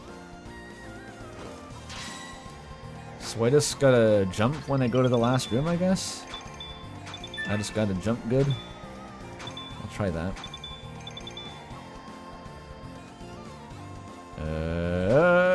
There we go. That's all it was. Nice, nice, nice. Is that every coin? Did I actually do it?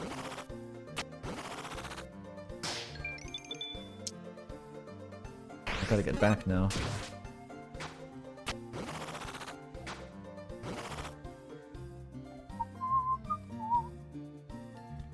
There's one more? Oh yeah, this was the first one I found. I actually don't know what's down here. Right, it's this weird guy. How do you even get here?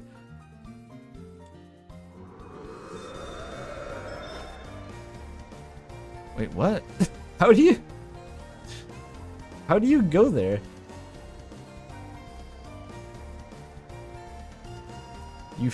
You have to fall in the dashing segment? Oh my god, I must have done that then just not remembered doing it. Cause I just woke up in that section and I was like, how did I get here?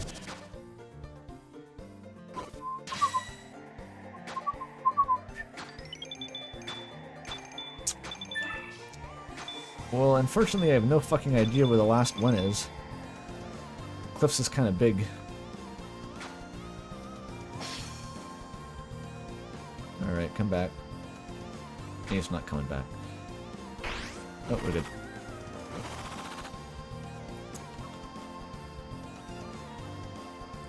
Did I do the fan one? I think I did. It's tried toward the start, maybe. I think I found the wind struggler, yeah. Can I just go back? Oh. It just puts you here.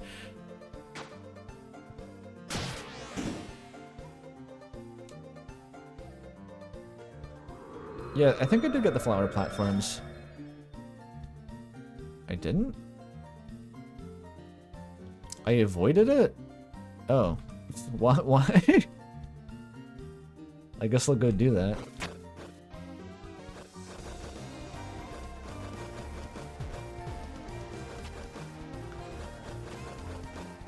Can I even get back from here? I don't know. Backtracking is always a bit of an iffy prospect. I think that one's, it's next to the wheat field. I remember this because I was looking for the egg for like 2 hours. The cliffs, which is next to the no, it's before the shop. I think you gotta go to the first climb.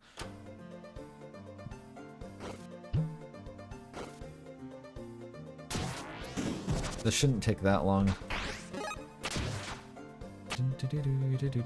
Wait, oh, it's what the fuck? It's right there. Ralsei, go down. Ralsei, go down. It's right there. What the fuck? Alright, well, that was easy. How did I miss that? And off we go.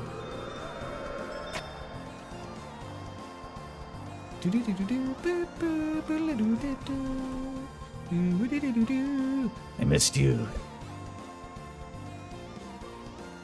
Now we just Naruto run to the next door. Spelling We didn't dispel the leaf. Fuck. Okay, just fucking speedrun this. It said something about pizza.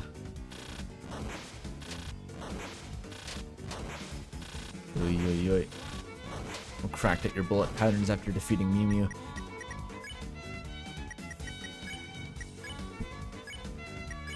Fucking ideal. That would have been so slick with the orange gloves. Actually, it would have been exactly the same. It would have been unmodified. No chains at all.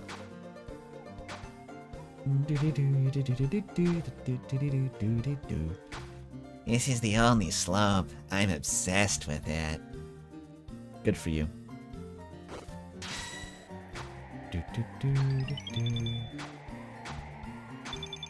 The tree is also a slope. I think that Floridan is actually incorrect.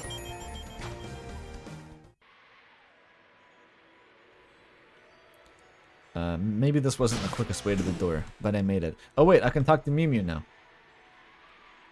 Hi, person who is Mew Mew with a different silhouette though. An orange is here. That's how you know. In case you're really not paying attention, like me. Orange is here to let you know that this is Mew Mew.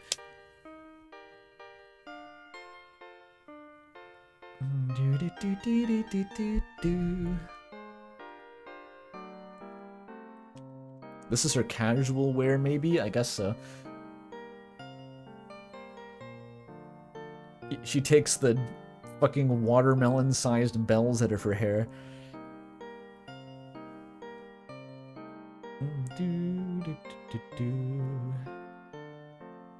This song is nice.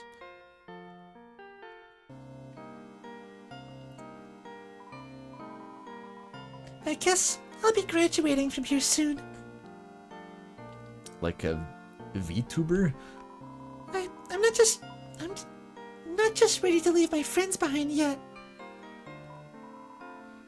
But is that something anyone is ever ready for?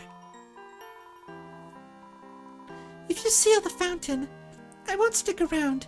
I'll need some time to myself, I think. But I'll be meeting you again. And Ori, I'll be making sure Asgore is watering you properly, okay? Ooh, about that. Okay, don't tell her. No one tell her. It's fine, it's fine, it's fine. Treasure this world, won't you? Will do. Oh, sorry, not like a VTuber, like an idol, which is a super class of VTubers. Silly fucking me, I didn't know that. 20 bucks from the real Seth Deltarune. Again, do not deny your purpose, buy my item. Fine, I'll buy the fucking item. You've donated $60, I'll buy your glasses. I don't even know what I'll do with them. I'll say wear them as well as the deal maker so I can call them Six Eyes. That sounds awesome, actually.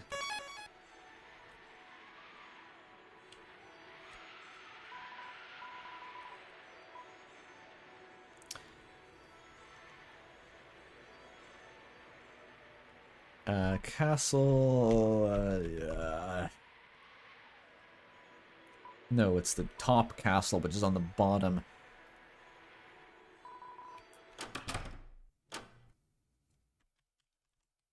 This is why Seth needed 2 wallets.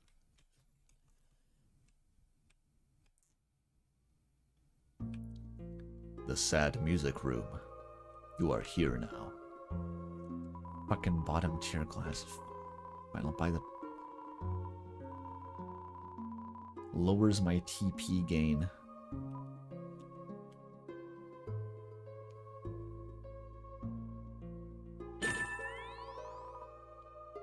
I got the Seth specs. Ralsei needs 16 eyes. Then we win. This is how we break the prophecy.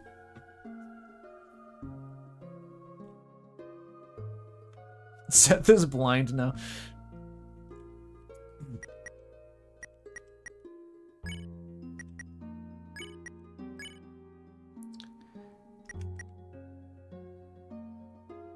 The defense is bad. The damage boost is pretty good. It's like 5, or magic rather, 5 magic. Where does it even say it decreases TP gain? That's like not even listed. What? Is it just a hidden property? Oh, it only lowers TP if you get hit. Strange.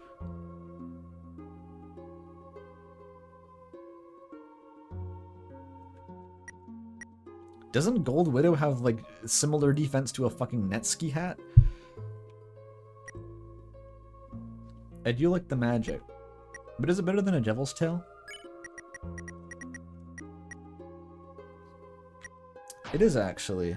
It's significantly better than Devil's Tail. I guess you're fully obsolete now, Jeffel, sorry. I can't even pretend to have a use. And I think we can replace the mannequin with the apron. I gave the apron to Chris. In this fucking edgelord shadow mantle black shard outfit, then just with like a green cooking kiss the chef apron. This is the true meaning of fashion. Where's the apron? There it is. It's better than the fucking mannequin. What even is the Shadow Mantle's defense? On the spreadsheet it says it was like a variable. I'm assuming it increases every chapter, like it scales or something.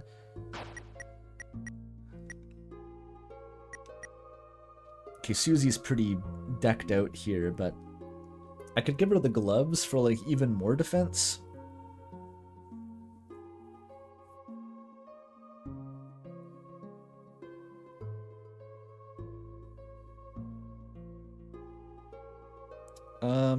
No, I think I put the apron on Chris because, like, if you don't have enough TP, a lot of these boss fights now, the acts require a shit ton of TP, and if you don't have enough, then Chris is just going to end up defending that turn anyway. So I found, like, Chris is the one who was defending most. Because defending with Susie doesn't give Chris TP, it has to be Chris first.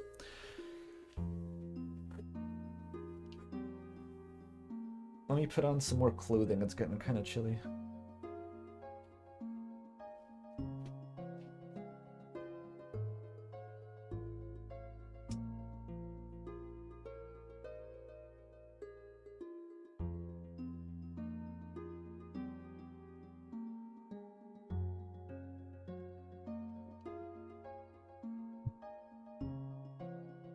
The hat does buff healing for Susie, but it's like mostly for Rude Buster it looked like. And the gloves have higher defense by a significant margin, I think.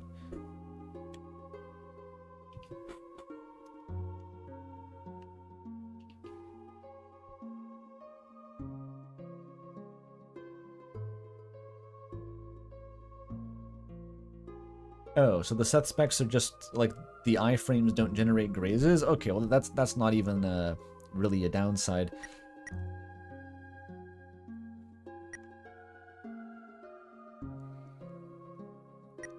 Yellow hat for Susie is what I did on my own playthrough.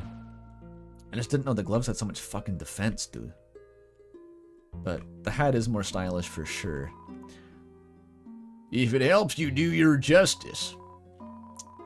Yeah, my justice, like casting Rude Buster on your dad or whatever. Alright.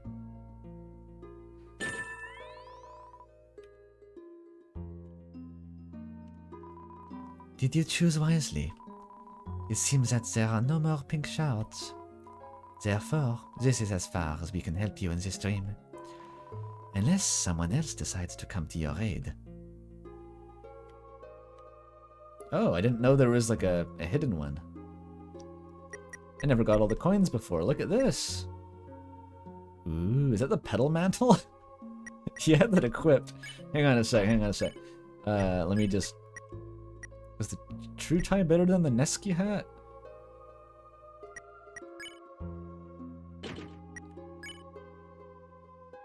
It is actually.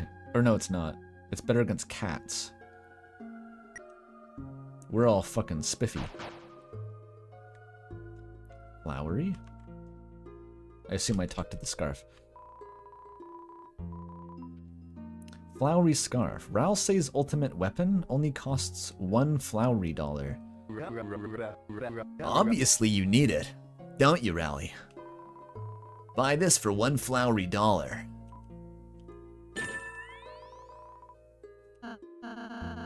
I'm not wearing this stupid ribbon. What if it has good stats?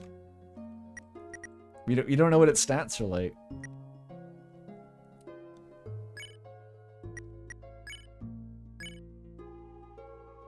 Scarf which says I love flowery on it. It's the perfect size for Ralsei. It doesn't fit. I can't use it. Maybe I can use it after the chapter, because Ralsei's, I don't know, his hater arc will have died down a bit. I can't even tell what it does, though.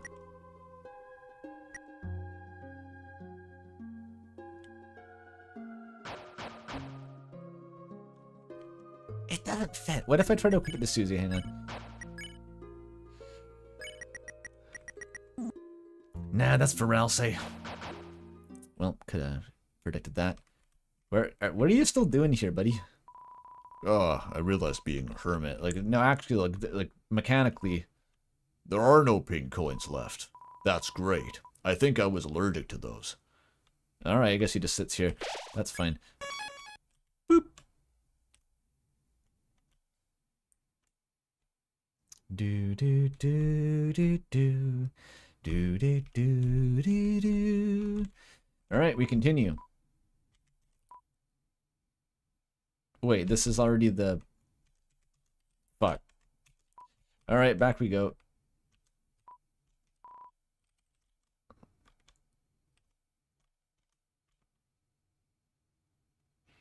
Oh no, wait, this sucks ass. It puts me back here. This is great. I'm gonna have to do that gauntlet like a third time. Whatever. Top of Castle Green Shop. Oh, I need to buy more green tea anyway. Hey, green, guess what I want? Huge twist. Yep. Okay, that'll help, thanks.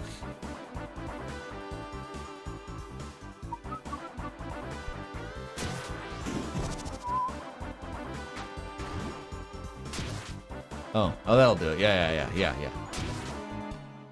No. Oh wait, the cafe is more social links. Whatever, I'll double back again. I'll just go back again. It's fine. Beating one of us is nothing.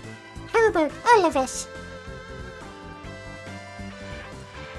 Aqua, final combo attack. Oh shit, I didn't realize that was at the dodge already. Stop it. Stop that. This is just like emitting a whole ass aqua every time. I'm fine.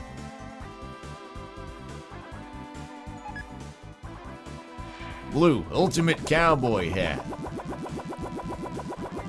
Just like we rehearsed. Wub wub wub wub wub.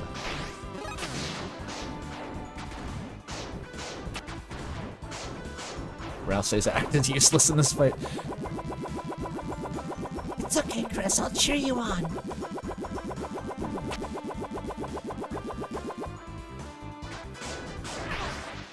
Oh, it died. I'm fine. The damage is really low in this fight. Even if those chibis were just trying to warm you up. What the fuck is happening? This is gonna ruin the economy. Look at all the money. Get it. Uh-oh. Uh-oh. Uh-oh. Okay, I'm trying to be a bit too aggro here. Avoid. Fuck. Fuck me. I'm getting rinsed by the mouse.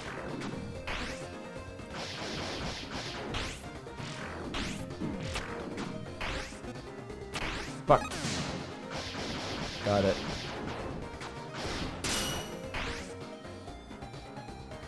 Uh-oh.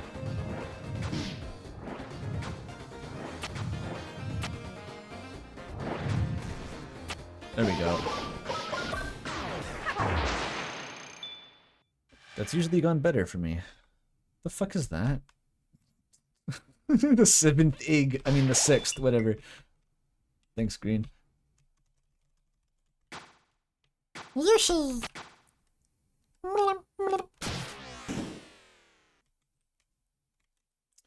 Finally, I unlocked the last backtracking door.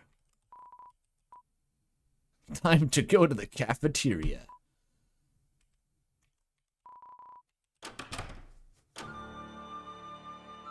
And talk for a long, long time.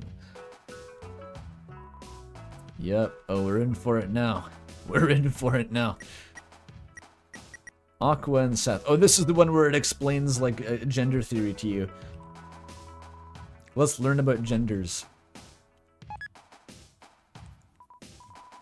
So, my name is Aqua, and I'm a girl. Wait, this is the other voice now. My name is Aqua, and I'm a girl. So, are you a girl too, or a boy? What?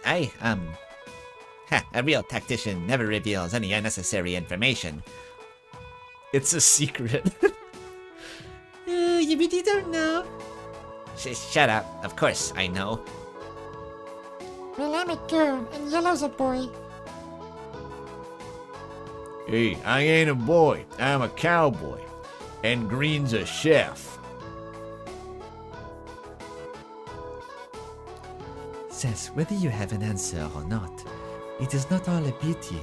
No, is it not all a beauty of the kaleidoscope of life? Yeah, we'll go with that. We'll go with that. Huh? Thanks, everyone. That's right. No matter what you are, you owe Green $5. We're all gonna beat you with hammers for your crimes. Wait. Yay, hammers!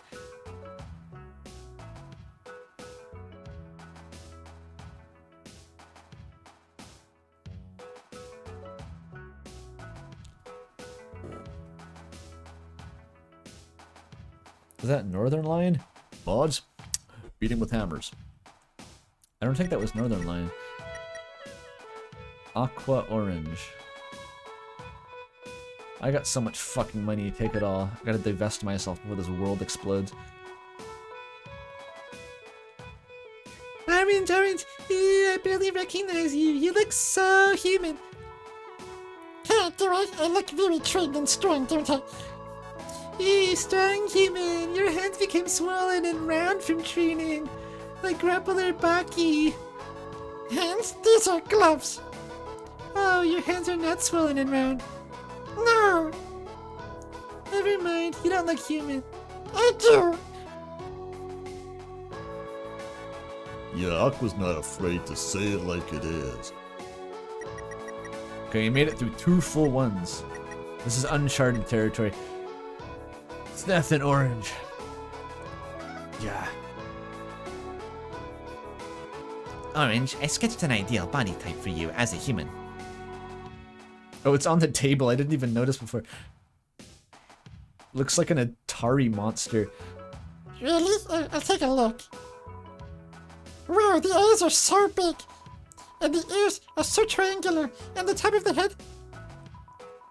Yes, I did a lot of research on this one. Seth, you idiot. This doesn't look like me at all. What? Of course it doesn't. Why is she mad? It kind of looks... I know they're sitting on cushions, but it looks like Orange is just holding a big pillow. Seth, the heart of a flower is oh so delicate. Perhaps she wanted you to see the beauty in her current self. Seth's a bully. You don't go draw my abs. They didn't draw a smiley face on the sun either. Not true, jerk. Everyone hates Seth. Beat them with hammers. Yellow and orange.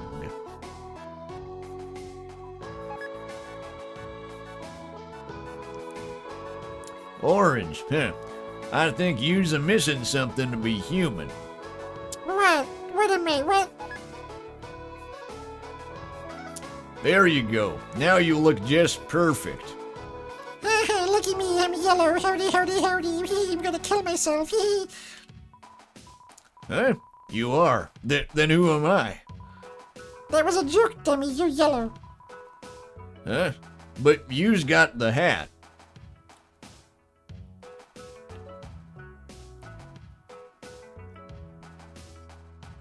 putting a hat on another person is Toy Story? That's how we're playing? Okay.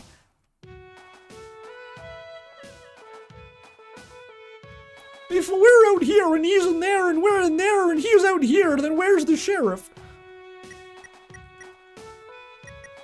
There's 5 pages actually. We added more since the last one.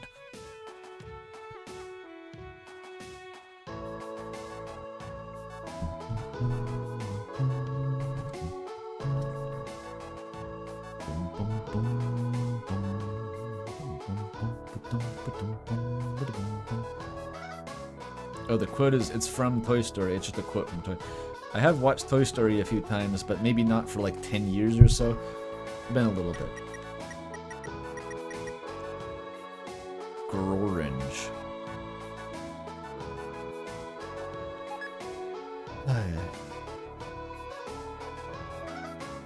Green, finally we get some time to ourselves. Blue and yellow are always so sweet and sappy. Southern aqua are always making trouble. But green, when I'm alone, I always know you got my back. Because I love to eat, and you're a chef. Green? Or I'll say, what the f... Thank you for the succulent butt, Green. Yeah, I was there too. I can't believe you make amazing food behind your back. Yeah, I also joined. This is fun. I don't care. I don't care if you have Star Rocket. I have my own. What the fuck is that? It's like a stick insect. And this is like the last line of the Scooby-Doo episode. It's like the camera pans back and everyone loops their laughing animations. That's not original. That's a whopper.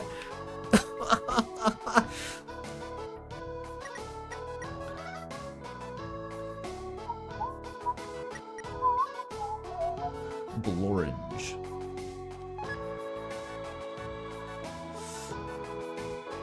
Blue, give me a famous advice. Okay, dear. First, move like a butterfly. Then sting like an attack helicopter. I mean a bee. Yeah, okay. I need to have wings and a stinger, like humans. Haha. Humanity is not in the is in the eyes of the beholder. The beholder. Wait, how many eyes am I supposed to have? We're knocking the reference kind of... We got Dungeons and Dragons in here. I need to tabulate every external media that was referenced in Chapter 5. Fuck the shipping video. We're going like Toby Fox, intellectual licensing fees. 3.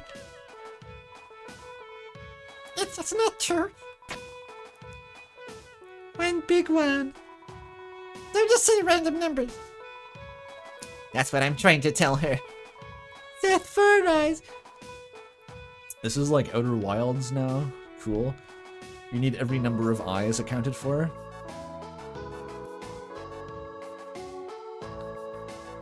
Four. That's not what she meant. She's just insulting me. Huh? I was? Rousey has 6 eyes. Show up, Rousey.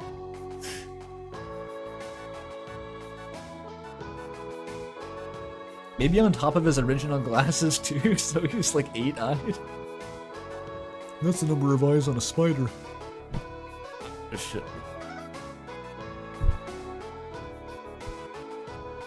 And Chris has 0 eyes. Green only has 1 eye if you look closely, just 2 pupils.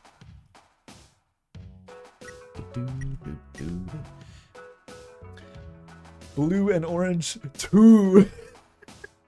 We made 3 of these. Blue, my spare gloves have gone missing. Have you seen them? Blue? I admit it, Orange. I took them, but it was only to craft you a most resplendent and unforgettable gift. Blue. Can you change them back? And maybe Yellow would like these better. Yeah, the integrity one also just steals shit. That's like Blue's other character trait. He just steals shit.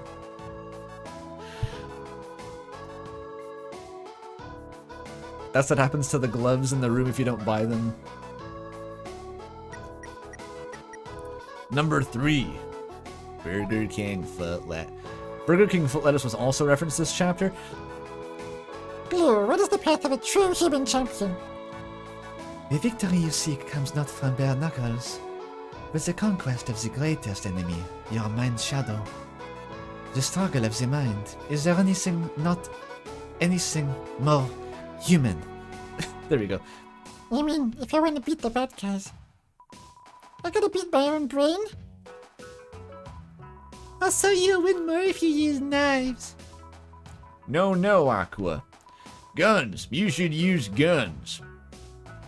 Shoot yourself in the fucking skull. I do it all the time. Actually, mostly Blue stops me. I've hit myself a few times, though. I can't decide. You sniveling idiots. Think about what you're saying. Orange has 2 hands. She can use both. Awesome. Yo, it's 1,000 Czech bucks from Tamkesh. Hi, it's me from 8 hours ago. Finished eeping. Here's more coins. I don't know if it's been said already, but in Chapter 3 mini-games, Lancer says, Endless Depths Drained. In the Chapter 3 mini-game, Lancer says, The Endless Depths Drained. A lot of things point toward the darkness below hometown. Getting killed so no more Dark Worlds. What mini-game?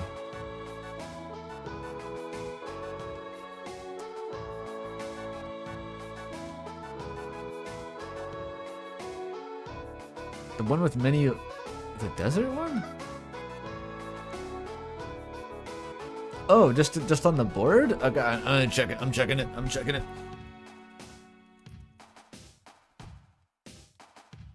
Oh, fuck, he does.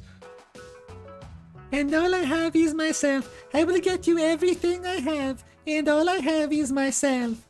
Oh, happy day, the endless depths have been drained. I guess that this is if you save him by draining the oasis? I never noticed that. The endless depths have been drained. I mean, it does stand to reason.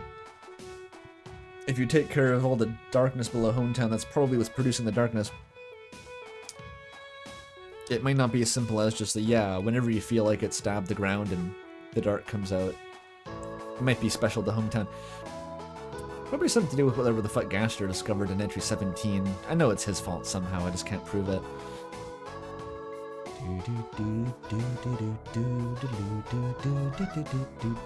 Yeah, this is what the fracking in Election Truckin' was for.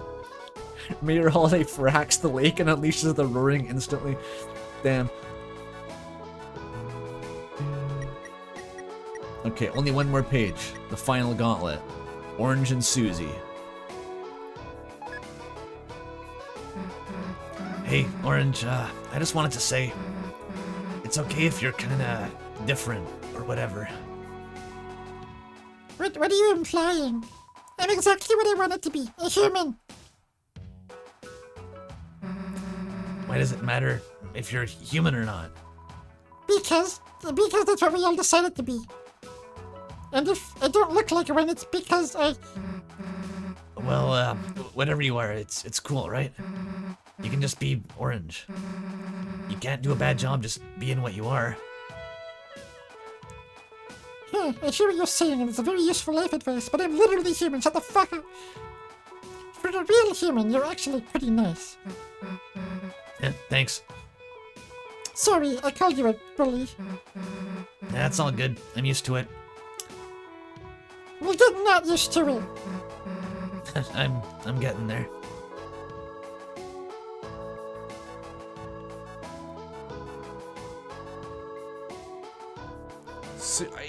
Yeah, Susie, it seems like she's not from a monster community. That's what the vibe I get, yeah.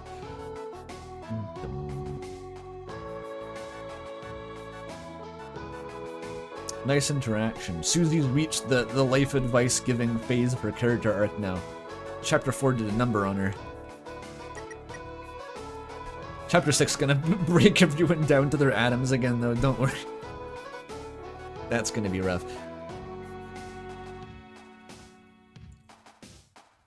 Yo, another 20 from Chaos Before Catastrophe. Thank you. You should call your Deltarune ship diagram the Isabel Jokesy Ozo AO3 shipping wall. Like that's her last name.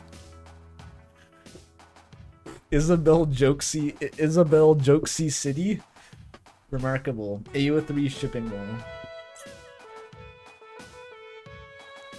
Wouldn't that just be like herself and Akazat over and over again? I don't think Isabel had very diverse taste. Like, girl knew what she wanted, and that's what she had.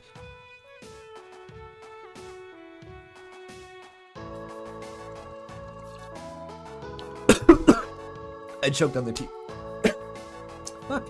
How do I do that?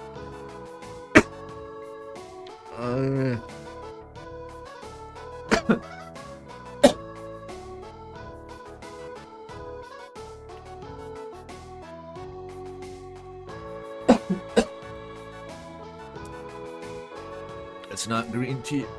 It's ginger. Ah, fuck. That was a rough one. Live, streamer, live. The way of what water to wash the tea down with? What the fuck do you mean? Yeah, finish the job, streamer. Keep drinking.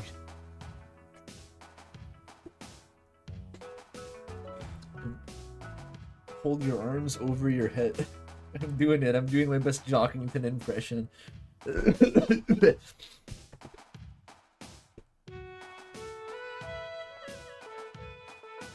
Actually chose to choke on my drink as a reference to the hold breath act in the chapter 3 Roaring Night fight. Okay. Hold your breath and head to the left. Why does coughing make my nose stuff now? What the fuck? I don't even know what break this is. Susie was pulling my ear to have me talk to you. I have to say, I'm sorry for calling you a mouse.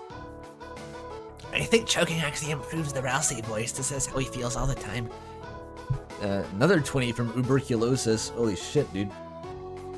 Well, I'm going to bed. Before I go, any paradigm-shifting conclusions from Ink Theory that you can tease, or any crack theories in general? Honestly, I've gone over basically the entirety of Ink Theory in like various streams from the past. It's not like a secret. It's not being kept in a vault. It's basically the idea that it's me trying to construct like a fully featured meta-narrative reading of Deltarune. A lot of it's based on the Forgotten Man, and also the Cracked Conch, and mostly just all the Chapter 3 backstage board. Essentially reading that as an allegory, like the fact that the board went through a revision from an original game, which was kind of raw and theoretically freedom-based, well, Ram says so anyway, to Tenna's linear version. You can bump that up a layer of reality to the whole Chapter 3 Dark World. Like Shudda says that Tenna took the unformed darkness and made it into a theater by tempering it with light. I think that's just a big parallel for like literally Deltarune itself. Like there was an original version of the game where the Forgotten Man's from, and it was completely overhauled by the Angel, and that was the coming of the prophecy. It was made into like a new linear game. And that all makes sense because of it ties into a meta narrative with creativity and the making stories and stuff. It'll make more sense if I articulate it in the video. To say, I'm sorry for calling you a mouse. I didn't realize in the moment how it made you feel. Hey, for an apology accepted, I guess. It was just embarrassing how much you were projecting. Projecting? I mean, you're the one who's a big ugly rat. Rat? Named an R, and you have big floppy ears. Not. You don't even have boxing gloves. Or headwear. I mean, most of us humans have headwear. Oh, the Rousey needs a hat thing again, huh? Oh, me. Look, I'm cute. Look at my paw pads. It's cute. I think this is the low point for Ralsei in the entire game, honestly. It's only up from here. This is like a Harry Dubois moment for Ralsei. This is like a full-on crash out. Like putting the gun in your mouth at the diner and like crying. Putting your feet up on the table and screaming about your paw pads. Is there anything we need to know about what you do on Twitter, Ralsei? Yeah, it's fine.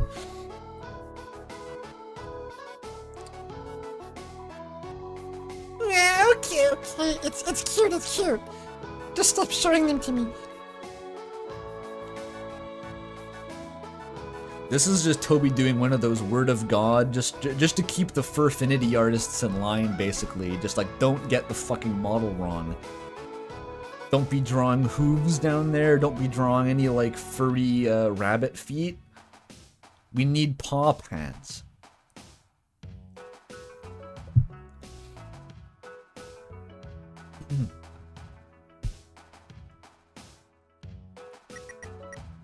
Pink and orange, go.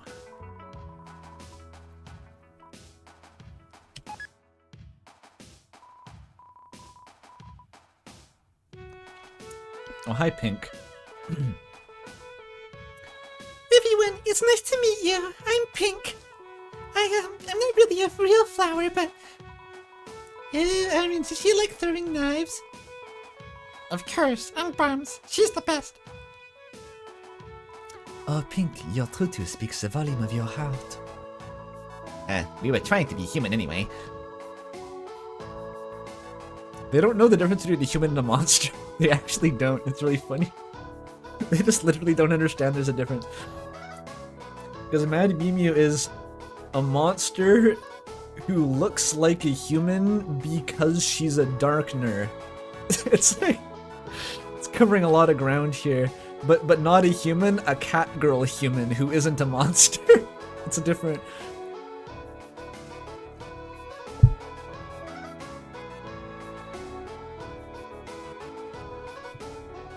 Yeah, and she does got a human tail, too. Green is here. How do I collectively, Pink, welcome to the team. Thank you. Oh my god. No one forget I found her first.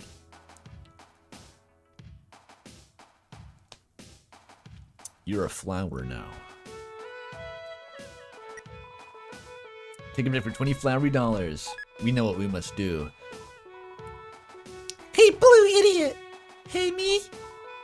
I have something to tell you. Not you. This body, it still feels dokey for you.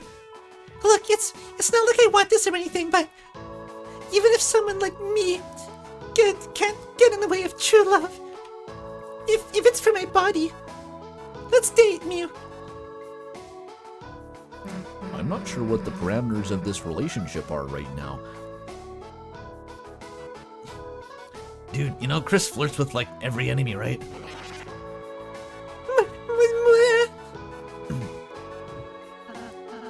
I mean, we were just acting to win the battle.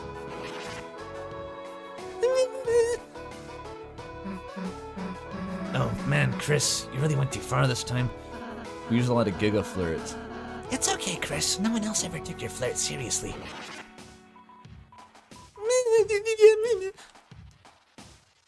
Chris is not in shambles. I mean, you'll see. Love malfunction, Mew. You idiot, what the heck did you do to my body? You gotta win. The fucking peace sign directly at the player. It's like, appreciate that.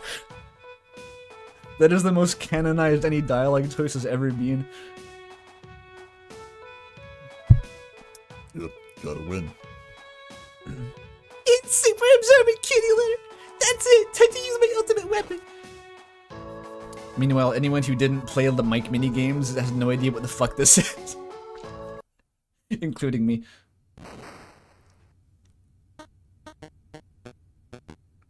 think Joel got this interaction, he just had no idea what the fuck that was. Well, I guess she's dead now.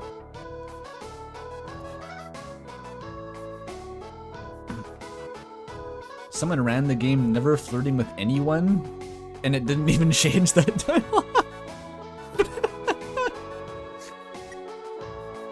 That's how fucking not canon that ship is. Excellent. Why would I choose the other one? That's the canon shot. We're done here.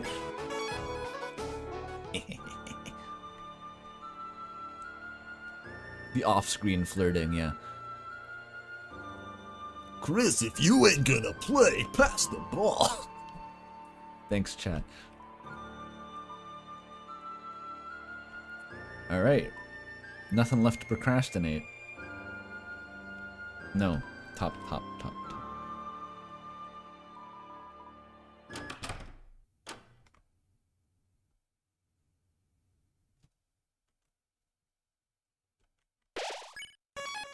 Does saving here even matter? Flowey doesn't even kill you. Chris, Susie, Rousey. So you finally made it. The fountain's just a step away now. Come here.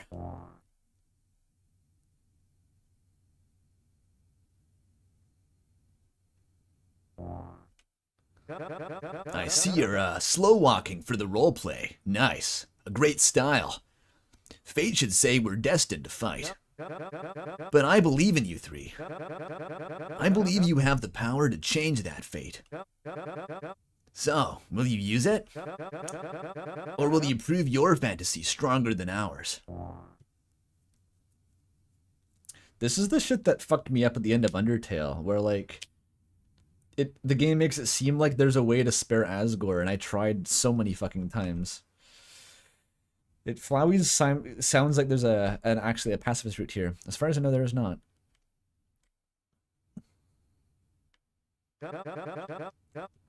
$20 first though. 200 Czech bucks. That's different. By the way, thanks for being one of the few Deltarune theorists to not jump to conclusions immediately and admitting what isn't explained by the evidence. Oh yeah, very science-ish. It's ish, yeah. Blood is the relativity plus quantum mechanics of Deltarune. Exactly. That's true, actually. Reconciling blood lore with like Undertale monster biology is the grand unified field theory. Science-ish is the answer, though. It's definitely not fucking science. It's vibes based at the end of the day.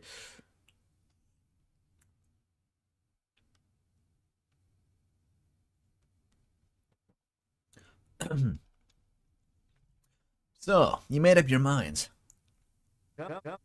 Listen, since the beginning, we were love. Your father grew us a rainbow bouquet of 7 flowers as a proposal to your mother. Flowers that were only supposed to live for one smiling day. And yet, he didn't let us go. He kept us alive alongside his love. Every day he watered us.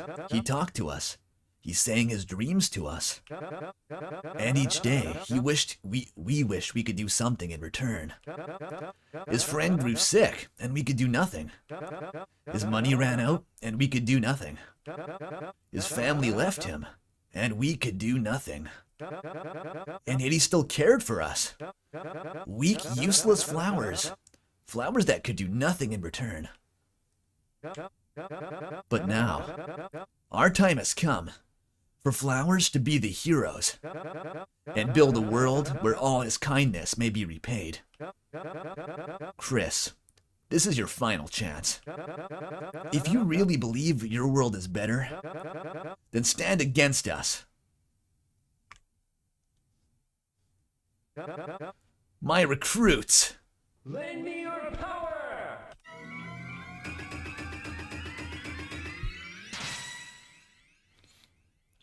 It has been like 20 years, yeah. That's wild. Alright, Chris, if you want to prove your worth, charge up your bravely colored heart.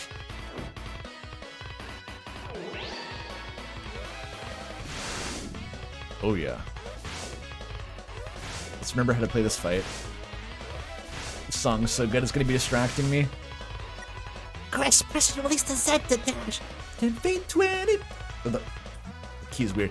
Still waiting for the touch of his hand, straightening petals out without a plan, like the everydayly wish that bothers the flower man. Could I do something to make him laugh inside my little chamber made of glass? So he lived the flower man, with his heart in the sand. So he stands to watch the whole wide world from a can, way up high in the sky, with the sun in his eyes. Ain't it nice? The life forever for flowers. Alright, I can fight now. I just had to get that out of my system. No one knows what the 10 feet 20 is, unless it's a reference to one particular George Washington shitpost music video. Unless it's that. You know, I had wanted you to meet the other flowers, to see how wonderful they all are.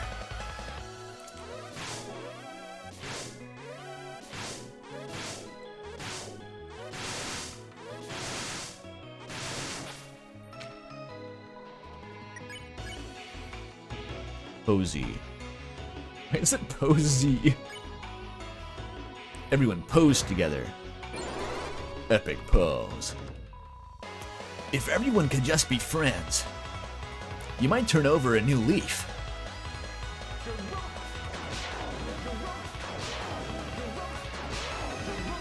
Girona. Apparently if you turn off voice clips and you get stuck with them off, the boss fight is harder because you don't get audio cues for that. That's insane. The bit is carried through so far. Danny the flower man. I would start too high. Still waiting for the touch of his hand, fall into pieces still without a plan, like the everydayly hope that powered the flower man. Would never cower off of its path, even if broken I am more than glass. So he lived the flower man, with his heart in the sand. So he stands to watch the whole wide world from a can, way up high in the sky, with the sun in your eyes. Ain't it nice? The life forever for flowers. Okay, wait. Gotta mash. You made Flowery's hair blow beautifully. But I see your hearts are set in stone. Your world, your fountain, is more important than ours. Tab crashed and fuck me. What's your Firefox tab? I'm throwing bad. Flowery holds on to his dream. Like the I gotta stop singing. I find it's easier in this fight if you twist your wrist around and put like your first two fingers on the up and down keys, because you're just moving up and down. Wait, don't attack. Fuck me. Keep blowing, I guess.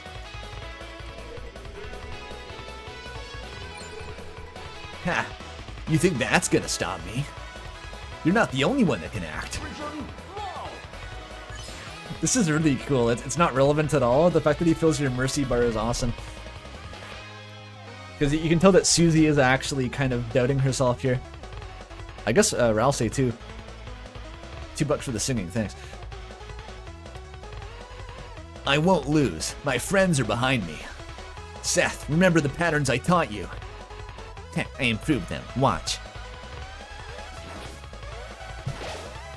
The trick in this attack is just don't go for the green word as a distraction. It just gets you killed. There we go. Flowery's friends appeared. Spoon! Aqua, let's play a knife-cutting game. It's always so fun. This one you really need the up and down. Oh fuck, I always do that. Fuck. Am I down? Oh no, oh no. It's just Ralsei. Yeah, when Ralsei loses his HP in this fight, he just like sits there. You can like, this is what he means. Like, he doesn't have to do anything. He doesn't have to die, but he's just playing along now. It's weird. He's so angry. Here's a new defense sprite? Oh, I didn't notice. I gotta revive him to see that now.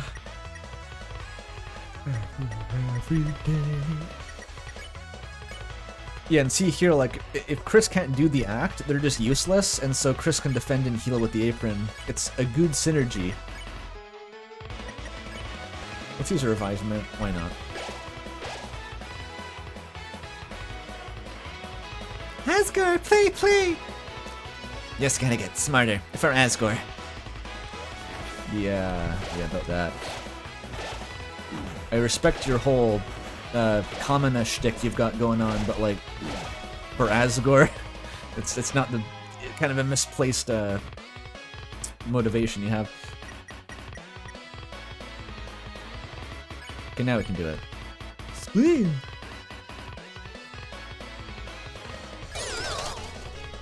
Everyone spin. Orange, be brave. It's your turn. Flurry, big bro, they won't beat our combo. This is actually kind of hard. The fucking delay.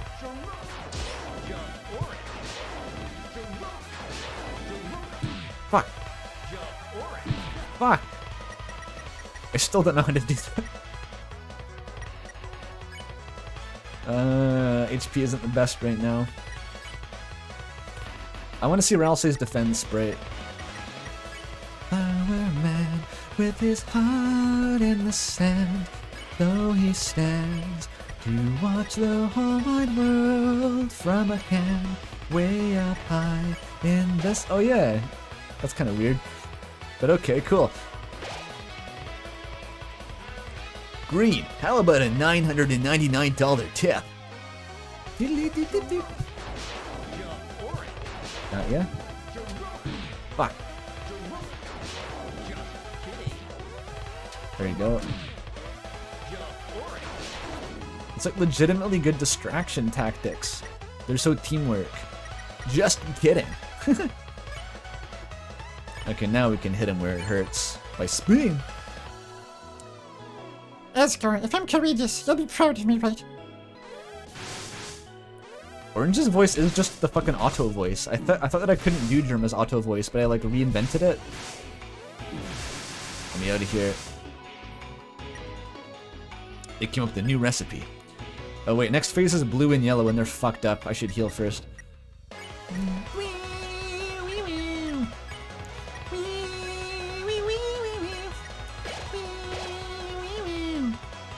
This part of the song is good. Why won't you lose? Don't cry, Orange. Tears are for a wedding's day. There's something really endearing about how Flowery has banger lines, but like they're just mistranslated. Like, because that line is sick, but he just says it wrong. It's, I don't know, he's special. A unique vibe for sure.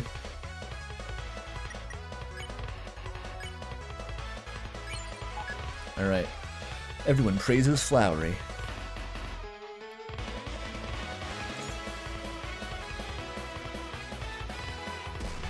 Blue. We know, Flowery. We're here to play our part. The blue and yellow attacks are real bad. I think I've gotten better at them. The trick is not to run into bullets like I just did. That's pretty bad still, shit. Flowery's sparring partner yellow and dance rival blue appeared. Do I have enough for the justice? Fuck. Okay, we need one more round of defense, everyone. Yellow, tonight justice rides together. You got it, partner. They only have one attack. Unfortunately, it's a very good attack. I'm acing it. I'm doing it. Oh, okay. One hit. 1,000 checkbucks. Streamer, how about a $999 tip? It's actually 50 USD. Thank you, Tamkish. I have no idea how much a checkbuck is. That's more than I thought, actually. Thank you. Speaking of check, it's time we check on for the shout out to the checkbox. Flower attack and flower defense. A being taken shape from the golden flower. In case you didn't notice, everything about him is an illusion, but with hope, can he make it real? I think this line is actually very important, because this kind of tells us what hope does, which people already kind of were getting at that, mostly in like the comments of my last video of all things, where like darkness is the dreams, is fiction, is imagination, and hope is like how you realize it a little bit, like they interact. But beyond that, it's I guess more so this line of dialogue is about hope working as an what do you call it? An antithesis to the prophecy. Like it's saying Flowey can't actually escape fate, but I don't know, he's hope elemental. I think hope is all about trying to go against the prophecy even if it's not possible to do so. You change the outcome even if you can't change the prophecy somehow. It's something like that. There must be something like that. And if the Gerson's words about the white pen is correct, hope is what ultimately allows you to, even after the prophecies come to its completion, you can still do something meaningful afterward with by like overriding the darkness with hope. That's what I think it's going toward. But Flowery's the first like fully unabashedly like anti-prophecy character we've seen. That's fun. I might die. No, I'm not gonna die, it's fine. Asgore, this justice is for you. Will he witness our dance?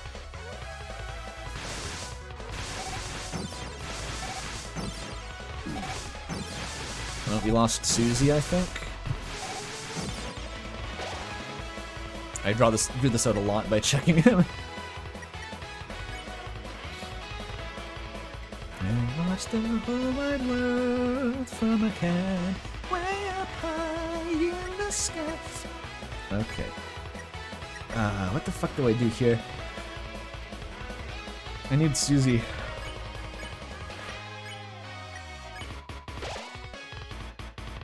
Probably would have been optimal to, no, it's better to defend so Ralsei doesn't go down. Ah, think you can match my style? They're just gonna spam their really strong attack over and over again. Fuck them. This is supposed to be Seth's gimmick. Stop spamming. Okay, I'm fine.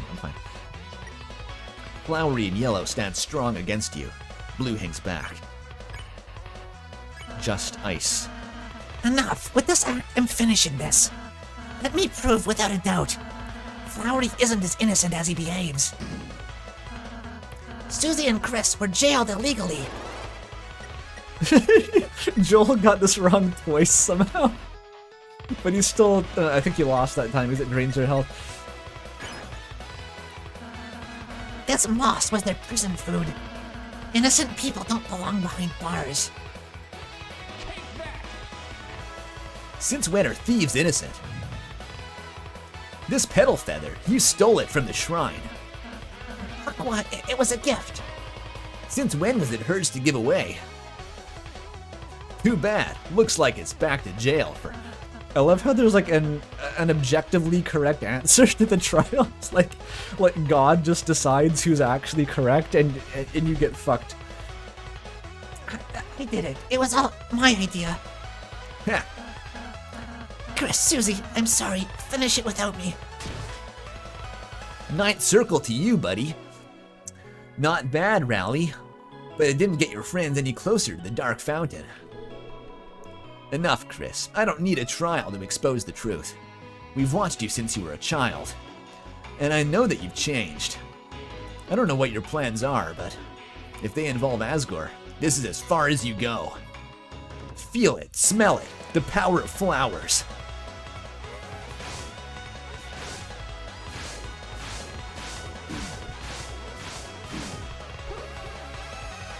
Come at me. And one more for the fans.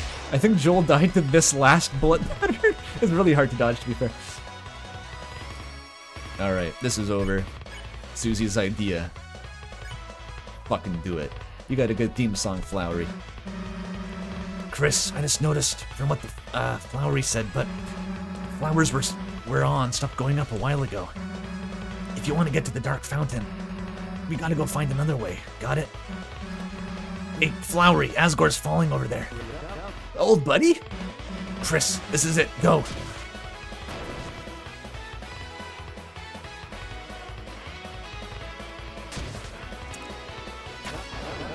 Get back here! You're not getting away!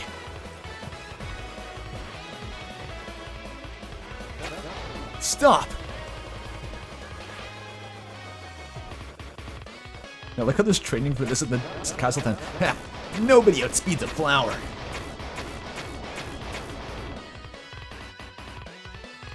The bitrate destroying finale. Ha! You almost got past me for a second there. But wake up, Chris. I can never lose to you. Because I'm not alone. Watch and learn, Chris. The true power of friendship. It's great just to have the full, like, Captain Planet bullshit played against you. It reminds me a little bit of the end of like the Chimera Antark and Hunter x Hunter of all things. Oh fuck! I pressed the wrong button. Wrong button.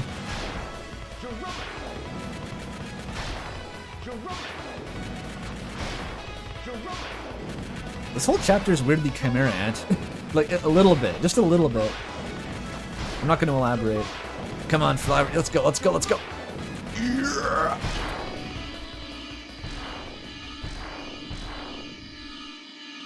Actually, I'm gonna try missing here, because I think you still win.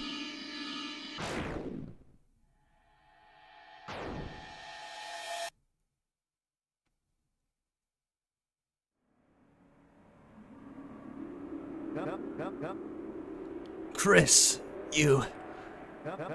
Why didn't you counter my attack? Are you giving up on your father now? Chris, get up. We can't fight until you stand up. What are you doing? Asgore? Asgore, I... Ignored. Chris, my god, are you alright? Flowery, didn't you say they went home? I thought if they wanted to prove... How could I have let this happen? I was so obsessed with finding out about the Dark World. I didn't make sure you were... Thanks for the $20. My glass is carried, by the way. This is a comedy, not a tragedy. Get up, you two. Chris, thank goodness you're okay. Thematic sunset. Chris, I think I owe you an apology. Not just you, but everyone as well. Chris, ever since that horrible day, I've only blamed myself for what happened. All I ever wanted was to prove it wasn't my fault. To make sure that it would never happen again. That it was all because of this. The Dark World. But now that I'm finally here, it makes me realize how pointless that all was. None of you ever blamed me. None of you ever said it was my fault. Even so, seeing the aftermath of my failure made my self-hatred consume me. People say the colors are relevant in this scene, and they do kind of match up, like Chris being the cyan one, Asriel kindness, Asgore is the police chief justice, and Toriel is the teacher, so she's perseverance. I guess it works. One that ultimately drove your mother away. I thought if I could just prove I was right, It would fix everything. But even when I finally found that proof I wanted, I still failed to protect you.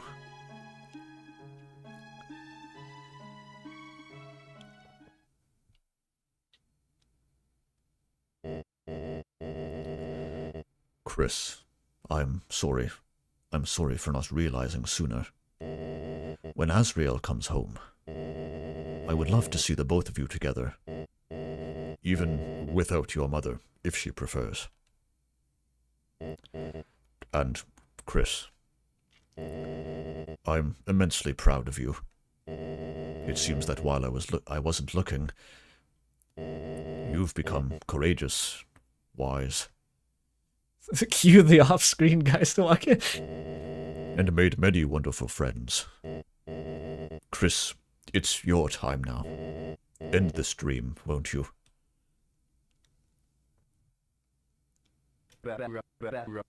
But wait, Asgore, what about the diner? What about skateboards? Flowery, you do know I was just playing along, right? My only goal was to find the truth. If anything, your actions toward me made me realize, well, how it feels to receive such unasked-for affection. You didn't actually like my mixtape?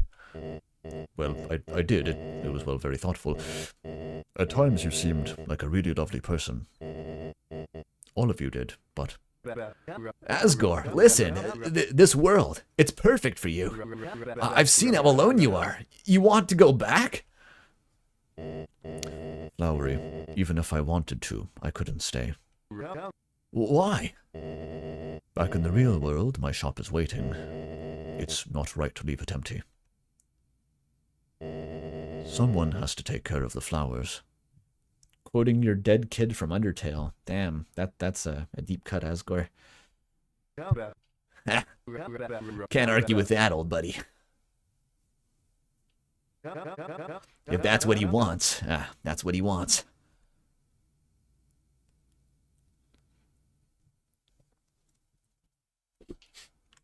It's funny how Flowery and Birdly, of all people, exhibit the same properties in Chapter 5, where, like, they're, like, delusionally pursuing someone who isn't interested, and, like, as soon as you just tell him, like, yeah, I wasn't interested, he just immediately goes, all right, if that's the way it is, I suppose that's okay.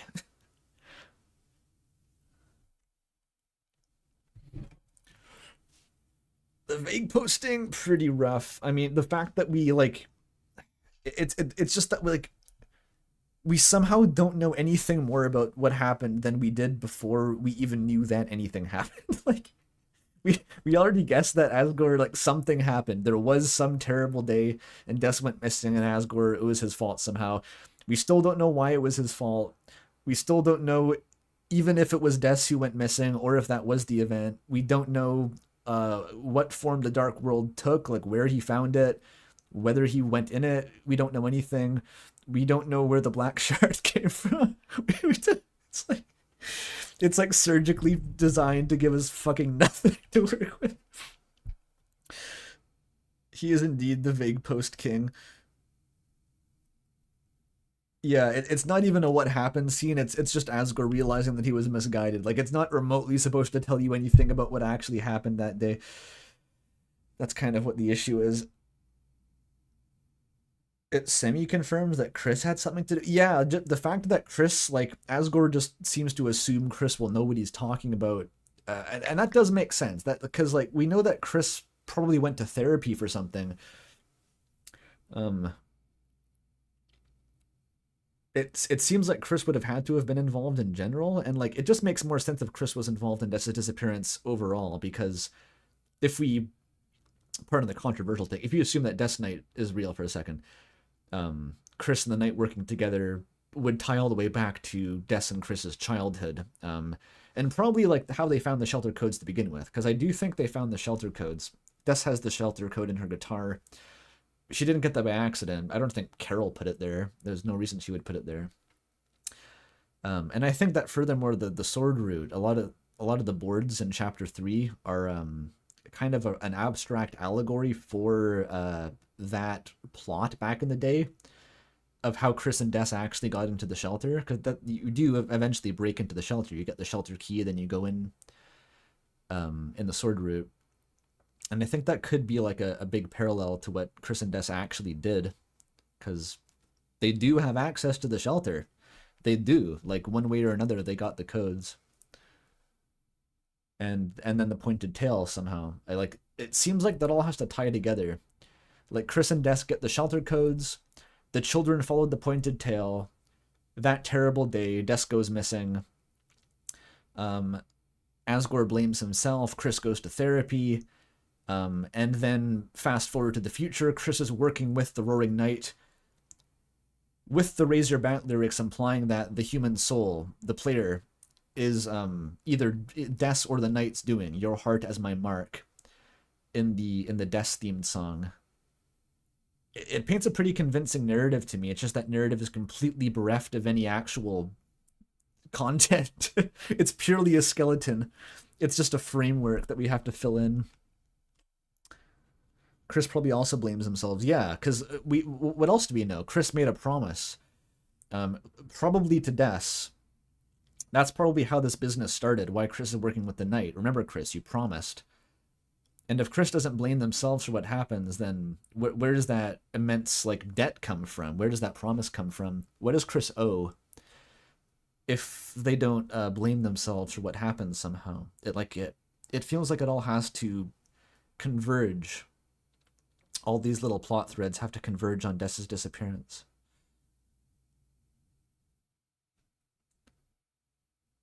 Am I saying the colors the Knight? Yeah, well, I think it's a group chat. I think it's been the Knight and Carol. I think Carol is more by necessity. It would be simpler if it was just Chris and the Knight, but you need Carol because of just there's multiple details in chapter 4 that just become really hard to reconcile if Carol isn't in the call.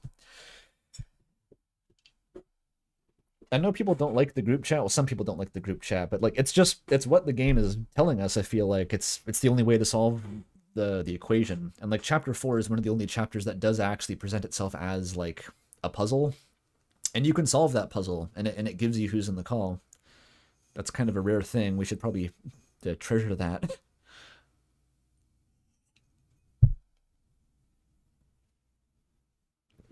Halloween would never do any of this. No, she'd be on a wine tour. Okay, I'll talk to Flowery now. Well then, it looks like it's time to say goodbye.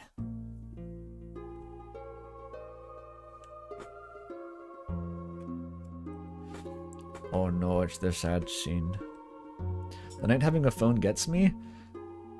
Look, it's the ring of Heaven's call. It pulls the string and makes them ring. The Knight is probably the fucking thing on the phone with Spamton too for some reason.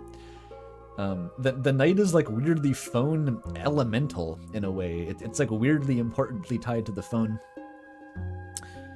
I don't know, it's just something that seems to be the case. I don't really get it, but playing together was fun. Let's play again soon. Thank you for watching my dream. Remember the ending of Undertale? Do it 6 times in a row. Nah, I'm just kidding. This ain't this ain't the ending of Undertale. Green wanted to be a chef and know the flavor of many foods. Thank you for watching their dream.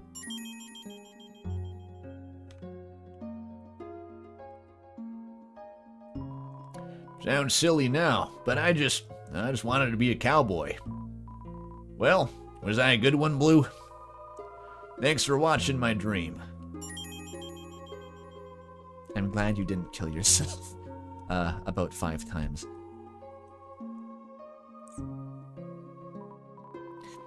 I wanted to have courage and fight to protect what I loved. Was it brave? You'll say it was brave, right? Thank you for watching my dream. You have a long human stem now.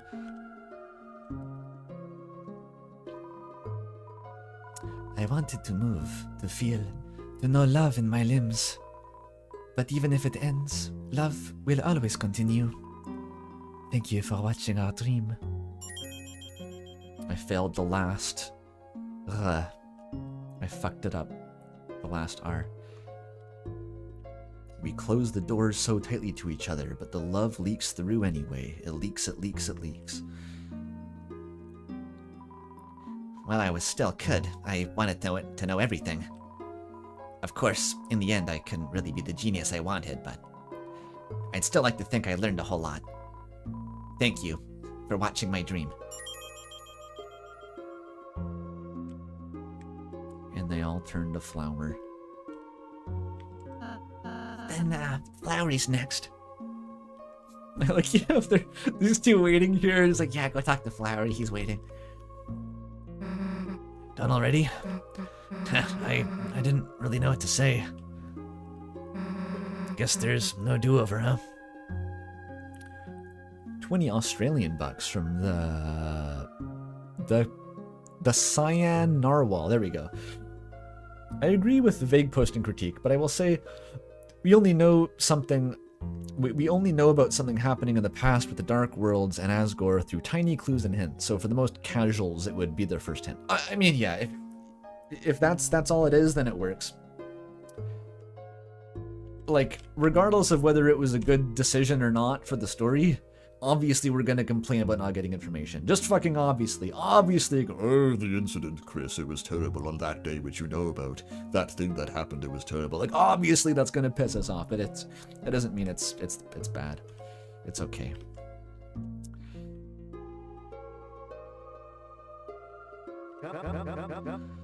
Flowers have dreams too. The darkness let us fantasize a higher form of consciousness. But dreams are dreams.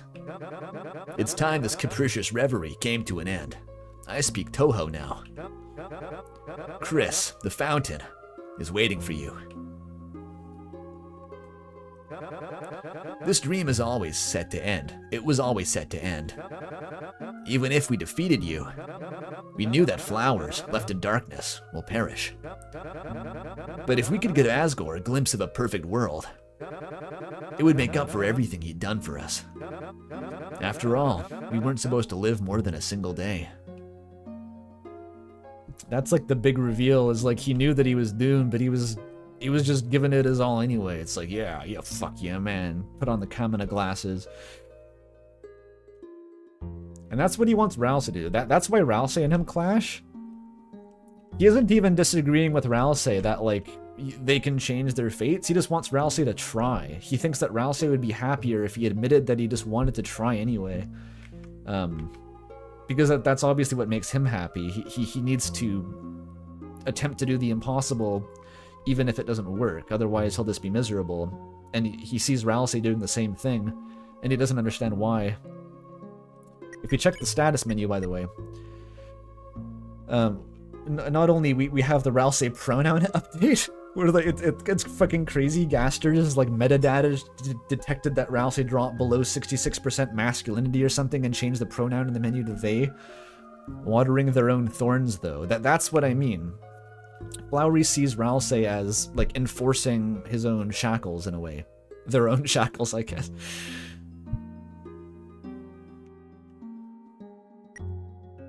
Assists in sealing the fountain.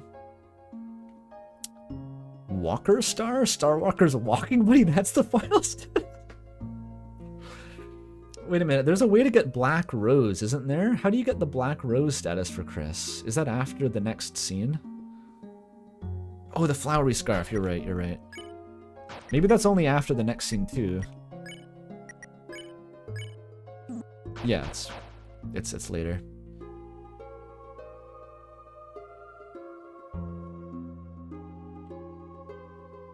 Black Rose's aborted weird route? I've never played the game on the aborted weird route, but I remember getting that status somehow. That was on my second playthrough.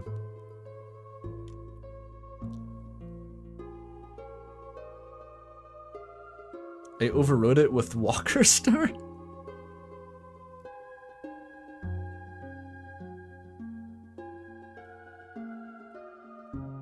Huh. Oh, weirder to Shattered Rose? Interesting. Yeah, Black Rose just says associated with departure. So I assume that's just for the very end.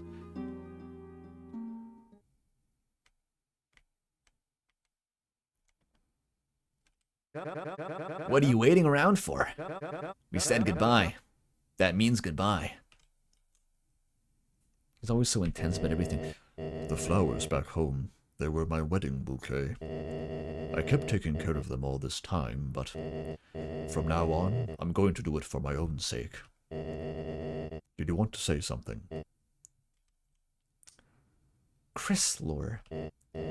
Chris, don't worry. After we get back, you can tell the mayor about everything we saw. I know she'll do everything she can to help. The more people are safe from this, the better.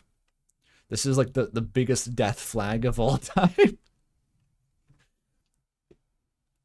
But it is actually incredibly important information. Hang on, I'll put that donation on ice for a sec. This unpacking Asgore's relationship to Carol is one of the most difficult things after Chapter 5. It was difficult after Chapter 4, but this makes it even worse.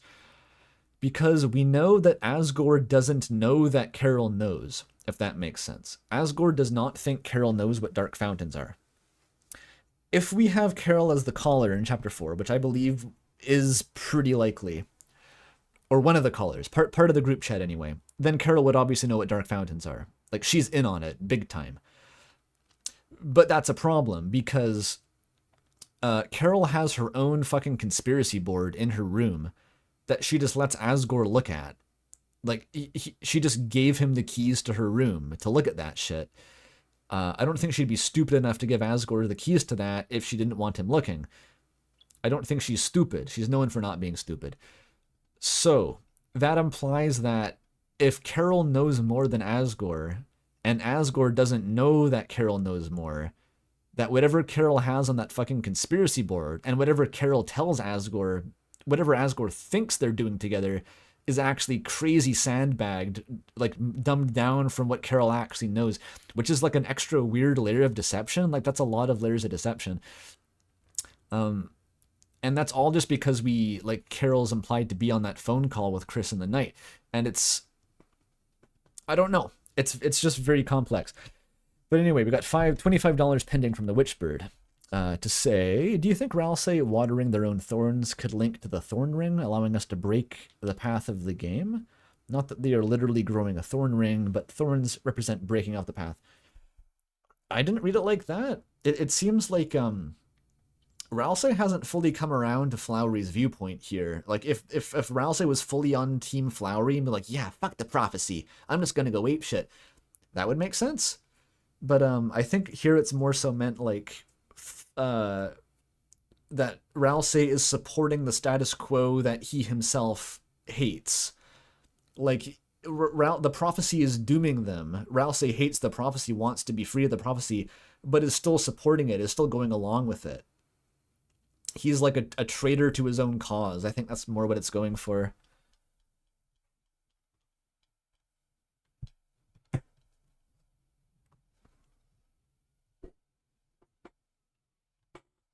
That's what I'd say. Did you want to say something? What do you think of this freak I got? Chris's other friend. It's strange. At a glance, they look a bit like Asriel. But the longer you look, the harder it is to tell if they're a monster at all. So not only is Gaster they theming Asriel, Asgore can't fucking tell what gender they are. He's playing it safe here. That's really funny. My dad is so woke he doesn't even assume Ralsei's gender. Did you want to say something? Asgore's nonchalant about all of this. I think he will... It's implied that Asgore's been like a paranormal truther for like years at this point.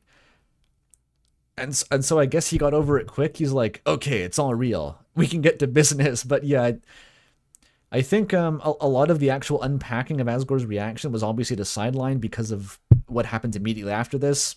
Like, we're just not going to get to there, so we don't really get his full reaction. We were both worried, Chris, that Asriel was going to be your only friend. But it seems that you've met someone rather wonderful. Not only has she fought by your side through danger, but she also seems to have an interest in flowers. Did you want to say something? Feel free to bring her by any time, Chris. We'll give her a free snapdragon. It's another character calling Susie the dragon, or referring to her with dragon associations, I guess. There's double dialogue in some of these. Even if they look that way, Chris accepts them. I hope they realize they don't have to hide themselves. Well, Asgore is like crazy woke here. I didn't know he had this kind of game. Like, he isn't even saying this out loud. He's just thinking this.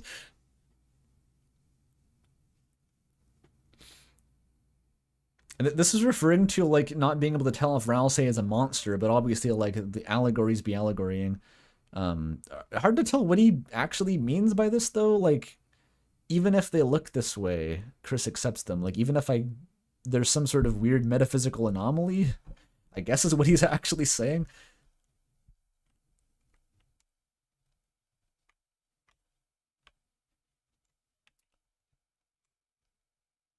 Vague woke king. He's vague woke. It's better than dark woke. Chris, I'm sorry I can't say...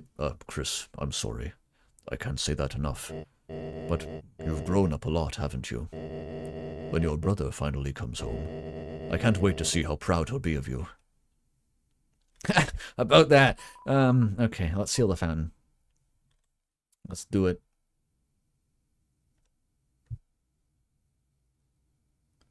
It was as if your very soul was glowing.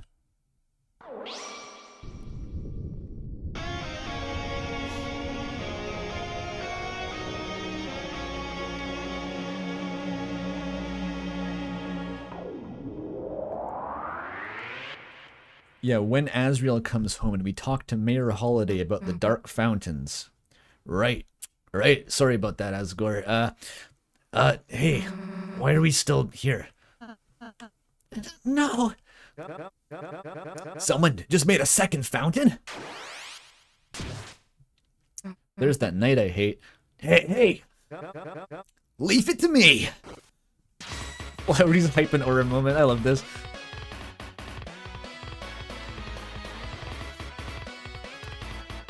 Look at him go. Ha! You think you can outspeed a flower?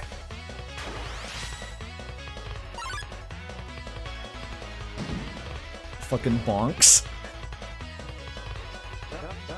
What, leaving so soon? You're not the only one that can start a battle. This is Sans bullshit. I love this. Some enemies showed up. Try running away now. Flowery spared Floridan. Looks like it's just you and me. Take this! Hoo ha! Ha! How'd you like my Girona? And then it cuts the tails off the nines. That's so cool. You can ignore my fake statistics. Ha! Who needs stats anyway? I've got a bouquet of moves where that came from. Seems like you still don't get it. Nothing is stronger than a flower's dream.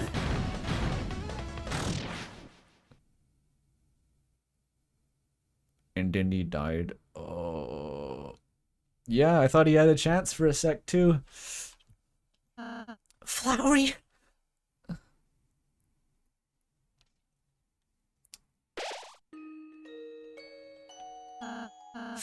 Flowery, say something. Rally. You know, your magic can't heal this, so why? Because I have to try, you know? This is what I was talking about. Flowery won in the end. He got Ralsei to try something that he knew was impossible just because he felt it. Just because he felt it in the moment. Flowery, are you okay? I'm fine, princess. I just need a little water. Damn it. Flowers really are useless, aren't they? They sit around looking beautiful, then they wither away. Now, our caretaker's gone, and we'll take care of you. We'll give you light and water and stuff. And then we'll go get Asgore back. Ah, Susie. How sweet you are. Everyone, listen carefully to me. Us plants are neither darkeners nor lighteners. We are living beings that take on a new consciousness in the dark. We can feel things others can't understand. Something horrible stirring beneath the town. A darkness beyond your imagination. Susie, Chris, the road ahead of you is draped in shadow, but I know you can do it, as long as you stay together. You too have the inner light that can save this world. I just wish I wasn't so useless. You aren't useless, Flowery. Having something to take care of gave Asgore purpose too. Just being a flower, that was enough for him. Ah, Raleigh, you're not half bad yourself, you know that. Maybe in another life, we could have been friends.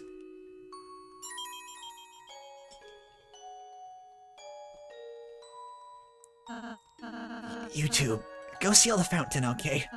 I'll stay here. All right. I know I missed the donation. I just wanted to let that moment play out unobstructed. Okay, what did that one say? Flowey's whole end bit here is fucking awesome. I really love Flowey by the end of this chapter. Because, like, you get his deal. He has a coherent philosophy, which he knows the flaws of and he ignores, and he just does what he believes. It's nice. It's great.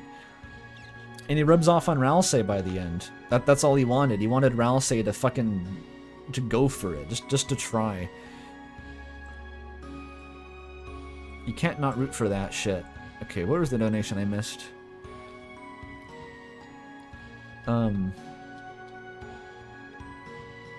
Wait, wasn't there one? I thought there was one I missed. Why can't I see it anymore?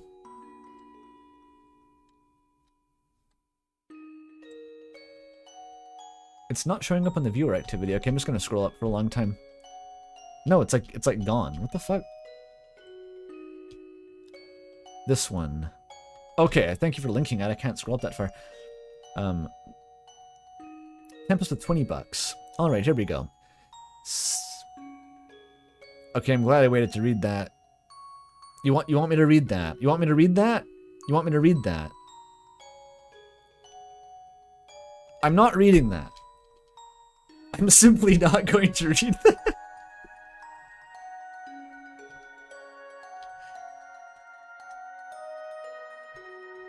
The vibes. Can you go back? No, you can't. Do we have like a hand pushes you? No. A flower torn in half. This was like crazily foreshadowed by the chapter 3 Tenna board. You take a photo of a flower cut in half, and everyone is like, what the fuck does that mean? It was foreshadowing for this somehow? The chapter 3 boards just literally can't help themselves from foreshadowing things, regardless of context. $5 just to say don't read it. And the scarf.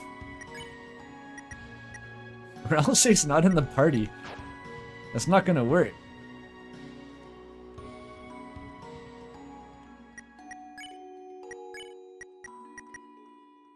I can still check the scarf though, the broken scarf. A scarf that was torn to pieces in the battle, revealing it was all for show. Everything about him was an illusion. $10 from Lefty to say sing that guy's message. I will not.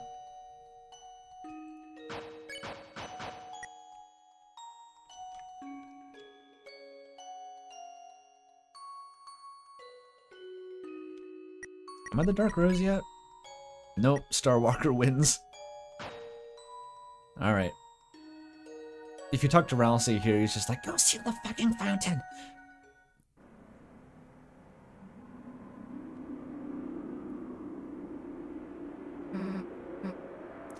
Chris.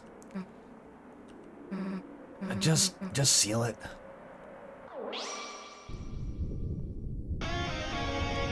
You still got the fanfare.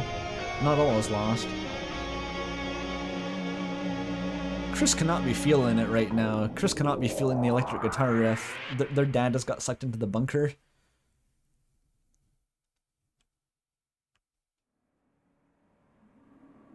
Oh, he calls Flowery. Oh, right, he has that previous dialogue. He's like, why do you have to go and be flashy at the end, you idiot? Flowery. Chris, stay here. I'm gonna go find something to help. What, the antlion? I don't know what the antlion is. Don't talk to me about the antlion. Oh, wait, I could have checked the... There's not much to check here, actually. I think all you can do is check the pile of receipts, and it just says that it's not only receipts, but you don't like looking closer. You can't even open the fridge. But yeah, we should all note the retcon lamps here while when the text box... It's even covered by the dialogue box. It's like perfectly formulated to be missable. It's awesome. Like, if you just walk to that flower and click on it, you're never seeing those things again. You dug through the soil. In the soil were two things. One, a packet of seeds from the golden flower. They are covered in warning labels. Deeply ominous. Why do you want those? And why are they covered in labels? You took the seeds. The second thing was a piece of paper. On the piece of paper was a code. Is Chris hesitating here on purpose? I don't know. You can't skip this text. You can't make it go any faster. So, like, fucking maybe? Does Chris even know what their allegiance is anymore? How many truces are we on? On the piece of paper was a code. It says, shelter. You gripped the paper. And with both hands began to tear it to... Chris! Hey, I got tape. I'll help him out a sec. I like how Susie is like the #1 Darkner advocate here. Like, just actively personifies them even in the light world. Hey, is that... It's a bit ripped, but I can still read it. It's 0915-1990X. Chris, we got another code. Hey, don't just stand there. I guess there's just an X on the keypad. I mean, at worst, you'd have to try 10 different versions. Sorry, guys. You're gonna have to share for now. Oh, yeah, I should explain. Before we sealed the first fountain, Flowery talked to me. And told me that Asgore used to be the police chief. I still had his shelter code buried in Flowery's soil. He told me not to tell anyone about it, but... I guess he told you too, huh? Anyway, let's get out of here fast. The fact that Chris knew it was there... This is all again fuel for, like, them and Des getting the shelter codes in the past, because who else in the world would have known it was there? Like, if they didn't do this recon, like, ages ago, it was buried, it wasn't visible, and Flowery only told Susie about it. Unless, like, I don't think this is something that Asgore would share with his kids. That doesn't make any sense. Like, this was a gravely important matter.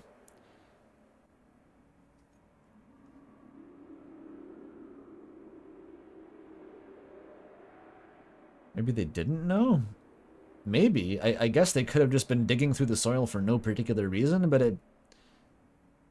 I don't know. It seems like they kind of knew. Because Susie assumes that Chris would have had to know here. That's a little bit of a hint anyway.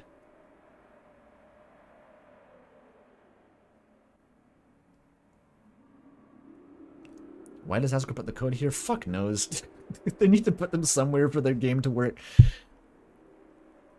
Anyway, let's get out of here fast.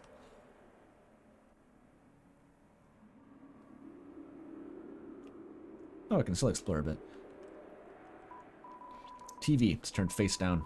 On top of it is an anime-style comic. The fact that the TV being face down was like the only thing standing between us and like a second tenna is kind of terrifying. It's too dark to look closely.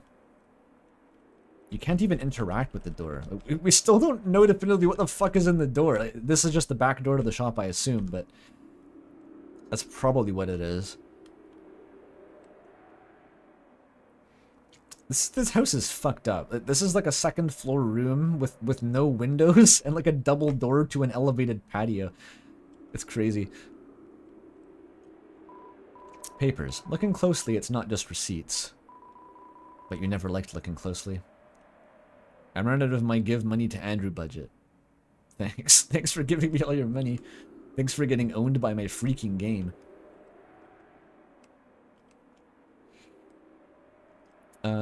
Asgore grew a bed sheet here, which was the grass in the first field area. So I guess Asgore's conspiracy closet was never like in the basement. It was always just in here. I have no fucking idea how we saw it through the window. Probably best not to think about it.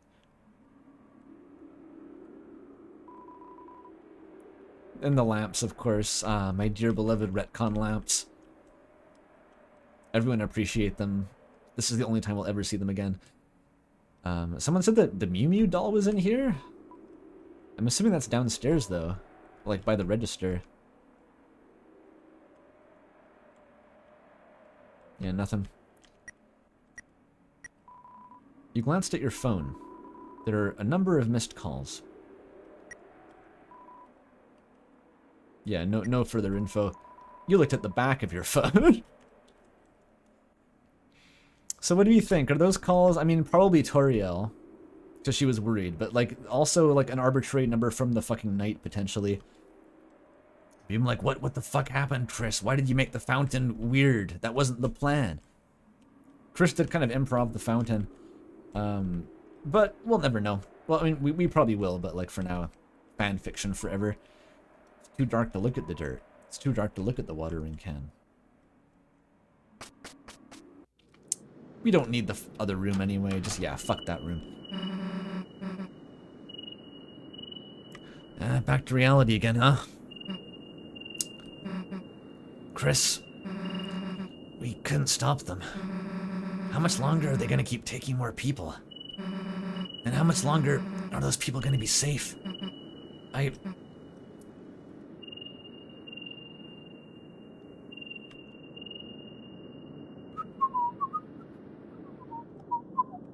don't think you can look at anything in here.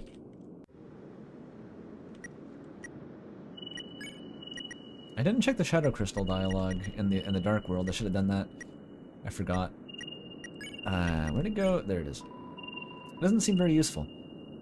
You can't put the egg anywhere this chapter either, I think. Which, I think that mechanic kind of like stopped mattering at some point. At least I hope it did. Did it ever matter? Like, you can't actually lose the eggs if you don't, like, put them in Sans' shop or in the pickle jar, can you? Oh, they are the seeds. You cannot use it right now. Seeds. The seeds of the golden flower. The fact that they seem to be poisonous is, as I mentioned, it's like... I don't know if they're supposed to be, like, a parallel to the poison buttercups, because it was, like, a notable plot point in Undertale that the golden flowers couldn't be the same as the buttercups, because otherwise Kara wouldn't have to leave the fucking underground to go look at them. And there's other just like more explicit evidence for that too, but that was very clear. But now it seems like the golden flower's poisonous maybe for some reason. I don't know. What if you try to drop them, it's weird. The seeds stick to everything and cannot be thrown away. That's like a fucking non-answer, Chris. Come on. It's just an Undertale reference. I guess it's just a different poisonous flower, yeah. We don't need to go to the beach, right? Not the two of us. Susie is just lampshading the fact that, like, oh, if you ditch Susie here, you can get the secret beach ending. You want to see the beach ending, right? Replay the whole chapter. Hey, Chris. I know this probably isn't good timing. Maybe it's actually the worst timing, but... Would you mind walking me home? There's something I want to talk to you about. You get the good ending if you do this, trust me. Not now. Sure. I mean, you are sure, right?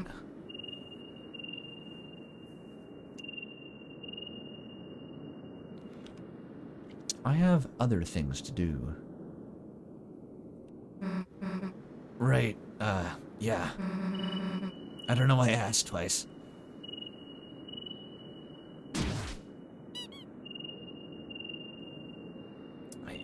There's not that many interactions otherwise. I don't remember anything that interesting. What? You just wanted to get a balloon first? Dumbass, I'm gonna pop it. Come on, don't look so pissed. Let's go. I think this is by far the more charming option.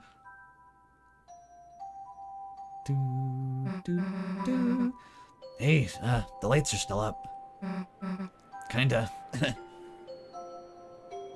Is that where Rudy fell? Why would they be half off otherwise? That must be where Rudy actually fucking collapsed. Which was... So I wasn't even wrong, by the way. When I made that joke last stream about, like, literally off-screen, a pixel off-screen, when Chris makes the Dark World, is just, like, Rudy and the whole town crowded around him. Like, because that's immediately next door. Oh, there's a few places with fallen lights? Maybe that's not it. So, about what I wanted to say. It's like, you know...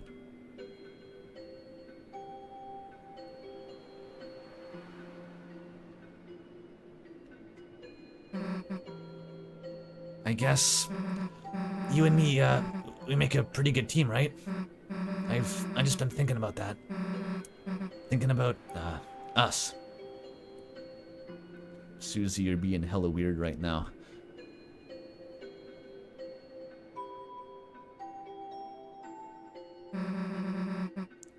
Since that day in the closet, since our first adventure, kind of feels like all this has been our special Chris and Susie thing.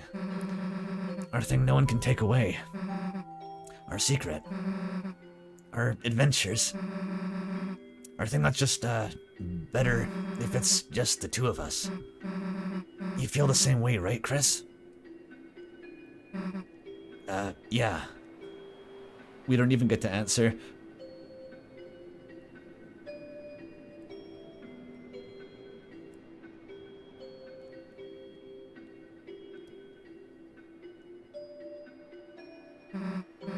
I guess, what I want to say is... Chris, this can't just be our adventures anymore. People are in actual danger. Your dad is in actual danger. We can't mess up anymore. We have to tell someone. Someone closer to the shelter codes. Someone who can help us fight. Chris, this can't just be a me and you thing. It needs to be a Birdly thing.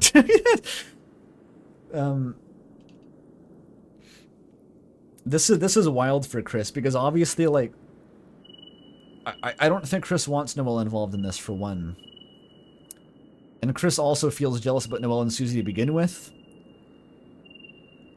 And, like, this is just, like, nightmare for Chris. This is just, like, a multi-dimensional nightmare from all possible angles. It needs to be Noelle's thing, too. I am inviting my girlfriend. Chris, thanks for walking me home. 1, 2, 3, 4, 5. There we go.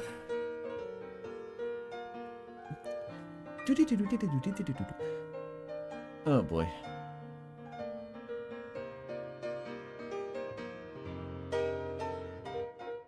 Why not Mew Mew? No, Mew Mew is contractually obligated to be irrelevant after her, like, pop-up character arc is over.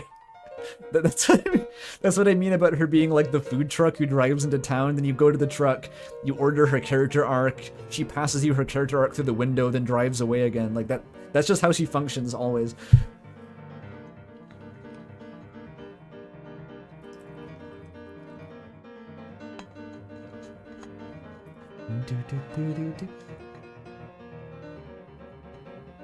This is the, Field of Hopes and Dreams, isn't it?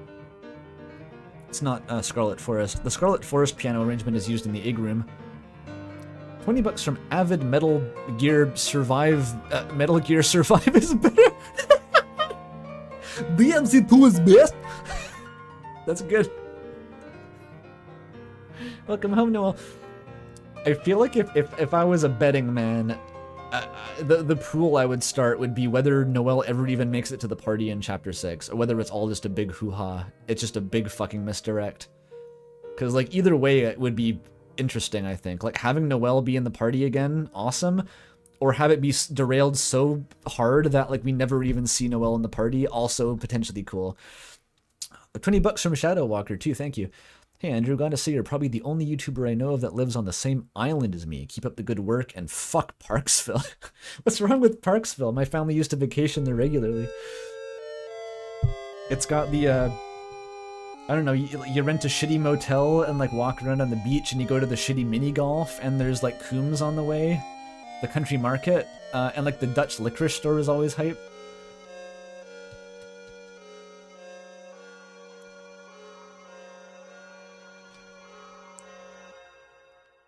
All right, drowning time, says Chad. Yeah, okay.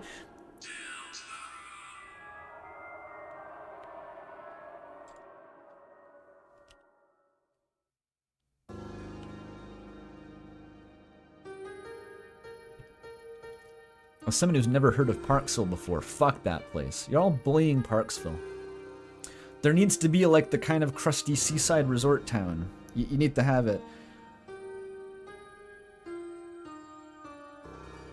Speaking of seaside,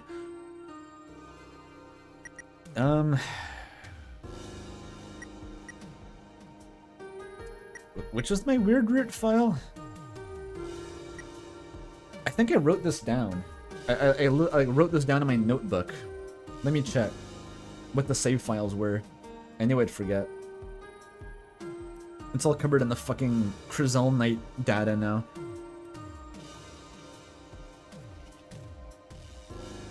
Okay, file 1, aborted weird route. File 2 is the free one. File 3 is the main playthrough. Right. So I think I just redo the aborted weird route file. Or I could redo that playthrough. I could just wipe the stream playthrough, honestly. I already have my original here. But this one has more data. Oh, true. I don't even have to save. You're right. I never have to save. Okay, that's the play. Never mind. Let's, chapter 4. It's always so, I never get used to how to use the save menu. It's so weird. Kobe made the weirdest save menu ever. Congratulations. I think this was the weird route one. Yes.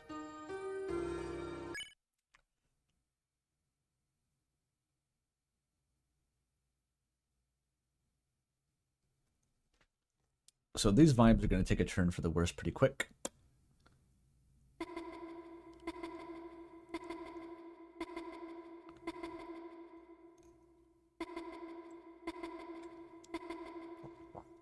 Is the dot bigger? The dot is the same size. I have no evidence for this. I'm just pretty sure it's the same size. Chris? Chris, are you feeling alright? This just auto-scrolls. I know it is the weekend, but you have not left your room all day.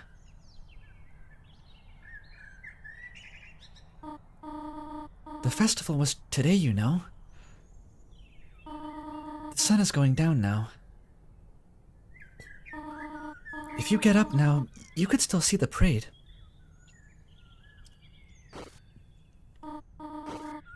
Chris, at the very least, you should eat something. There is some honey toast on the table downstairs. Dude, it's like the swap AU. She made the toast. I made it for you. Well, I will be downstairs reading. I know it has been difficult without your brother. But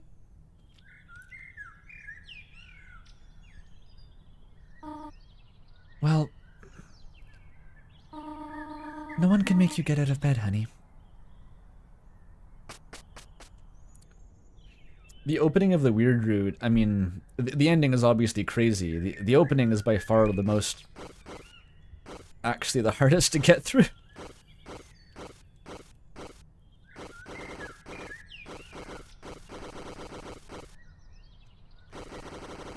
I'm not gonna shed crocodile tears. I've done this like 5 times already.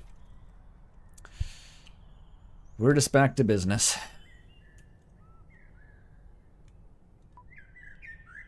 Nothing. Jack shit.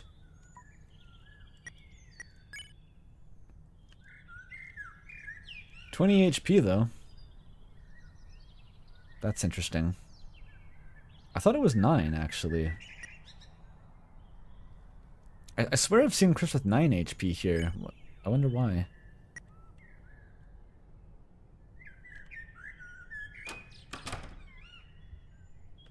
You have to mash to get Chris out of bed. You had 15 HP? Is it random? Or is it based on Dark World health? Oh, is that not even a weird route mechanic? Oh, 9 HP is the normal route? Maybe that's it. You are pretty fucked up on the normal route. You had 5? Jesus. What even governs that? I'll ask Molly later.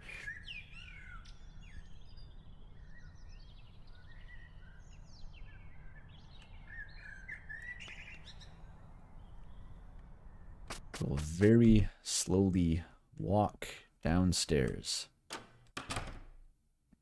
I can still go in the bathroom. Nope. They are just vibrating. It's kind of like when you're playing the backstage game and Chris is trying to stop you from going into the shelter. It feels like they're just resisting the movement. Doesn't even acknowledge the toast.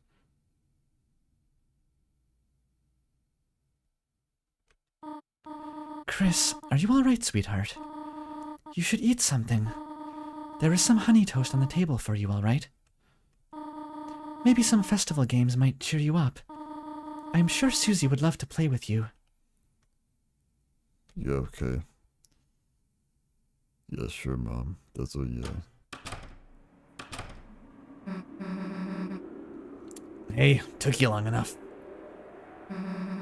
You trying to sleep through the festival or something? The smile drops from her face. Noelle's waiting for you at the beach. She told me to get you. Yeah, we already kinda hung out. Well, I guess you gotta go. I'll just, or a farm by your mom's house, I guess.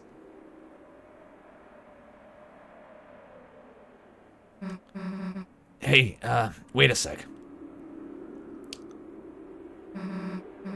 You wouldn't, you wouldn't want to see the festival first, would you?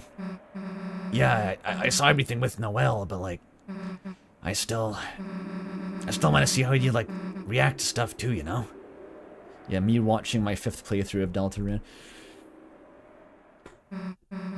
Come on, it'll be fun. Susie is, like, trying so hard to cheer Chris up here. This is, like, I think the strongest part of the weird route. Even more so than all the bullshit at the lake. Just how strong Susie shines through here in the opening part. Because you always get suckered in. Even if you're trying to go into this being like, it's just the weird route, just get through it. I always get suckered in. Like, I can't turn down Susie.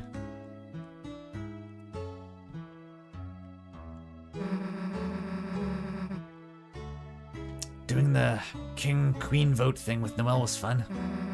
I put down me and her, plus some extra epic drawings. See, I used the green pen for my radioactive breath. She voted before I saw hers, though. She was, like, super excited to write it. What even does that mean? Like, I guess it's like, it's Chris and herself, but... Noelle's whole thing for this festival is she's like she's basically prepping her own suicide. Like, that's the vibes. So who is she excited to write down on the ballot? Yeah, everyone's over there to see the festival king and queen. It's lame, right? I mean, like, why's it gotta be king and queen? Whatever we are it's cooler, right? Not in a weird way, you know? What kind of way? Royalty schmoyalty. We rule the festival now, right? Yeah, fuck the monarchy. Even on the weird route, I have anti-monarchist sentiment.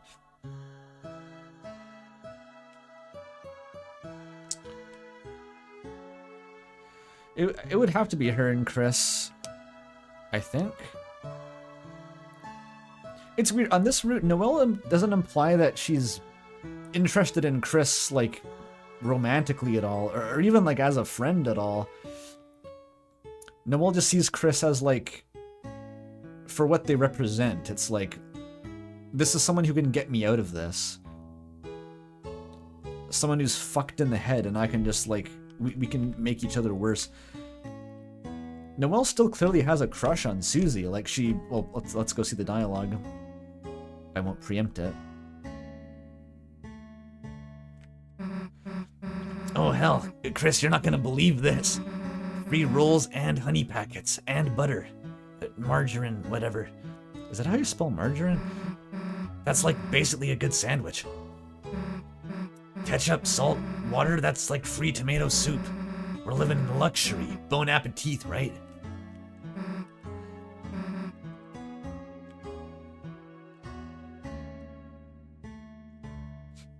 Like how Susie misspells it while speaking aloud. That's awesome. Hey, sweet, no one's in there. That means a free grape soda, and we could wear their uniforms and like pretend to work there.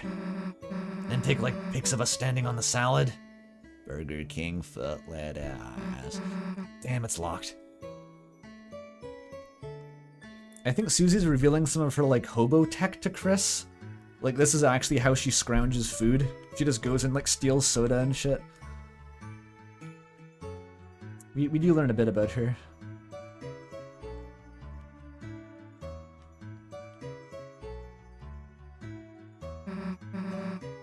Oh yeah, me and Noelle rode this. She didn't even look out the window though. The whole time she was just resting her head on my shoulder. Dude, my heart was beating like crazy. I don't get how she was so calm. Anyway, you want to ride the wheel? Does Sans like teleport it? I've never thought about this. Who's operating it? Alright, I call shotgun. I guess Sans teleports over and does it.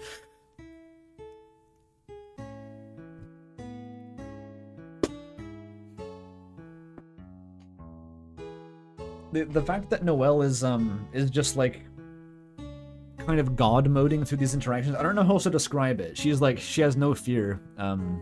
People have pointed out that's like signs of someone who's like seriously considering suicide. It's grim. It's very grim. That's kind of what this whole like. It's unclear if they literally die, but it feels like they do. Hey, Chris, everything good? You just seem like kind of... Whoa, wait a sec. Chris, did he feel that? Earthquake! She does the same thing that Noelle says Chris did. Nick, that's how Chris tried to cheer her up. It's so cute. Damn, that was close. We almost... Oh hell, it's the aftershock. See, I knew that'd make you laugh. Hey, sit over on my side. The view's better. The view of you being in a headlock, idiot. Susie's goated in the weird route. She is. Hey, stop pretending to snore. What am I gonna... What am I to you guys? A big pillow? Don't nod.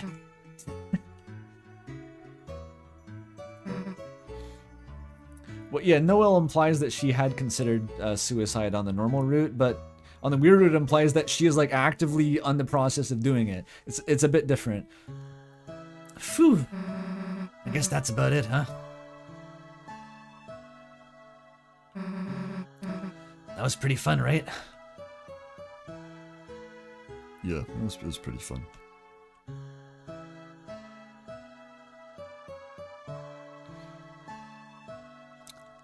I want the version of Deltarune that's just a shitty high school drama, Toby.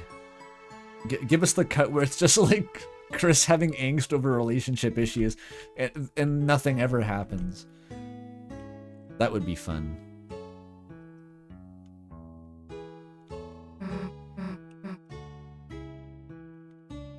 I thought the dialogue about Noel busting out the band was here, but I guess it's at the school maybe? Hey, and fucking Sans here. You never expect Sans. This almost like, I don't know, Sans like, this is carryover from Undertale, but he's like a weirdly comforting character in a way. Like, how do you describe it? Like, you know that he's like the adult in the room. You get the sense he always knows if shit's fucked up, he knows it, and he's not really gonna do anything about it, but he's gonna be chill about it. He's just kind of there. I don't know, it's just comforting to have him as like the witness.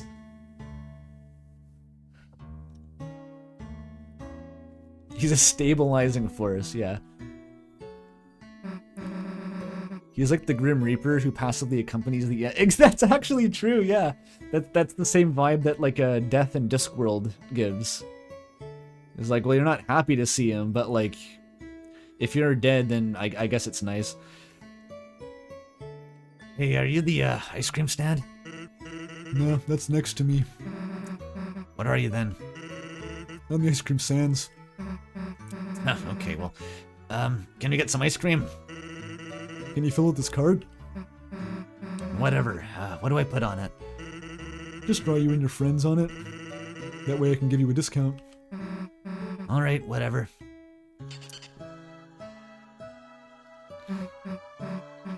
Here, me, Chris, and Ralsei. I know we can't use it, but like I gotta put him on. Thanks. So, when did we get the ice cream? Oh, whoops. I don't have any. What do you mean you don't? Hey, but the stand will, after it finishes churning. In the meanwhile, why don't you take, this?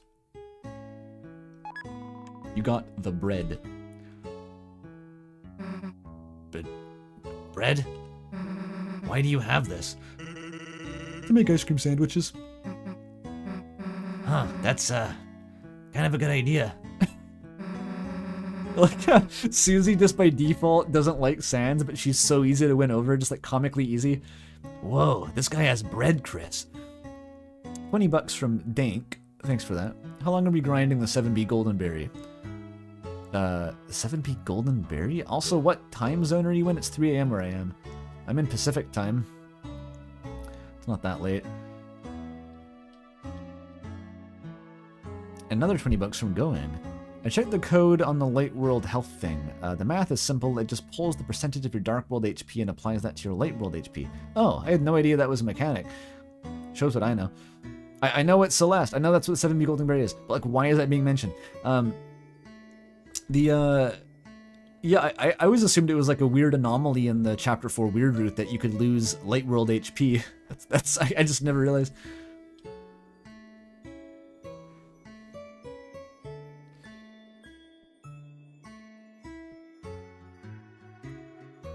I guess I gotta wait till this ice cream's done. I'll walk you to the beach, though. You know, when you want to go. The ice cream will be ready later. Take it easy, okay, kid? Thanks, Sans. I'd give you a hug now if that was appropriate.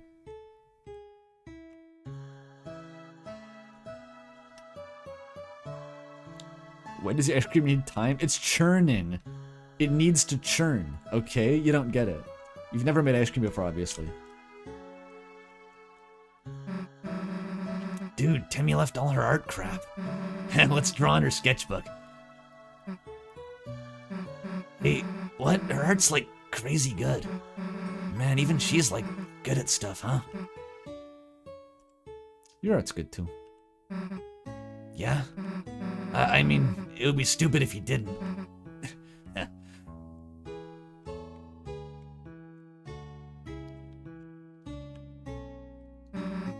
This house, it's pretty new, right? I don't really remember what was here before, though. That's crazy, because we know that Susie is already the new girl. And even she thinks this house is new, but she doesn't remember what was here before. So this, I guess I can get into it now, like, the chronology of Undertale and Deltarune, because they seem to be linked. Sans has the punch card. I may have already gone on the spiel previously in the last stream, but fuck it, I forget. It's so twisted now. It's actually a disaster. It's a clusterfuck.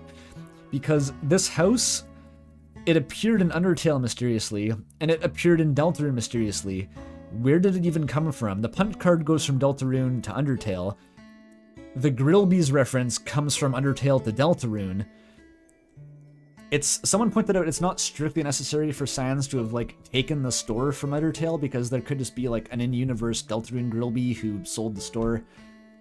It's plausibly deniable. But, like... But then we have the fucking entry 17 from Undertale, when Gaster seems to discover Dark Fountains. If anything was the origin of Deltarune as like a pocket dimension, that was probably it, and that was an Undertale. We have the phase distorter fucking... it's not actually called that. It's the broken machine in Sans' lab, where Sans was trying to go back. So, like, Sans was here, and then he went to Undertale, then he went back, but, like, Gaster made a fountain in Undertale that... The fountain started there. It's just a fucking disaster. I don't know what it means. I don't know what to do. But there's the reference in, if you check the grill. Can I check the grill still? It says, how important to Sans can a grill be? Which, like, that could just be Toby doing a funny reference. There's no grill. It's gone.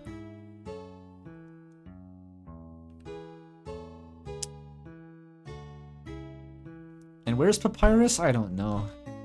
We know more about Sans than ever, and I love it, but we still don't really know enough to do anything. He's still a fucking enigma. Check the window? I can't reach the fucking window.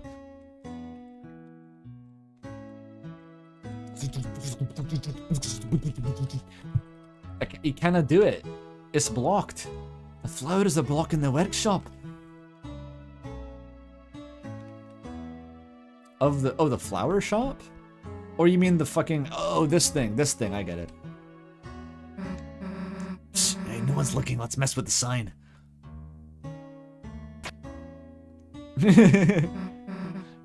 Nope. This is like a Captain Underpants gag, I remember. They always changed around marquee signs.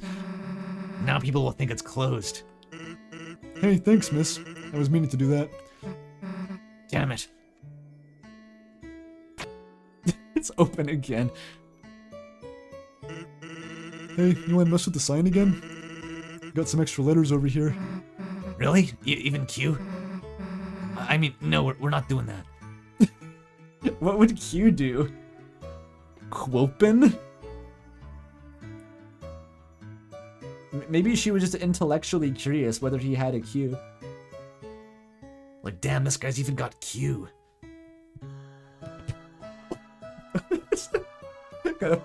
You wanted to spell queer. Clopen with a Q. That's crazy. That's like quantum open. I think Sans would like that a lot. The quantum physics textbook inside a joke book inside a quantum physics textbook. That's in a state of qualopen. Did I mention Carol's theme? You mean the fact that there's jingle bells? That's what we're calling Carol's theme now? I guess so, if you want.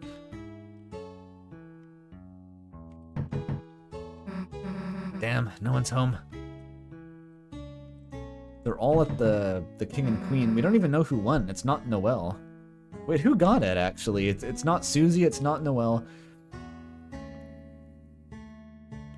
Did they ditch it? Did Jockington win both after all? Maybe he did. Even this one's empty. Jockington was running for both king and queen, and you're allowed to do that. So like he could have just won both. Ha! Fooled you! I'm the king and queen this year. Jockington wins both every year. We need to go back to the Asriel and Des meta. That was the real thing the town lost with Des' disappearance. Was any competition for the fucking festival of king and queen. Pah, Douglas, we need our head slop back. Let's go, you better find that girl quick. My shipping chart's going downhill quick. Dude, now that Noelle's not here, we should totally, like, get a hose and fill that cup. No further plans. Dude, stop making that further plans face. I was just trying to think if we made the water deep enough, if maybe me and Noel can drown ourselves in that instead of the lake and go like a different route. Sorry.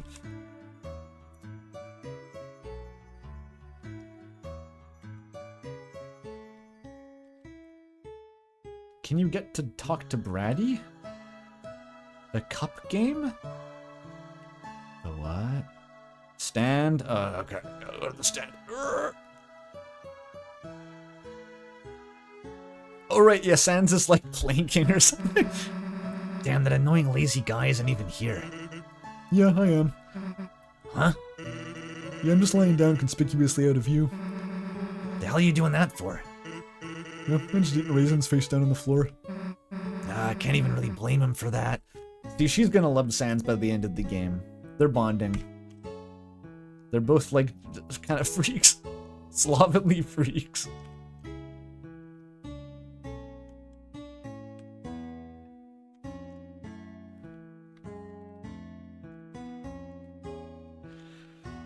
You can talk to Brady if you do that bread skip thing. What? Bread skip? I thought that was what we're going toward in the end here. Hey, don't eat that. Save it for later. You know, ice cream sandwiches. I bet that would work. I feel like I've seen that. Like actually putting ice cream on a bun. It sounds weird. I feel like I've seen that actually. I don't know really why you'd do it, but like it's not that much weirder than chocolate wafers.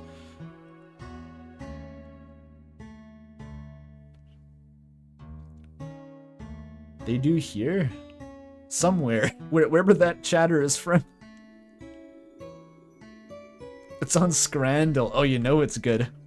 Yeah, good scran, way. And it's like sitting on the middle of a football pitch, like in the grass, and it was 19 pounds. Hey, they got free lemon slices here. And the caption says, like, I threw this at an Arsenal player when Manchester United lost. Check this out.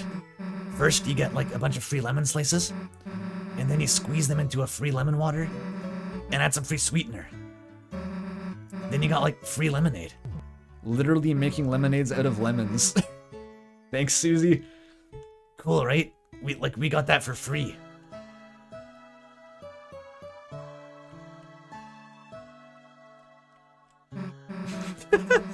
Two corpses on screen.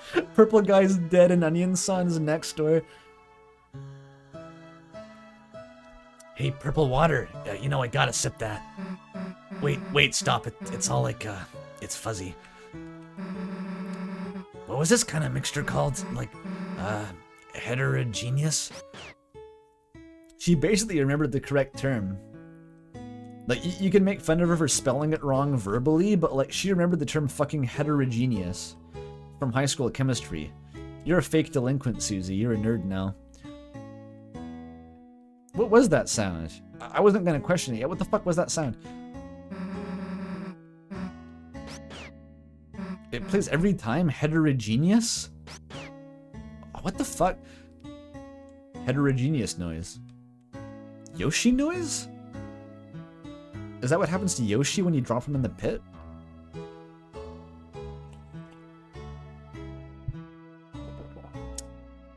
The first ever hetero in Undertale. Toriel and Asgore, they're the rep, okay? They're the one straight couple in this queer norm world. Dude, no, like, I don't want to know what the hell this is. I don't know what the hell this is. That's why you're here, to explain. Great, you don't know either. You could say that next time, instead of staring into my eyes. The haunting.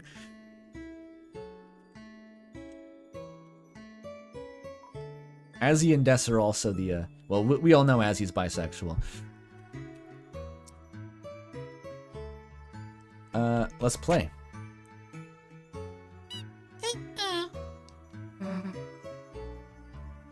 I won. That's it.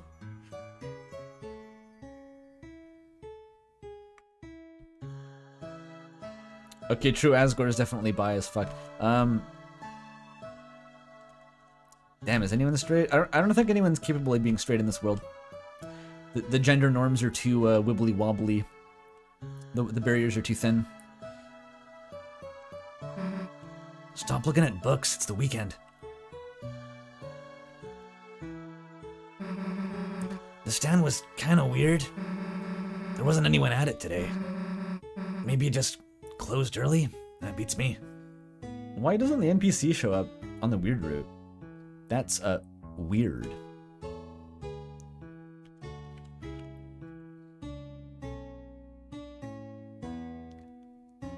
Cause, like, you can still get... You can talk to Onion-san on the weird route still, right? Like, that doesn't change. Eh.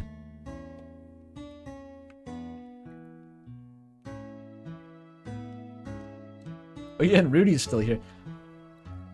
Some people say this is like, oh, Rudy was fine after he fell off the ladder, and everyone has left him alone sitting on the floor. I'm pretty sure this is just before he falls, because he says, like, I'm still not done, I'm still going. He looks fucked up. Hey, dude, are you okay? Shouldn't you be at the king and queen thingy? Me? Nah, no, I still got some lights to finish, up there. You sure, man? Susie, it's better you learn sooner than later. Holidays are always full of surprises. Good surprises? Depends on which holiday. Yeah, that's a crazy surprise. You really surprised your daughter when you just fucking keeled over and fell 8 feet off a ladder onto asphalt. That sure was surprising. Jesus, dude. Dude, let's lap up the orange goop together. I bet it tastes like clay from art class. Wait, no, Noelle's dad could see. She's so considerate. She wants to maintain her prospects. Dude, what's your favorite horror movie? I bet you like the one with the creepy doll. Is there deepest lore encoded in Chucky? Or like Annabelle? Which fucking, there's a lot of those. Is anything a metaphor for like possession? Huh? Your brother never wanted to watch them? What was he like? Ooh, I'll make the popcorn, and then he just never came back? What? I was right. Fucking Azrael.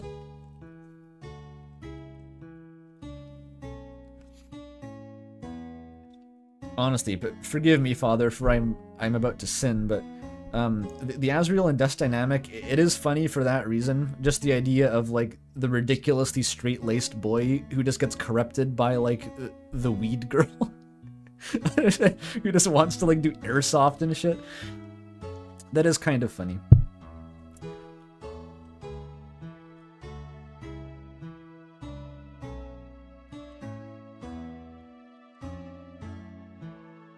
And religious. Of course, Pizza Pants is equally depraved. There's nothing back. What the fuck is this? Why can't I go here? Toby, what? What the fuck is this nook for? There's nothing here. This is my hall. It was made for me.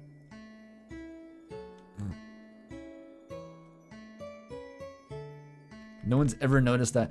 This is the secret tunnel to the Holiday Manor. This is how Carol Knight still wins.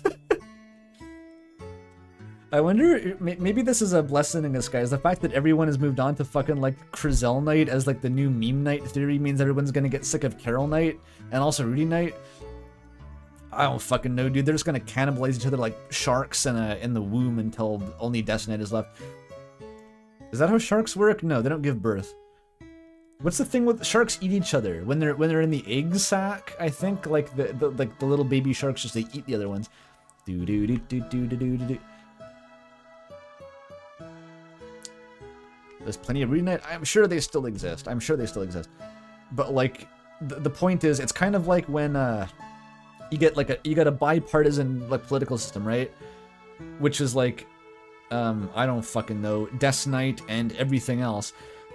And then you introduce like a third party who is like, I'm the Reform Party. I'm gonna be the third one, and that actually just siphons all the votes away. And then the incumbent party wins even more because the people like who are gonna vote for the main opposition, they split their vote between like the Rudy Knighters are getting siphoned into the Crizel Knighters, and Death Knight just stays in my idealized universe, I guess. I don't fucking know what I'm talking about.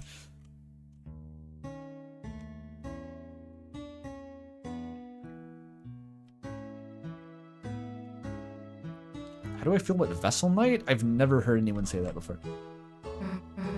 Wait, move your foot. Dollar coin on the ground, alert, idiot. I can get gummy monsters on my ice cream. So, Noelle, she, kinda did something funny earlier. I said I didn't have any cash for food, and she took out like a roll of bills, probably like hundreds of dollars, and just held it out to me, smiling. I mean, I don't know if I've ever even seen that much money. I didn't take it. I said some cheesy stuff like, man, you could get 100 grape sodas with that. I think Toby Fox watches Joel, by the way. This is like an actual, like, Joelism. Is like if someone donates a shit ton of subscribers, they'll be like, damn, dude, you could buy like 200 cheeseburgers with that, man. That's like his default deflection when he's embarrassed at how much money someone gave him. I swear Toby watches Joel. Even Noelle saying gravy, that's a Joelism too. We're gravy. I don't think it's a rare bit. Fuck you, he watches Joel anyway.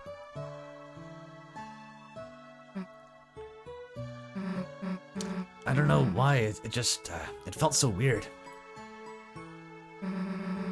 If you had $5, like, I'd expect you to buy me stuff. But I guess, same back if I had $5 too. Susie reinvents communism 10 seconds before both of her best friends die in a lake. So sad. She could have been the one.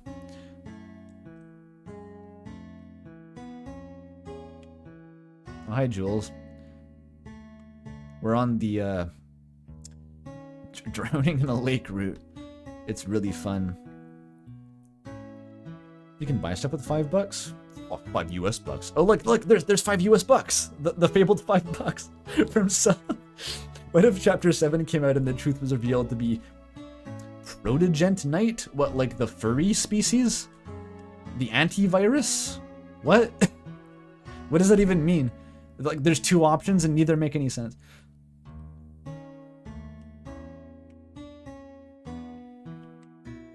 You meant the antivirus? Okay, I think the furries would have made more sense.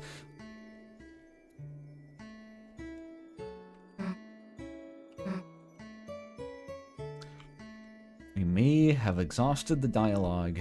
Sad. Sans, you got... It'll be ready later. Take it easy, okay, kid? I'll take it easy. Oh, a caddy window?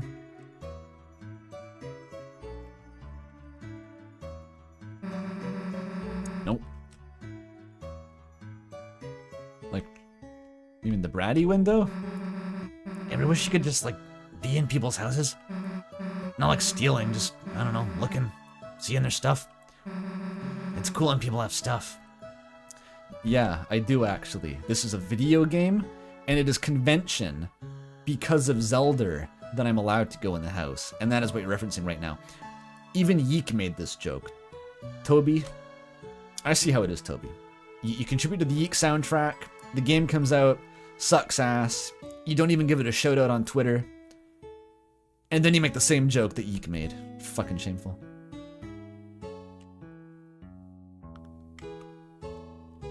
There's more hammer minigame? I thought I clicked on that multiple times.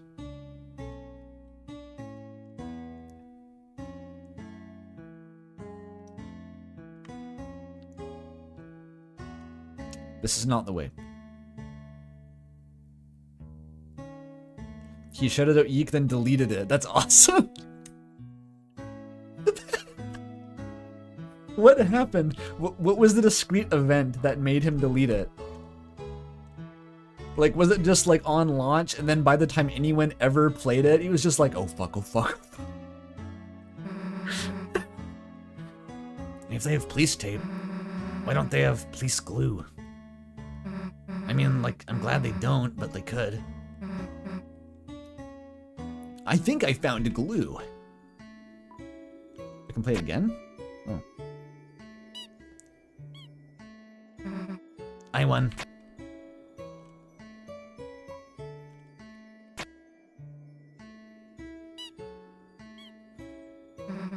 Maybe there's an alternate editing if you repeat this enough times that Chris dies of brain damage.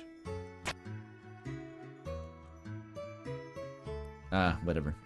Half-bred chaos will find that or something. I think I found a glue. I miss Flowery. The aborted weird route where Flowery T-poses out of the lake and he's like, Chris, never kill yourself! And he saves both of them. We need that. Oh, you have to pick nothing? Oh, but I thought that would do nothing, because that's what it said.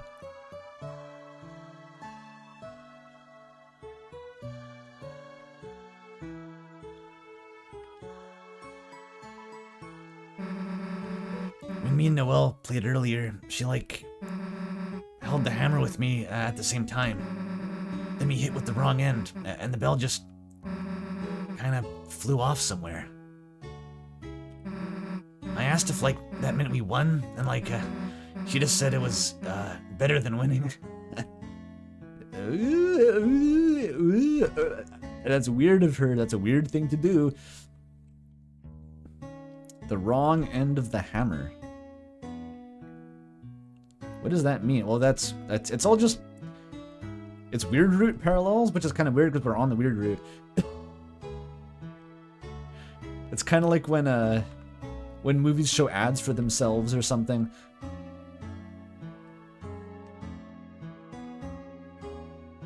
Sans. Alright.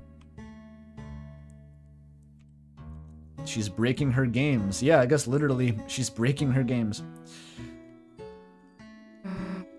Everything smells nice, right? Come on, smell it, Stinky. Creator new reference. This is the name Clara, the adopted daughter of Chris and Noelle, gave to Chris as instead of mother or father in the humorous ending. It all ties back. Flowers are boring. Yeah, good thing we skipped them all. Hey, check this out. Rousey showed me how to make this wimpy crap.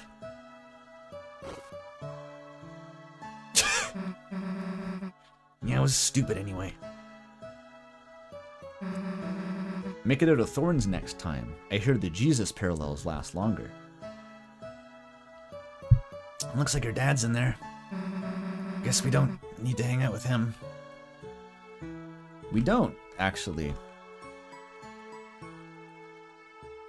Nope. No Mew Mew. Nope, nothing. Nope, nope.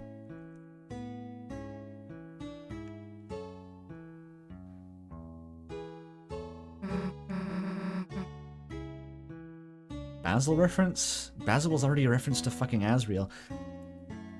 Alright, done with the festival? Yeah. Yeah, we're done. Okay then. I gotta wait for the ice cream, so Guess I'll see you later, huh?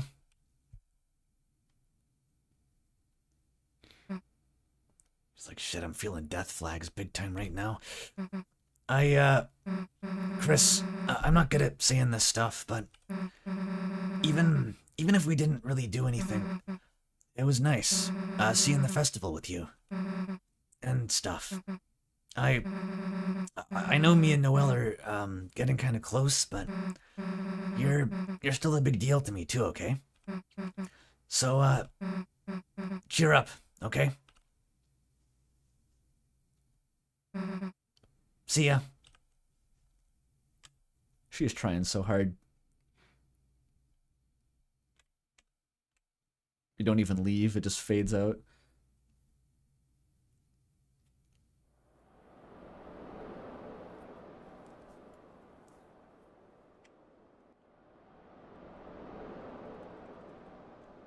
I'm still chasing the high of that fucking chapter 4 dialogue where the hand pushes you back. God, that was cool.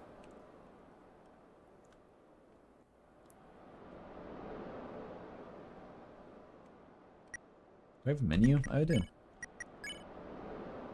Wait, can I use the bread without Susie to stop me? What happens? I'm assuming you can't. Because, like, the bread... Bread. A loaf of bread tends to leave crumbs wherever it goes. Yeah, okay, I'll explain the bread. So, people think that the bread, and this seems to be fairly reasonable, is a reference to Mother 1. There's a glitch in Mother 1 apparently using breadcrumbs, where if you give breadcrumbs to a certain like temporary party member, you can use that to execute an out-of-bounds skip, which takes you to like a monochrome void or something, which is... It seems too topical to not matter here, because Sans forces you to take the bread. If that's true, like, that would imply that Sans is somehow, like, complicit in the weird route, which is weird. Yeah, well, people say it ties to the Man Country because of that weird, like, one of the most inexplicable things in the whole game so far is, like, the binoculars in Man Country. You just look out and you see this, like, gray void with, like, a couple fucking weird darker gray pixels, and it looks like nothing in particular. It's really weird. But it actually does look quite similar to the grass texture in the area you warp to if you do the breadcrumbs glitch in Mother 1. And that's like, there's nothing else that even comes close to explaining that, so it's very tempting.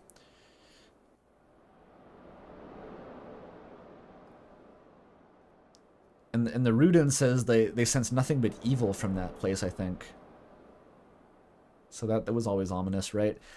So yeah, the breadcrumbs seem to be a big elaborate glitch to an out-of-bounds clip in Mother 1. Just to hammer in the point further that what you and Noel do here is essentially a diegetic speedrun skip. Like, you skip chapter 6. It is a wrong warp, basically. Or something along those lines, which people say that, like, I called this on my Gaster video, which a little bit... I was very vague in what I said in that video, but this is kind of what I was picturing. I didn't think it would be on the weird route. I thought maybe it would hopefully be on the normal route, but this is what we got. There's also more dialogue about those breadcrumbs. Actually, a lot. There's like 3 different ones. There's the breadcrumbs themselves in the weird route, and then if you eat the toast... No, if you give Asgore the honey toast, he mentions that Chris and Azrael used to eat bread by folding it up and like taking a bite from the middle to make a bread snowflake, but Toriel said I made too many crumbs. And then if you try to eat the toast next to Toriel, she says that Chris is making crumbs. So like, the fucking crumbs are a fixation in this chapter. It's like, it's weird. It feels like the weird route has seeped into the normal route more than usual in chapter 5. Is that inaccurate to say? There's like a lot of allusions to it, and the breadcrumb thing is really weird. Crumbs can be useful too. Yeah, Asgore says that, right? Doesn't he say that? That's like a weird thing to say, Dad. Why did you say crumbs can be useful? Crumbs can come in handy too. Is that just because Asgore's been like licking crumbs off of the bottom of his toaster to steal? Maybe that's a double meaning. But like, that's a weird thing for Asgore to say. How the fuck does Asgore stay alive? That he probably weighs like 800 pounds. Like, how is he maintaining that metabolism on pickles? They don't even have any calories. Pickles have 0 calories. Poor fucking guy. Alright. I've explained the bread. Oh, I didn't try to use the bread. Damn, I'll never know. Chris? I know you wanted to deny it. I did too at first. But eventually, we're going to have to face the truth. She's aura farming. Her hair is blowing to the southwest. Yesterday, when everything happened, every cell in my body was screaming at me to run away. That if I stayed by your side any longer, you were going to drag me down with you. Drag me down somewhere no one is supposed to go. And you know what terrified me the most about that?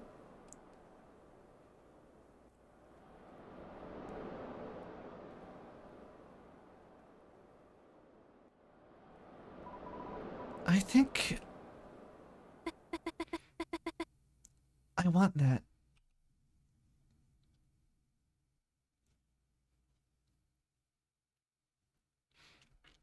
Dramatic fade out. Since Des left, all I've been doing has just been marching down my path. Staying quiet, getting good grades. It feels like I've just been watching myself through glass. This is the other this will be going in ink theory moment where it just directly ties predetermination to glass. The lack of freedom in this case specifically, which is it's the same thing. The song is so good, by the way. Watching someone else move through my life. That's what happens to Chris. That's also a parallel to Chris there. That's why I want to do something crazy. That's why I want to break free. But I can't. I couldn't. Because I'm just Noelle. A Noelle that has to do Noelle things. Just like Chris has to do Chris things. But Chris, you changed. Chris, you actually changed. You found out how to stop being Chris. And no one else has noticed. Because they don't want to. They don't want to see how interesting you are now. They'll just keep marching down the same path. Without even thinking where it goes. Chris, being around you is changing me too. Ralsei says the same thing, I just realized. Oh no, that was a fanfic. That was a fanfic. Never mind, that was a fanfic, it's okay. Fuck. It's always a pitfall. It happens to the best of us. It's changing me too. Chris, when I cast Snowgrave, I felt stronger than I have in my entire life. I know it's horrible. It's horrible to say that, but Chris, if it's you telling me to, I can do anything.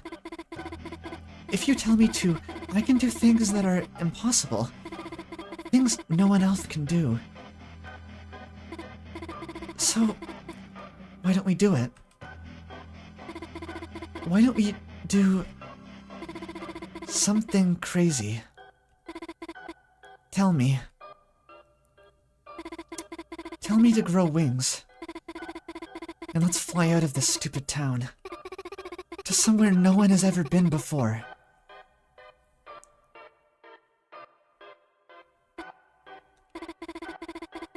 The other side of the lake. We always wanted to see what was there, didn't we? The four of us, when we were kids.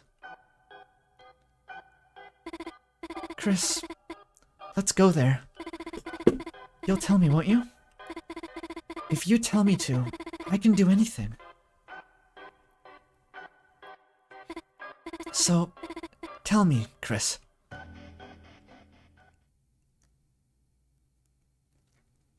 I have thoughts on that. No one's ever been there, but I'd rather just let this play out. The words I've been waiting to hear.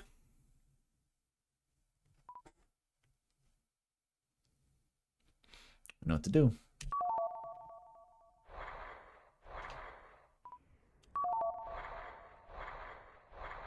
Oh, I should have said stop. Right, there's dialogue for that. Fuck. Fuck, never mind. The water's nice, isn't it, Chris? Yeah, no, this is interesting dialogue. I missed it. Chris, don't hesitate.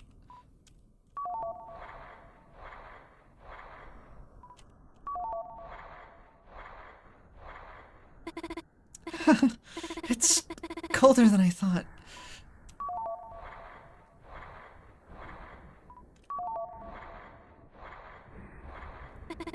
Chris, don't let go of my hands. Just keep walking. Chris, just keep walking. Chris? Chris?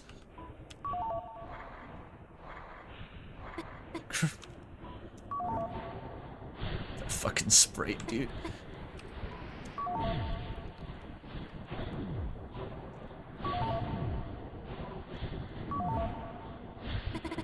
Chris, you can still hear, right? You can yeah. Chris, keep saying it.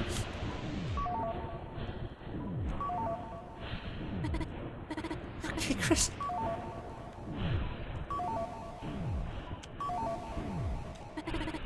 Chris.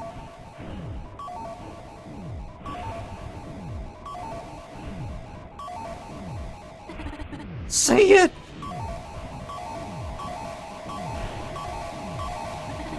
Chris!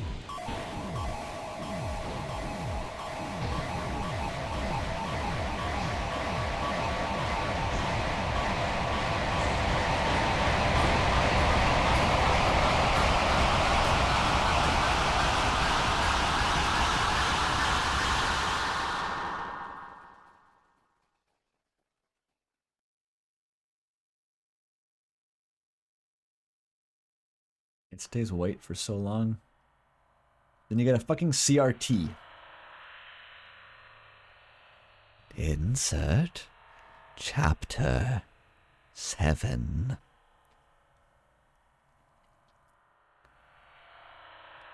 Side B. We did it. We went goner mode and teleported to the Gaster dimension. This was wild. Fucking hell.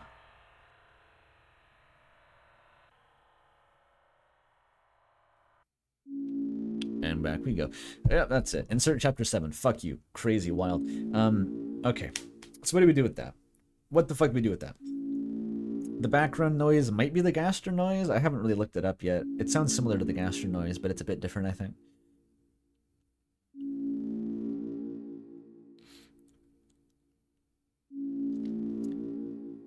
Does it affect ink theory? No, because I don't know what that means yet. I think, well, I don't think it really interacts with it much. But okay, the point is, the big question there is obviously like, what the fuck happened to Chris and Noel? They skipped to chapter 7, that's clear. They skipped chapter 6. That was a speedrun skip. Crazy. New tech. They went beneath the lake to the other side of the lake. Like, they didn't cross to the horizontally other side, they went to the vertically other side. I think that's the implication there, which is much more grim. I'm willing to bet wherever they found themselves is the same thing that Onion-san was talking about. We can say that pretty confidently. It's probably linked to... It's the depths, basically. It's whatever the depth we're supposed to be. Because I right before Chapter 5, I was saying, yeah, I'm kind of skeptical of the idea of the depths. I'm not sure we really need them as a location. This puts them firmly back on the menu. Like, yeah, they went to the depths, probably. Wherever they went is probably what the depths is. Call it nowhere. Yeah, whatever. They went somewhere fucked up.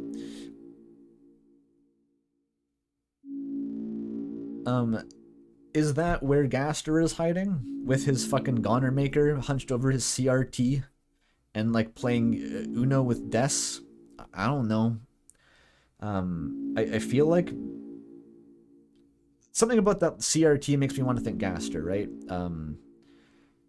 I want to say the noise is the Gastery sound, but I'm not totally sure.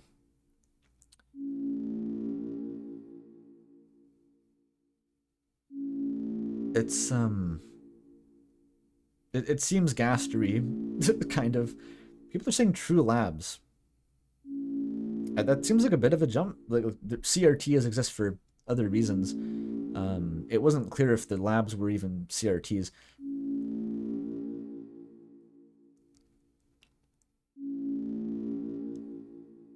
Is the shelter also the depths? It's a good question. I mean, I think I was trying to articulate this before, but Cammy's video before Chapter 5, the toilet theory video, I was saying it's really unfortunate that it's called toilet theory, because the stuff in that video that makes the least sense is all the stuff actually relating to toilets, and the stuff that actually seems like it's going to be necessary to like unpack the weird root was all the other stuff. So like basically that, it just hypothesized like underneath the town is kind of like a homogeneous big dark world, I guess, which the shelter connects to and the lake connects to. Like if you go down, it just underground, if you go down far enough, you hit darkness, which is interesting. And that seems to be like, if you can go down in the lake and end up in a dark world, that it kind of feels like it must have been some kind of dark world. Maybe it could be something even weirder than a dark world. That's possible, right? Like it could just be a secret third thing because of the whole like out of bounds wrong warp implications. But it seems like it's a dark world is the main thing we have as a go-to when it's like, what's a thing you can like fall into that'll send you to another dimension? Well, dark worlds do that. The shelter we know has a dark world in it because Chris opens the door and darkness comes out. So that probably connects to... The big thing with the shelter is it makes the same noise that you hear in the Holiday Mansion basement. And that's kind of what the fuel behind, like, it's spread throughout, like, it's under the whole town somehow. Because you hear the same sound in both places.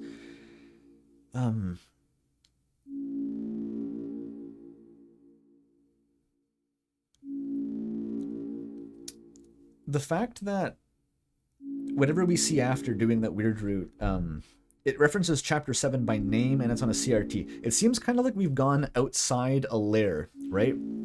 Talking kind of device theory style. Nothing inside universe knows about chapters, except like the Forgotten Man, maybe. That's a weird exception, a little bit. The Forgotten Man might just be Gaster or something, though. I don't know. But to go to, like, cut to black and then see a computer monitor that says Chapter 7, and that's not my computer monitor, that's a computer monitor inside a computer monitor. I think the reason that reads as Gastery is because, like, that seems to be the device layer, potentially. Like, that is potentially, like, the POV that fucking Gaster has running, like, the shell program that connects us to the game. I think that's probably why it's coming off as so Gastery. Or at least that's the argument that I would use if I was trying to argue that it was Gaster. So it's the layer outside of Deltarune but below reality. So like that's the thing that runs the Goner Maker. It's the thing that runs the UI to some extent maybe. That's what device. It's the thing that runs the chapter select screen, and we're seeing like the thing that I guess theoretically Gaster's POV onto that within his like in between layer between the light world and our world. That would be cool. That'd be neat. What's the stream doing after this? It's been 11 hours. What makes you think there's an after this?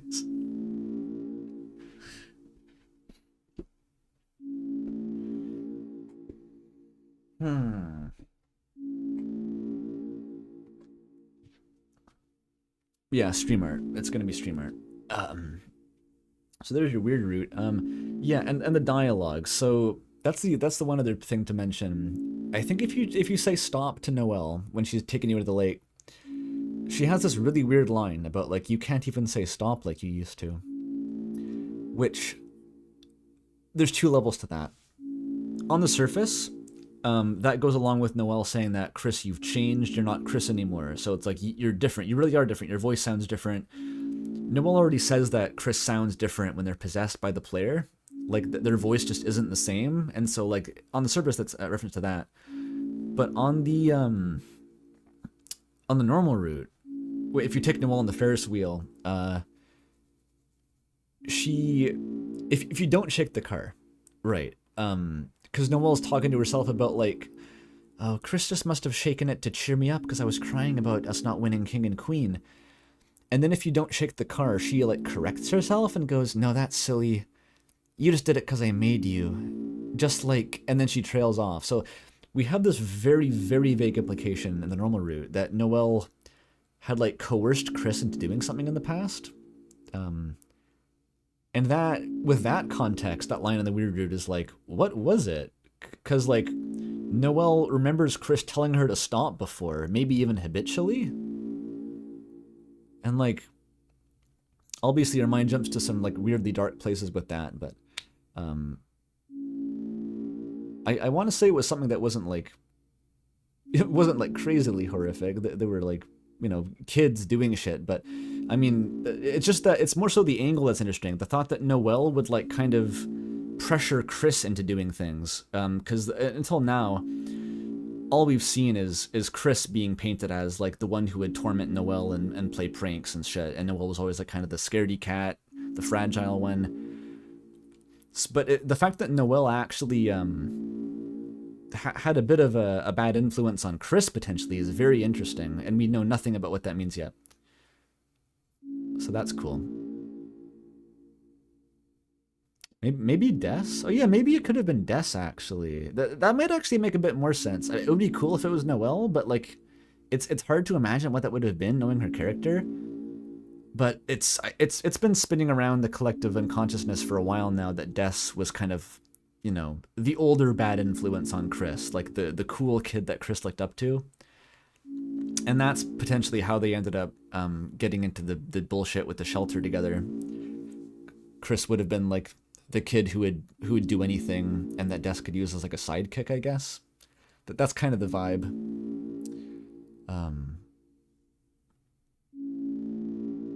But the fact that Noelle says, I just made you, just like, it kind of sounds like she did something. So yeah, hard to say. That would be crazy if Des and Noelle, or not, if Des and Chris were like actively exploring a dark world. Imagine that. That would be kind of sick, actually. Like it was it was like Chris and Susie's thing. It was like their adventures, but like way in the past, and like they didn't tell anyone else. And then one day it went wrong, and Des just went missing. That would be fucking crazy.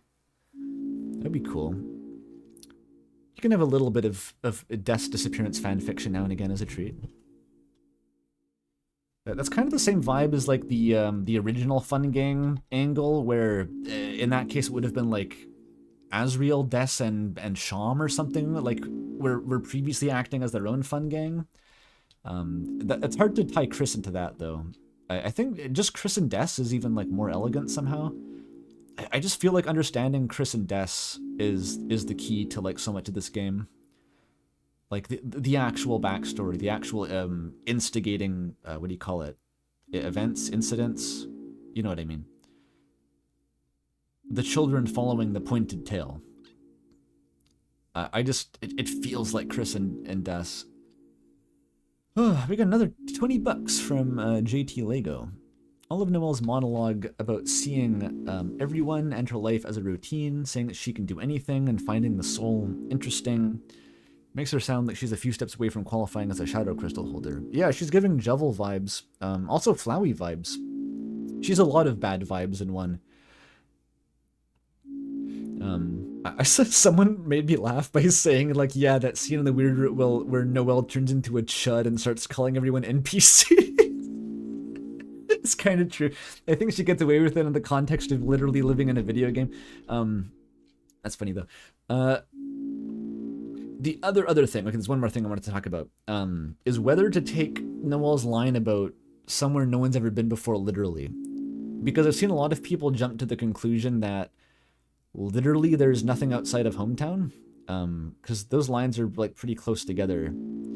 She says, like, let's fly away from the stupid town someone's never ever been somewhere no one's ever been before. And then she pauses and says, the other side of the lake. And so I think it's intentionally ambiguous whether the other side of the lake she literally meant is like somewhere no one's ever been because it doesn't exist, like a Truman Show thing. Or if it was just an example. It's like, let's flex our powers. Let's just do some crazy shit. Let's go to the other side of the lake. And like, I don't know. I'm kind of undecided on that. I've always thought that Undertale was kind of unique in a good way for its approach to its meta-narrative, where like the fact that, you know, it's a game that knows it's a game. There's a few of those. There's like Doki Doki Literature Club. There's One Shot. There's other examples probably. They do the thing where like they're a game that knows it's a game, and they're canonically a game. Like DDLC, that's the ending. I'm spoiling a fucking Doki Doki. I'm sure most people know this by now, but like Monica is self-aware. She knows she's in a game. She knows that it's on your computer, that she's fake, and that destroys her worldview. In One Shot, it's a little bit similar, where like the world's canonically like a computer thing. But what Undertale does, it's a world that has those properties. It has game-like properties. It has saving and loading. It has stats. It has levels. And all that is, it's there. It's explicitly in the world. It's just, it never actually takes that leap to saying this is a computer game. The world never acknowledges itself as fiction, which actually makes it surprisingly unique. This is what I was talking about in my Undertale video with like the circles of fiction. Like that diagram came from me thinking through this, the different ways that fiction tackles this. And I think that Undertale's powerful in that way, because it doesn't even need to admit that it's fiction. Because you know that. You know it's fiction, but it doesn't need to admit that it's fiction. It still thinks it's real, and it says, fuck you, I'm going to think that I'm real regardless of what you say. I kind of admire it for that, because it can still do all of the same tricks, like every one of the same tricks, without even admitting that it's fake. Because you know it's fake, but it knows that it doesn't matter. Because you're going to treat it like it's real regardless if you're invested enough. Anyway, that's a lot of rambling, but I'm attached to that idea. I don't really like the idea of Deltarune being literally a simulation, like diegetically a simulation as much. Because that's kind of what the Dark Worlds are, which, like, we have that. The Dark Worlds are literally fiction, diegetically fiction. They acknowledge themselves as fiction. You could say that just generalizes upward, like the Light World. Why not be the same way? How about the Light World is also just another person's story, and it knows that, and that'll be revealed. That could work. It could work. I don't know. I'm a bit hesitant though. Just the fact that like Asriel going to college means that he's been deleted from memory, like he just stopped existing. And like no one's ever been, like they have memories that came from nowhere. It basically prescribes the same logic to the Light World as the Dark Worlds again. It's just like, what does it mean for Asriel? It's just so weird to have that, like literally no one has ever left the town. That's just weird, right? Like it's possible. It's just very uncomfortable. Anyway, that's all I have to say there. Like there's no conclusion. I just, I can see a merit to like either way it could go basically.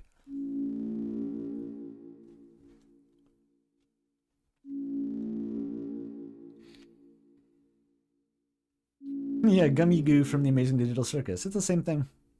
It's like just you have retroactive memories installed, and but you've never actually had those experiences. It's like it's a trope. It's a thing.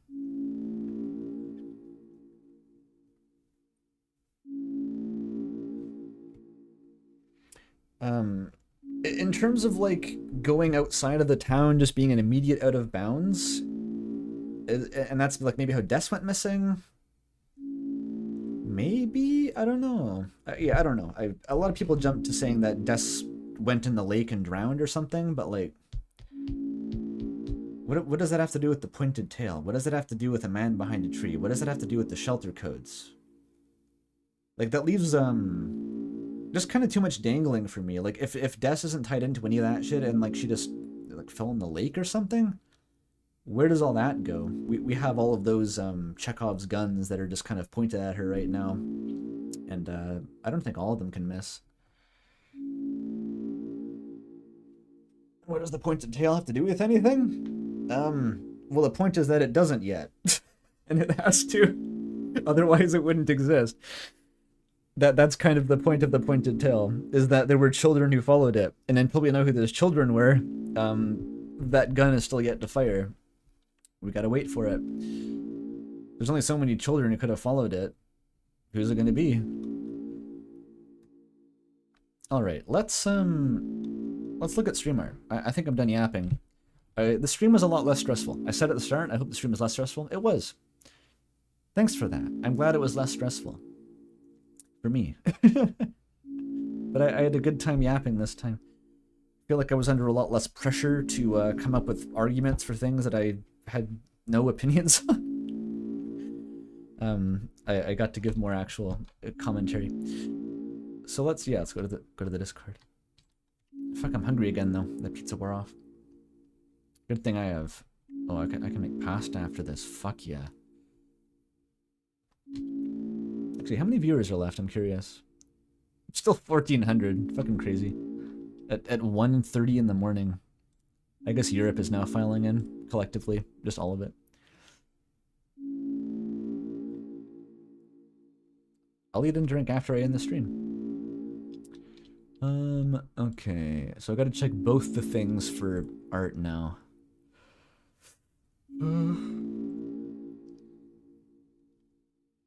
But now I have the task of discerning whether they're actually stream art or whether someone's just put their pre-existing fan art in the fan art thread, which they do a lot.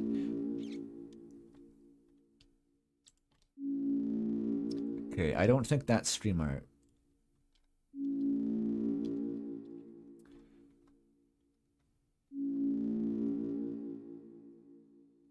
I can't tell for a lot of this, damn it. No, I did make a channel for stream art. This is the problem. Because anything on the stream art channel is supposed to be stream art, like a lot of it isn't, though.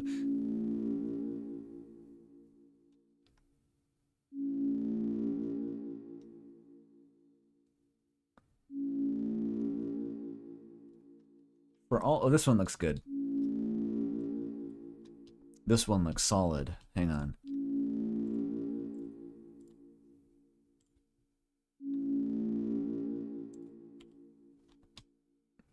Hell yeah. This is from Hatsune Miku. For all fellow Joel heads of the nation, I present Cutie Mew Mew Magic, feat Limp Biscuit Nightcore cover art. Okay, this probably wasn't made for the stream. Whatever. I gotta start somewhere. Okay, this one. Here we go. Art Angel has made the knight shedding the black shards. How else do they get so many places, dude?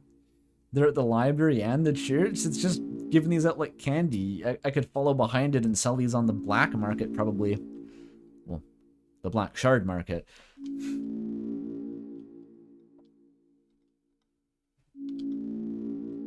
Oh, I'll show your flowies on stream, Jules. I'll show your flowies. I liked them. Prime Grave made this sick comic. What the fuck's happening here? Miss Pink, how can you have a crystal of broken dreams if you have no broken dream? Mr. Ham, listen and learn. Everyone, I'm a lesbian. Yeah, that's pretty accurate. Did I turn into rules card? What the fuck happened? Oh, that rules card is just unrelated over there, producing broken dreams. Oh, don't show the flowies. Oh, okay, fine.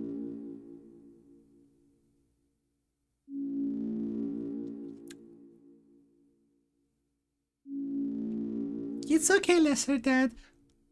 The fuck is Sarwalker saying? God's cruelty pisses me off. Very sad, very sad. Parageist. I'm in the Vaguepost King's Nihon Wonderland, smoking straight boot oil. Shit's got me acting like a danger in my own safety. Homeboy said I got a friend inside me, so I grinded up his ass and injected him into Conoco. Gold, gold, gold, gold. Peak, peak. This time I'm really gonna do it. Not even gaster therapy can make you forget what I'm about to do to myself. Fucking awesome. This is awesome. Injected him into Conoco. That's awesome. Fucking gold star for that one. Gaster therapy.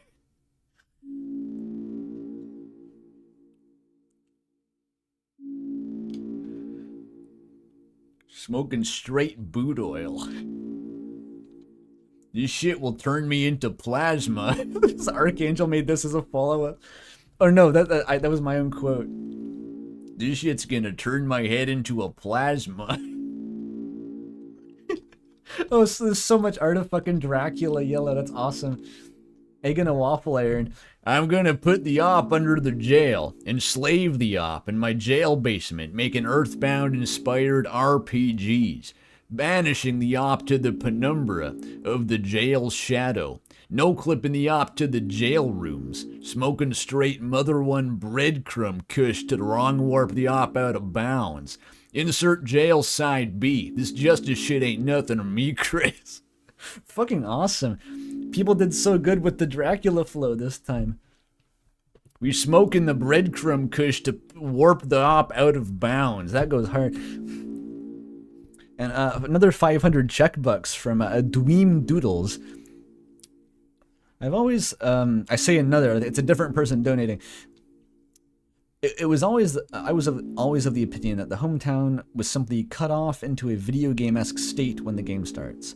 There used to be a world, but the player got connected, and now hometown has to be isolated from the experiment. Interesting, that's actually a fun take. How would Gaster do this? I don't know. I've always assumed that whatever Gaster's doing to like make pocket universes has to be based on Dark Fountains anyway. And I guess the way Dark Fountains work doesn't really have an infinite expanse, but it's unclear. They're kind of not clear in general.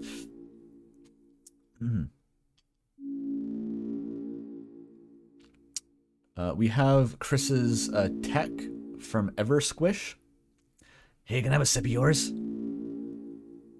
Yeah, that's what I was picturing. Susie coming in with like the airplane, and then just some weird fucking anime protagonist move. An indirect kiss.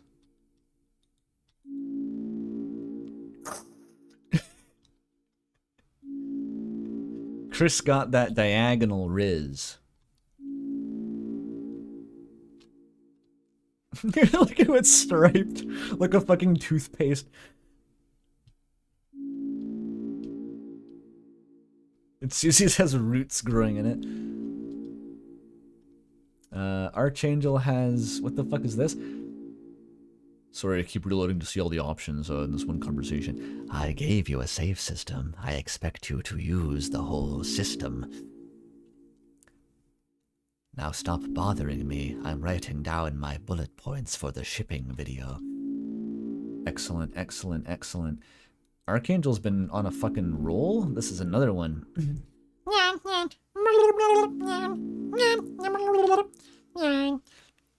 What the fuck is bro doing?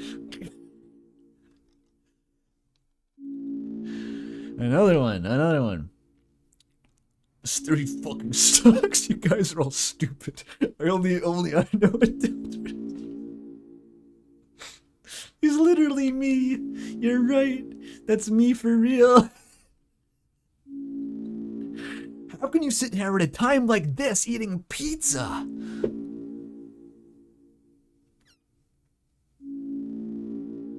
Oh, you guys are fucking stupid. Only I know how it works. Look, everyone asked. Everyone asked. You can't say who asked, because fucking everyone asked.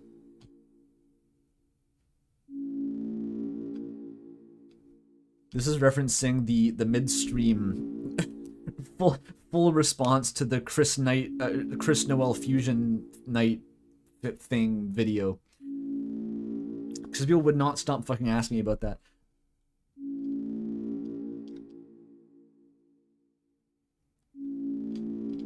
Skeletal Bozo. More of the last stream, but whatever. Inspired by Gaster's motif popping up in the festival.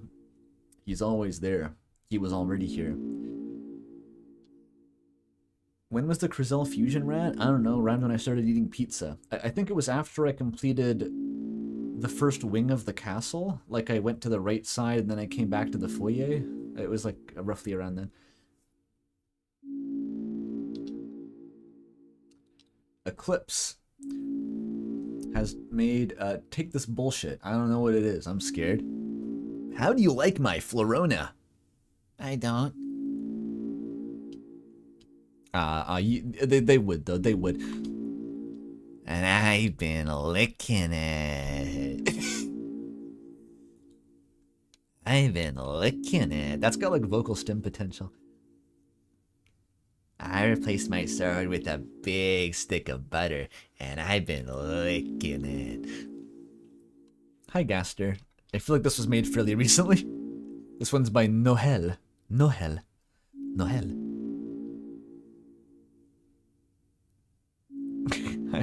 Yeah, pretty much.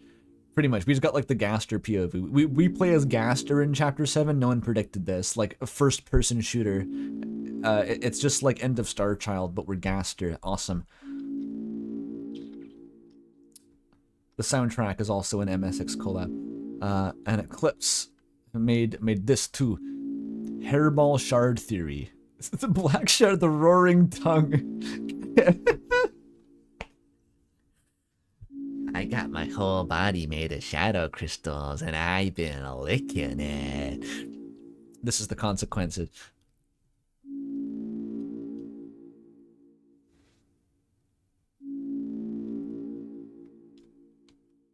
Alright, now I check the arts and craft thread and get even more. I gotta scroll up for a while. What the fuck? What the fuck? Okay, that's just art fight. When did the stream start? That's only 8 p.m.? Oh god. How far do I have to scroll up? Wait, why is the arts and crafts channel so fucking packed? I started streaming at like 2 or something? Okay, here we go.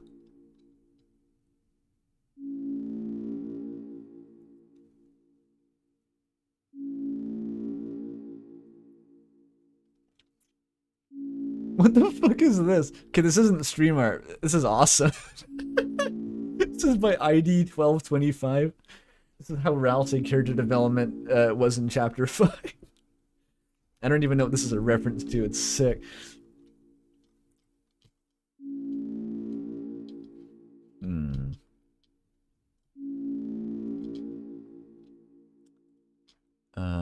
Chapter 5 Weird Root art. This might not be stream art, but it's cool. I'll show it off. Blorp. It's topical. It's okay. Susie never saw that. They clipped out of bounds into Gaster Hell. It's different. Yo, Blackwater made a fuck. Oh, this is a throwback. We got Lizzie, and we got Umi. People have been saying that that Seth is just like Umi the Umris girl reincarnated. Basically, it's kind of true. Like the Birdly stan, with like the similar kind of fashion and hair. The purple, wearing Crocs. Seth is kind of Umi.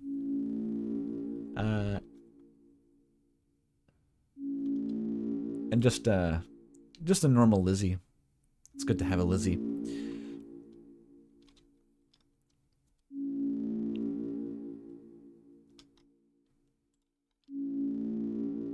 Lilac made this last stream and finished it up. Ooh.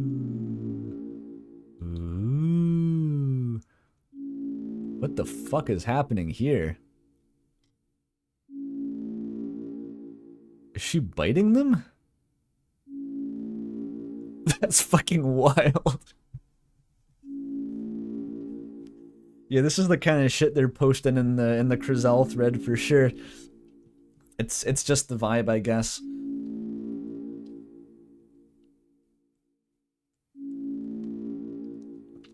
It's about right.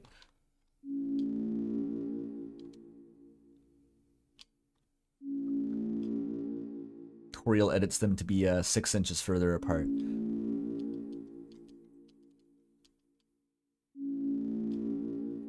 We got...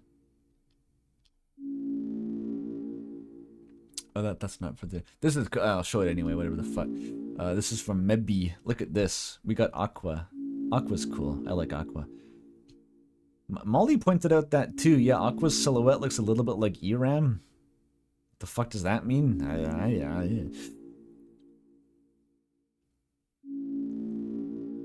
I think if we disqualify Ralsei from being the headband, which I think is the case at this point, then Eram might like pick up the torch as like the new headband.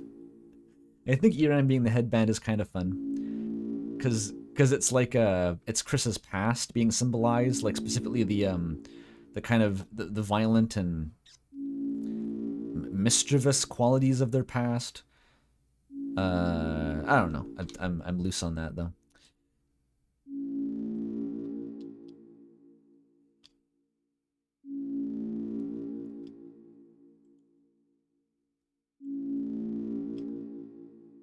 Okay. We're scrolling. We scrolling. They hating. This isn't stream art. Oh, this is. Look at that shit. John Melty Mulligan has made art for the video of the Andrew clip I made, mostly stolen from someone else's art. The art for the video of the Andrew clip. Oh, so it's like edited to be Tesla? Wait a minute, no, there's a video. Okay, the video I think is the relevant part. What the fuck is this?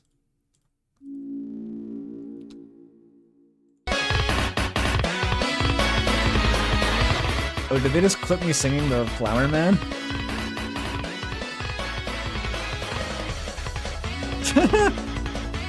Okay, one chorus. I mean, one verse. This is just clipped from the stream. I've never recorded this. The flower man is waiting for the touch of his hand. I was too quiet. Yeah, I was too quiet for sure. It's a little bit low for my range. Like, so he lived. I struggle to get any power there. Fun otherwise. When I sing it in the shower, it's on like a higher key. Belt that shit. Oh, there's the very funny Dracula flow parody again.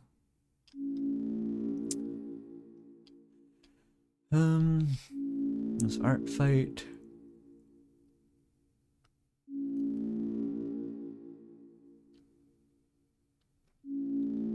Oh, this is Rinme question mark. This is a depiction of that scene from the Holiday Girl blog. Noelle is watching. You could read it that way, I guess. It's interesting. What the fuck is this? Yahig? Andrew, I don't care about the ink theory part 2. I just want the shipping video. What is that word even? Romance? Gaster? Romance? Master. Romance Master. Andrew Cunningham. With fucking like Harry Dubois looking Tesla. Yikes.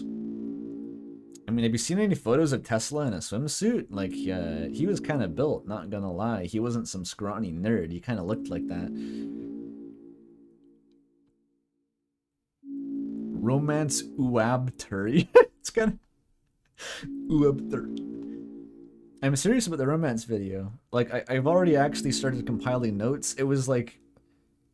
It was the day that I should have started the Ink Theory script for part 2. I just instead spent like most of the day just squinting at like replaying festival footage and like putting all the dialogue in a document.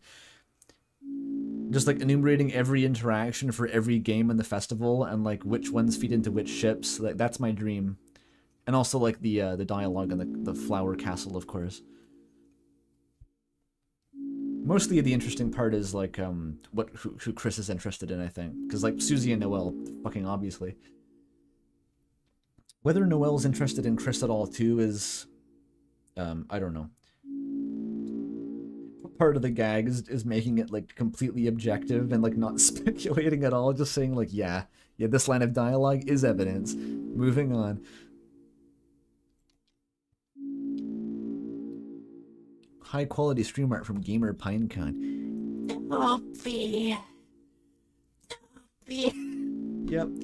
Yep, basically, yep. That was the joke that Toby Fox made. It's not even really modified. I'm not trying to call the person who made the art. Like, that Toby Fox just did the doobie gag from fucking, like, Delta Traveler. Why not? Smoking parsley.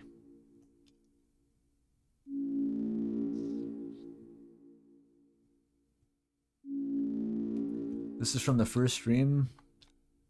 Maya made this? Heartbreaking. Cisgender Deltarune theorist gets bullied by trans allegories. Yeah, basically. Yeah, basically. Despite being a human, I feel like a flower and want to be a flower and I feel dissociation from everyone else. To be fair, you only read it as a dissociation allegory if you're expecting it. Otherwise, it just reads as like at the Darkner, right? Right? This is all right. You got to be expecting it. You got to say that it's Mew Mew first. Gotta expect that shit.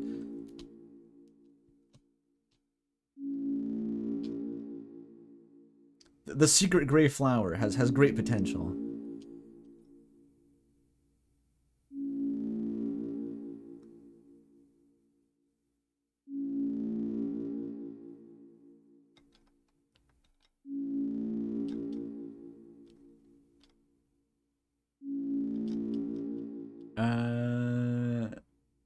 Is this for the stream? What the fuck is that? Just some Gaster being cool? Olive made that. I don't think it's stream art. It's just Gaster being cool. And the angel. And the fallen star. Yeah. I mean, I say that like it's stupid. This is probably what Ink Theory is going to argue regardless. Anyway. Rinme question mark has made the, Beholder, Ralsei, just stacking glasses like they got an optometry degree. With the flowery skirt.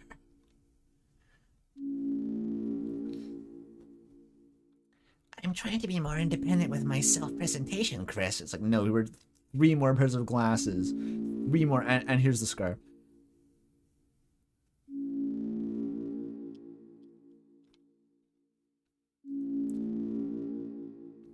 Lilac has traced yellow and blue from someone's Ding and Rampa fan art. Awesome. Ding and Rampa flavored flower yaoi. Wonderful, wonderful.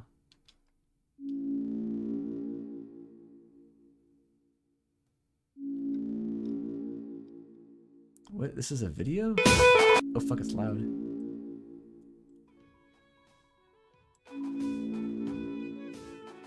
I guess I need to like download it. Oh, that worked. Oh, it's loud. It's loud. Fuck.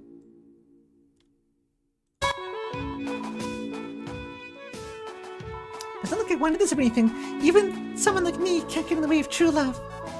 Even if it's for my body. Let's date, Mew. Something's gonna happen. Shut the fuck up!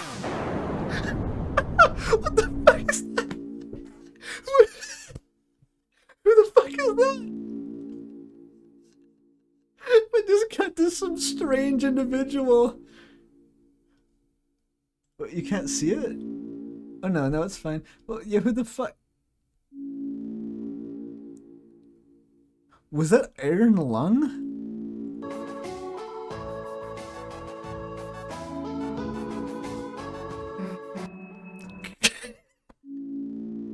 That scared me. It was like when Flowey appeared in the anime cutscene. Like the huge fangs. Just the tinnitus. Shut the fuck up! It's such a weird looking 3D model too. It's so scary. Jesus Christ. Oh, fuck me.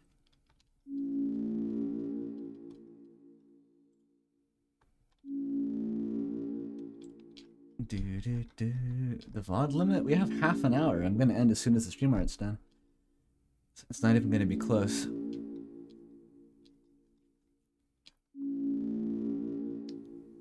More Player 2 Noel theory fan art? Oh, that's not for the stream. The fuck is Player 2 Noel? But local deer performs backward long jump and meets Yal Bedayoth. Another video. I'm curious.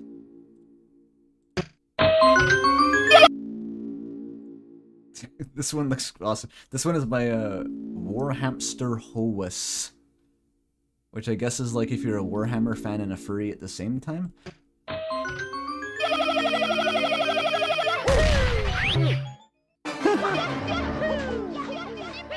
Oh my god, this definitely wasn't made for the stream, but this shit is sick.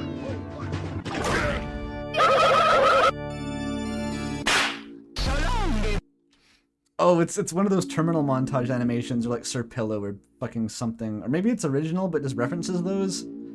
I don't know. This is like a terminal montage vibe, though.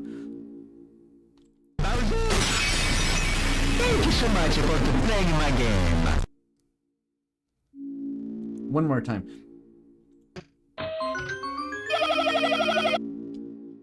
Oh, it's based on a terminal montage. Okay, it says at the bottom right. I couldn't see it. The bar covered it.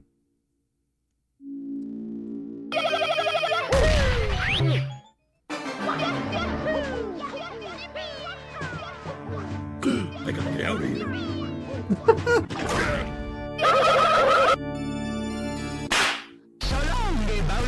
Yeah, that's accurate. That's good. That's good.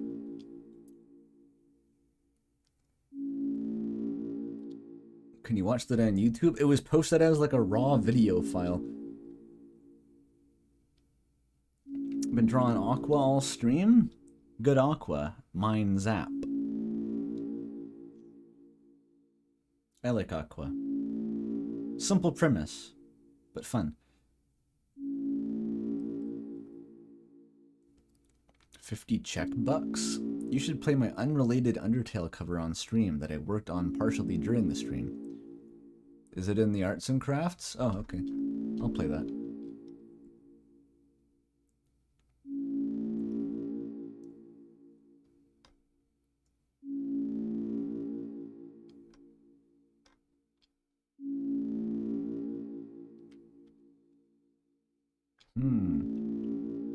Meant for the stream?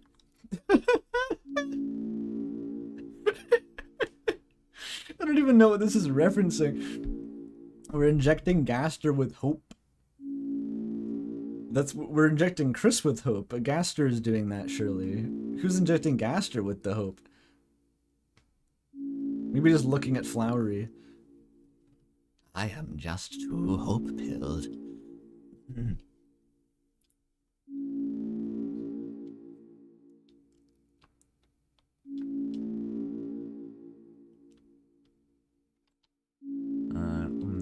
My friends don't agree with me, but the elevator. Oh, where was the cover? It's gonna be kind of hard to find that. Oh, I see it. I found it. We're listening to a enemy approaching cover. Oh yeah, it's grooving.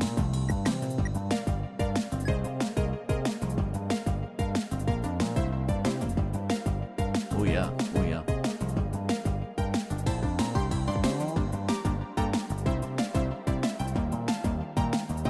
Undertale cover in 2026. Vintage.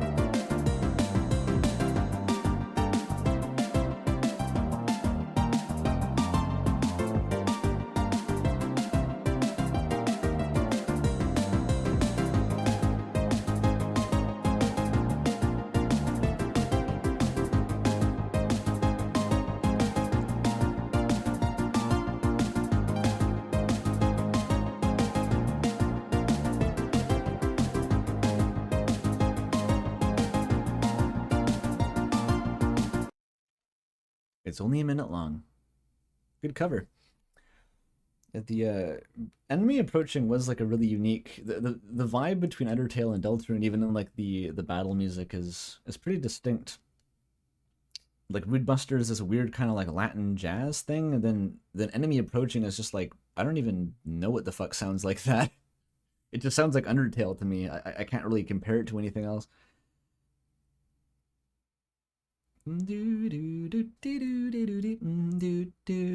actually hard to play that song if you've ever tried to like sound it out on piano. It's like harmonically janky in a way. I guess it's kind of Pokemon. Yeah, I guess it's a bit Pokemon.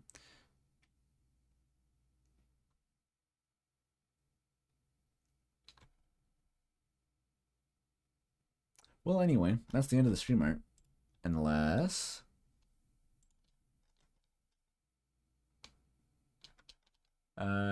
yeah, it's the end of the stream art. Alright. We're done here. That concludes my playthrough of all of Deltarune until, I don't know, a year from now when we get more or something. It's bittersweet. I'm off to work on my videos. Thank you everyone who showed up and who donated. Especially those who donated. I feel kind of bad like requiring $20 for all the donations, but it was just to limit the number of them. You gotta understand. I think everyone gets that. Because beforehand it was just it was so overwhelming I couldn't even make progress in the game. But thank you a lot to anyone who donated just to hear my thoughts. And yeah, I guess you'll hear from me again. Well, I mean, I'll just be streaming more next week. Esoteric Ebb, gotta finish that. I'm gonna be recording a DeltaCast soon, but God knows when that comes out. DeltaCasts are complex behind the scenes. And then am I gonna try to shunt in some sort of like 100,000K video? I don't know when I would do that as a thing. Just because like that would be like probably significant about like probably at least a week of work. I don't think I could make a video that would take less than a week. And that time would all be not getting Ink Theory off the ground, and what I want to be doing right now is getting Ink Theory scripted. I don't know, it's complicated. Maybe once if I solidify the Ink Theory script a bit and I stop feeling stressed like about can I get this down? Can I articulate it? If I calm down a bit about that, maybe I could divert my efforts into like a shit post for a week or something. What did you even do for 100K? Nothing. This is what I'm talking about. I should do something. I need to make a video cataloging the top 600 peepuses in chapter 2 because of an ancient fucking promise I made on like my Patreon. So it has to be like that plus like 100,000 subscriber thank you video or something. I could just make a post about the 100,000 subs, yeah. I still do owe everyone the fucking Peepus video. Whatever. I'll figure shit out. See you next week if you tune in. Otherwise, I'll catch you when my next video goes live, I guess. See you, everyone.